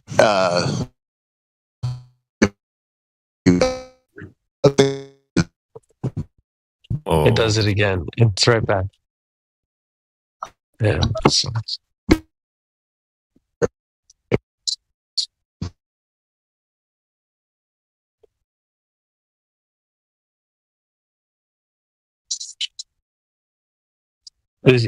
So Quetsu, you heard that too. It's not just me.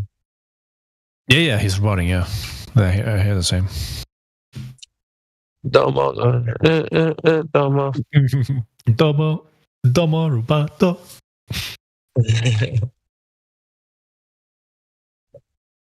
Well, shout out to him for making content, though. We can't be mad at that. Has anyone been on here besides the last crazy guy? Okay. Yeah, there were a few earlier, but yeah, comes and goes. Global. It sure does. It sure does.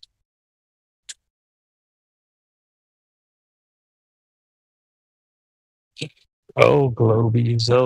Honestly, it's weird. Like, I don't care how confident you sound or intelligent you try to pretend you are. If you haven't figured this out by now, sorry. I've heard people say like, the best of this group, or sorry, the worst of Group A is still better than the best of Group B. Right? That may not always be true, but sometimes I do think that when it comes to love heads, I'm like, if you are still the best swimmer is still a dummy because you haven't figured this out yet. So, I don't know. What do you guys think?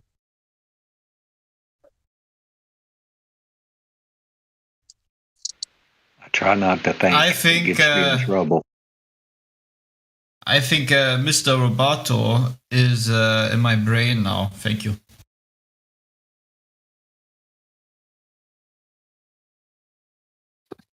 What? Yeah, this song is, you're making it even better. I appreciate it. The song is now stuck in my head.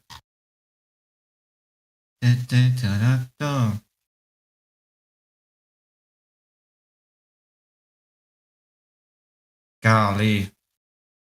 And again, never gonna give you up. Never gonna let you down. There you go. Now you have it in your head. Who sings that? Michael Jackson, right? Maybe we better let him do it instead of you.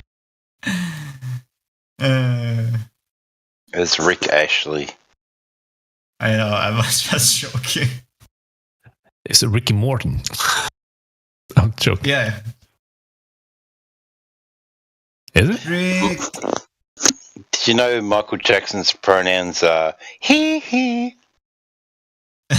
He. Oh golly, what a time to be alive, isn't it? Isn't it crazy how this year is already over? Almost already over. Like this was like, for me, I have the feeling I'm getting older because now time just runs. Like this was like, this year just felt like, I don't know, like a month or something went by.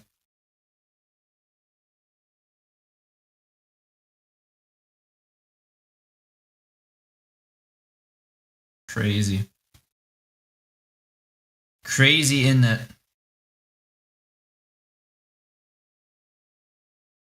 Life is crazy. Oh my God, we're still live, dude. Huh?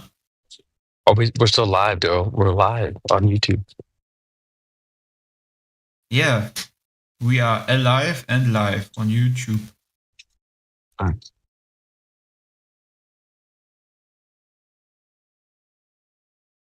So who's the next? Who's next?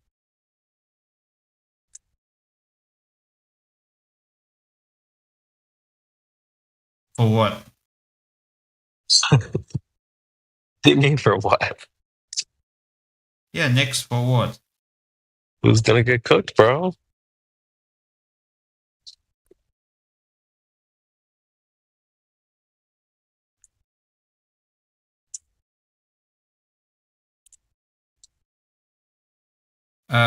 Chicken stew. Okay, that sounds good. I'm trying to cook a globe tard. Nice and well done.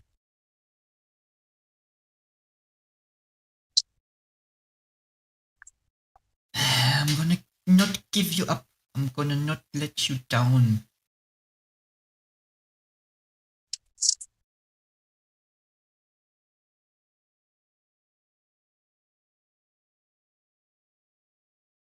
Korrekturen, Farbe ersetzen. Blau. Okay. 04 ACDC. That's a funny code.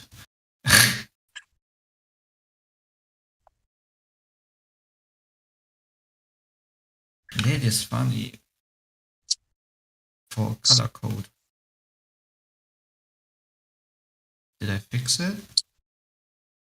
Yay! Worked.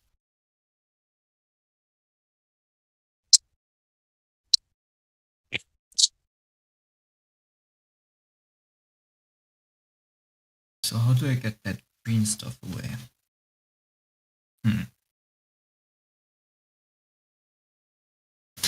The question of the...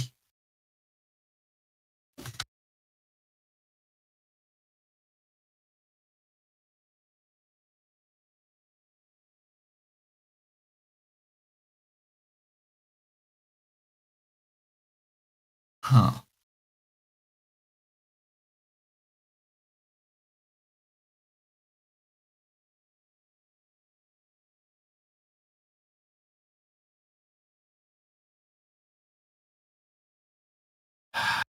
Kidding me?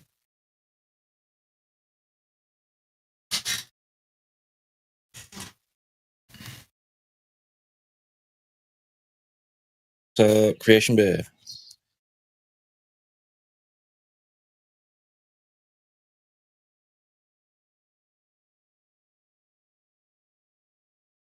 Oh my, sorry, I thought I was muted. I'm sorry, I was hot mouthing. So good, man. I think you were. I was just saying hi. Oh, hey, what's up?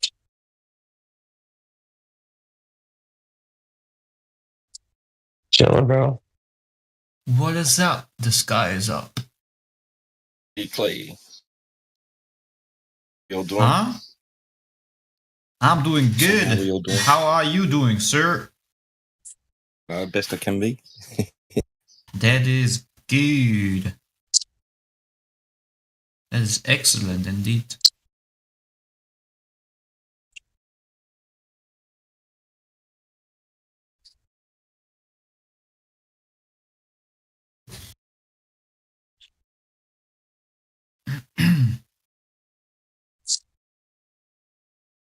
Trying to get this place going, or what was going on? Oh yeah, W's in the chat. Let's get it going, bro.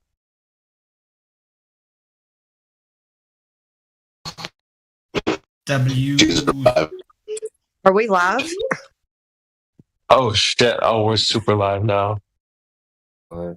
And we are live, ladies and gentlemen. Guys, we're live. Guys, we're live. Yeah, I hope everyone's having a good Thanksgiving in the States, and I guess whoever else might be celebrating it. Are you cooking right now? German. I'm German. Unfortunately, I don't have a thanks or a giving. Well, today's a good day to be grateful for all of the blessings you have in life. Mm-hmm. Should be every day, but you know, there's a special day set apart. Well, I can't be bored. Life is good. Praise the Lord. Amen. So, we got any globies in here? You know, every Thanksgiving needs a good flat smacking. Yeah. Why are you guys flat earthers, guys? Come on, the scientists. They all know it's a blow. Like you guys are holding us back from scientific advancements. Oh, I can't. Cherokee. Believe, receive, achieve. I'm dead serious, guys. Like, we could be so much. We could probably be on Mars right now, but we got flat earthers who they're holding us back. They don't believe in science. They don't believe in technology. You know, the reason why we're not like advanced civilizations and traveling through the universe into other galaxies at this point. These flat earthers are so unreasonable. Yes, sir. Why are we not on the Mars? We don't get this. I don't care. I don't get this. I don't care.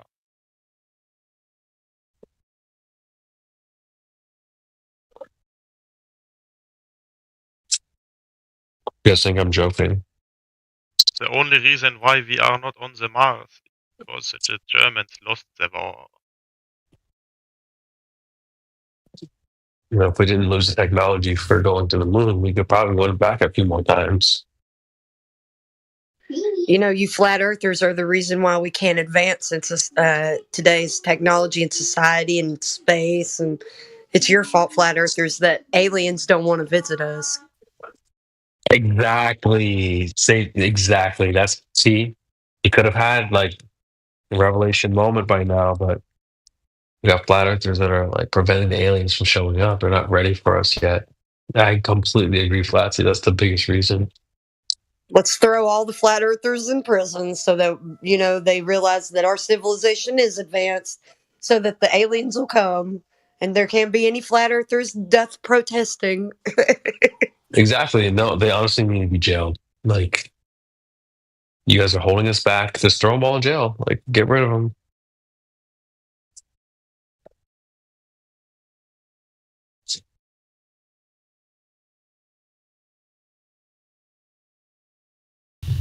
Damn these flat earthers.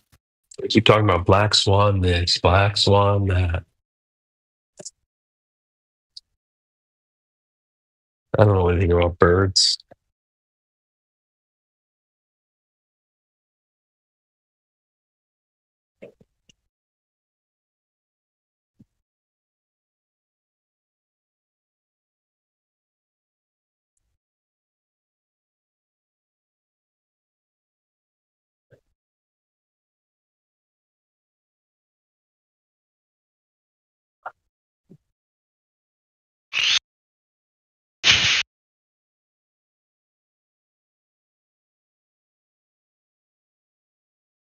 Are any flat earth YouTubers alive right now?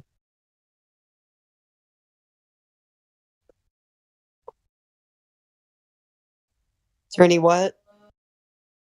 Flat earth YouTubers live right now besides us? No clue. Hmm. I got the kids. The kids are being silly, so I'm muting up. Oakley is premiering a show. Bro Sanchez is live right now, but I don't know if he's covering flat earth. I just go on your YouTube and hit subscriptions, and if you're a flat earther, you should see at least somebody. We could react to somebody's channel.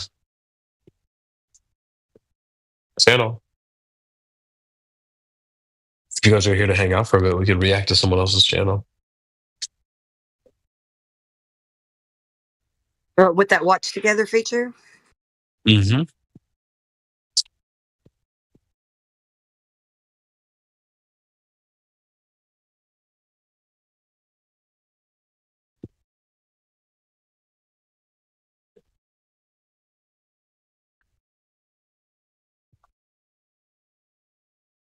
Yeah, Oakley is premiering a show.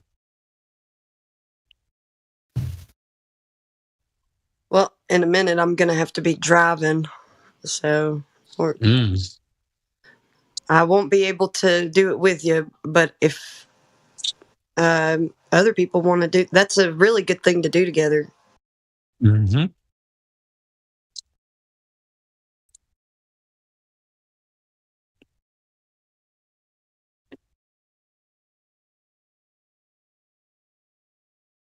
I agree. Looks like a lot of things are going to be premiering. People want to not have to work on their days off. I don't blame them.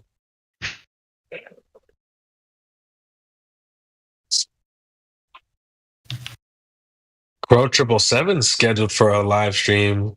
Oh, in December 7th. We have chosen to go to Antarctica to prove the Earth is not flat.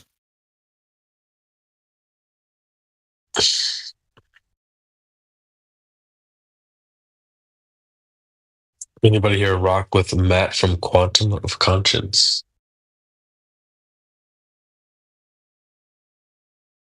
I choose to go to the moon.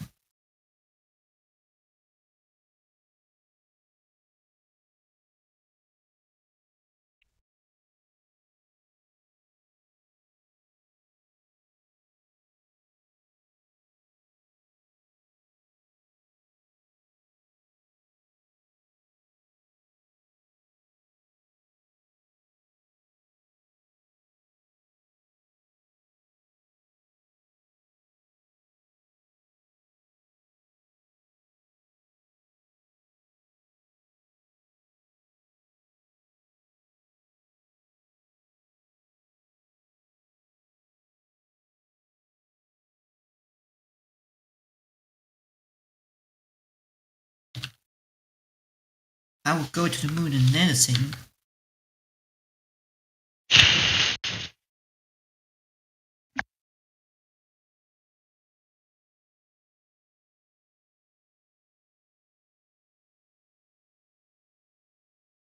Would you guys go to the moon in a nanosecond?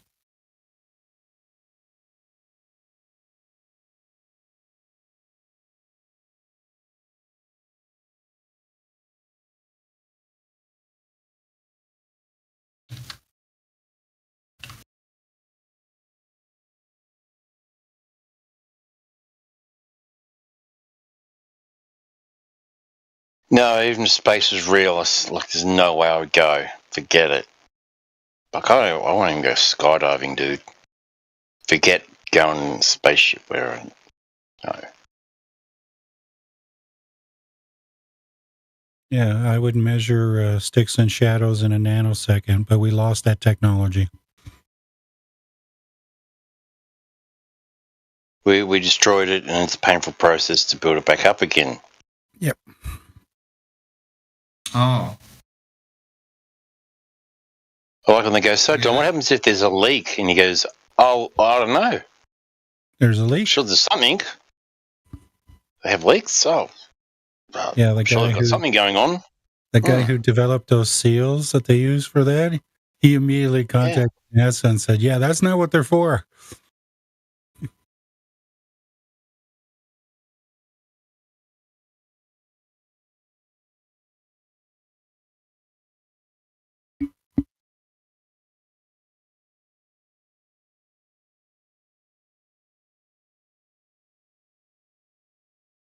I choose to go to the moon.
Hello. Shalom. Hola. Hola. Hola.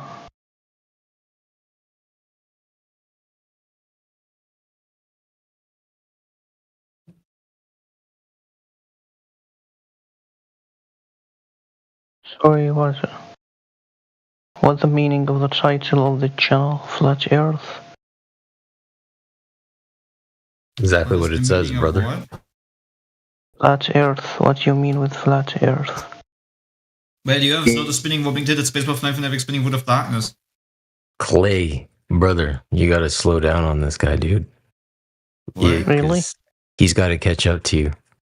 He got it, man. He got it. Dang, homie. Are you one of people that think that our Earth is flat? Brother, what tells you otherwise? What tells you otherwise? What are you appealing to? Yeah, I'm asking. Are you from who think that Earth is flat? And I'm asking you, brother, what tells you otherwise? No one. I don't have to identify myself in order to push the conversation forward. I'm asking you for what tells you that we're on something different. You asked me who told me that Earth is a ball or circle. Yeah, no one told me that. So what do you observe? Yeah, so you should conduct that. I'm with you, man. I'm thinking like you. The flat is Earth. The Earth is flat. Sorry. Again, correct me if I'm wrong. Did you not insert think in your initial approach? Yeah. Right. So that's why I asked you what tells you otherwise. To appeal to the thought is the thing of a mental construct. Appealing to what we observe is the idea. Because I'm asking you what tells you otherwise, because we observe a stationary topographical plane to appeal to what Brother Clay just said. Actually, I have argument for support that Earth is flat more than it's circle. The pilots who fly a plane in the sky don't use NASA rules during they are in the sky, you know. That's right. There's a pilot said that in some streaming program. Yep. You know. They don't account for curvature or rotation.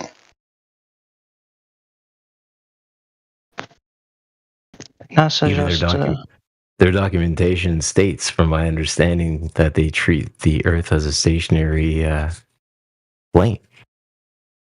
It's interesting that the plane flies above the plane, but that's a whole nother topic unto itself.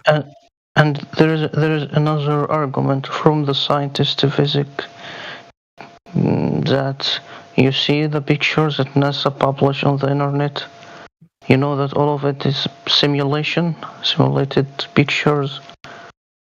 Because if we will use physics, science, you will find that if you wanted to take a photo for a big thing like the Earth planet, you should be so far from this big thing, and it must be a source of light that can reach to this big thing that you can take a photo for this big thing.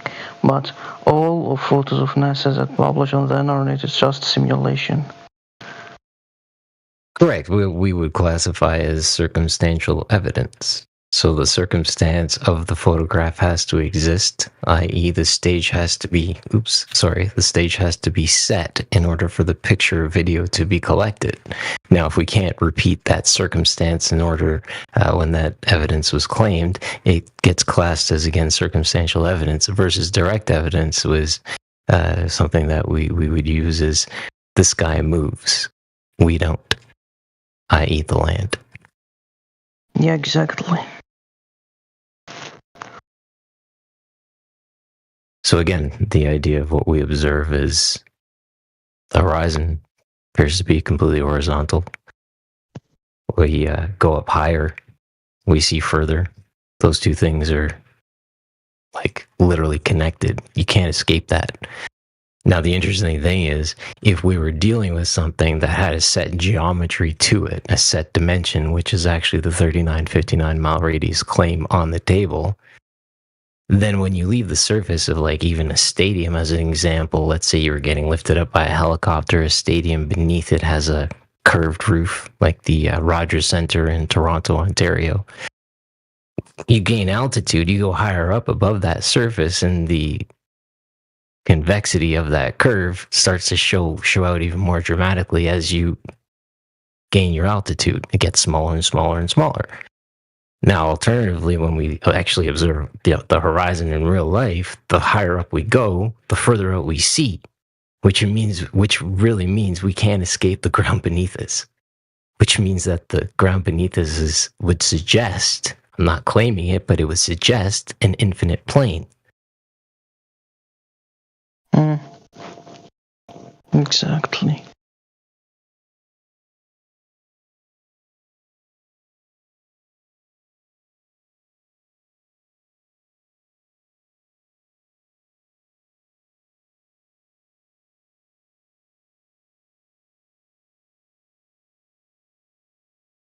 We observe pressure, 14.7 pounds per square inch, the equivalent of 1 bar at sea level.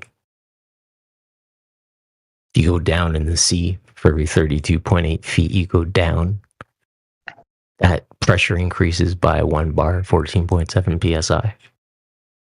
So every 33 feet you go, pressure increases by 1 bar. Now with containment, that would suggest that, with that pressure observed, it must be contained. So it's another thing that we come to that takes apart the spheroid claim, is an open system. What keeps all those gases in place?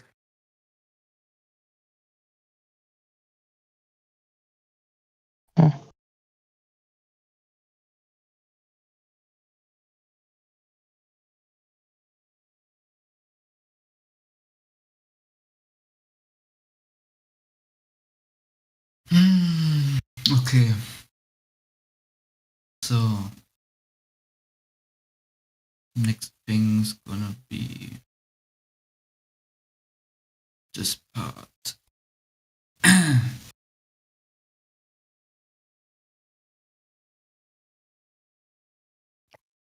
Dali. Golly.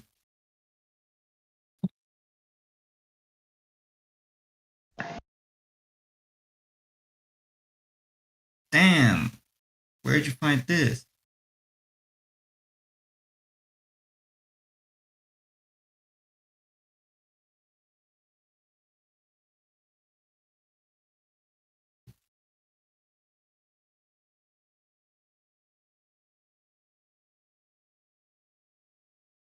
Okay, that part's gonna be. That part is gonna be wide. Let's see. Let's see. Okay.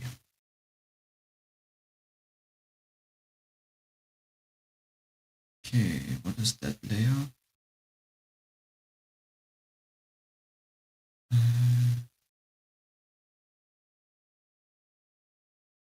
Wait, is it that? Oh, okay. Well, then this.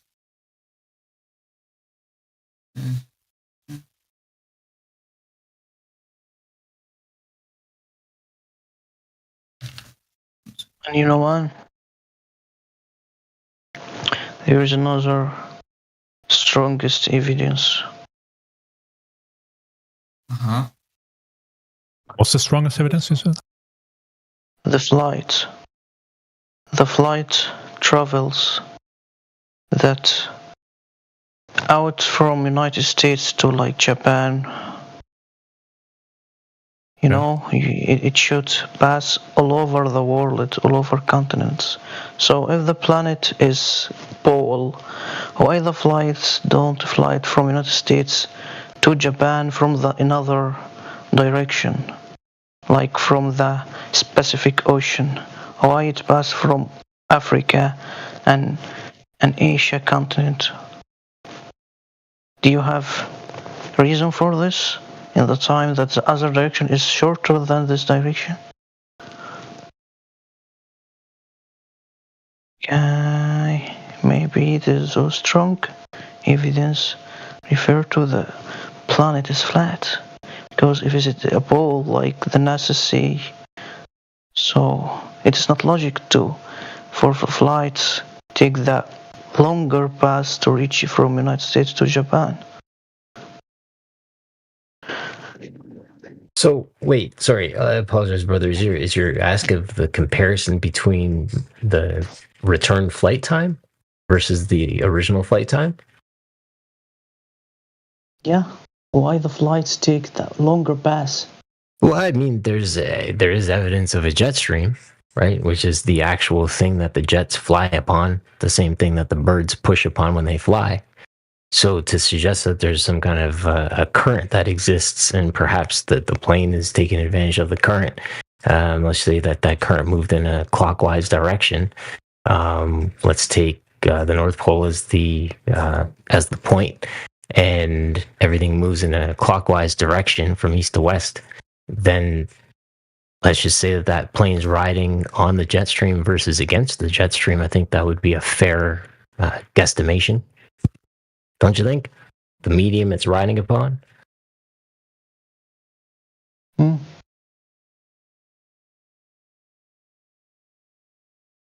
don't think, no. Yeah, he was asking why the plane goes west, is that right? From America to Japan, where it should go east, I guess? Southeast? The question, like, you're from Australia, maybe, yeah. So if you wanted to go to United States, is it important to pass from Africa and then Atlantic Ocean, then reach the United States, or you will it's more logic to take another direction because it is shorter than this direction. It's just pretty much straight over the Pacific from Australia to America. You take the Pacific direction? The Pacific Ocean. I mean, it goes over the Pacific Ocean. Obviously, it's going to go northerly to get to America. Yeah. You take the Pacific direction? I guess it's going to go like northeast, something like that, over the Pacific. No, you don't. You don't take the Pacific Ocean direction. Oh, I don't really care. I mean, I know that planes fly level, horizontal, over a stationary plane, so I don't really... Wait. I will draw for you. Wait. The flight paths and maps and all that is a little bit sort of secondary, I guess, to the fact that they fly horizontal.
Can you see in the chat?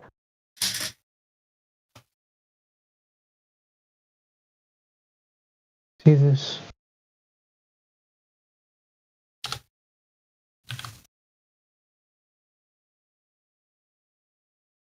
Ordered air route.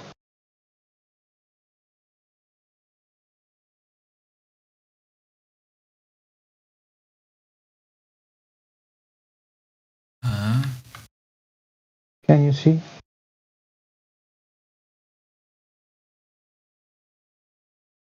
If you wanna travel from Australia to the United States, you will pass all over the world. Indian Ocean, Africa, Atlantic Ocean, until United States. So why you don't take the other direction? That's what I'm asking.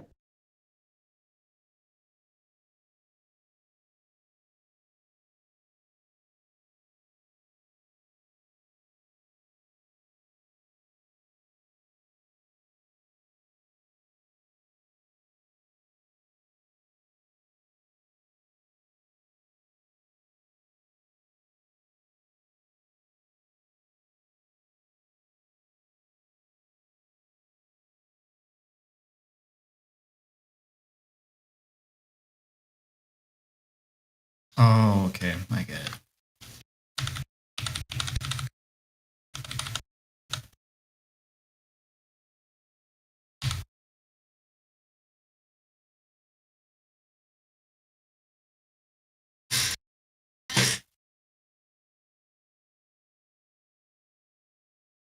You got it?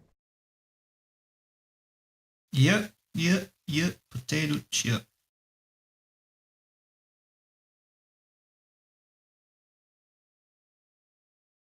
Oh man. Gotta sort these things out.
Hey, what's up? Hello. What's up, Clay? You know what, Clay? Did you watch the new Gladiator movie? No. No. You know, I think they should give you mods on this in this room, you know. No, I don't want to have any mods. I think they should give it to you anyway. I don't want to. And then you can be like my liaison person, you know, and we can mute people together, you know. Can influence you to mute other mods. I don't want to have any mods. No, I'm just joking, bro. Look, you see that? You know what that stands for? I don't see anything. I'm working right now. It says flat earth in Japanese.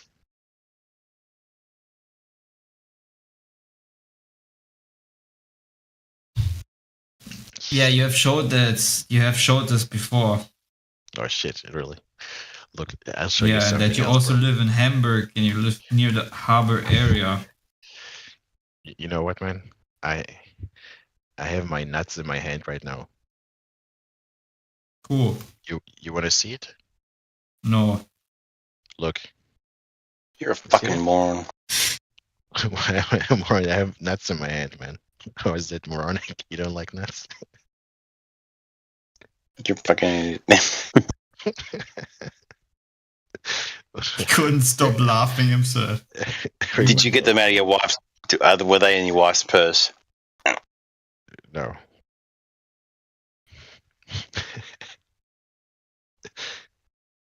Let me do this joke somewhere else. Funny, your avatar actually looks like a peanut now that I look at it. Yeah. Ach so, jetzt verstehe ich. Kein Wunder, warum nichts moved. Yep. guess, it's always good to approach life with humor, It's very important. Don't take yourself too serious, Yeah, by the way, maybe I can show you that. Look at this thing. I had a date today, and I used this. What do you think I used this for? What is the use of this thing?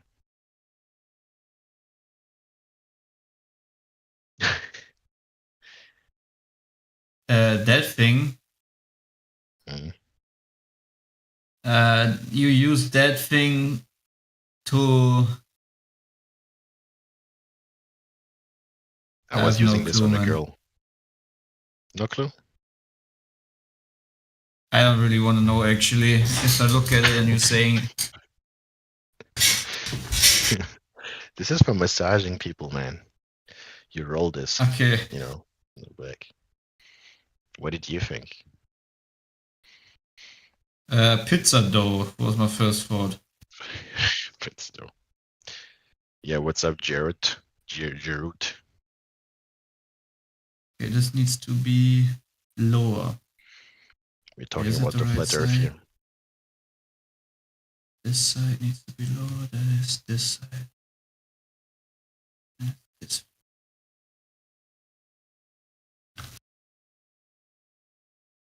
Oh no. 1, 2, 3. Hello. So when did you take out your little masseur thing on your date? Was it like straight away, or did you like halfway through the meal, or later on? What did she say? Look, is this sanitary? I don't know what happened. We just met for that purpose. Actually, it wasn't the first date, So I told her to just come over because I would like to give her a massage because I'm sure her back hurts, And, oh, that's very good of you. And how did I know that her back hurts? Oh, look, there's a girl actually. Wie linksversifft ist Hamburg eigentlich? Is it a girl? Should I ask her if she wants a massage? Hey. Hello. Are you a professional masseur? Because I don't know if you'd consider that a date. I don't know. Nah. This is just, bro, if you want to have sex with a girl, just ask her if she needs a massage, I think it's masseuse versus masseur. The city that he lives is a place where, as a conservative, you don't want to live at all. At all. Yeah. At all. Yeah, it's a pit of LGBT lefties. Yeah. Ooh. Mein Beileid.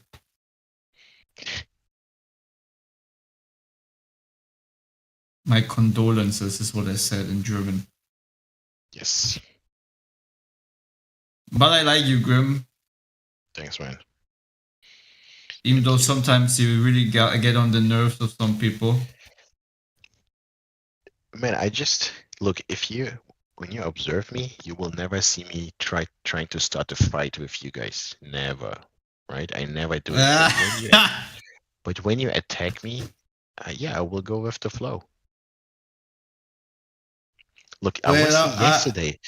Bro, I was here yesterday trying to explain a philosophical thing. I wasn't even arguing with someone, and it always, I don't know, man. I don't know why it always goes into an argument. But Grim, I'll be honest with you, brother. There's a lot to be said for telling the truth, observing the truth. Right, and when you get on the line with the truth, then people start to appeal to you as well. Yeah, I never lie. I never lie about anything. I'm for real. I'm not. Why would I come in here and lie to you guys? I don't have to do that. My positions are not that weak that I have to lie to you guys. I really don't, man. I've been doing this philosophy thing for a while, so I don't take bullshit positions. Even the trivialist thing, that's not even a lie. So wait a minute. I need a spot check for a quick second here. What is the shape of the or the claim of the space that we live in from your perspective? From my perspective, Yeah. I'm Open or closed system? Let me just ask you that. Binary. I'm going to give you a binary choice. Open or closed system? Yeah, man. I believe, like I believe all propositions are true. That's not a lie. That's my binary. Open or closed, Grim? That's what I asked you. I know it, but do you know what it means to believe that all propositions are true? All statements are true. That's what I believe. All statements are true,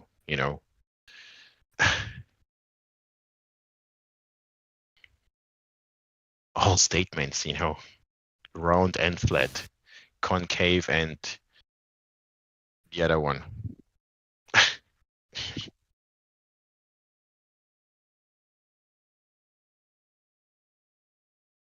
And people call me out on that. They call bullshit on that, but it's not. Is it okay? And that's that's the issue, right? For at least me, in terms of my engagement with you right now, is that I gave you I really appealed to you and said binary, open or closed system, and then you instantly took a binary response and you gave it weight within philosophy, and that's where I say I have no interest. I'm done.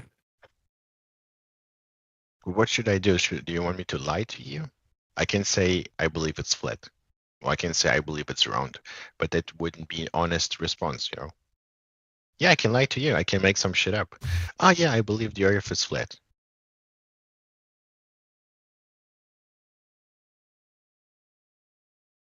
And I can say to you that the truth is the truth. You and I both know that. It's how we stand on that truth and share it with others that it comes down to, right?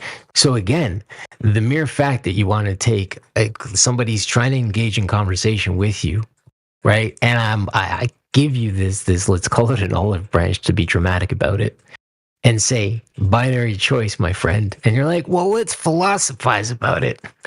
I'm good.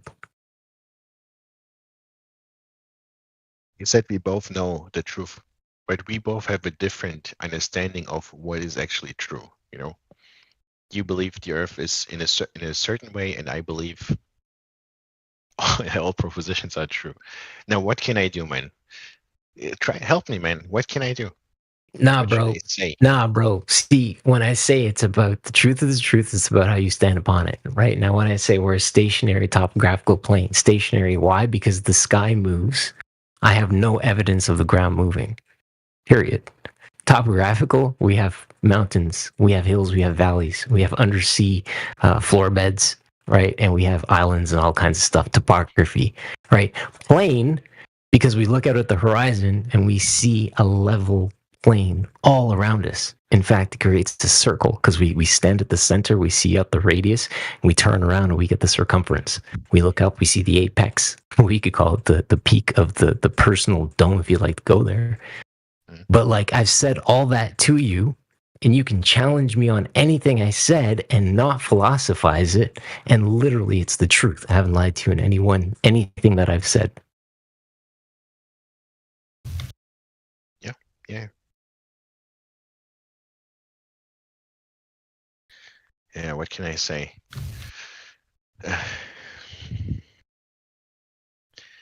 I guess in my view, I'm a trivialist. I know people don't like that. I know people think it's a troll.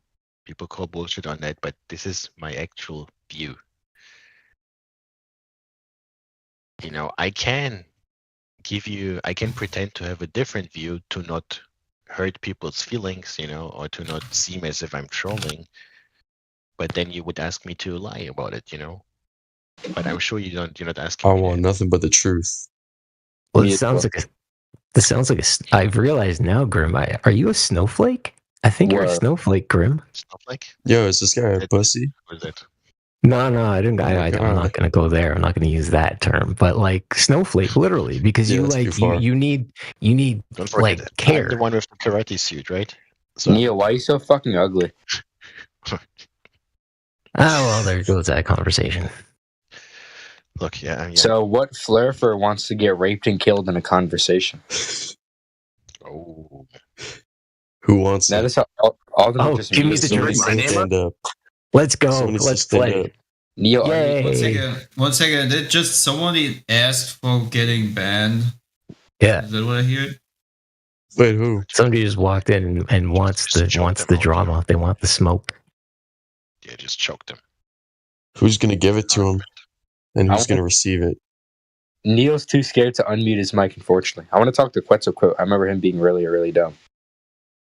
Wow, you want to call it Q? What do I have to do with that? I'm just in the audience. What the fuck do I have to do with this? Neo, shut the fuck up, faggot. Anyways. Alright, just ban this guy. For what? Oh. It's not cool. Yeah, that's a little. Comes the fun, please. Let's ban this guy. All right, Neo. No, I mean, I'm genuinely curious of what's gonna go down. Like, I want to see like an intellectual conversation happening here. Yeah, the Earth is flat. Bro, did y'all just mute him? The Earth is flat. You could just run off and go on the other and come around the other side, dude. Wow. Don't run too far, you might fall off the edge. Yeah, I know. Fucking idiots think the Earth is flat. Wait. Really? Wait, why'd you guys mute SMK? I want to hear what he has to say, bro. Or I'm just gonna sit there in silence, touching your little penises. Man, these globals are so degenerate. It's unbelievable. Oh, yeah. I'm so degenerate. Can you tell us what you think about the flat Earth? Fucking dumb fuck. Hey, what does that question even mean? He's gone, don't even worry about it.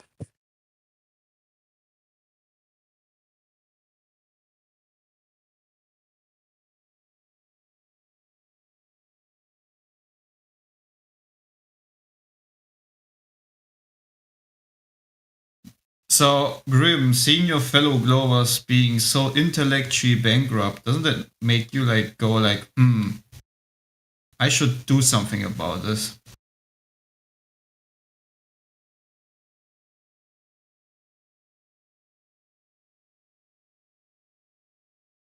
Yes, no, maybe. I was muted. Fellow Globers. Yeah, I don't like the way people argue, you know. I don't like that a lot, you know. People are so full of their view. Flat earthers and Globers, you know, they just think it's just true, you know. But it's not. There are like lots of variations. And, you know, no view is protected against skepticism.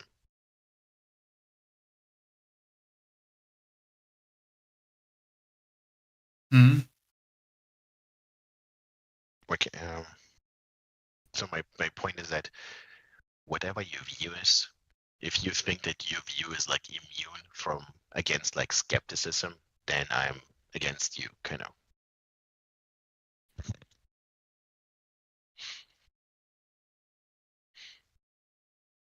If you think there are no holes in your reasoning, you know, your reasoning is like perfect, then I think that's wrong.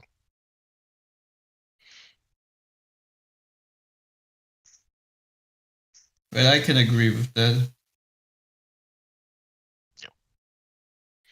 There's always a potential to be wrong about something. That is being intellectually honest. That's right, and that's what I was trying to talk to Alpha Veritas yesterday, you know, about. I said, it's not necessarily true that the next fire you touch will be hot. That's not necessarily true. It does not have to be true. It could be false. It could actually be that the next fire is not hot. And he said, okay. Oh, not this shit again, dude. Fire's not hot. Come on, bro. Seriously. Oh, it was an absolute litany with you this morning. I just said, you know. Do you think they tested out cooking flesh on said fire on a consistent basis? They're like, ooh, fire, and then they like took food and created edible flesh out of it. Yeah. My point is just that there are like two types of reasoning. There is like inductive reasoning. No, but you can't that, right? You can't that when it's a consistent thing that happens. It's almost like fire always arrives at the certain correct, perfect temperature, that orange, ready ember or flame, right? That suggests the certain temperature that it's at, because we all know that I think it's the higher the temperature goes, the more purple it turns or something like that.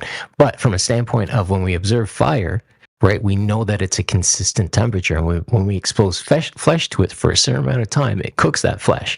Too long, it burns the flesh.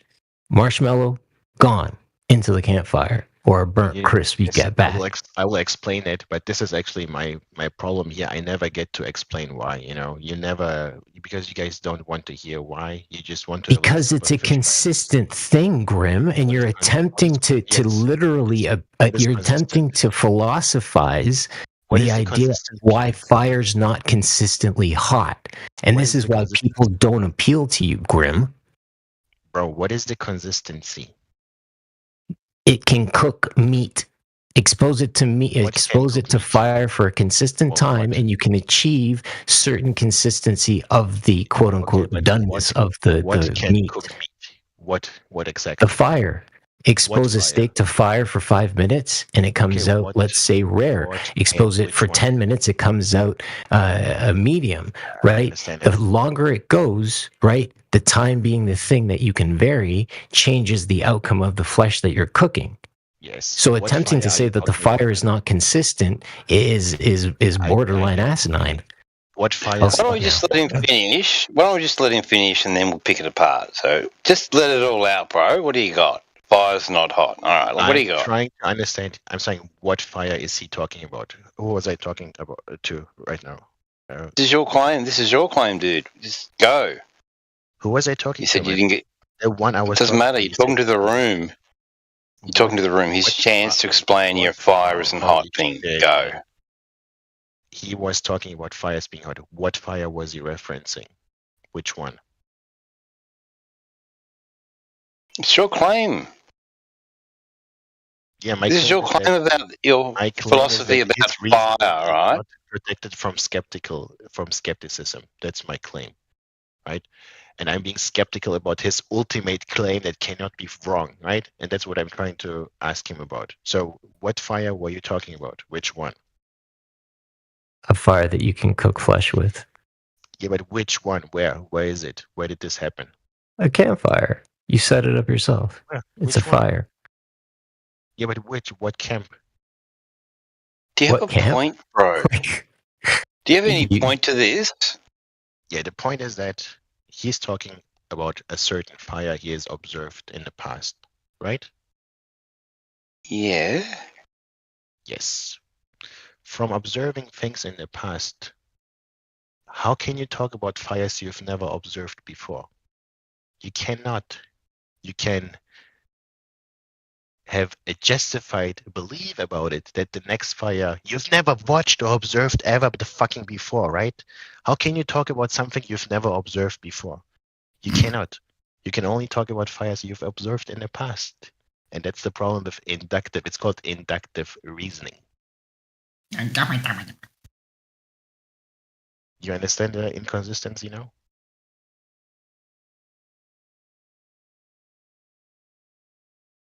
See, that's where I have an issue. Because, like, the example of what I used to back up my claim about fire was using it as a cooking tool, where you expose the flesh to the fire for a certain amount of time, and it changes the quote-unquote doneness of the meat that you're cooking. Yes. The problem is that you're generalizing fire. Are you talking about a specific phenomenon you've observed in the past, or are you talking about phenomenon you've never observed before, like a fire in the future? Brother, it's a fire that can be created by anybody with wood and flame to cook the... Anyways, I'm going to stop. This is getting ridiculous on level. You don't when it's getting hard, are you telling me that there is a difference between past fire and present fire? Are you telling me that one day you detected that there is a variance in fire? You checked fire and you saw that, oh no, it's not hot, so it doesn't do that every time. Yeah, Grim, like you speak nonsense in the past, you speak nonsense presently, you will speak nonsense into eternity. I never get to come to a conclusion with you guys. You being babies now again, you know. Well, you're the one that's pretending that the matches that you're going to light enough matches to find one that's not. You're the last one I would want to talk to, man. You're a fucking baby. You're a trivialist. So just embrace it. So so this is something you can learn, like you can teach to a 5th grade pupil, you know. You can teach people that fire might not be hot tomorrow. Look, I'll just post a link to a source explaining inductive reasoning. I think that's the best I can do. Is it a link to something that will show me sometimes where fire wasn't hot? Yeah, you're just being stupid, man. Yeah, what's you are the stupid one. Oh, I didn't insult you, you stupid fool. Yeah, what's going on, You Grim? have stupid arguments and you are saying nonsense and you can't defend what you say. Someone asks you a question, you say stupid. No, it's not stupid. Are you giving me an article about fire being cold, or are you giving me an article about someone saying the same nonsense as you? That sometimes, one day, fire will be cold.